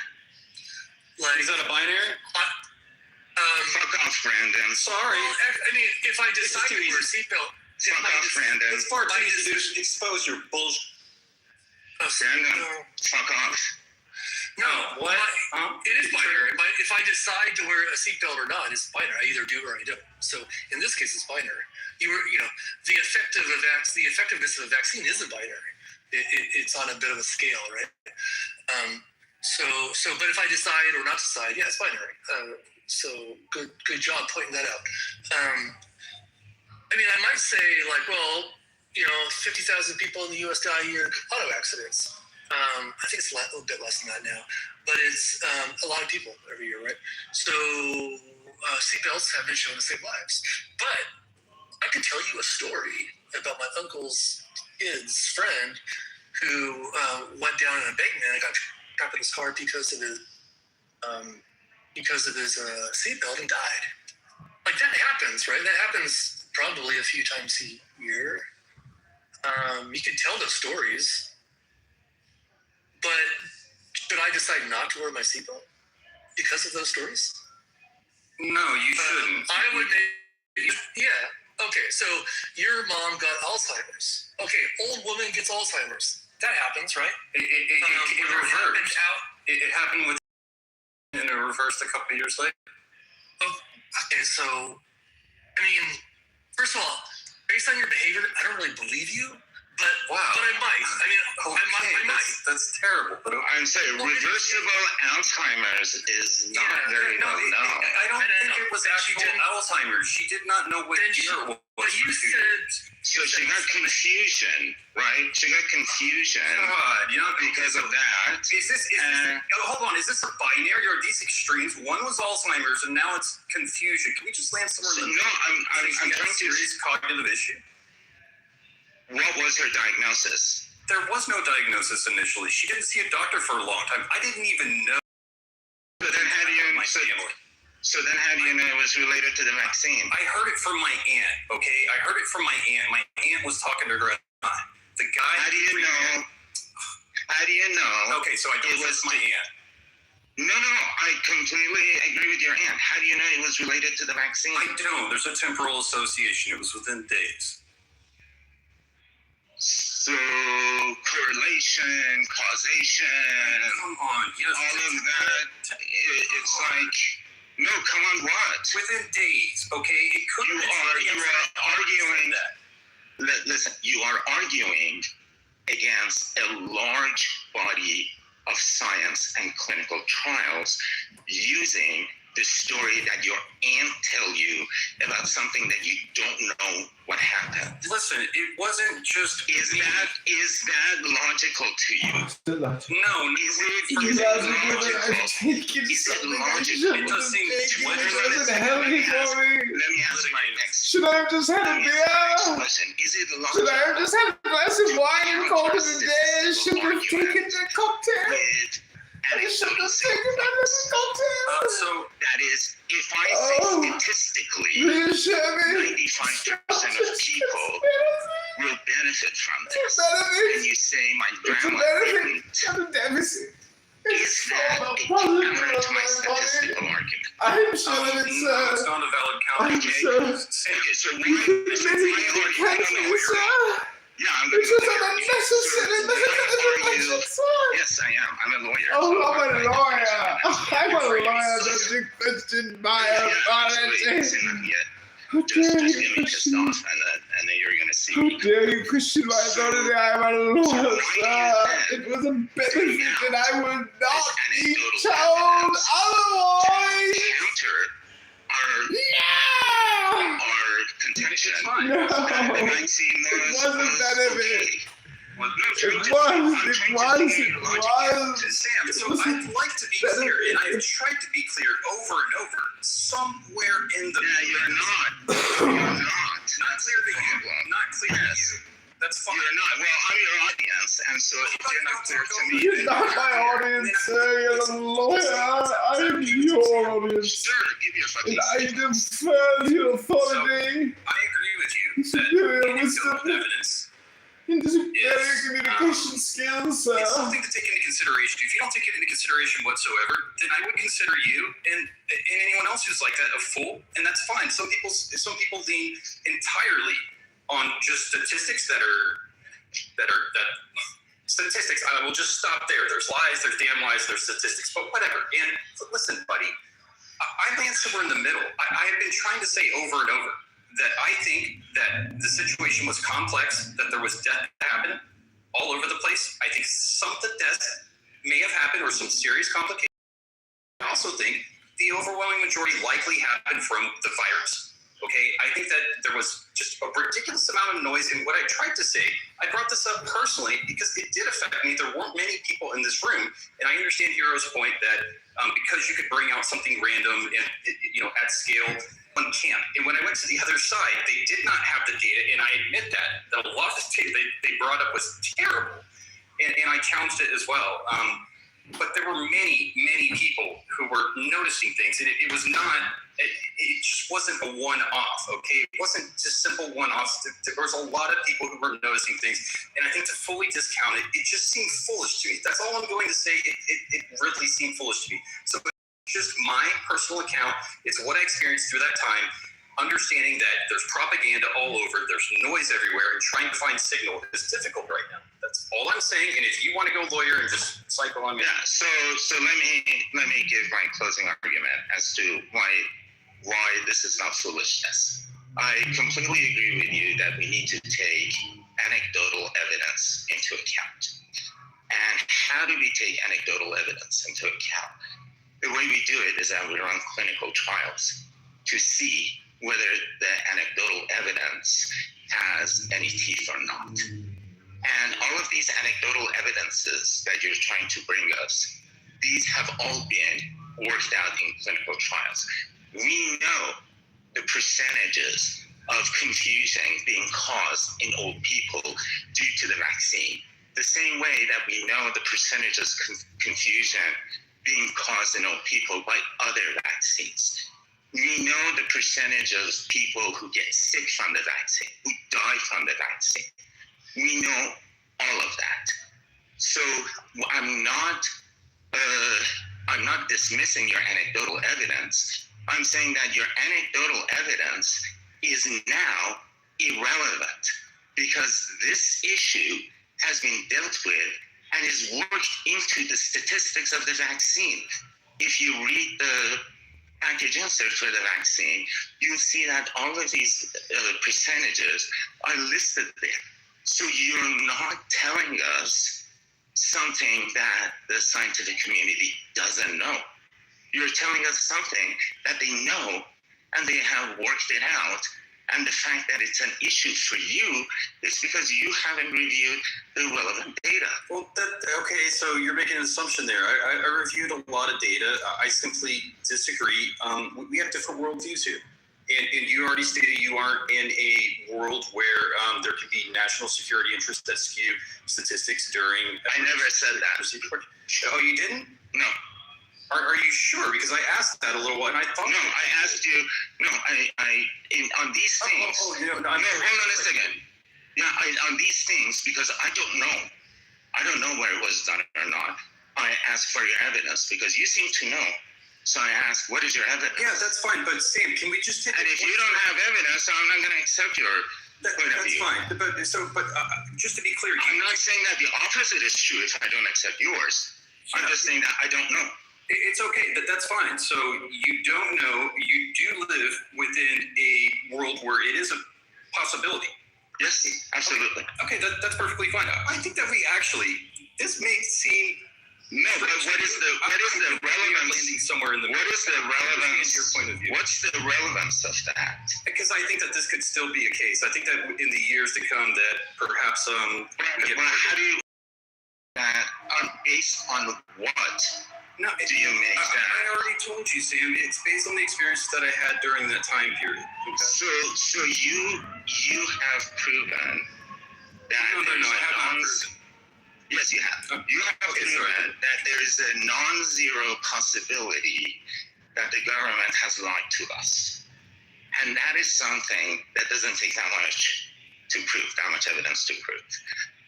But you have not shown any evidence that in this case, there's a probability that they lied to us. You haven't shown like what that lie could be, what the truth could be, why did they lie, who stuff. You just say because there's a possibility that they could lie, therefore they probably lied. No, it's a little different than that, but I understand how you could land there, Sam. It's okay. So land me in the right airport. Okay, a little different. I think that, based on my experiences, I entertained the notion that this might be going on during that time period. And again, what I looked at was a massive amount of noise, and I asked why? Why is it to this degree? And why does there seem to be, in some circles, so many reports, and in other circles, they just slam those people out of the rooms, they just throw it out, they say it doesn't exist, I watched it here on Clubhouse, I watched it all online, and I wondered, well, what could account for these mechanisms being so strong right now? Yeah, so Go ahead. I thought perhaps, I continued my idea that maybe there's something going on, and I thought perhaps this is a serious issue.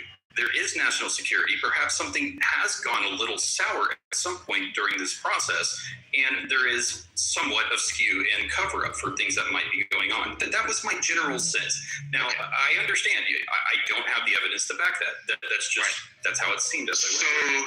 So do you think there is a possibility that fishermen in Greenland hacked into the CDC computers and changed the statistics? And the national security issue is not the statistics, but the fact that Greenland fishermen managed to hack into our CDC computers. Do you think that's a possibility? No. So I want to seriously entertain it, but I need to. No. Yeah. Is that a possibility? Yeah. So, but if they did, couldn't they just flip it back? Like, I'm trying to understand how that plays out. Can you expand on that? Yeah, it is. The fishermen bought a lot of shares in Pfizer, and they wanted Pfizer to sell a lot of vaccine. So they hacked into the computers, changed the data so that people would trust Pfizer and go do that, and Pfizer shares increase in price, and they make a lot of money. And this is precisely why Trump wanted to annex Greenland. I heard about this because to punish them for this behavior. Yeah. So is this possible? Well, I mean, no. Why not? No. Is this possible? Yeah. There's so much that's possible. Yes, that's it. Yes. That is it. Are you saying that when you don't have any data, when you don't have any information, then everything is possible.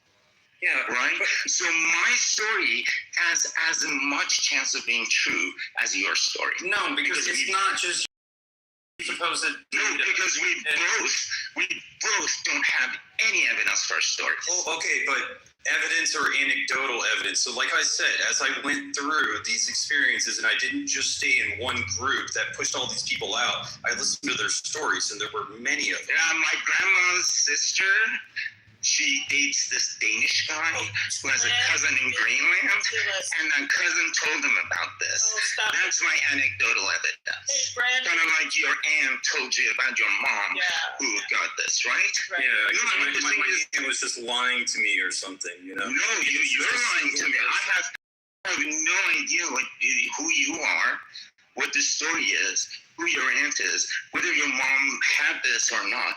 I have no idea if you're making this up or telling the truth. The same way that you have no idea if I'm making this Greenland story up or not. I'm pretty damn sure you're making it up, buddy. Well, the government seems very sincere when they lie to us too, right? Like, yeah. So this is a real. First of all, the Greenland example I think was good. It was funny, so I accept the notion that the government there's a history of our government lying to us. There's also a very good history of just people lying. People on the internet, just people lying about stuff, and I don't understand this. I don't understand why people get on like little crusades and start spearheading a cause, but that is clearly wrong. Look, I've been here a while, and this is really personal to me. This is shameful. Let me finish. It's personal to everybody who does this. My mom, okay? This was my fucking mom. This definitely happened, you fucking asshole. I'm actually not questioning your sincerity. But oh, you fucking did, you jackass. Well, I'm not questioning your sincerity, because I think this probably happened. I mean, I assume it happened anyways. I don't think you're lying to us. But people lie. Like I talked to Steve Kirch on this app. That dude was a fucking liar, right? Like it was easy. Like I talked to him on this app, and I could tell right away this guy was full of shit. Peter McAuliffe, those kind of guys, they're like experts do this thing. I don't know why, but okay. If you think the government lies to you, you have to also think people lie. No shit. I understand this.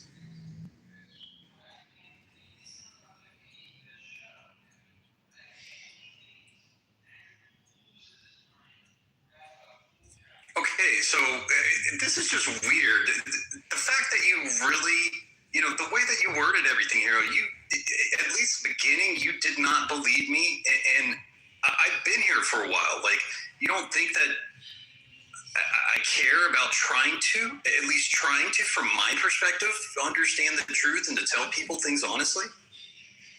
You just see me as a troll? You think that's all I do, or do I simply have a bit of distance from you guys in certain ways of thinking and maybe my beliefs? Yeah, you do have a distance from us. We tend to follow the scientific method, and you don't.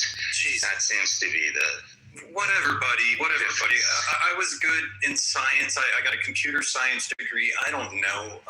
Yeah, so it's fine. No, you didn't learn about sufficiency of proof. You didn't learn about... Why? Why do you think this? Because you're citing me anecdotal evidence to counter statistical arguments. And yet you said that it was something that you should take into consideration. And I told you that we did take that into consideration, and we dismissed it. But you remember what I said was, look, we're just going to go in circles. It's okay. Yeah, we are, because you keep not a method to your arguments. No, that's not applying science.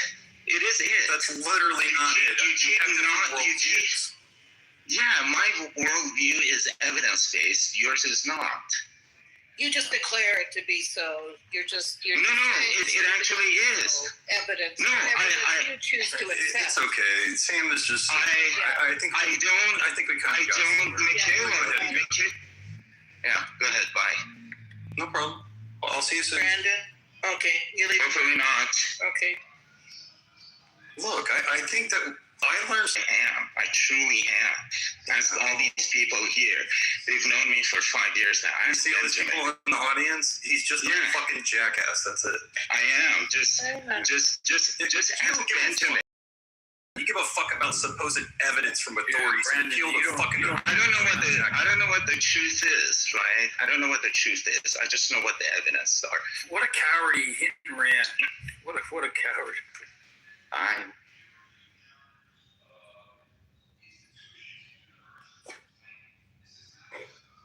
Where the fuck did he come from?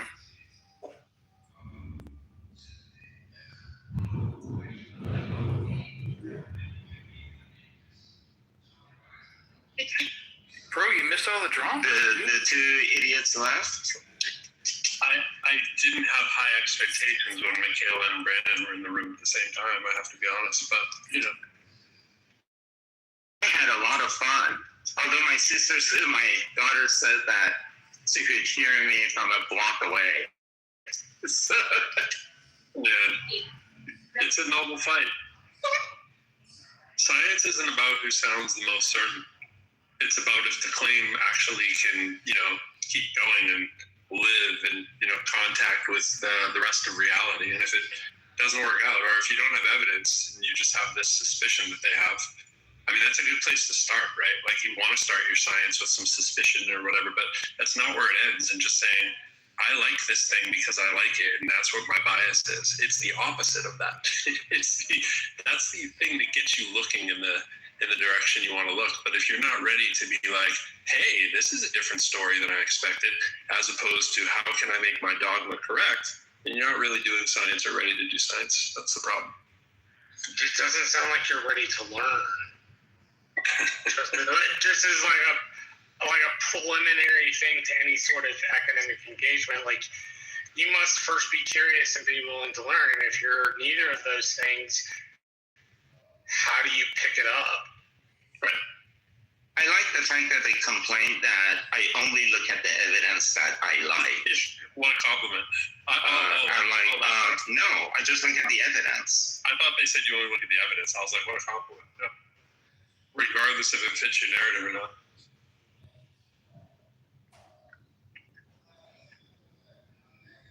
Yep. Very interesting. So I think I have it's in a nonpartisan election, so her politics are irrelevant. But interestingly enough, her politics are progressive. I think I just voted for the first progressive I ever voted for in my voting career. She's nonpartisan, I think. Woman named Felita Villarreal. She's running to be my city commissioner. It's a nonpartisan race, but like, I know where she lies. Yeah, for Texas stuff you're talking about. Okay. Yeah. She seems to be like fairly progressive on the immigration issue, on medicine, on like community empowerment. And I didn't really think you heard what Kayla say. I was like, what's going on? I was like, oh, yeah. You just there was no comma there, so I was like, wait, he just went right. I gotcha. I must have missed it. Gotcha. That's cool. How'd that feel? Righteous.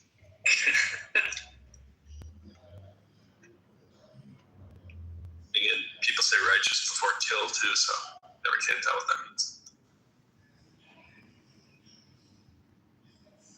I mean, badass, I like her. I would never have agreed to help her if I didn't think she was qualified to do the job. She comes from like a 501c3 background, managed a charity that does like professional development for folks on the lower end of the ladder, college and like high school development, and like placing people in internships, right? Basically giving the poorest of the poor in the Rio Grande Valley access to professional advancement. And she went from a $2 million, like under a $2 million budget, to a $6 million budget, which for my area is big. I realize a big city is probably not all that big. And she did that, and she's a public accountant, which means she'll be really good at looking through the city's books and where we spend our money. So I like her. Plus, she's just a genuinely nice person. There you go. Hey, Marshall, do you know Peter Navarro? I do. He was on the Trump team. Yeah, I do know he's on the Trump team. Yeah, so Peter Navarro used to be a Democrat. And he ran for Congress in San Diego. And, Hillary Clinton came in, campaigned for him and all that. He is the reason that I voted Republican once. I voted for Brian Bilbray, who got elected and then got kicked out the next election because he voted to impeach Clinton, and San Diego was not an impeaching area. So they voted him out. And then after he left office, this Brian Bilbray, he was indicted for fraud and this and that. So Peter Navarro forced me to vote for a fraudster Republican. And then Sheila Angelides forced me to vote for Arnold Schwarzenegger.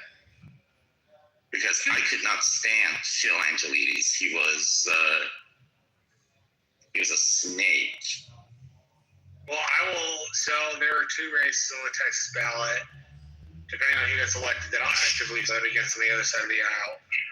If it's Ken Paxton, I will vote for James Tellerico, despite the fact that he's more progressive. And then whoever Dan Patrick's Democratic opponent is, I really don't like Dan Patrick. Like, who's Dan Patrick? The lieutenant governor of Texas. He told me in 2020. He told me in 2020, and I'm quoting him nearly exactly, that if I did not think that Trump's 2020 Republican inauguration was God's gift to mankind, now God's gift to mankind is my own alliteration. If I didn't think it was awesome, then I was not a Republican. And he then told me, when I asked him about who he represented, he said, well, I only represent the people that voted for me. And I've wanted him out of office ever since. You don't ignore the entire other half of the state because they're not of your political affiliation. Like, that is just wrong. So those two races I actively vote against. My state senator race, I vote for the Democrat. My county judge race, I vote for the Democrat. It's okay. My sheriff race, I vote for the Democrat. Right? Like, I'm weird as a Republican insofar as I mix my ticket every election and have since I was 18. I've never voted a straight red lover. I think straight ticket voting is kind of dumb. I think it should be about like who you think will do the best job.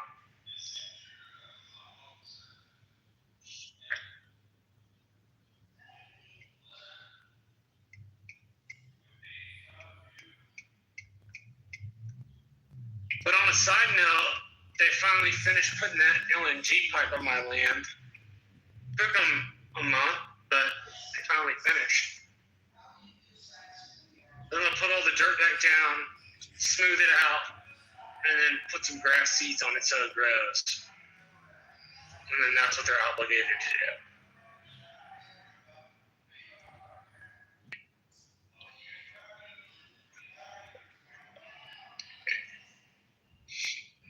The other thing I find most interesting about science, that it's supposed to be replicatable. I think that's an interesting part of it, that you should be able to replicate the experiment.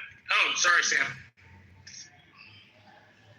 go ahead. I think that's a really interesting idea as well. Maybe someday science will adopt that feature. We'll see. Well, I thought Benjamin, until you have explained your page 102, you're not allowed to talk about that. Okay? You have not explained your page 102, so sure. You're not in any position to talk about anybody else's data. But you want to see data? Oh, your mom's friends. No, one second. Yeah, don't interrupt. I was gonna say, you guys know me. If you want to argue against me, calling me an asshole is not going to cut it. Because I don't care if you call me names, as long as you're making a rational argument. So calling me an asshole isn't going to win you the point. It isn't going to make me stand up. So in the future, if you ever get into an argument with me, if you call me names, I just know that I'm winning the argument.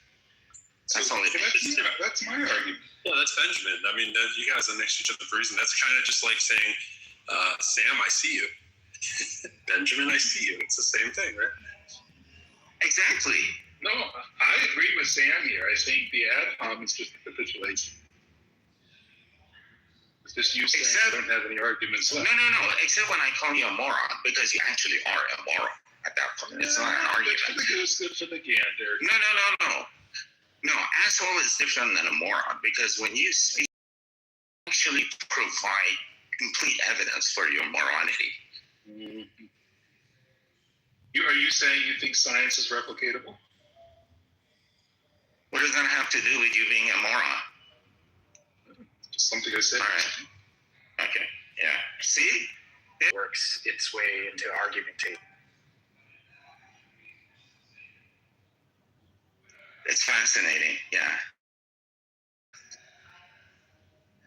Like I'll be honest with you. Like growing up and debating with my mentors, that's something that I guess the mentors that I had in life kind of purposely did. They would get me into states of dysregulation, and then they would just show me that I lost the argument based off of my inability to be emotionally regulated.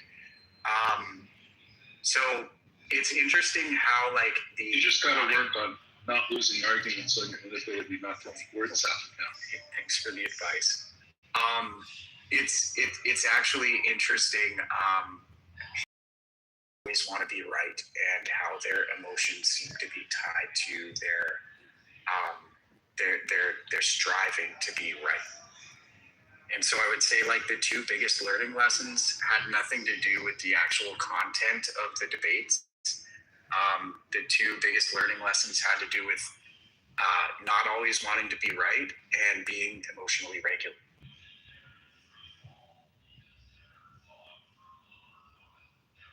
I wish I had your debate mentors. Yeah, I don't know. I had to storm away several times until I learned how to sit there still and to accept being wrong and not be upset about it. It was a lot of training. Cue Benjamin joke right now. That's where I would normally throw in my Benjamin joke.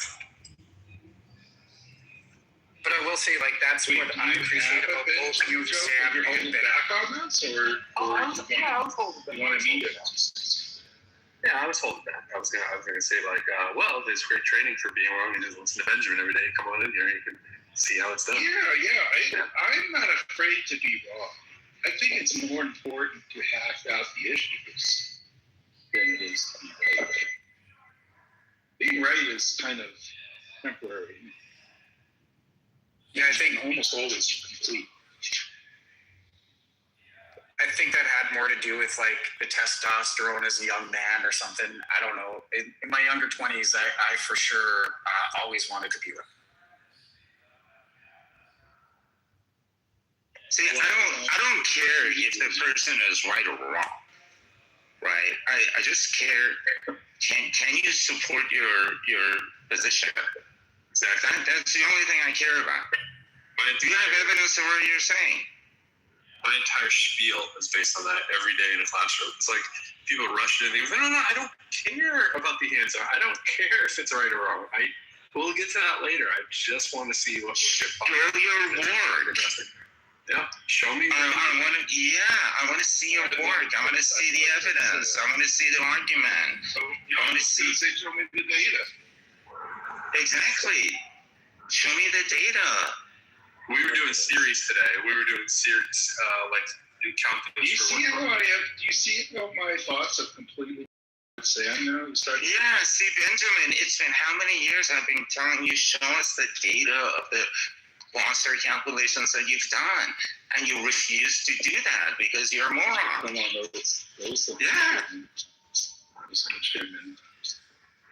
When I do what we're doing in calc today, like I very, very rarely actually do the math in the class that often. Like I will do it enough so they know I'm an expert on it and that I'm not going to be doing the math they are, right? So I'm kind of like a dentist. Like only when they're stuck do I come in and show them like what they're missing or whatever, right? So today we're in the middle of, well, I won't bore you with the details of the problem, but there was a way to get to the answer of the problem in about 7 seconds, but the way that they thought the problem was like it should have been like a 3-minute problem, right? They were missing sort of like, and that's why it was so key to see. I need to see what you think is the procedure I'm not even interested. I was like, I don't even know the answer. And they're like, well, how did you do it? I said, because I know it basically came out to like 4.6. And I was like, it's 4 point something. And they were like, how do you know it's 4 point something? I was like, well, you can get that part in like 7 seconds if you really understand what you're doing. But if you don't understand what you're doing, you're not going to be able to center in on that for a long time. You know, and the fact that you don't know it's close to 4.6, 4.7 in just a few seconds means that you're doing something terribly wrong. You might be able to get the answer, but this is definitely not any kind of path towards efficiency, right? That's why you want to know. You just want to know, like, the wheels that are spinning, are they going around in loops? Are they stumbling into something correct? Did you do the thought process correctly? And this is super, super important to be able to hear people do. I don't care about if your answer, I might not, that comes down to not agreeing or agreeing. I don't even care if I agree or disagree with you. Similarly, I care about, could I follow that line of reasoning and come to a similar conclusion if I was working on those premises and so forth? It doesn't mean if I agree with you in real life. It's just like, okay, now I see what you're working on and what you valued and what you did, blah, blah, blah.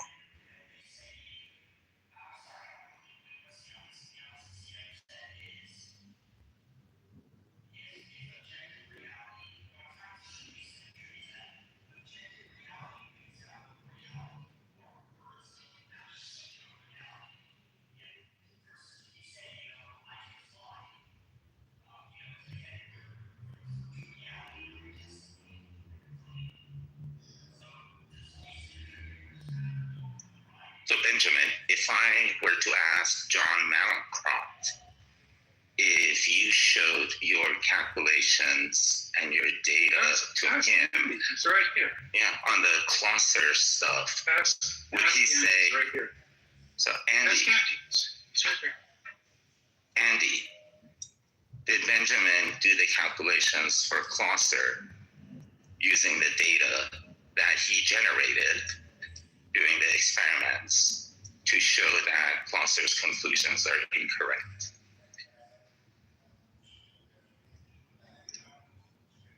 When Andy comes back, I'll ask him again. But what would you think? So the question to you, Andy, is, did Benjamin show you the data for the experiments he conducted that concluded 1976 paper was wrong? Absolutely not. He never did any expense stuff. The data he did share was for. But today I just told him, until you show us your data, and said, I have shown the data here. I have shown it many times. Ask Andy. So I'm asking you, did he speak the truth when he said that he has done the experiments, he has the data, he has shown it here? Well, he definitely has not done any experiments. Okay. He did share some data from Delft that he claims to have encouraged Delft to publish that was never published before. And he also shared some, was it a collab, or I'm not sure what it was, but it was like a Python notebook thing that did some stuff with the data. But I'm talking to him, I'm not convinced at all that he actually understands the data. And he claims that, I could just filter the data and get any result I want. And I'm like, well, of course, if you just fucking filter, like, just to, but he's never demonstrated that the way he's filtering it is motivated by any reasonable method, or that the way that Delft filtered it was unreasonable. He claims it is. He's never. So he did not tell the truth when he said that he has shown the data many times. I mean, I guess I'm coming in late here. I'm not. No. Okay, so you are not aware of him having shown the data many times in Clubhouse. Well, he did share the Delft data. No. Like I just did he show the data of the experiments he conducted to show Gloucester's paper was incorrect? Oh, absolutely not. Nothing. Okay, thank you. That's it. It was a yes or no question. Well, it's kind of a silly question because Gloucester's data is not available, so nobody can show any. That wasn't the question. Study. No, we didn't. No, we didn't. We didn't at all talk about Clauser's data. Nobody talked about Clauser's. No, I didn't say that. Clauser. Yeah, but I didn't talk about his data. I said you conducting the experiments to show us that the Clauser paper was wrong. I showed the experiments I conducted. The data. No, you have. Well, Andy just said you haven't. Yeah, well, Andy's not. Well, Andy. Well, you asked. Andy. You told.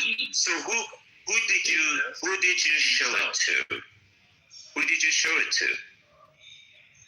Andy has seen it. John's seen it. Wait, seen what? Well, Andy just said he hasn't. What are you talking about? That's on he. Andy, are you lying to me? I said you. So Benjamin, did Sam just misrepresent what you said earlier? Did you? Who first mentioned Clauser? Because Sam just asked me if you did the experiment on Clauser's data, and I said absolutely not, because you did not ever do anything with Clauser's data. You did do something with the Delft data. I don't think what you did is of any significance. You think it is, and you present it as you did. I think you're wrong about that. But I'm not sure. Again, I walked in something weird. Well, not weird. This is normal stuff. I'm just glad the anti-vaxxers are no longer here. The Delft data. I shared with you the experiments I conducted on the results. No, taking the data and putting it in Excel and doing things is not an experiment. That's why I said absolutely. Absolutely run experiments on data. No. I don't think you can run experiments on data. No, that's not an experiment. That's not one. You don't run experiments on data. You run experiments to collect data. What are you talking about? Analysis of data is not an experiment. Okay. We kind of, everything got twisted 700 different ways. So let me start over again. Benjamin, have you conducted experiments and collected data to show that the Clauser paper is incorrect?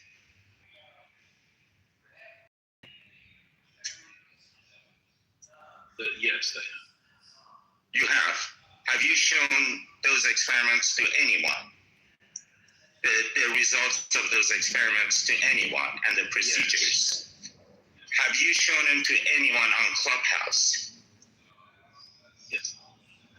Who have you shown on Clubhouse? Yeah. Andy claims he has not seen that data and has not had that conversation with you.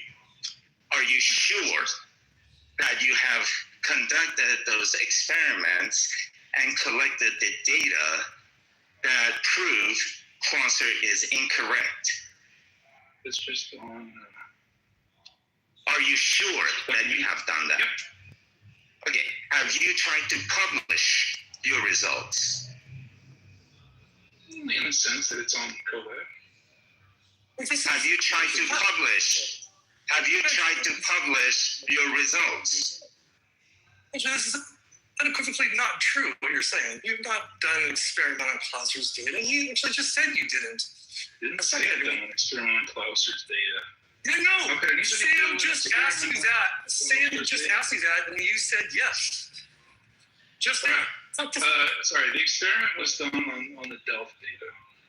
That's Robert Hansen's project, not Clauser, because Clauser didn't publish his data. So, so wait a minute. No, hold on. So did you not publish your data either in your paper? Depends what you mean by published. I mean exactly what you mean. It means notes.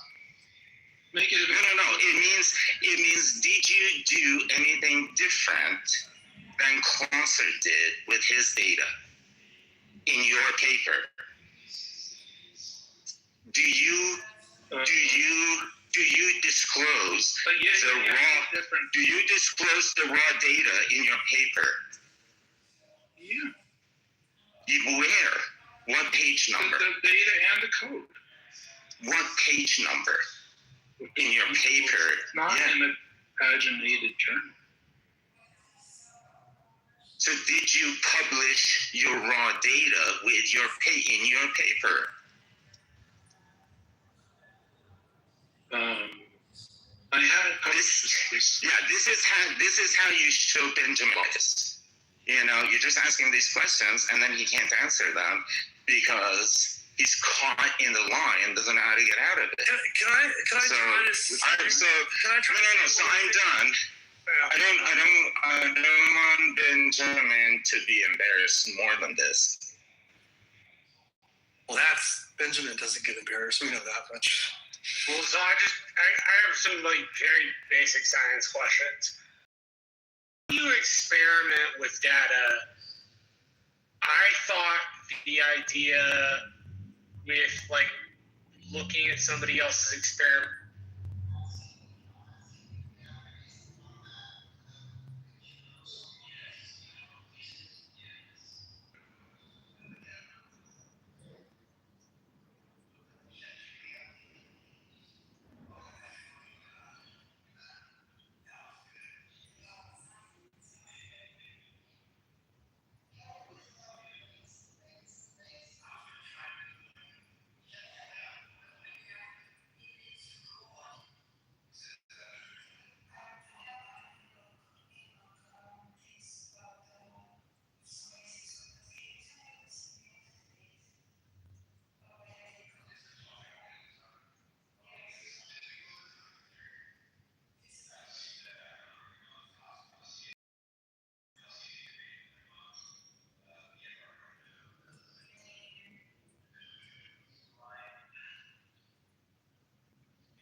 My responsibility. This is not like. This is not like Megatron. Christianities have, like, you know, they say it's like you. Great question, Gulag. Like in Islam, like if you burn Quran in front of me, or you know, do this and do that, like I have to like attack you. Yeah. Well, we don't attack people. We just let their souls rot in hell. But I will say this much. I took a personal offense to it. It hurt me to the point where I cried. And Megatron didn't even care. He just put me down in the audience. Well, like in America, we can't attack. But like if you're an Islamic country, then you'll be hanged. You hear that, Megatron? She said they would be hanged.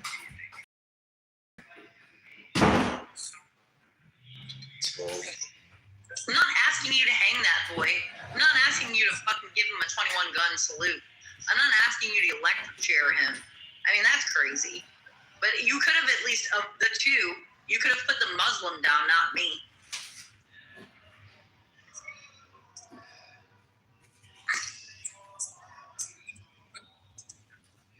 You didn't. But you didn't, Megatron. Why?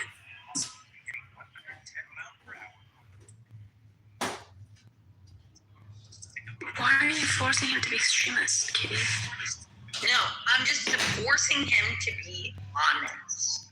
I'm forcing him to smoke some weed right now and talk to you. No, you're asking him to be biased. Smoke some weed, Megatron, and talk to me.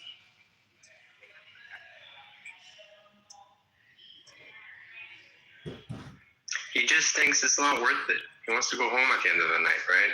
If you're going to war with every idiot, you're going to war every day, and you're going to be having miserable days. He elaborated. I asked him actually after. Okay, I'll trust you, Andy, even though I don't even know you that well, and you're not even part of Bible and Quran, but you should add the house, and I'll trust you more. Wait, what did you say? How do I earn trust? It's above Megatron's head. It says Bible and Quran, and it says join. Just click it. Oh, okay. I'm just such a noob at this app. That's what it is. I'm probably, I think, my 5th day.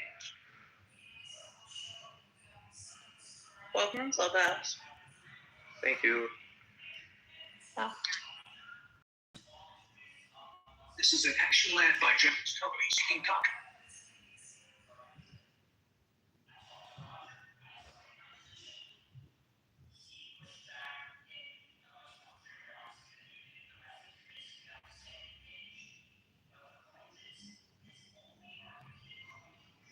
But yeah, I also touched on that. I kind of agree with him, and I've said it even in my own way. It wasn't regarding people saying blasphemy, but gotta let them be. It's not worth it. And I find they usually react very violent, just like the girl said. They will get violent if you do something like that. People make fun of Jesus all the time, yeah. So I gotta have. When your faith is as weak as Kitty's, anything is so fragile. She'll just crack. It's like paper mache. It's okay. People over time, they get. Yeah, but at the end of the day, Jesus, he didn't have any strict laws on to attack people if they commit blasphemy of his name or whatever.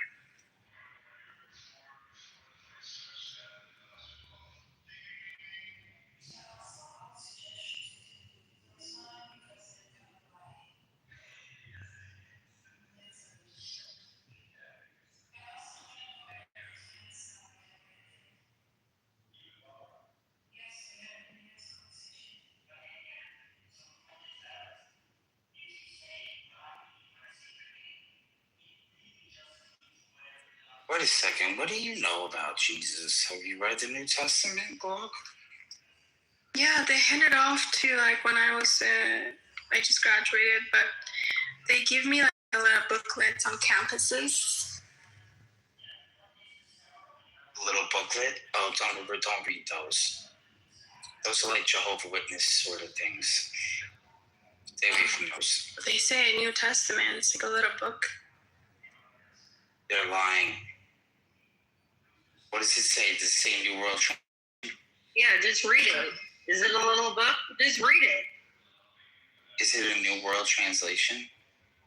Yeah. Yeah. Don't read those. Maybe it's like the Quran. Just read it. It's as easy to read, like the Quran. But we're Shias. So how do you ask that we don't know about Jesus? Yeah, you have a perverted version of Jesus. No, we have the correct version of Jesus. Don't ever fucking talk to me again. No. So do you guys have a Bible version that's preserved like the Quran? It's like a Islamic Bible version that's uncorrupted? Not only we understand Jesus, but we also understand God. Yeah, shut up. It's called the Dead Sea Scrolls. We had a Council of Nicaea that came together and read the original scribes that came together that was so united demolish that. Okay. Now the Catholic Church will defiantly stand and attest that. We have a pope. All right, global pope. Yeah, we not only we understand Jesus, but we also understand his Father. Do you have a pope? Do you have a pope? We have Imam. Do you? No, you have Muhammad. That was like literally a child raper. That's it.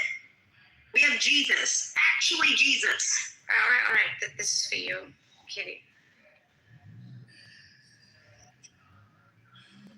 Kitty is falling in love for the night and forget in the morning.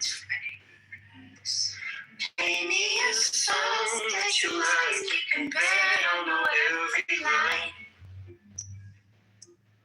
I'm the girl that you want. I hope that you would have thought. Don't waste your eyes until the sky's look at noise. I know better than to call you mine. You need to pick me up. I'll be there in 25.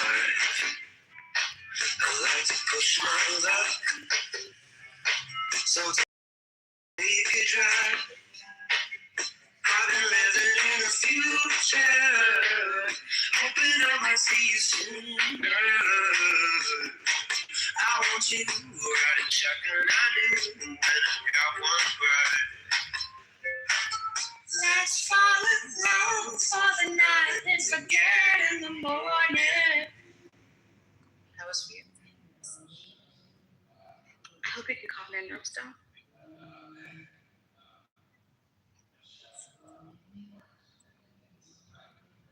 Yeah, Kitty's usually chiller than that.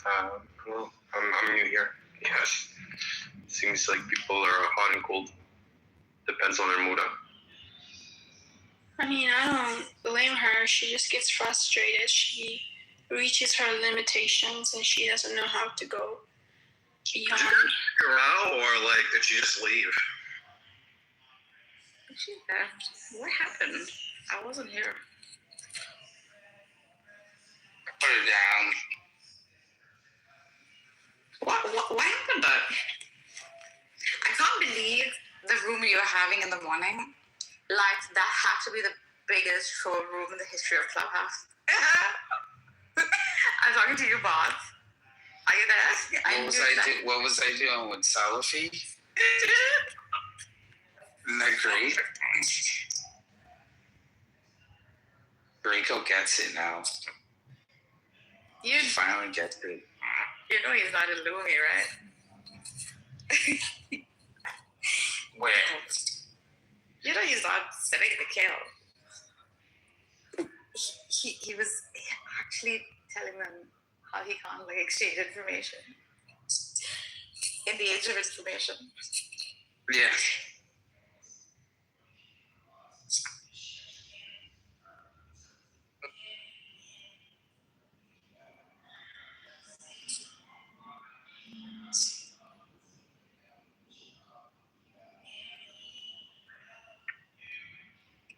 What a funny dude.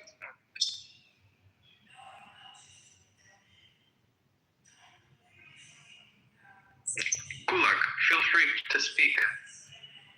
Okay, I'm going to speak about a topic I learned today in class. Well, it wasn't today, it was like where we learned about how in hospital, like in labor and delivery, like the American hospital, right? So when the babies are born, these nurses would like wash the babies. And all of a sudden, these babies would develop like uncontrollable blood sugar.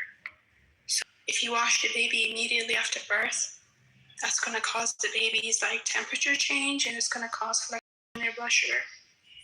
So in my culture, in my religion, like my mom, she's very knowledgeable about these things. Like she didn't let my sister to wash the babies up until 40 days. And I never understood that until the other day. So when I came home and I talked to my mom about it, she said, we just don't do it because our religion doesn't allow us to wash the babies until 40 days, until the umbilical cord is completely dried up and fallen out. And then after 40 days, we do like a whole like a cleansing of the baby, sort of like do a ghusl, and you do this twice. Once you're born, and then once you die, you get this proper body washing. But this is just like religious knowledge that she has. But scientifically, it's proven that that is correct because it prevents like the babies to have high blood sugar, and it prevents the babies from having like infection in their umbilical cord, whatever. So alhamdulillah, I feel like my religion every day, it proves something to me, and it just makes me like, I feel like it's superior in so many ways, and the knowledge that it carries is just amazing. Like clearly these nurses or doctors in the hospital, they're like Christianity, right? And they have all these technologies and tools, but still they're making like mistakes and things like that. But my mom, who's not very like scientific or anything, but she has her religion, and that has given her the knowledge to be much more efficient, you know.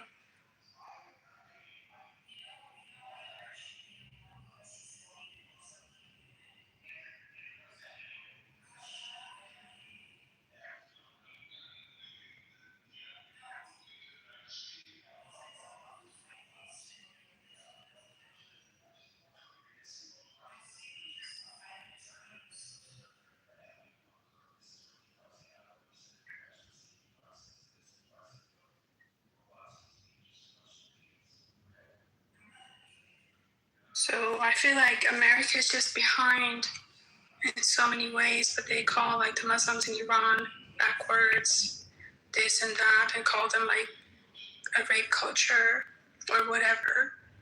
But they have actually no idea. It's a whole different world out there. They're maybe 250 years ahead of us, and America's like 250 years backward.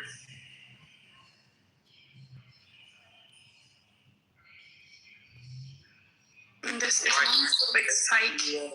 Average life expectancy in Iran. What?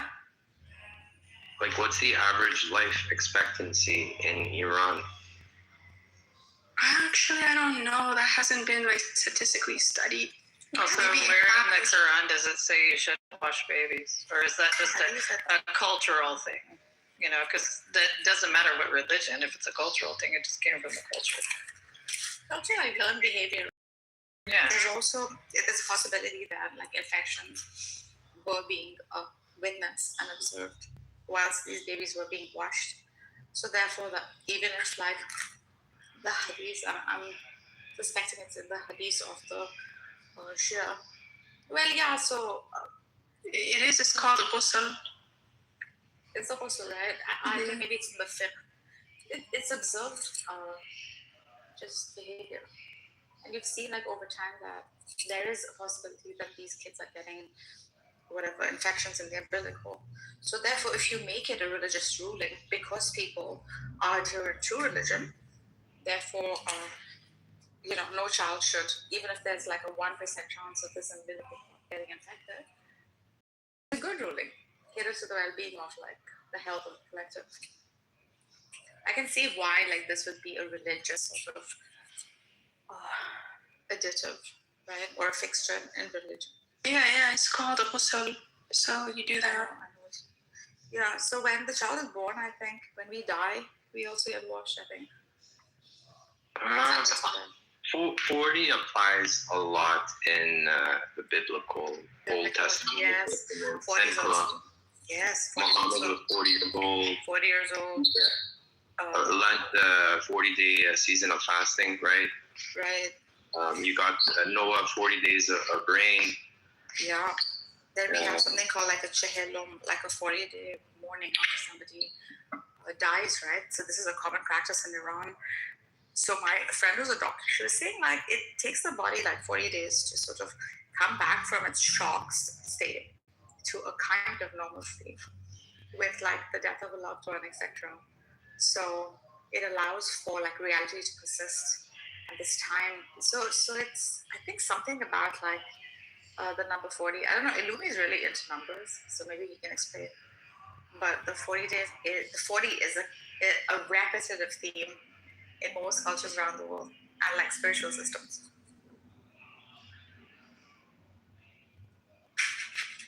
I know a lot of Greek people, and I know some of them, newborns, they don't take them out of the house for 40 days.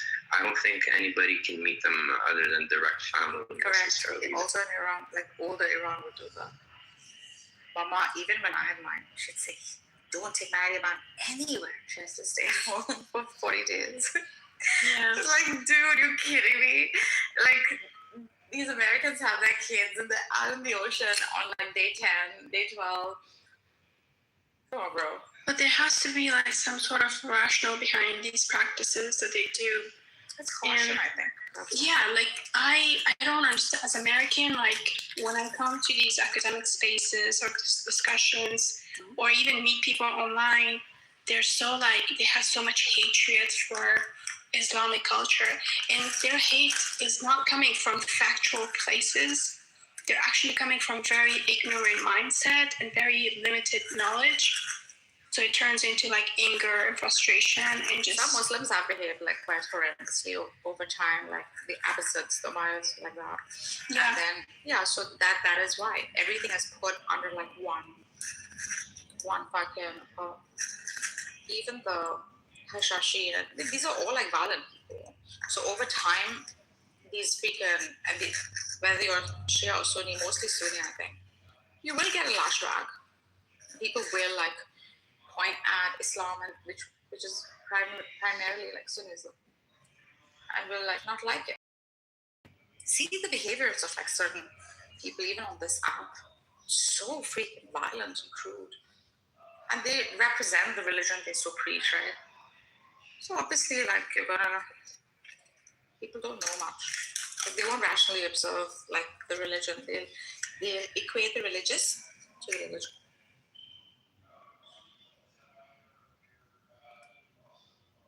Yeah, and then like my professor was saying things like genital mutilation in Africa is so bad.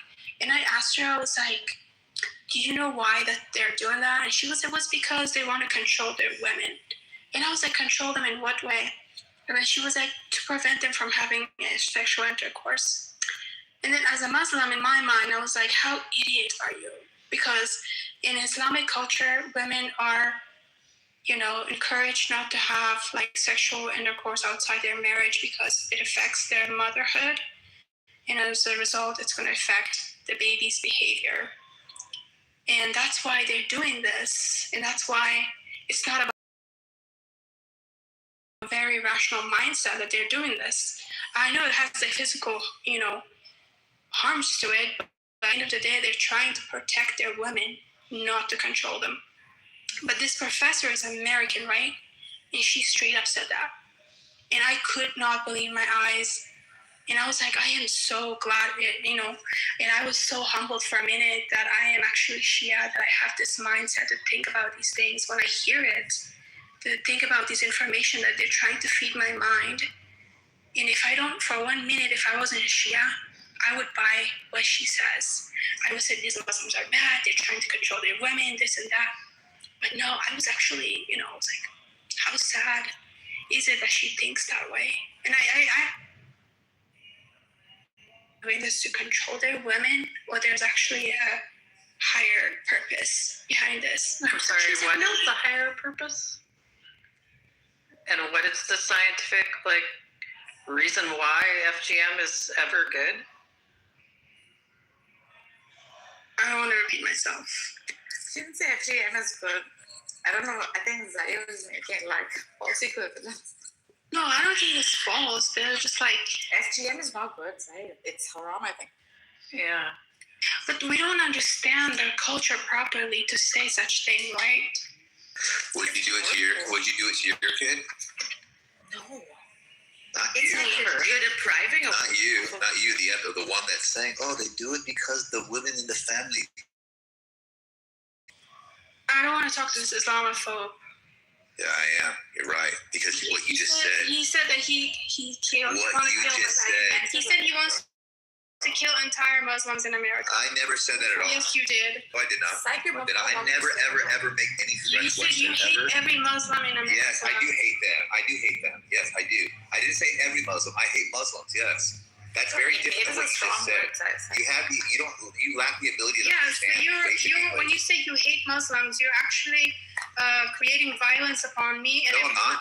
No, yes, I'm you not. are. It's really, it's like Islamophobia. Such. If I hate a like, show, what does that mean? If I hate a TV show, if I hate a character, that's not Bro, violence. then I hate the. Then That's I a can easily say I hate the distaste. Jews, bro. That's a distaste. But it's anti-Semitic, That's a right? distaste for an ideology. I would never and people do that. Yeah, represent and he said he hates IRGC.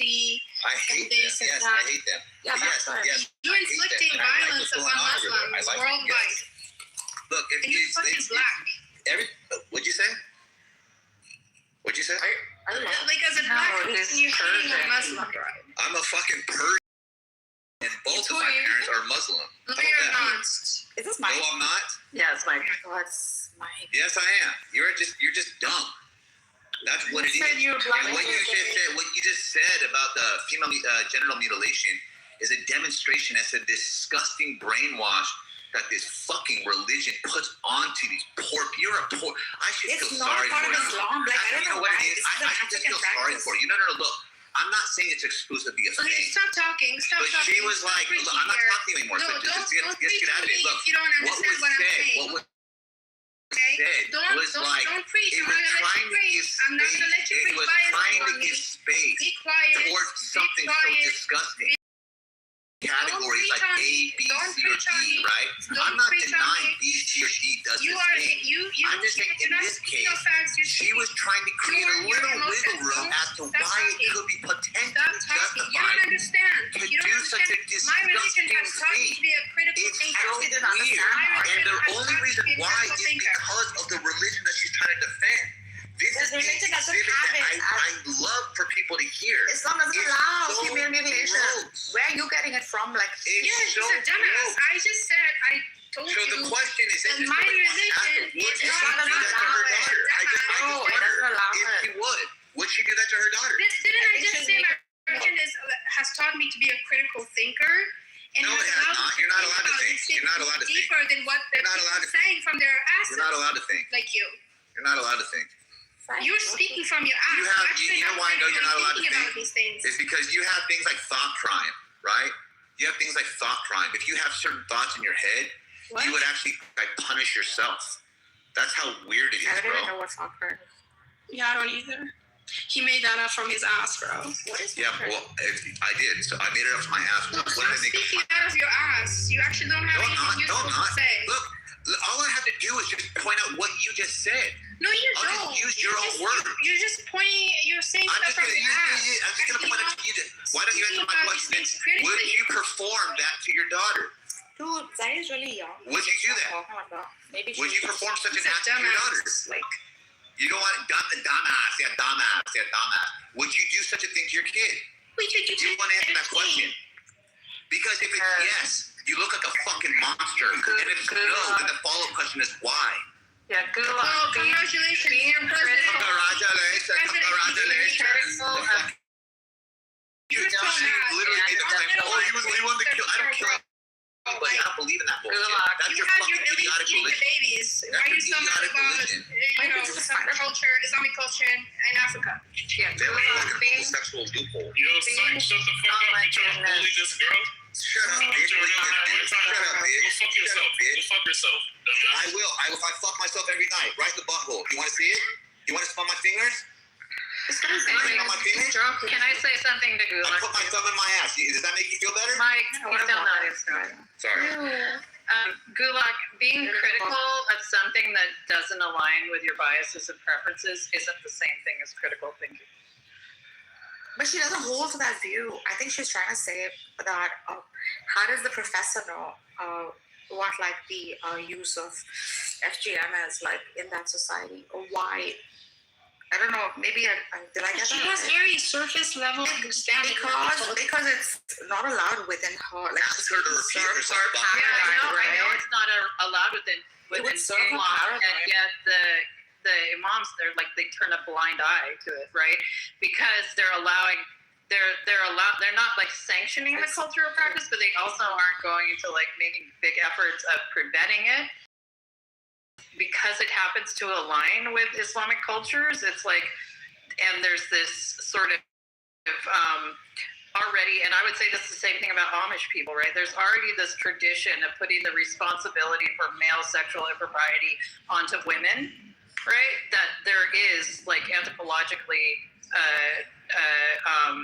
precedent there for showing that altering women's dress, body behaviors, and patterns using the justification that men will find them attractive and they should be protected is a way of controlling women and limiting their exposure in social settings and limiting their ability to accrue power. Yes, that's an actual, like, critical theory sort of analysis of things. And things get embedded within culture that are portrayed as ideals, right? Or taboos, one or the other, right? When in reality, the practical sort of application of them is not that ideal thing. The ideal is what they say to justify it, when in reality, practice. So, Cora, let me ask you a question. How much you guys actually studied this instead of just blaming? None at all. But I want to ask you. Yeah, I used to work They have no idea what it is. Okay, do you know how many different types of FGM there is? There's like 5, right? No, there's 3. And FGM actually predated the Prophet Muhammad. But the thing is, people always blame, the worst things on Islam. Yeah, I said it's not Islam. I said it's a cultural practice, but the Islamic leaders they weren't, for a long time, they were not speaking out against it. How do you know this? Because it went on for so long. Like, they didn't take the opportunity to eradicate the practice, and it's still going on. Yeah, people have their cultures. They're going against their religion to go for their cultures. For example, many cultures don't mix with other cultures, even though Islam says not to be prejudiced or, that kind of thing. People still stick to their own cultures, okay? So FGM is practiced the most in East Africa, where a lot of them aren't even Muslim. Like Ethiopia, Eritrea, more than half the country is non-Muslim. Where this you weren't in the room when the Lee, you weren't in the room when the conversation came up. What I was objecting to Gulak saying that it was enlightened practice to protect women, right? And she's coming from this. My religion promotes practices that the Western people just don't understand, and they don't understand how good it is for people. And I asked her to say, what about FGM is actually good? You're not understanding me. You're just assuming things about me. Listen, that's not. I didn't say my religion promotes this culture. No, listen. I gave you an example. I didn't say my religion promotes this culture. I said my religion has allowed me to critically think about these things before blaming it or labeling it as something that is not true. That's what I said. So then you don't even have to apply the religion. Set the religion part aside. Yeah, you weren't here when she was. There was a moment within your statement. There was a moment within your statement where you were attempting to justify it, and you brought up motherhood, right? So let's just say, forget about the religious part, right? The idea of a practice, and let's just say you are going to critically think. Why are you so mad about that, bro? Do you see a benefit to it? Do you see a benefit to it? Forget about the Muslim practice. I'll concede to that. Muslims don't do it, right? Muslims speak against it. Who cares? I'm asking you this. In the case of that action, do you think that there is a positive outcome in any context to that? And if so, what is it? I'm not them. I'm not. I don't say you are. So what I think, I cannot judge. I'm gonna blame them or say like, oh, they're controlling their women. But would you do it to your own child? It's not my culture, so why are you asking me this question? So that means no, right? It's not my culture. I didn't say yes, so that just means no, right? No, you're assuming that. It's not my culture. Why are you asking me a no. question? If I'm asking you a yes or no question, it's and not you say it's not my culture, what does the culture have to do with it? You understand because what you're it trying is? to force a view on me that's not even me. Like I'm not forcing a view on you. What are you talking about? I'm asking you if you would have done it. If you were a Muslim Sunni, would you blow yourself I'm not up? a Muslim. I'm not. But that has nothing to do with that. I said Yes, take it the does. religious So part if out you're of it. forcing a view on me, I'm not forcing you to do anything. You know what I did? I erased all the parameters. What I said was, listen, take the Muslim part out of it. So that has nothing to do with it. Now you're just going to look at the practice, right? And I'm asking you, do you see any justification under any context, right? And you said that you can't judge. Okay, cool, you can't judge. But would you do it to your own child, right? And you said it's not my culture. Okay, but what does that have to do with the practice in itself? If you're a Sunni, would you blow yourself up?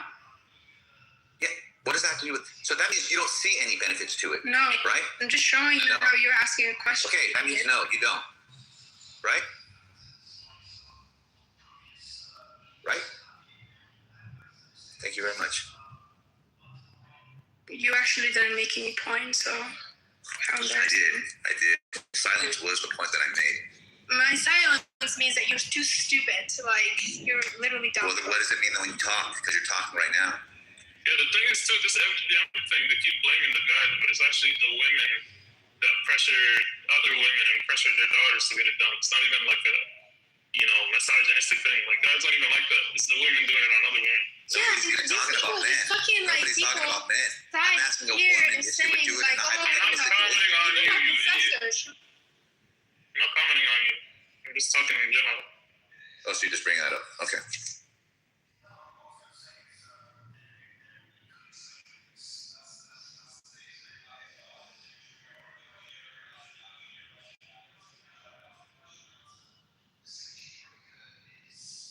One of the procedures, they call it pharaonic procedure.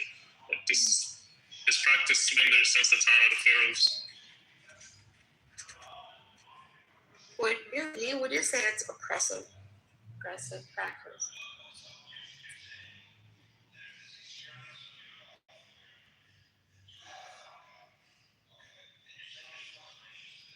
The connection is kind of bad. What did you say? Like, would you categorize it as oppressive?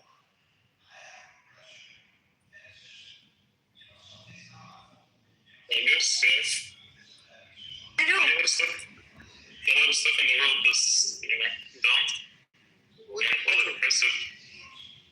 It's not just oppressive. So, I guess, listen, It's not just oppressive. It's torture. It's a fucking propaganda that is trying to demonize a culture. That street area, from what I've learned, is so painful. But you can call out a culture that is like not catering. You can call out a culture that is not like catering to the well-being of America, the female, right? Yeah, you can call that out. Like, sure, it's okay. We have strict cultural practices as a on a false premises, like we're gonna free the women in Afghanistan from their men, and so many Afghans were killed because of this war, and they fucking came to conclusion. They say like the culture, they're not oppressed. That's how they are. Yeah. So the West, I have said this many times. Like, they don't seem to understand, even amongst the Arabs, how like tribalism is actually a way of thriving, and it's always been understood like that, economically. But we try to, I think, in the West, impose our freaking systems upon a culture or a system that has already established and has shown like profit in itself as even. Like, Iranians don't have tribalism at all. We have nationalism. We can't operate in tribes. We don't like that idea. But Arabs do like the idea. In fact, that is the only socioeconomic structure that they know. So you guys have ethnic groups. No, we don't. We never fight it amongst each other. Absolutely not. Tell us about absolutely not. Like, this is one thing that you're trying to incite me, and I don't appreciate it. I'm not trying to incite. I'm just being honest. Like you're saying, Even a Kurd, you ask a Kurd, he's going to say I'm Iranian. You ask a freaking like he's going to say I'm Iranian. There's a distaste that as an empire, we have shown towards separatism. And I'll tell you why there's a distaste for it. Because it doesn't allow you to thrive. And we understood this way, way earlier on. inclusivity allows for progress, where only oneness allows for progress. Yes, I know in ideal situations that's the truth, but in reality, there's a lot of groups that want to break up, like the Balochis and the Azeris and the Kurds. How do those groups even exist if what you're saying is true? They don't want to. These are very smaller factions that are probably planted in. But in general, there is a love for nationhood. And I don't know how else to tell you this. Walking on rooms on Clubhouse where you'll find people actually calling this out and getting angry about it. The same Baluchis, the same Kurds, the same Afghans in Iran, saying shut the fuck up. We don't like the idea. It's just, it doesn't work well for us. We like productivity. We like hedonism. We like the world, much like the Jews. Yeah, of course. Come on. It's a very progressive culture.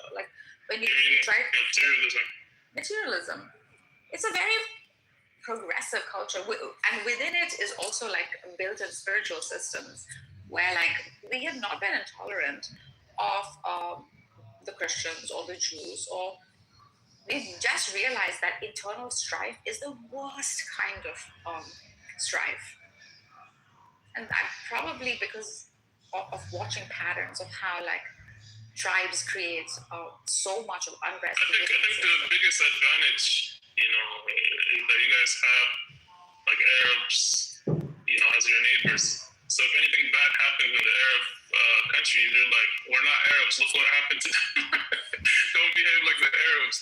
It's like a prejudice. And the Arabs do the same. Yeah. Yeah, it's a positive thing, though. It is a positive thing, but also remember, it's a very different system too. We're different people, very different people in many, many ways. And yes, we share similarity too. But in general, I would say are very different. We are closer to maybe the Levant, the Lebanese, or that group than the Saudis. It's that system of the Saudi. That Saudis are traditionally Bedouin and nomadic, so it's different culture. Z was telling me, the Egyptian Z. She was saying it's such a free-minded society, a free-minded. It's if you leave it to us, it would be a very common practice to just go freaking down the street and express your mind. It's a group of creative culture. That culture won't allow for separatism. Anything that obstructs its productivity or its progress. And one such thing is fucking this tribalistic mindset, man. But in Iran, Nargis, the thing that has prevented people from being tribal is the Shia Islam, because it prevents racism, it breaks all the boundaries, it unites you with Imam Hussein. It breaks all boundaries. They're a lot of Sunnis, I think Zari thinks it's super Shia or something. But you have all kinds of everything. Even the Sunnis and the Shias, you can't differentiate. The identity is the nationality. It's not the religious identity. It's not pushed. And this is probably majority Shia, or when did the Shias take control? I know Sunnis have a lot of tribal issues. They always kill each other, and this and that. But the Shias, if you ask them, the first identity they have is Shiism, and that's it. They don't have any other identity, and they will die for that.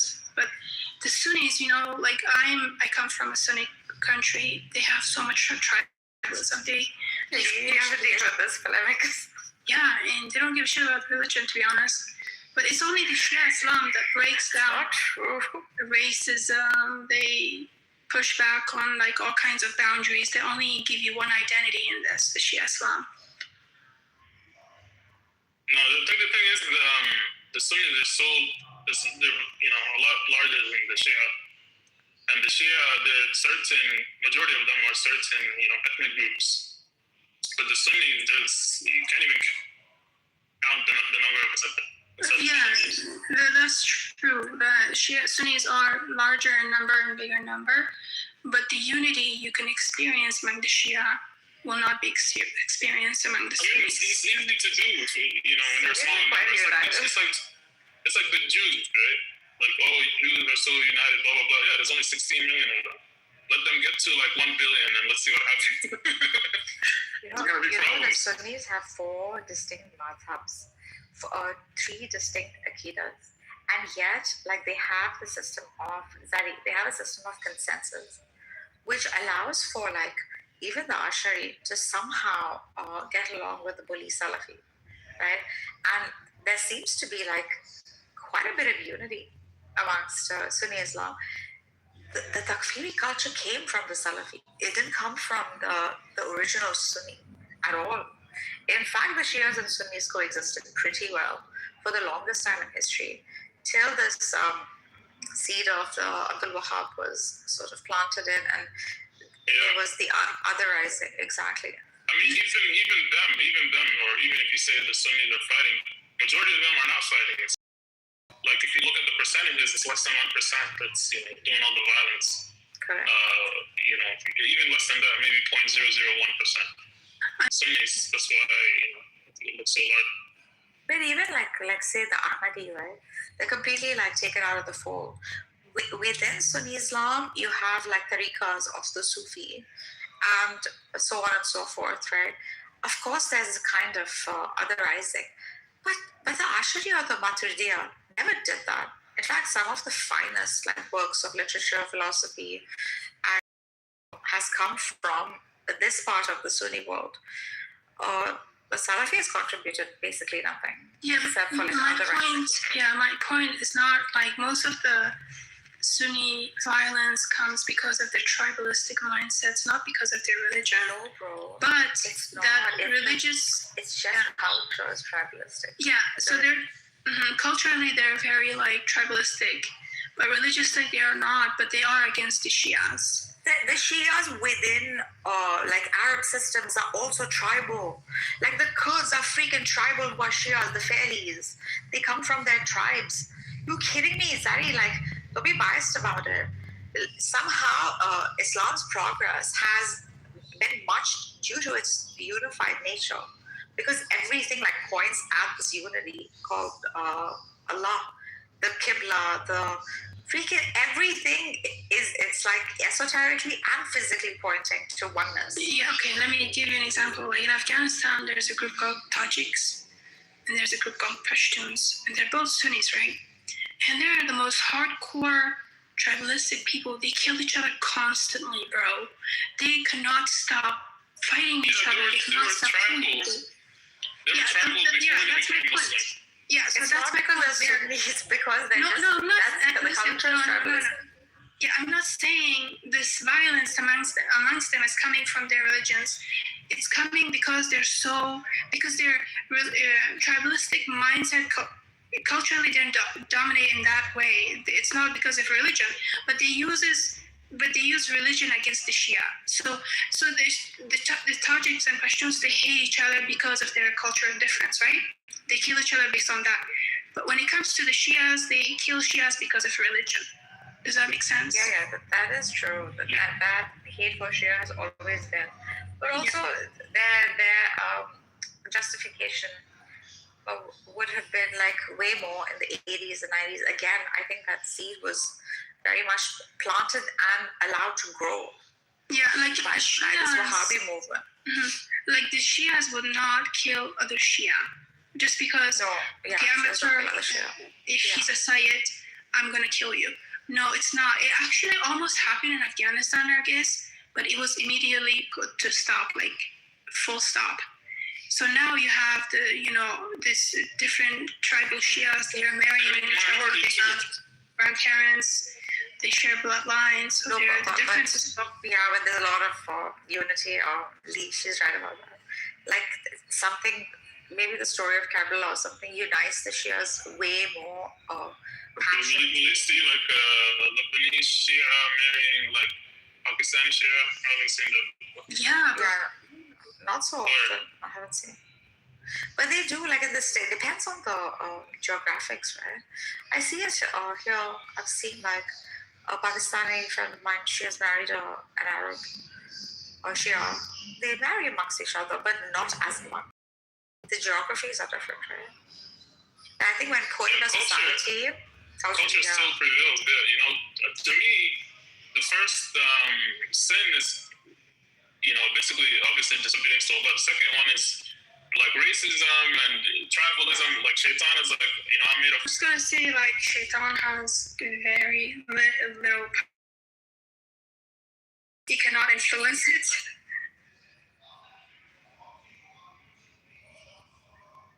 This is where you get into dogmatism. I'm saying the shaitan cannot win over the Shia mindset. It's just impossible. Like if he was, he would be like. I got a question for you.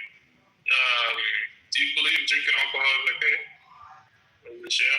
No, it's haram. Do you believe tattoo is okay with Shia? Yeah.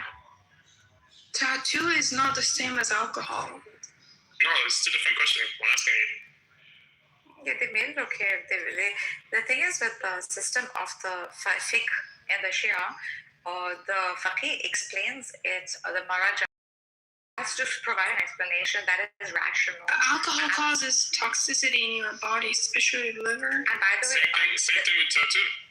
What are you saying? I have so many. Yes, but alcohol toxicity overweighs the toxicity of tattoos. Pigmentation on your body, you know, your body's actually fighting to fix this ink or whatever in your body from going inside and poison your body. That is so not true. This is so unscientific. What do you say? It's 100%. Go look it up. This is like recent things, but go look it up. I wanna fill my whole body with tattoos. Yeah, if you're gonna give it a chance, I would tattoo my face even. My mother would disown me, but that's the only reason why. If we're gonna criticize tattoo, then we're gonna have to criticize Prophet Muhammad putting like the eyeliner in his eyes because that was art expression. So you can't. Yeah, you're reaching out. But anyways, the point is like the point is you can't, because there's a bunch of Shias doing, you know, bad things. You can't be like, oh, shaitan doesn't get the Shia. Like this is tattoos are not bad. It goes under the skin, bro. I'm asking her if she thinks it's haram or not. Listen, I'm not saying every Shia is good, but generally, you know, every Shia has to prove to God that they're actually Shia at the end of the day. I don't say every Shia is a Muslim until proven to be Shia or Muslim. So, but like, anyway, so I'm just saying, like, me, shaitan cannot win over my mindset. If anything, I can win over shaitan's mindset. Is that because you're Shia? It is because I'm actually Shia. Like, there's some Shias like me, you know, but there's some very weak Shias too.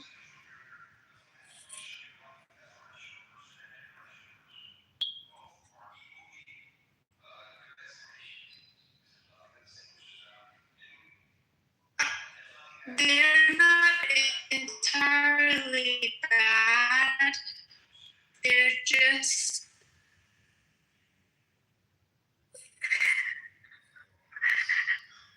How are you trying to push the polemics, Eddie? How are you trying on them?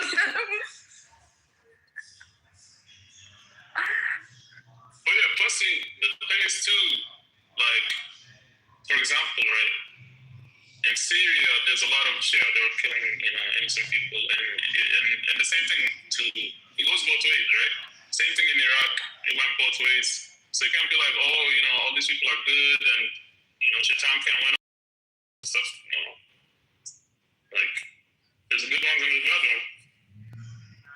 I mean, unless that they killed like super innocent people, like children, like babies, maybe pregnant ladies. There are categories of innocent people. What if she's not pregnant?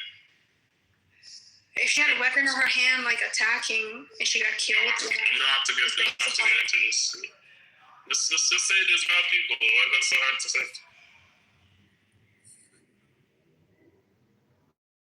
Yeah, so when we talk about, they have to define what it means.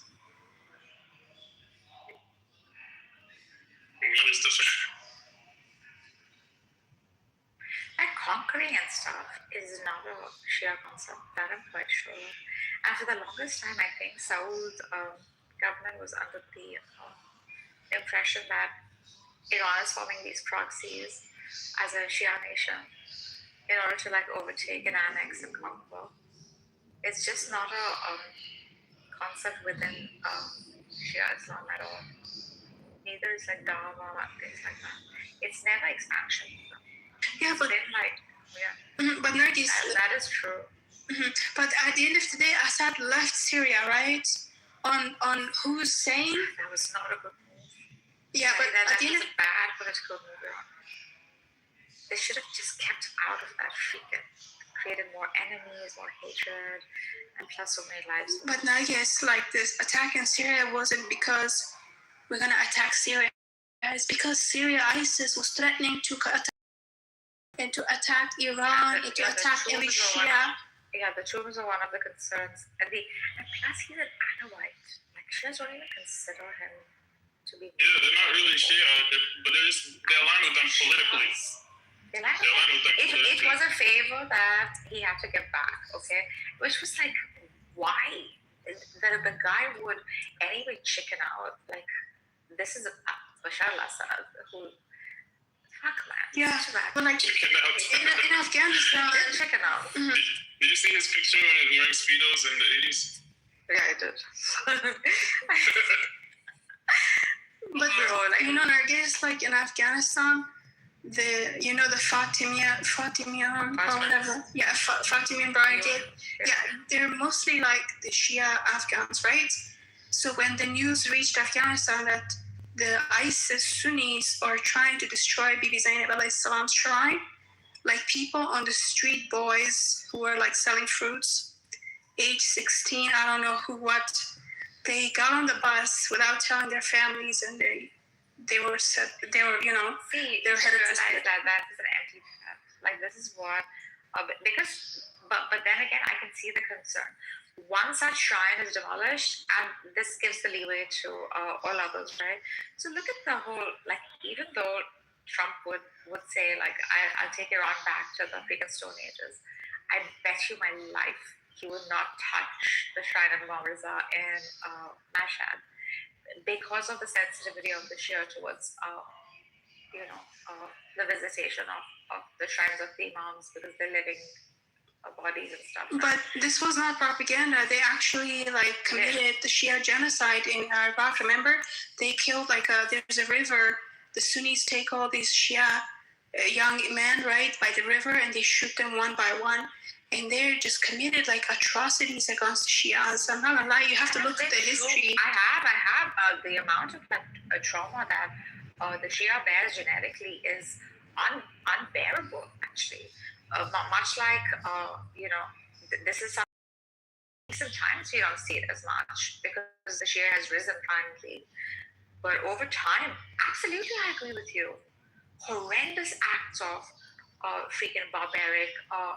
This you can see from the time in Samara. There is actually the palace of, I think, was messed up. If you see it, Samara, I think it's called Samara. Oh, in Iraq? They're doing with some of the ambassadors. Yeah. They were quite, although called the Golden Age, that whole line of really brutal. And being first cousins to the Prophet itself, they did not treat the family of the Ahlul Bayt of Muhammad well. Yeah, and they were reaching a city that was close to Karbala. The ISIS war, right? And most of ISIS were Sunni-led coalition, funded by America, obviously. They were trying to reach Karbala, and they made threats, bro. ISIS is a baby of America. Yeah. None of this. And fucking America couldn't do anything to stop them. So what the Shias did, these Shias fought and protected their own shrines. And when it comes to my religion, bro, if they're attacking the existence of my religion, I'm sure my religion can exist without these shrines, but it's fine. But it's the holy sites. If you make any threats against that, I would say I would fucking become a scientist and develop atomic bomb and wipe up entire Syria off the map. And I don't mind that, because at the end of the day, it becomes Because if you learn to, destroy a holy site like Karbala, like I'm not gonna say who's innocent and who's not.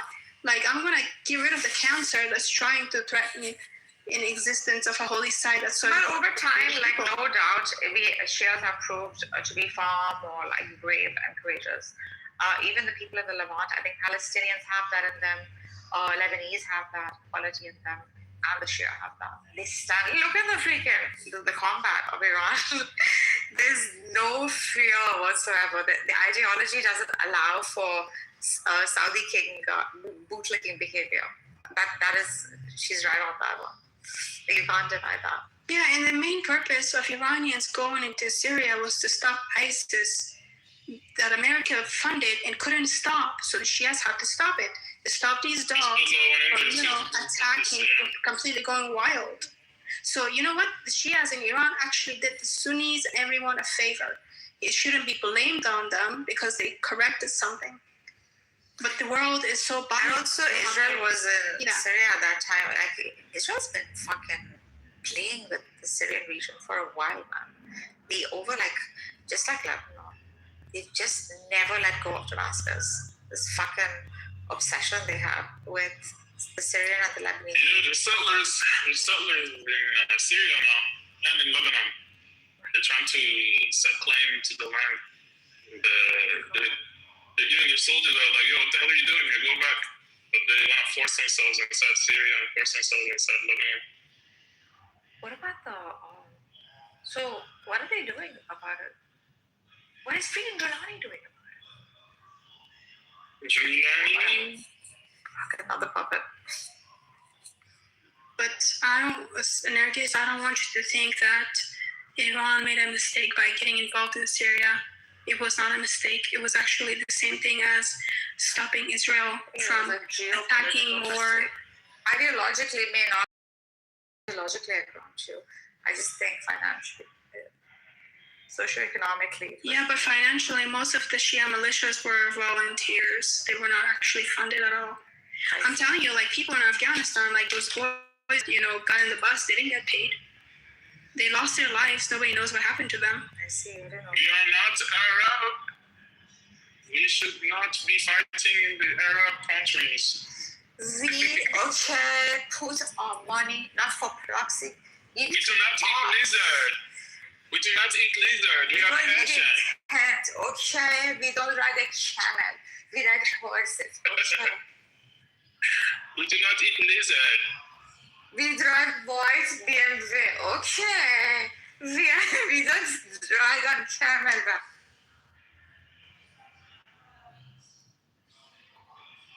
We have very ancient civilization. Look at them showing up freaking for.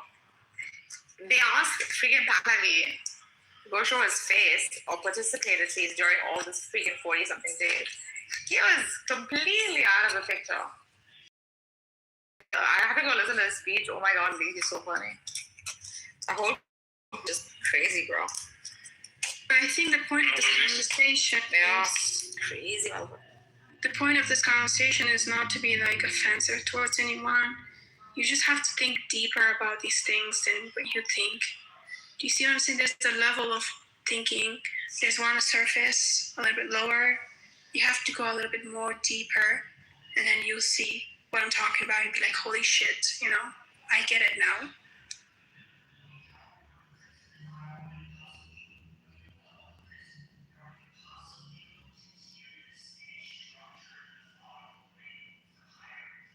Lee's not a sectarian, bro. He will not inspire or support any kind of sectarianism. Sorry. Wrong candidate. Lee will not engage in polemics. No, I don't think he is, but I'm just encouraging to be like a deeper thinker about critical life, situation, governments, everything, how it works. They have a lot of more meanings to it than what you think it is. So the reality of things are not what you think it is. It's actually different. And I want people to think about that and not be so surface level thinkers. The world has been pushed to that limit of destruction is because surface level people like their minds are like so surface level. I've got a question for you. There's a lot of Iranians that believe Islam, and they blame Islam.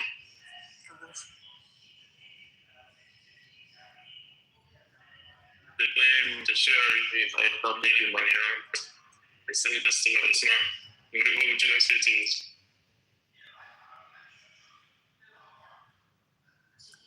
Zari, that's a question. Yeah, I'm sorry for interrupting you, man. I was just saying Assalamu alaikum, that's it. So you can proceed. No, finish my question. Zari, good luck. Good luck, Zari. I don't think I'm part of. Sorry, I don't think I was part of the topic. Like I did not. I don't recall. It's what's exactly the question? Yeah. That is quite the case. I must agree with Italy on the. Unless Zari thinks differently or has different stats. But Lee, like you'll also see a whole lot that are still Islam, right? Yeah, there's still a lot. But there's also a lot that are, We're seeing I don't have the numbers, but yeah, it's all in the diaspora. Yeah. Which was always the case, by the way. So to say that, like, no one can, like, completely leave a particular, I don't think that's possible. It somehow lags with you. The Pahlavi supporters, they're just disgusting. They become, like, ultra-Zionist and ultra-Islamophobic. Like, for what? Like, what does it benefit them? It's propaganda, bro. Obviously. They're pushing a narrative. Which, like, the normal Iranian under no condition would do. At all. In the right. It gives you power. Manipulation gives you power. They're a small group, by the way, but the loudest.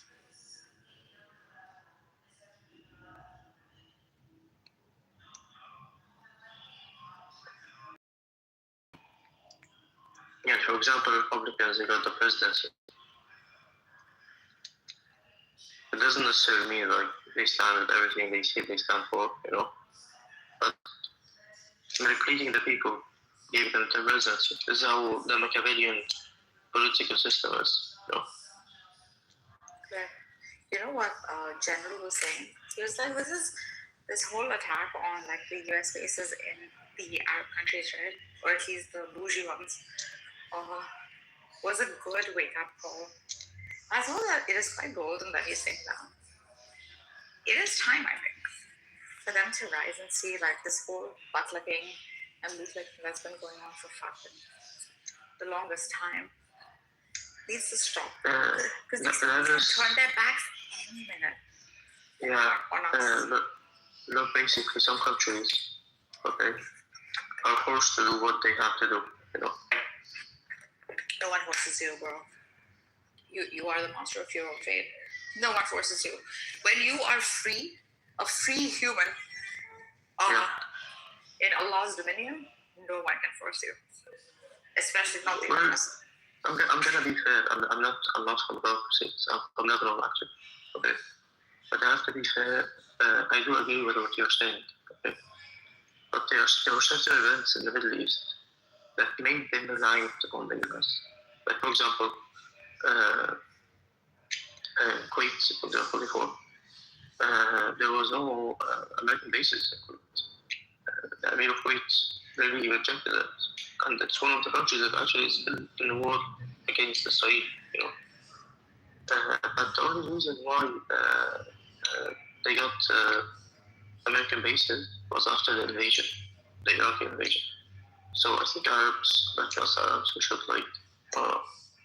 work on ourselves more, But I'm Lebanese, I'm from the south of Lebanon, so my perspective is different, So it's different than how people live here. But this is the world. This is how the world wants to live, You shape the world to your this world. After all, if it's coming from, created from an all good God, right? a perfect being. We'd have to like maintain itself, much like God's attributes of justice, of love, of mercy. We are that living element that must promote that. Otherwise, human purpose.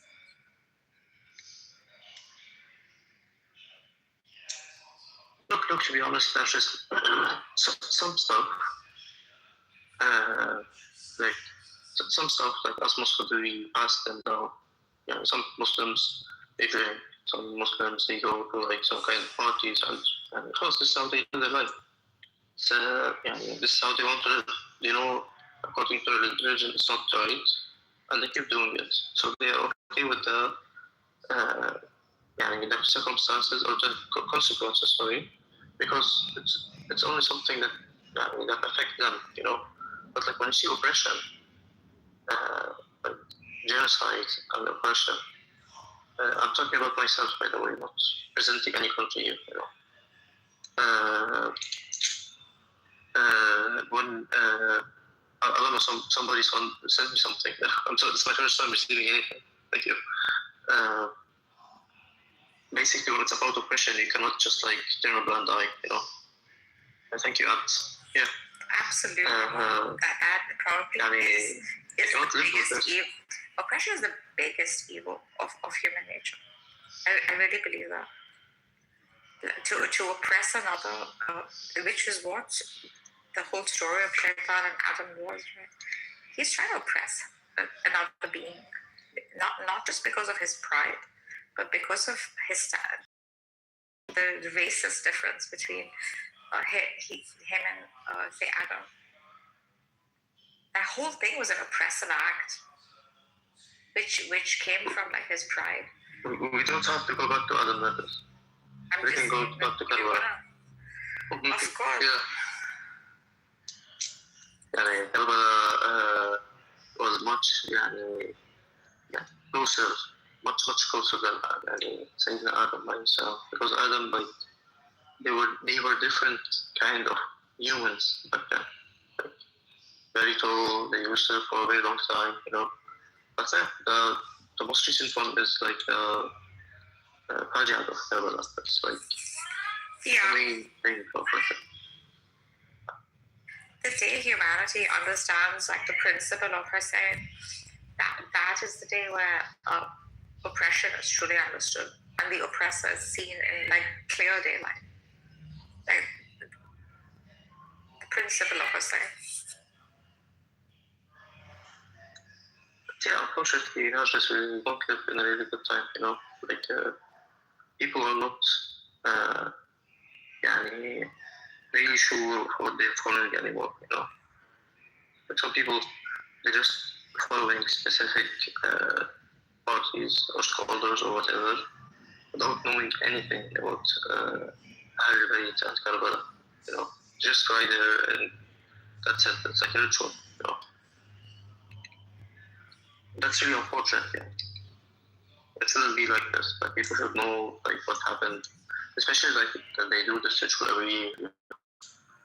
So yeah, this is really sad. But what can we do? You know,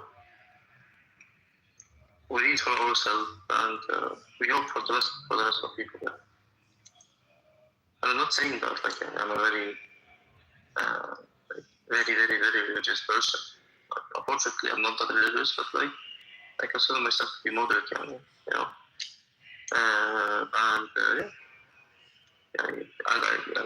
I see a lot of people who do the rituals every day, and they don't know anything. Like, and some of them are like Muslimin, and they're not really aware of it.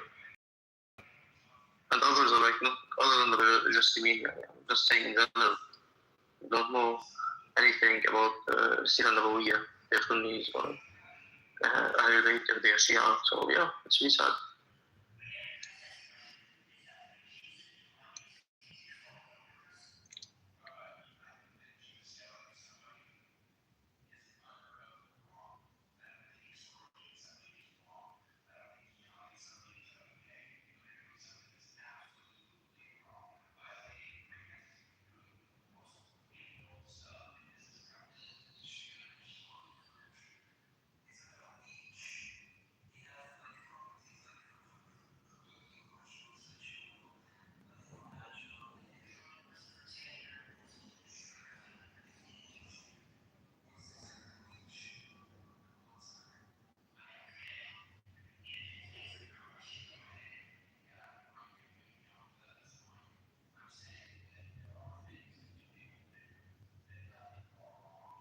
Okay, guys, thank you for having me here, and inshallah, we will talk later.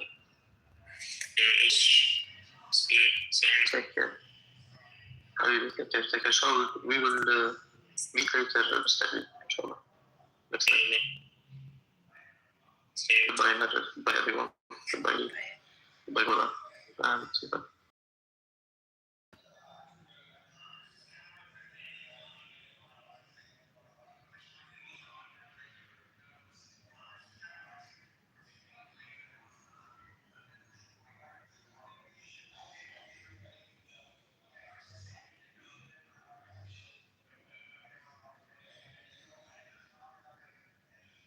It's crazy how you said that in the chat. It's unreal how people are just shells to be used and tossed around by forces. Yeah, that's what I was telling people earlier. Don't be like a propaganda machine that, forces use you to push their agenda. Be a deep level thinker. Think about these things deeper. Yeah, I think, just coming out of meditation, you can really kind of see every room, like the aura isn't right. Like you just need 1 second to know to get out. it's like some rooms are, you can tell it's like being used to create debates and, agitation, and people are laughing, and then it's like it escalates from there.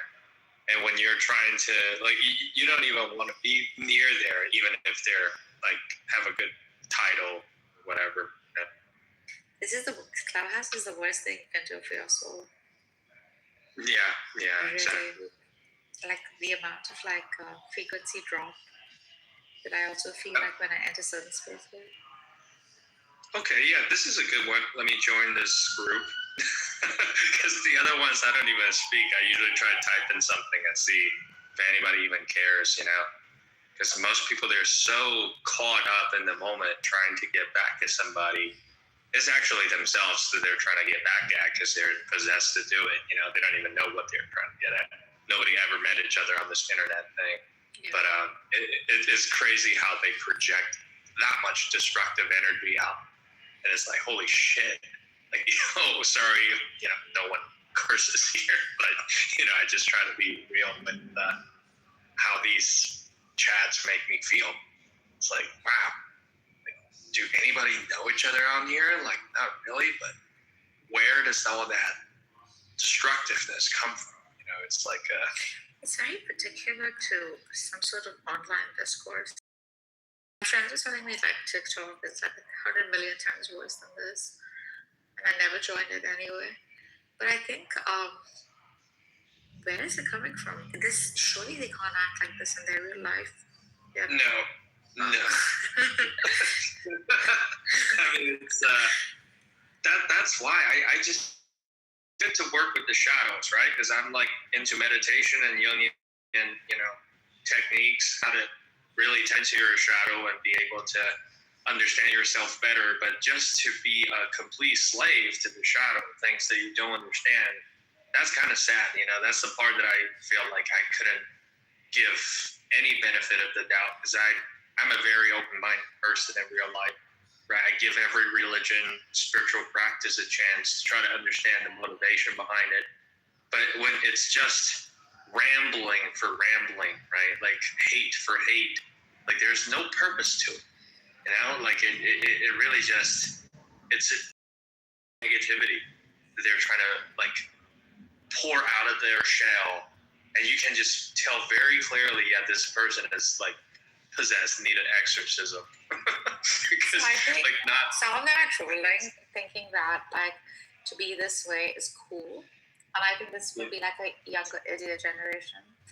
But the ones that are not trolling are perhaps using their inner frustrations to just come and they have no idea what kind of freaking heavy harm this is going to bring to their not just their mental states, but their internal, the internal world actually collapses, and then you have to start rebuilding it all over again. Yeah.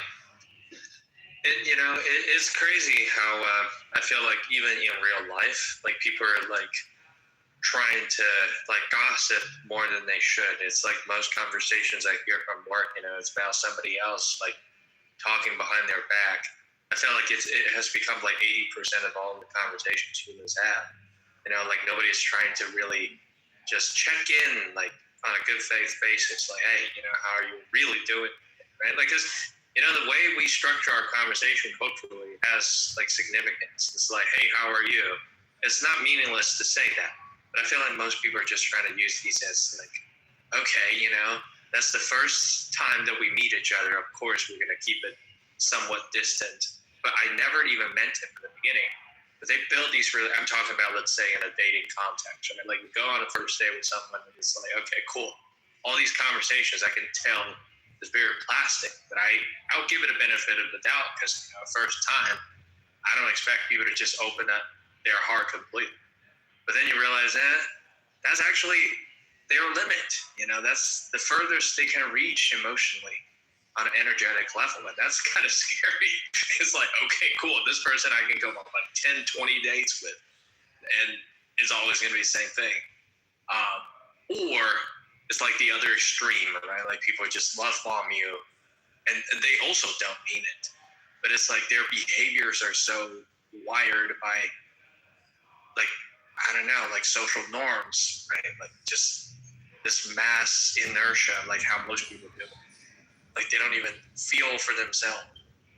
And then that's actually kind of scary. It's like, am I talking to a real person that's sitting in front of me, or you're just some kind of projectile with forces, And because I'm like an ambivert. Like I'm both very extroverted and introverted. And when I get caught in like unpleasant environment, it's like, wow. Like I just want to be alone again, But being alone for too long is also bad for me. So I haven't stepped out of that too.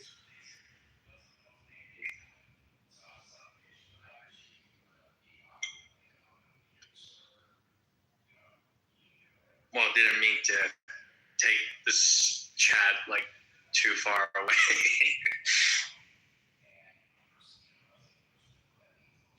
I think people are like this in real life too.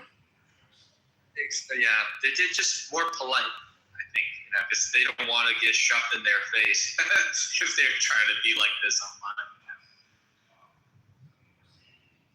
I mean, real life is forced. Like people are eating babies, committing genocides.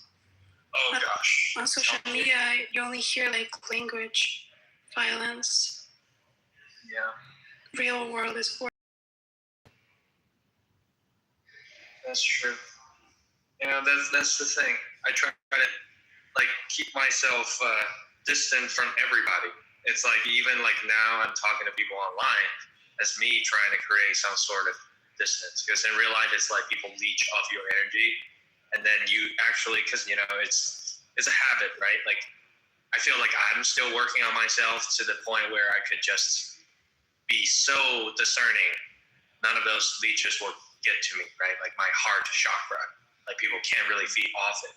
But then, they're very subtle. They know how to do it. Eye contact also freaks me out, because like people with very, I don't want to call it necessarily like seductive, but their eyes, they just, that's where they make the initial contact. And then when you're trying to tell them something that's like, I guess, true, or what you believe honestly, like it's actually giving them energy, and they're just leeching it off you. And you feel like drained after even just 30 minutes coffee chat with like a real person, Just like, I don't know, just, yeah, I don't know, just very manipulative and hard to connect with. So I try to keep my distance, and people are like, oh, you're autistic. Because it does change the way I speak, right? Like I try to be more reflective in all my speech now, to just catch myself whenever I realize, something isn't right. I can at least back off. But, I used to be a lot more just going with the flow type of person. I feel like most people in their early 20s are, until I'm like, that's costing me too much.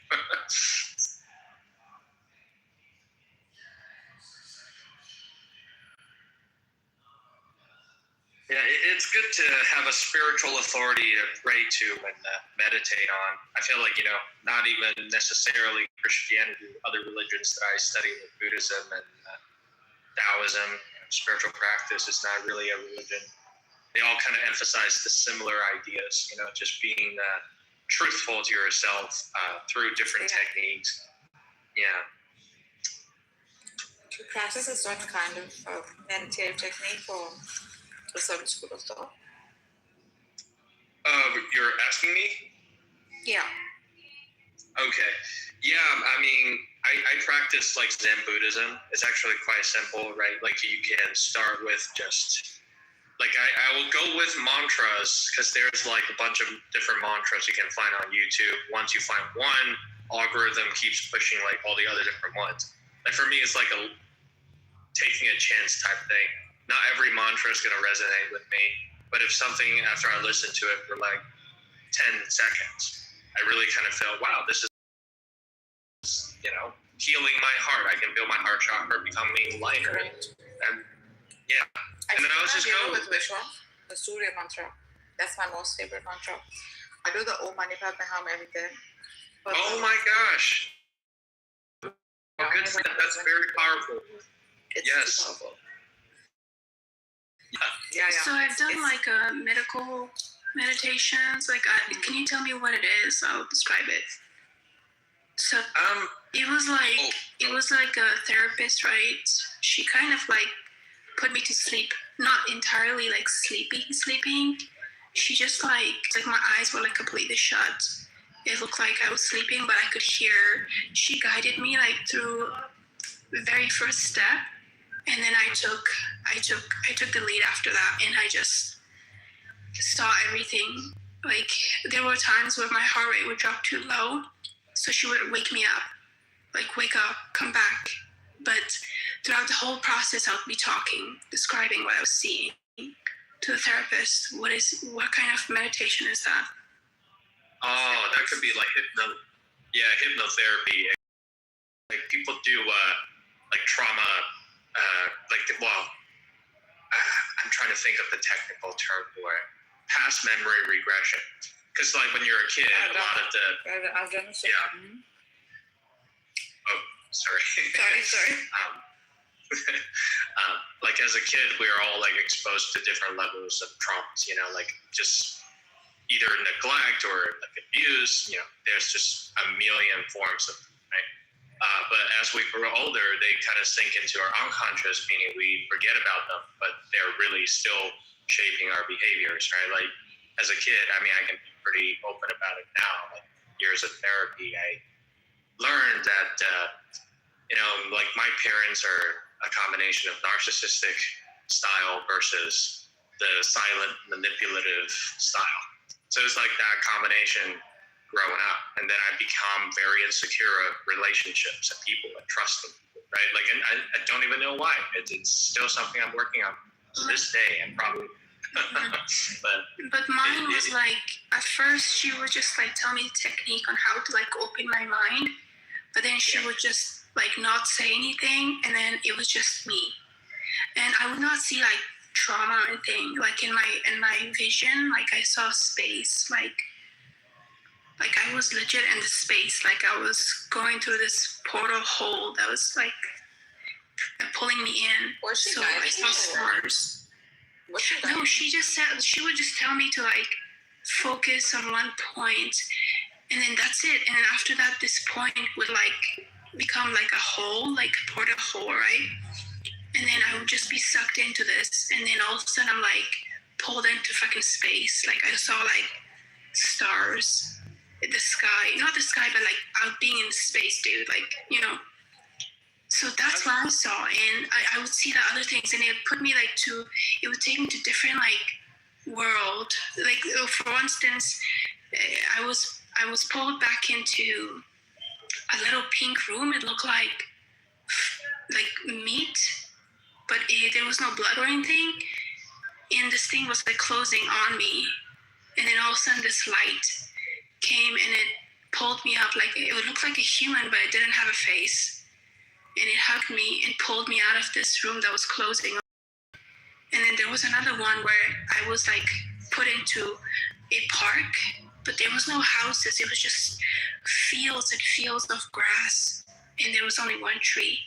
And the same light appeared by the tree, and it helped me sit there. And I sat there by the tree, and all of a sudden, all these people, like lines of people, appeared, and they're one by one, they're coming and asking me for forgiveness, and they're moving.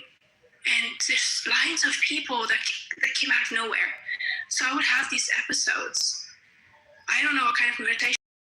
I was fully awake, but I saw that like as clear as day in my meditation. You probably met a very powerful like yogi or because it sounds like you're going way back, like you're going into your past life, because it could be. What I did? This sounds. I don't know if this is probably like past life regression, right? I got it done, but one of my trips to India, they call it like access consciousness. Look it up if you don't know what it is, because it's truly like interesting. And he was doing workshops on it. I attended one such workshop, and I just think that they're like tapping on some sort of like memory of the past that is swept under the rug, but it's like bringing that back. It's interesting how like you can actually take the mind to prior to womb, etc., etc. I did learn about that too, just in my own meditative practice. I haven't gotten there yet by myself. I think I need some kind of guru or yogi to guide me to get there. But just that's something that I could tell when somebody's like telling the truth, right? Like they truly went back and not just making it up. Because it's like it's got some universal theme to it. It's like the process of birth, death, and rebirth, right? Like that's very much just the process of reincarnation.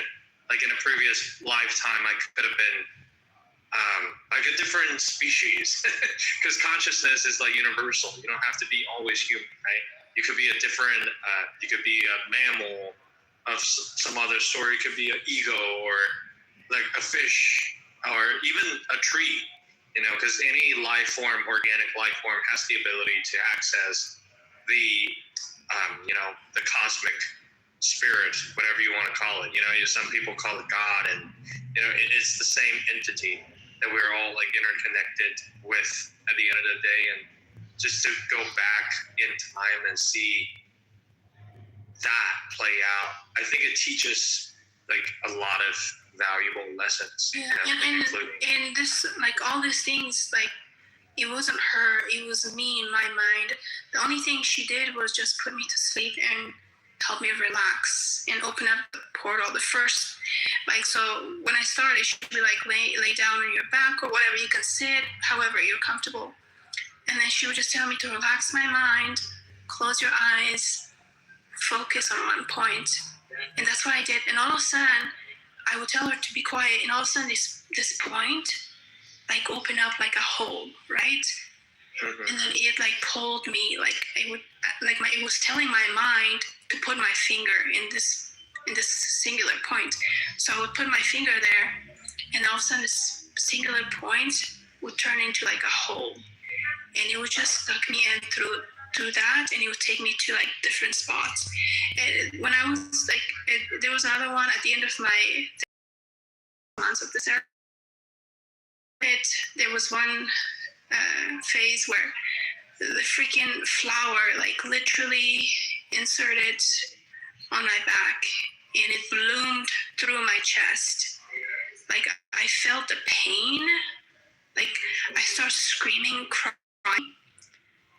Like it pierced through my chest. I felt it. And when I woke up, that was the last session. And then after that last session, I had no more back pain. Like, because I had like very severe pain, like on my back, on the back of my neck. I'm not screaming. Like I had so many medication from that, it did not work. But so the pain wouldn't go away. So after that last session, the pain disappeared like it was never there. Wow. Like the freaking flower, like it had like, what do you call it, spikes? and it went through the back of me, and then it grew out of my chest, like my entire chest had a plant, like a flower grown into it. And that was the last one I did with her. It was like very costly. It cost me like $54,000 for 6 months. That is not cheap. But I'm glad you truly had that like healing process, because like I literally know what you're talking about, right? Like you want to project your astral body out, and your astral body becomes like more susceptible to forces than your like ordinary flesh body. You know, like it's able to be healed by forces that you're ordinarily unable to access. So like the way you see yourself in a different space and time, and how like the flower grew out of you, it's really like, well, I do believe in you seeing these things, but at the bottom of it, it's just energetic exchange, right? It's the bad energy that's like being pushed out replaced by something much more high frequency, high vibrational. So yeah, like it's very valuable for you to even have contacts like that, like people in your life that are able to do this like legitimately. Because a lot of people that I spoke to on the internet or met in real life claiming to be like a spiritual guru of some sort, it's like they're just trying to scam, you know, because it's not really effective. Just in my own journey of, I guess, finding a mentor or like a healer of some sort. You have to ask for them. No, this really desire those teachers. This lady, you cannot live without a teacher. Yeah, and this lady, she's like medically licensed, so I don't think she's just like a scam or anything. But she was like therapy that you've done. I'm not sure what it was, to be honest, because I was very young. I didn't even ask these questions. She was like a Muslim from Russia, but she was white. But she wasn't like practicing Muslim or anything. But like the point is, like she said, the reason you're successful, your case is successful, is because you're the type of person that can heal it. Like she said that she had done this with other people and has not been successful, so it's not going to guarantee. But at the end of my session, my case was successful because I was the person that could do this, and that's what she said. And I was like, "Is there something wrong with me?" She said, "No, you're just gifted." Yeah, that sounds about right, because I think it's a very personalized like process for everyone, you know, because from standard Western like therapy, you know, it's like DSM-5. Oh, you have this disorder. Well, by that standard, I have like a whole book of disorders going for me, but that's everybody else, you know. It's a whole pharmaceutical scam to just get people to diagnose with very superficial. Was saying like I had developed a disassociation disorder, and she's probably right. It could be because of like hidden trauma that I was not like facing. It's about like a decade ago, and she but then she's like in the East, disassociation would be considered like an awakening. Trance and become more aware of your unconscious. They call, you're just, you know, going through psychosis. Okay, cool. That's the way you describe it. Shows, because it's really like in my view, the whole the Western pharmaceutical therapy is like Satan. It's about control. Their technique is like by like using like bigger dosage of medication every time, to the point you're just staring at the ceiling and be like, what am I? You know, like, am I even able to do anything at all? Just like having the initiative, that's, I think, what's truly human, you know, like being able to actually take initiative in your own life and change it, instead of becoming a passive template to be checked, you know, boxes. Oh, you're okay now, you know, everything's healthy. Well, yeah, I'm just a shell, you know, completely running up medication. Of course, I'm healthy. I get it, you know. So, yeah, it's crazy now, because like if you're practicing any kind of spirituality you basically have to stop talking about it 80% of the occasions in daily life. Like if you go to work, right, if you're chatting like over lunch break with your colleague and you're like, hey, I actually really got into a trans state last night just doing this meditation, dude. And, well, this person's out of it. But that's very much what I find to be healing, like truly healing.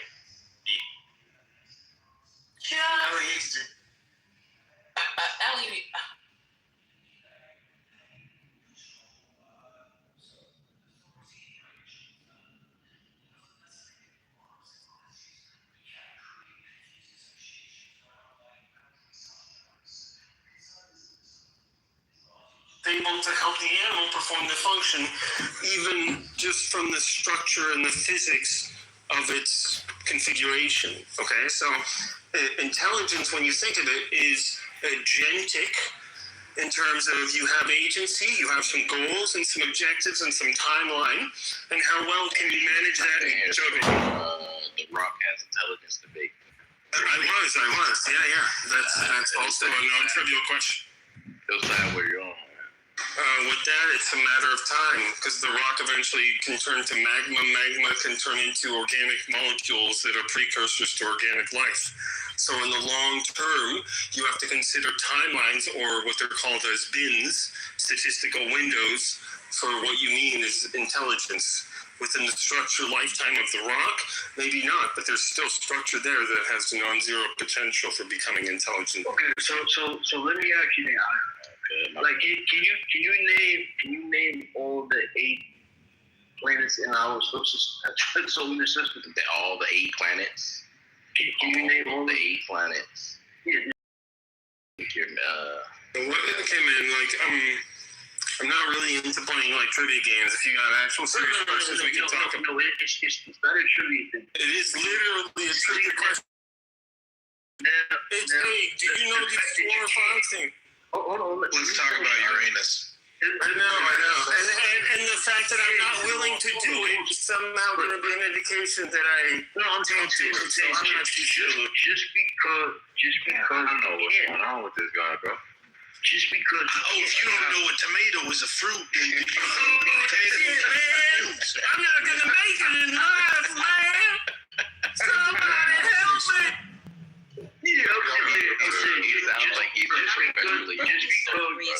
Just because he can't, man. Just because I'm retarded, y'all gonna hate on me. I see how it is. It doesn't mean that you're not intelligent. It doesn't mean that. Like, get off the toilet. Just mean you don't know. I have a secret to share with you guys, and honestly, I'm a little bit embarrassed about it, but I feel like I need to tell you all. The only reason why I've spent the last 3.5 years hanging out in this room is so I can improve my Black Weewas Kangs impression. You know what's crazy, Cigar? Similar reasons why I'm in here, It's my therapy sessions, bro. I come in here. I'm just like, I come here for the mental health. Shut the fuck up. I come here. No, I do too. Work on impressions. Therapy that I need. Yeah. Look, if I can survive in here, I can survive in a room. That's like what my therapist told me. So it's like, all right. Yeah, you got a therapist though? Yo, hold on, fella. Let me talk about what's wrong with that? Real men don't need therapy. Yeah, that's gay. Wait, hold on.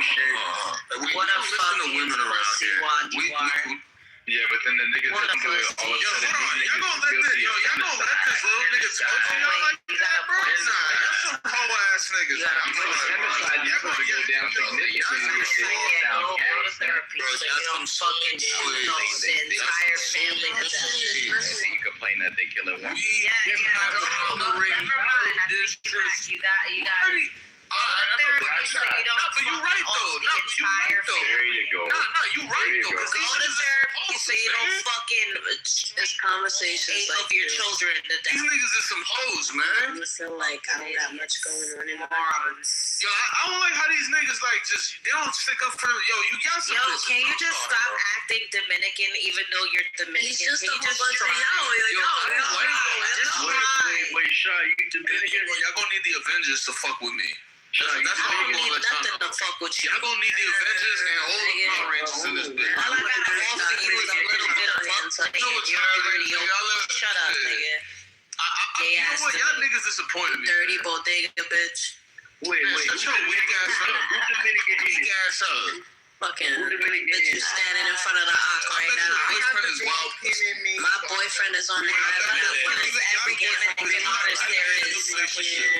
Where your boyfriend at? You had to be the boyfriend. Y'all from the same. You had to start fucking your man. Where your boyfriend at? Did you see there was a Dominican in there? I got Dominican down, bro. Yo. Your father walking in the house right now. Yo, I'll take a Dominican flag and wipe my ass with it after I Check took this out, yo. I don't want to hear nothing from none of y'all niggas. None of y'all males. Broke ass can't tell me None of y'all males. now. None of y'all males. Because y'all little niggas let these little bitches. I mean, I can't even call them bitches against the rule. I don't want to disrespect them. Y'all let these little girls talk to y'all how y'all want. That's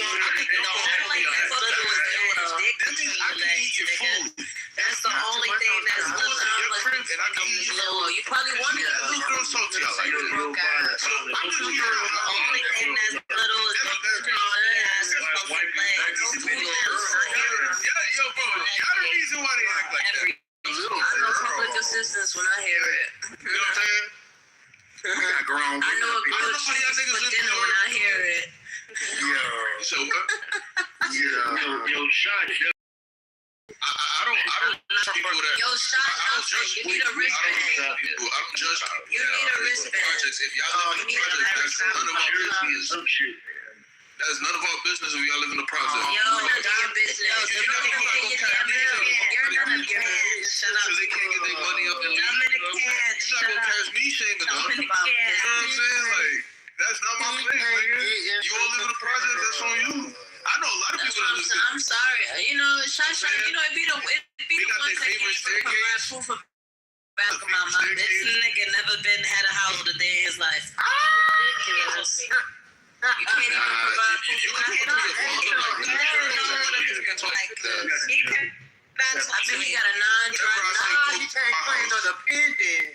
Whatever I see, whatever I see. How do you know that? Who you giving your social security? He is the dependent. You tripping?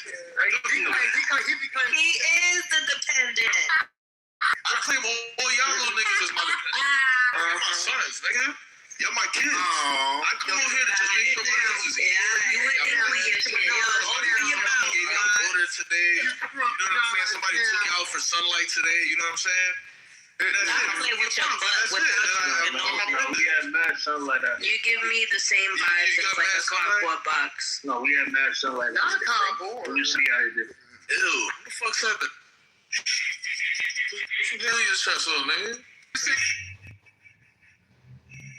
When you don't that motherfucker's on heat battles. You gotta just shush him. You gotta just shush him. There's nothing to be All right, here we go with this little insecure ass line. Let's have a conversation. There's no reason to constantly fight. You know why? Yeah, why are Bro, I throw hands like that's what you gotta do, bro. You just raised no males in your house and you don't know how to defend yourself. That's not my fault, bro. You don't have to prove yourself. Remember, I just want to hear men in the room and I push. That's okay. So. Y'all let your girlfriend talk to you. Wait. What you say? Stop talking me to me, bro. I knew there was a lack of fatherhood. I heard.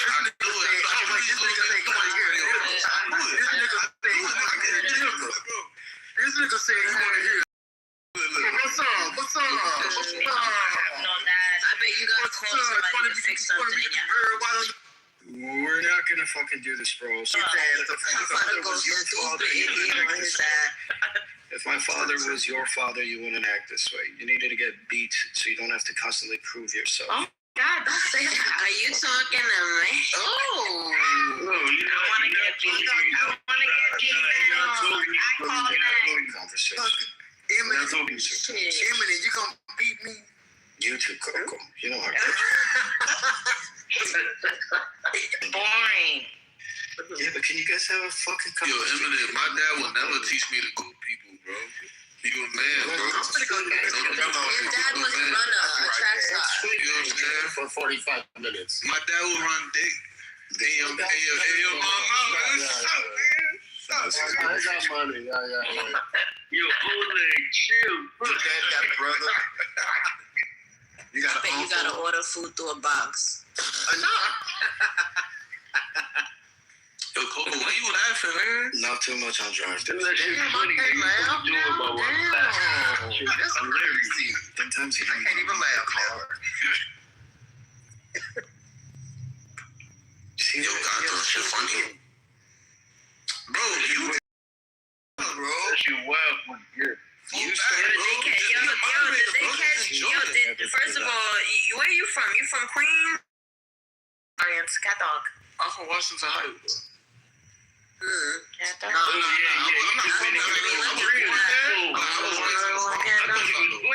You say I'm from Washington Heights. Oh, you Dominican for real. Man, get out of here. I'm going to the Heights on Tuesday. Don't get me wrong. I mean, white people Dominican. I got no problem. I'll smack the shit out of you. Word, why you doing that? Yo, the question is, where are you gonna smack me at? Where? Cause it's not gonna be my face and not gonna be my ass. So where you gonna smack me at? Exactly. Think about that. Cup your fucking balls. Literally. I got balls of smack those shit so hard. Y'all think women are afraid to touch your dick? So hard. Bruce Lee on your balls. You're gonna contemplate. You're gonna contemplate. Bruce. That's why I train. I train for that. The only training you did was I'll rip your balls off your fucking body. Balls off my body and slap on your forehead and come back. I'll do what your mother should have did. You can never get them back. I'll do a little walk by. I'm gonna circumcise you. He said he gonna do a walk by like. I'll do what your mother should have did. And I'm slapping a dick on your head and I'm keeping it pushing. That's Bite your dick. And then I'm going into the Every time a man disrespects a female, I think that's just how he wants to treat his mother. And it's just jokes. You joking with me? I can't joke with you. Shasha, you see how that guy. You can joke with your mother. That guy, the drive-by jizzer. Who do you think I got these jokes from? The fuck? I know. She in the other room telling you that I wouldn't mind a drive-by jizz. He killed himself. That guy. I remember that guy. Yeah. Oh, the nails beating off in the drive. In the car, right? Yeah, bro, he fucking killed him. Oh shit! Wait. I thought you meant a drive-by jizz, as in like the guys that are walking in malls and are like and just randomly come on a random girl in the mall. That's talking about.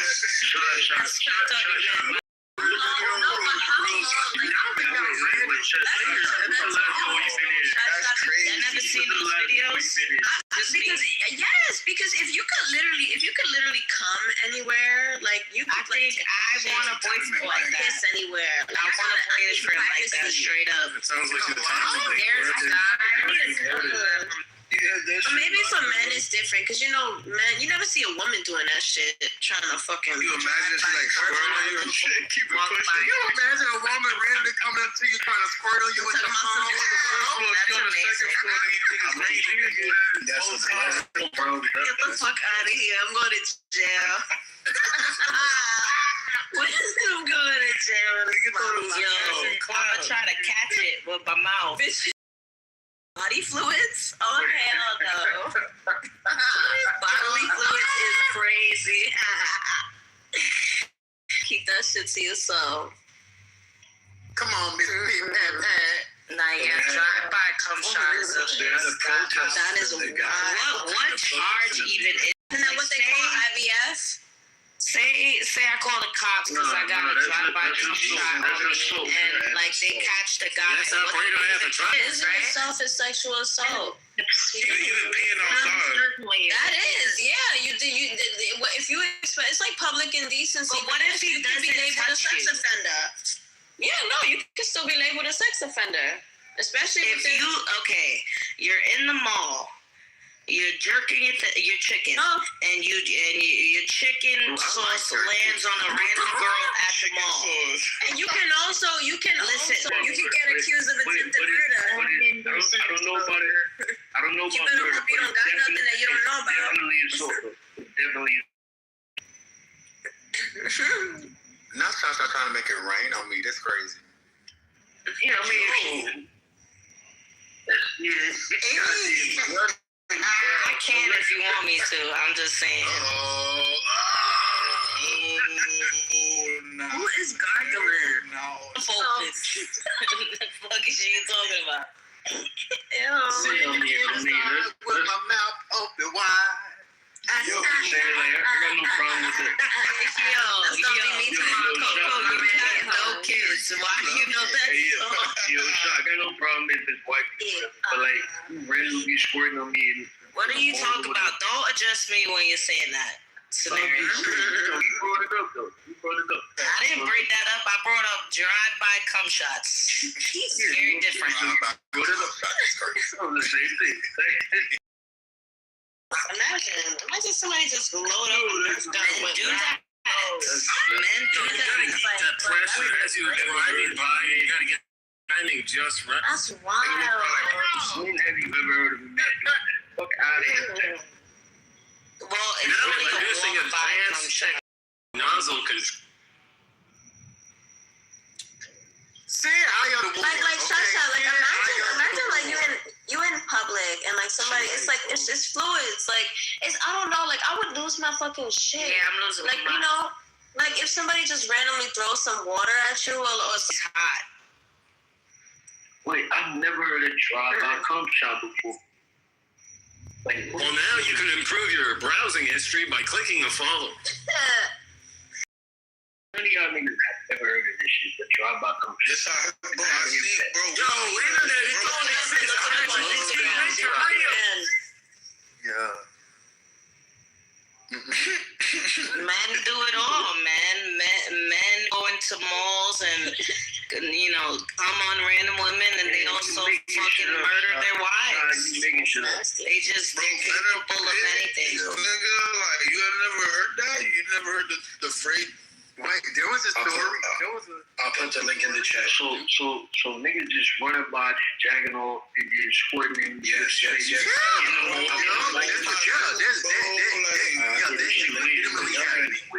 the sex offender list, brother. Yeah, that is legitimately Watch that video. Someone just got arrested for that too. It's fucking hilarious. She's I'm not saying that niggas don't jag off in public. Of course. Oh my God, I remember that video. We all from New York. Look, we all from New York, so of course we've seen someone being off in the train or whatever. But like nobody running past, like in your face, in your face. What are you doing, man? None of y'all have ever seen that. Literally fucking check the link in the chat, bro. Stop saying none of y'all see. I put the link in the chat. It's I'm not gonna say it happens a lot, but it happens more than once. So that is a lot. Yeah, like some shit. Fucking screaming. He know that that's This weekend. It's not that's traumatic. It is traumatic, but that sentence. This sentence itself is diabolical. He nutted on my leg. In a fucking supermarket, and this motherfucker's like, drive-by ejaculators, Christ again. Like, I would hope that it's like eggs or something. The fucking mascarpone and that's all you hear. He nutted on my leg. Oh, poor thing. Yeah, so that guy killed him. That wasn't the same guy, you idiot. I know it isn't, but that's what would be great. Yes. That's why they're an imminent threat. It's because they were nutting on everybody's. The IRGC goes around nutting on Iranian civilians. What? The new Ayatollah is gay, by the way. Apparently, what is it? The IRGC, the Iranian people. Apparently, they killed this woman and recorded it and sent it to her husband and drove him to suicide. Oh shit! Is that story true or?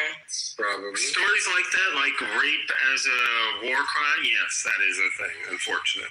No, yeah, it was a picture of the couple and everything, and they said that somehow the IRGC got a hold of his wife and fucking killed her and raped her corpse and recorded it, and they sent in the video taunting him, and that drove him to kill himself. You know that they rape before they kill because if you die being a virgin, you go to heaven or some shit like. But she's not a virgin. Never mind.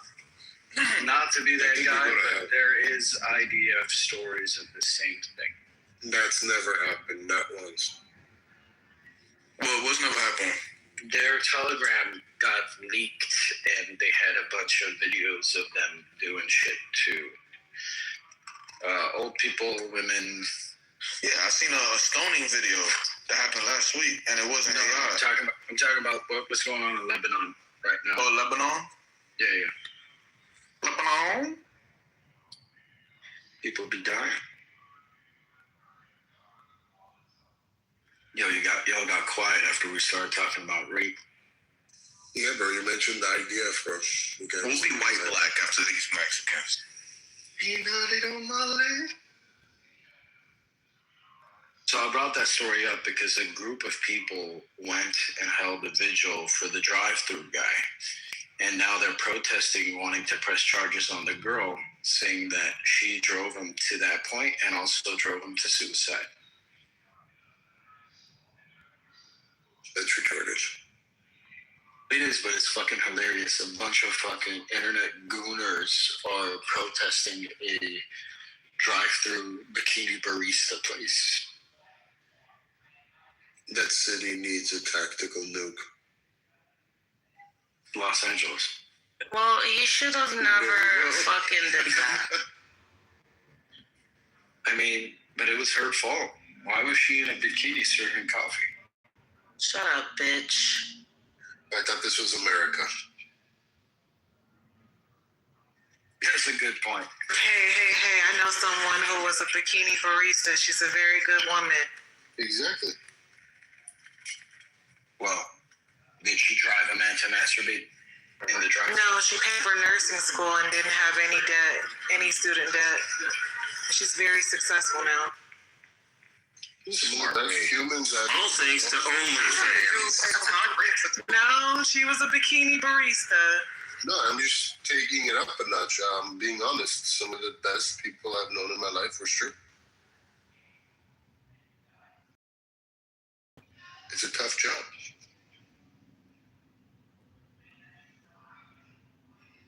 Oh, like, have I ever told you the story about my uncle? How I realized my uncle was a freak? The one that had a side piece? Brother, yeah. What is going on? He took us to a strip club when we were 16 as like a rite of passage thing, right? And when we walked in, the only thing I remember is all these fucking strippers. No, bro, VIP in North Hollywood. North Hollywood. The one with the pool table. Yo, how you doing? Everybody fucking knew him. I left that place thinking like, yo, I can't hang out with this man anymore. This is not good. This is horrible. Bro, people have misconceptions about gentlemen's clubs. There's different types, right? First of all, some places aren't full nude and they serve alcohol. And usually those places are way better. The women dancers and shit, bro. They are like fucking gymnasts. They don't end there. It's like watching a Circus Olay show in Vegas. I've been to one in Texas, and it was a BYOB spot, and it was like a C-section gallery. Huh? Like me? Huh? Wow. It was just a bunch of C-section scars everywhere. Exactly. I was shocked that they have, because in LA, we don't have BYOB. So we were in line. We were in Austin, and in front of us was a bunch of Edgars with like 30 racks of beer. And yeah, that was a culture shock to me. I didn't know that you can bring your own booze to a strip club. I thought that was pretty fucking cool. I mean, you can in LA too. You just gotta know the people. I wish I could bring my own chicken wings to a strip club. That'd be great. Some places make chicken wings. Wait, hold on. Why would you want to bring your own chicken wings to a strip club? Because all strip clubs know how to cook chicken. Coco, you be going to the strip clubs with women? You said what? You go to the strip clubs where women strip? Hell yeah, we go to the strip club. Oh. Yeah, absolutely. Wait, she, why you ask that question? Because I like dish in my face more, that's why. He said more.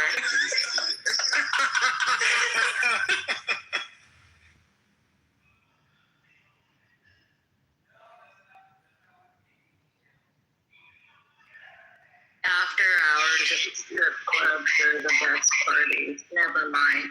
I don't know, Oleg. I think I got you, bro. One second. I'm eating dinner, but I got you. All right. Remember, we're using the water cooler example that you said was not, and I'm using this parallel case of the Switzer versus SEC. It's an identical case to my analogy. Identical. Oh, I thought you were talking about Iran. Oh, for sure. I'll look at it. Wait. So Iran, only 7 more days. Oh, yes. So let me ask you, at what age? Brother, I'm just trying to. What I'm saying, at what age do you not go to the strip club? When you find Jesus.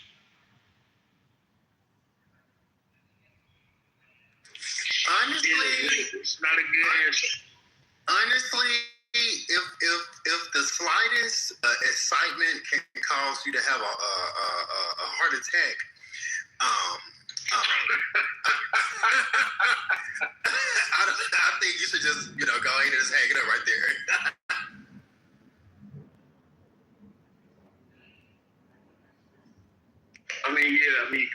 I used to like the strip clubs, but I just no more like I'm spending my money. What age were you, bro? What age did you stop going to male strip clubs? Well, I never been on it, but when I stopped going to strip clubs, probably 30. Because mind you, I was a promoter, I was a club promoter, so probably 33 or some shit like that.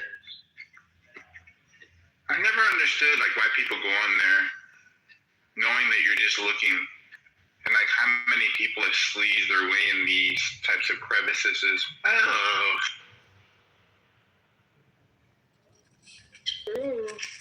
I mean,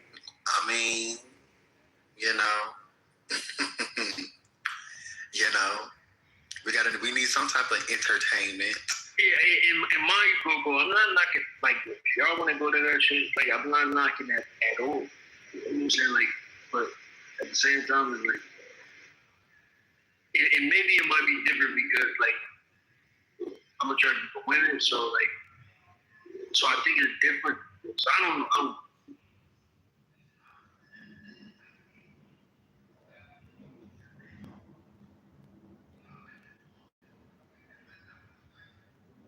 If you're in a strip club at over 40, it's I can't even knock that now that I think about it. If you in there 60, shout out to the 60-year-old strip club.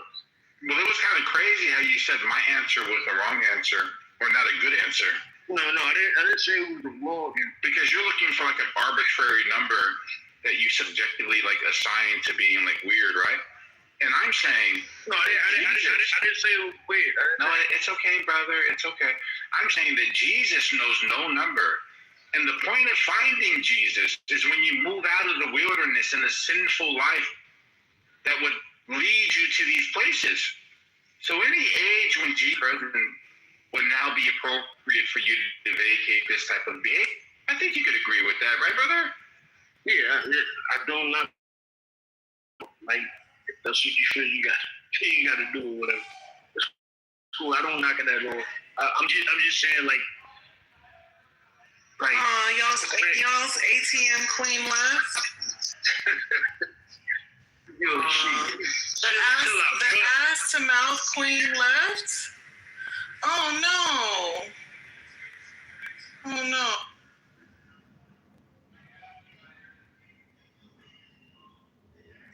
Yeah, I mean, what about Inez? What?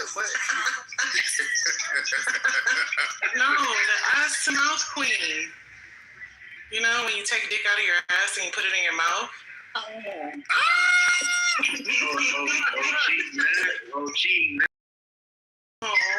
Your ATM queen left. I'll leave so she can come back. I'll be back later. No. Who are you talking about? Drop the name, let it go in flames. Lord Jesus. See, look. Now Coco, it wouldn't be appropriate to go to a strip club because he just found Jesus. You know what?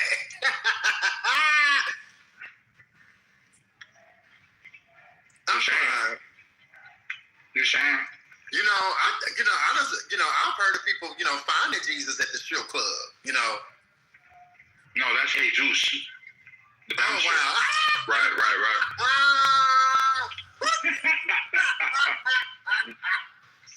Oh, my goodness. Wrong Jesus. I got the wrong one. You said I had the wrong one? Yeah, okay. Wrong one. Yeah, I feel that. I don't know if you watched Donald Trump's press conference today or his meeting today. You seem pretty confident, man. You seem unwavered. Pretty good stuff, man. Really good stuff. Was it about the war? Yeah. What? He pushed back. Yeah, he pushed back on a lot of media-driven, propaganda to raise doubt in our population, and he was very explicit, unequivocally unwavered in his mannerism. Oleg asked me earlier. He said, "How do I know that he's speaking the truth?" And my response was it's not about being truthful or not. It's about being convincing, right? Like you can go up there and say the exact same words and your body language is garbage and it's just a bad performance. But if you sell it, it doesn't really matter. No, it actually does. It actually does matter. Oh no. Okay. Tell me why it matters, brother. Well, first of all, Trump started a war for no reason. No, there's always a reason. You mean no good reason, right? Yeah, good reason is a reason why you start a war.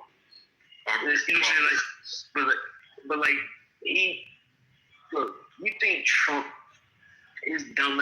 Trump is a monkey, bro. He's a fucking monkey. He wouldn't. Do you think that people are that stupid to hire a monkey twice? Yeah.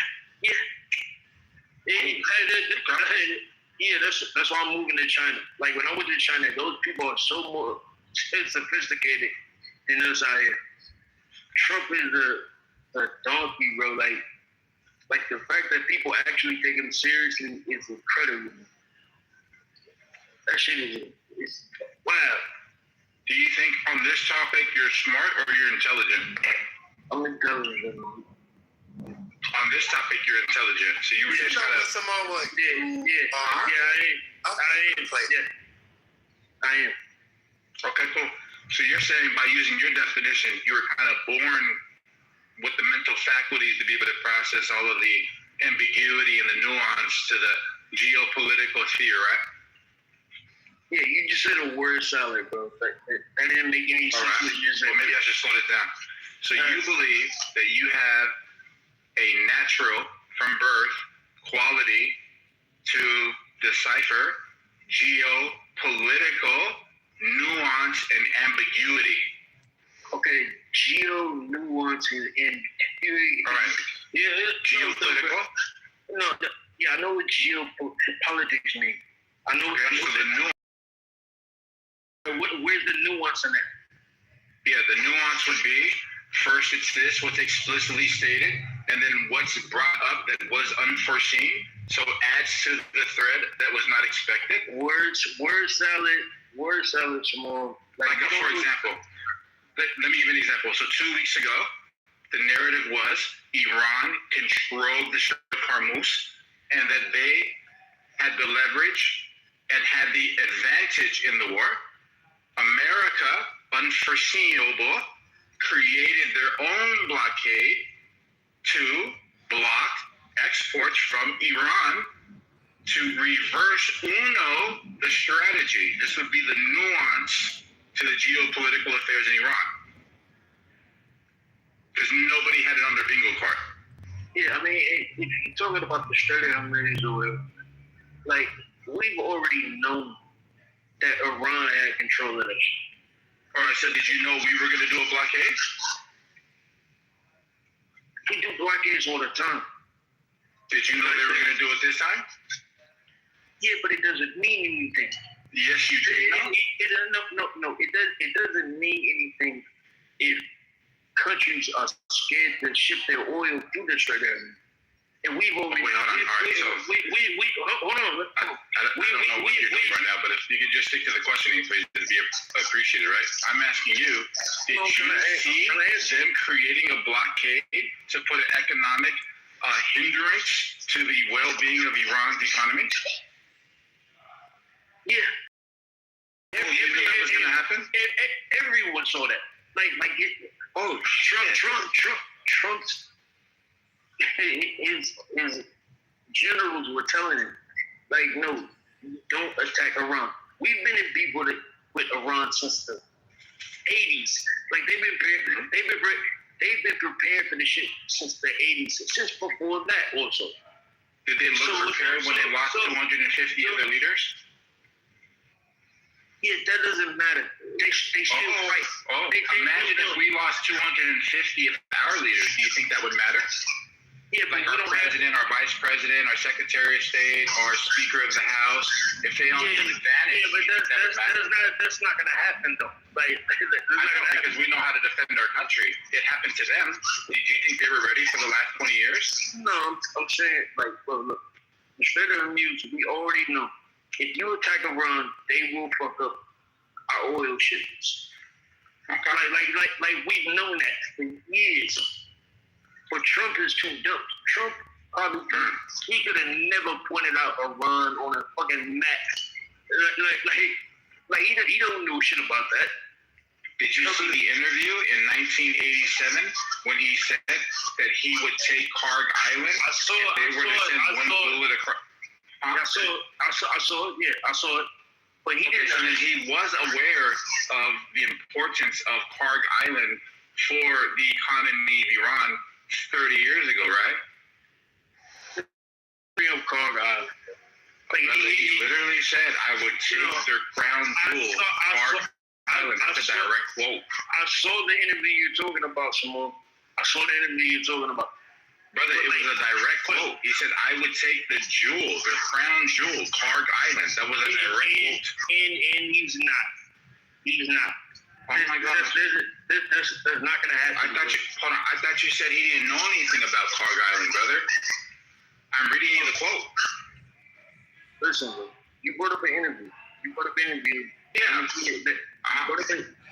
interview that I saw. He didn't understand that. That's not going to happen, bro. It's not going to happen. What the Iranians are doing right now, they're playing three-dimensional chess with Trump, dumbass. Well, that's good. He's playing five-dimensional chess. No, I doubt it. I doubt it. Why would you start a war in that region for Israel? Why would you do that? You know what I'm saying? Like no one has done that. His generals warned him. If you do that, oil prices are gonna go up. People are scared to go through the Strait of Hormuz or whatever. They're scared to go through. Now they let the Chinese do that, and that's because 90% of the oil that the Iranians produce goes to China or whatever. They let the Chinese, and they also let the French do that. But they're not gonna let anything go to America just go through that. And Trump is too dumb. Well, let me ask you this question, because you mentioned that country, China. I think that's a pretty important country. Do you remember when Trump first went to office, the tariffs that he placed on that same country, 10% on everything? You remember that? Oh, do you remember like the first thing he did in the Panama Canal? He removed China from the Panama Canal. He didn't remove them. Of course. He didn't remove them. Okay. No, what happened is that he made it harder for the Chinese to get through the Panama Canal. He didn't remove them from it. So what did he do? No, he made it harder for the Chinese to get through the Panama Canal.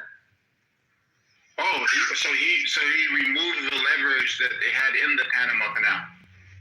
The Chinese really don't care about the Panama Canal. Oh, I mean, how about this one? Okay. Do you think China, Argentina, or Nigeria? Well, no, I mean, Argentina is different from Nigeria. Those are two different continents. Well, the commonality that's being shared is that they're all doing business with China. Yeah, they're doing business with Africa. Yeah. All right. So if you look at this common pattern, though, right? Nigeria is in Africa. Well, I'm just showing. Absolutely. So I'm just showing you three countries that share something in common, which would be China. And I'm pointing out by going down this pattern of this administration in the first year, which has been an epic attempt at greatness. So Panama Canal, then we have Argentina, and then we have Venezuela, and then we had Iran, and then we had, before Iran was Nigeria. And you're seeing all these things happen right before the big summit on May 14th next month with that same country. Do you think these things are connected? Yeah, of course. I mean, like anything we're talking about war, yeah, of course it's connected in some ways. But do you think it weighs in America's interest if we control all of the countries that I just named before our summit? No, it doesn't. No. Well, I mean, you just pointed out how important these countries are to China. No, I'm talking. You put them Nigeria and Argentina. Two different. Yes. So let me just show you how they're tied in. Started purchasing soybeans when they were boycotting America from Brazil and Argentina, right? So then they were getting direct. Well, I'm just pointing out, like, to the world, if America controls all of these lines that have Chinese ingredients, the Chinese, they were the biggest buyers of soybeans from the United States. They don't get that from us. They get it from Brazil. They get it from Brazil. Yes, exactly. So I don't know what your point is, bro. I don't know what your point is. Of course. So I named the two countries that they went to. They went to Argentina, and then they went to Brazil. America did a currency swap with Argentina so that they were able to sustain the administration there. That's not a currency. They just stopped that's exactly what it was. No, they just stopped buying soybeans from us. No. And that's destroying farmers in the United States. Oh, well, maybe I moved a little bit too fast. All right, so I'm pointing out that when Argentina went to China, America went to Argentina to create a new line of communication, which stabilizing their economy by giving them a currency swap for a temporary period of time that they paid back in January of this year. Are you familiar with that? Yeah. Which their administration now sees America in a more favorable light. Yeah, I mean, kind of, but you keep bringing up Argentina and whatever. Like Venezuela. Yes, because these are people that are tied to China, and America's untying these affairs or these connections with China and tying them to us. They are. But yeah, so the more countries that we get tied to us, it would weight our leveraging point in negotiations. I mean, you would agree with that. Basic part of the deal one-on-one, right? No, I don't agree with that at all. If you got China saying we don't need to get any of your produce from the United States, we can get it from Argentina or Brazil. All that money is going to them. It's not coming to us. So we lose. I don't understand how you can't understand 1 + 1 = 2, bro. Oh yeah. So what happened was, well, I thought you were tracking with me. Like what happened was we entered into a tariff war with China, where China committed to purchasing up to like I think it was like the end of last quarter to like I think it was 250 metric tons, right? And then the off-ramping of negotiations or of businesses with soybeans when it comes to Argentina. That's why I mentioned Argentina with the favorable government that sees the Western business with America more profitable or more valuable than the connections that they actually have with China. Now, I don't want to oversimplify anything by any means. I don't want to misrepresent anybody's position here. I'm just pointing out that America is making strategic moves so that we have a hell of a lot more on our side of the ledger than China does when we have the meeting with them on May 14th. And the person representing us is probably the best person to represent any country for the last 100 years. Yeah, you would agree with that, right? We don't have much more. Like we're losing. Like how many farms have failed in this country because of Trump's tariffs? His tariffs did nothing but tax us. You know what I'm saying? Like that's all it's done. Like Trump has never ever in his life been a good man at anything. But this is the same dude being worked at 5 casinos. Like, yeah, but how do you think he's worth $6 billion? Because he's a scammer. Like he was known as the war. And maybe some more. I might have a different perspective because I'm from Manhattan. Oh yes, you do. Oh yeah. So because I'm from Manhattan, so we've been dealing with Trump since the 80s or whatever. No, we know he's a scammer. That's why he had to go to Deutsche Bank to Germany to get loans or whatever, because he couldn't get loans in the United States. Because all the banks, all the major banks in the United States knew he was a scammer. Like Trump and his daddy. But the difference between his pops was actually kind of bright. He was a racist KKK type nigga or whatever. But at least years. Oh, you haven't heard about it? Like all you gotta do is I mean, I've heard about it. I've actually researched this topic here. There was a 400-page document to the FBI. It's actually the New York Times. Yeah, but the point that I was making was, I never thought anybody that was well-read would ever bring this back up. No, it's not. I'm trying to prove to because you don't really understand this more. Yeah, you're talking about a New York article where there was a person being questioned by the name of Fred Trump, and there was no charges or any allegations made. But he actually got arrested with the KKK. No, that's not true. That's a fact, bro. I'll give you the article. That's word to mama. Was arrested at a demonstration. No, he was questioned. They took his name down. One of the demonstration. Just hold on, man. This was like we're talking about Donald Trump's father back in New York in the early 70s or 60s or whatever. And the New York Times article that was being had, there wasn't anybody speaking to that. This was what was released in the classification of the FBI file. No, that's a lot. That's a lot. So like when you say stuff like that, bro, I'm just like caution you. Like I know that sometimes when people want to learn and they try to work for it, and in with that comes propaganda and misinformation, and then they start to kind of disseminate this across like innocent people that occupy stages and ridiculism. But you wouldn't want anybody to go to another space and repeat the same bullshit you just did, right? His father was arrested in Queens, New York City. I'm talking about, this is New York shit. Like, people who live outside of New York. You repeat the lies? No, this that actually happened. Like, he was arrested in Queens, fighting with the KKK. Like, this is no, brother. That's not what happened, brother. Why is he repeating the lie? I don't know. I was trying to help him this whole time. I was giving him facts supported by hours and hours and hours of research, of declassified documents, of cross-referencing to journalists, New York Times, Washington. That's not a classified document. That's in the papers. That's in the papers. What do you think you're reporting on, brother? His father was part of the KKK. That's no, bro. He was a 17-year-old person that was questioned that shared the name Fred Trump, that was in proximity to a demonstration of white supremacists or whatever this was, but there was never an explicit connection of him being a part of the thing. He was just a part of the crowd. It gets pretty busy out there, bro. So when you say stuff like that, I'm like, bro. So he fighting with the KKK.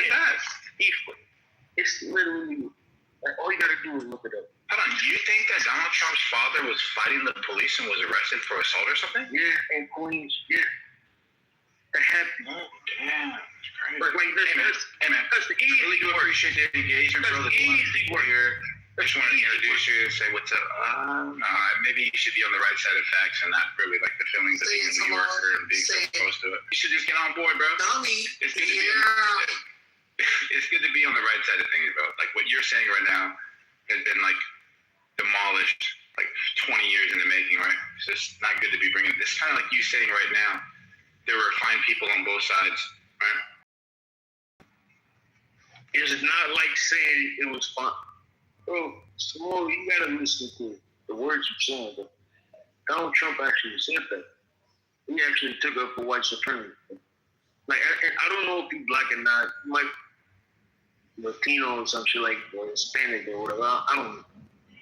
But yeah, he did say it's fine people on both sides. That happened also. Oh, you believe that one? Yeah, he said that. Yeah.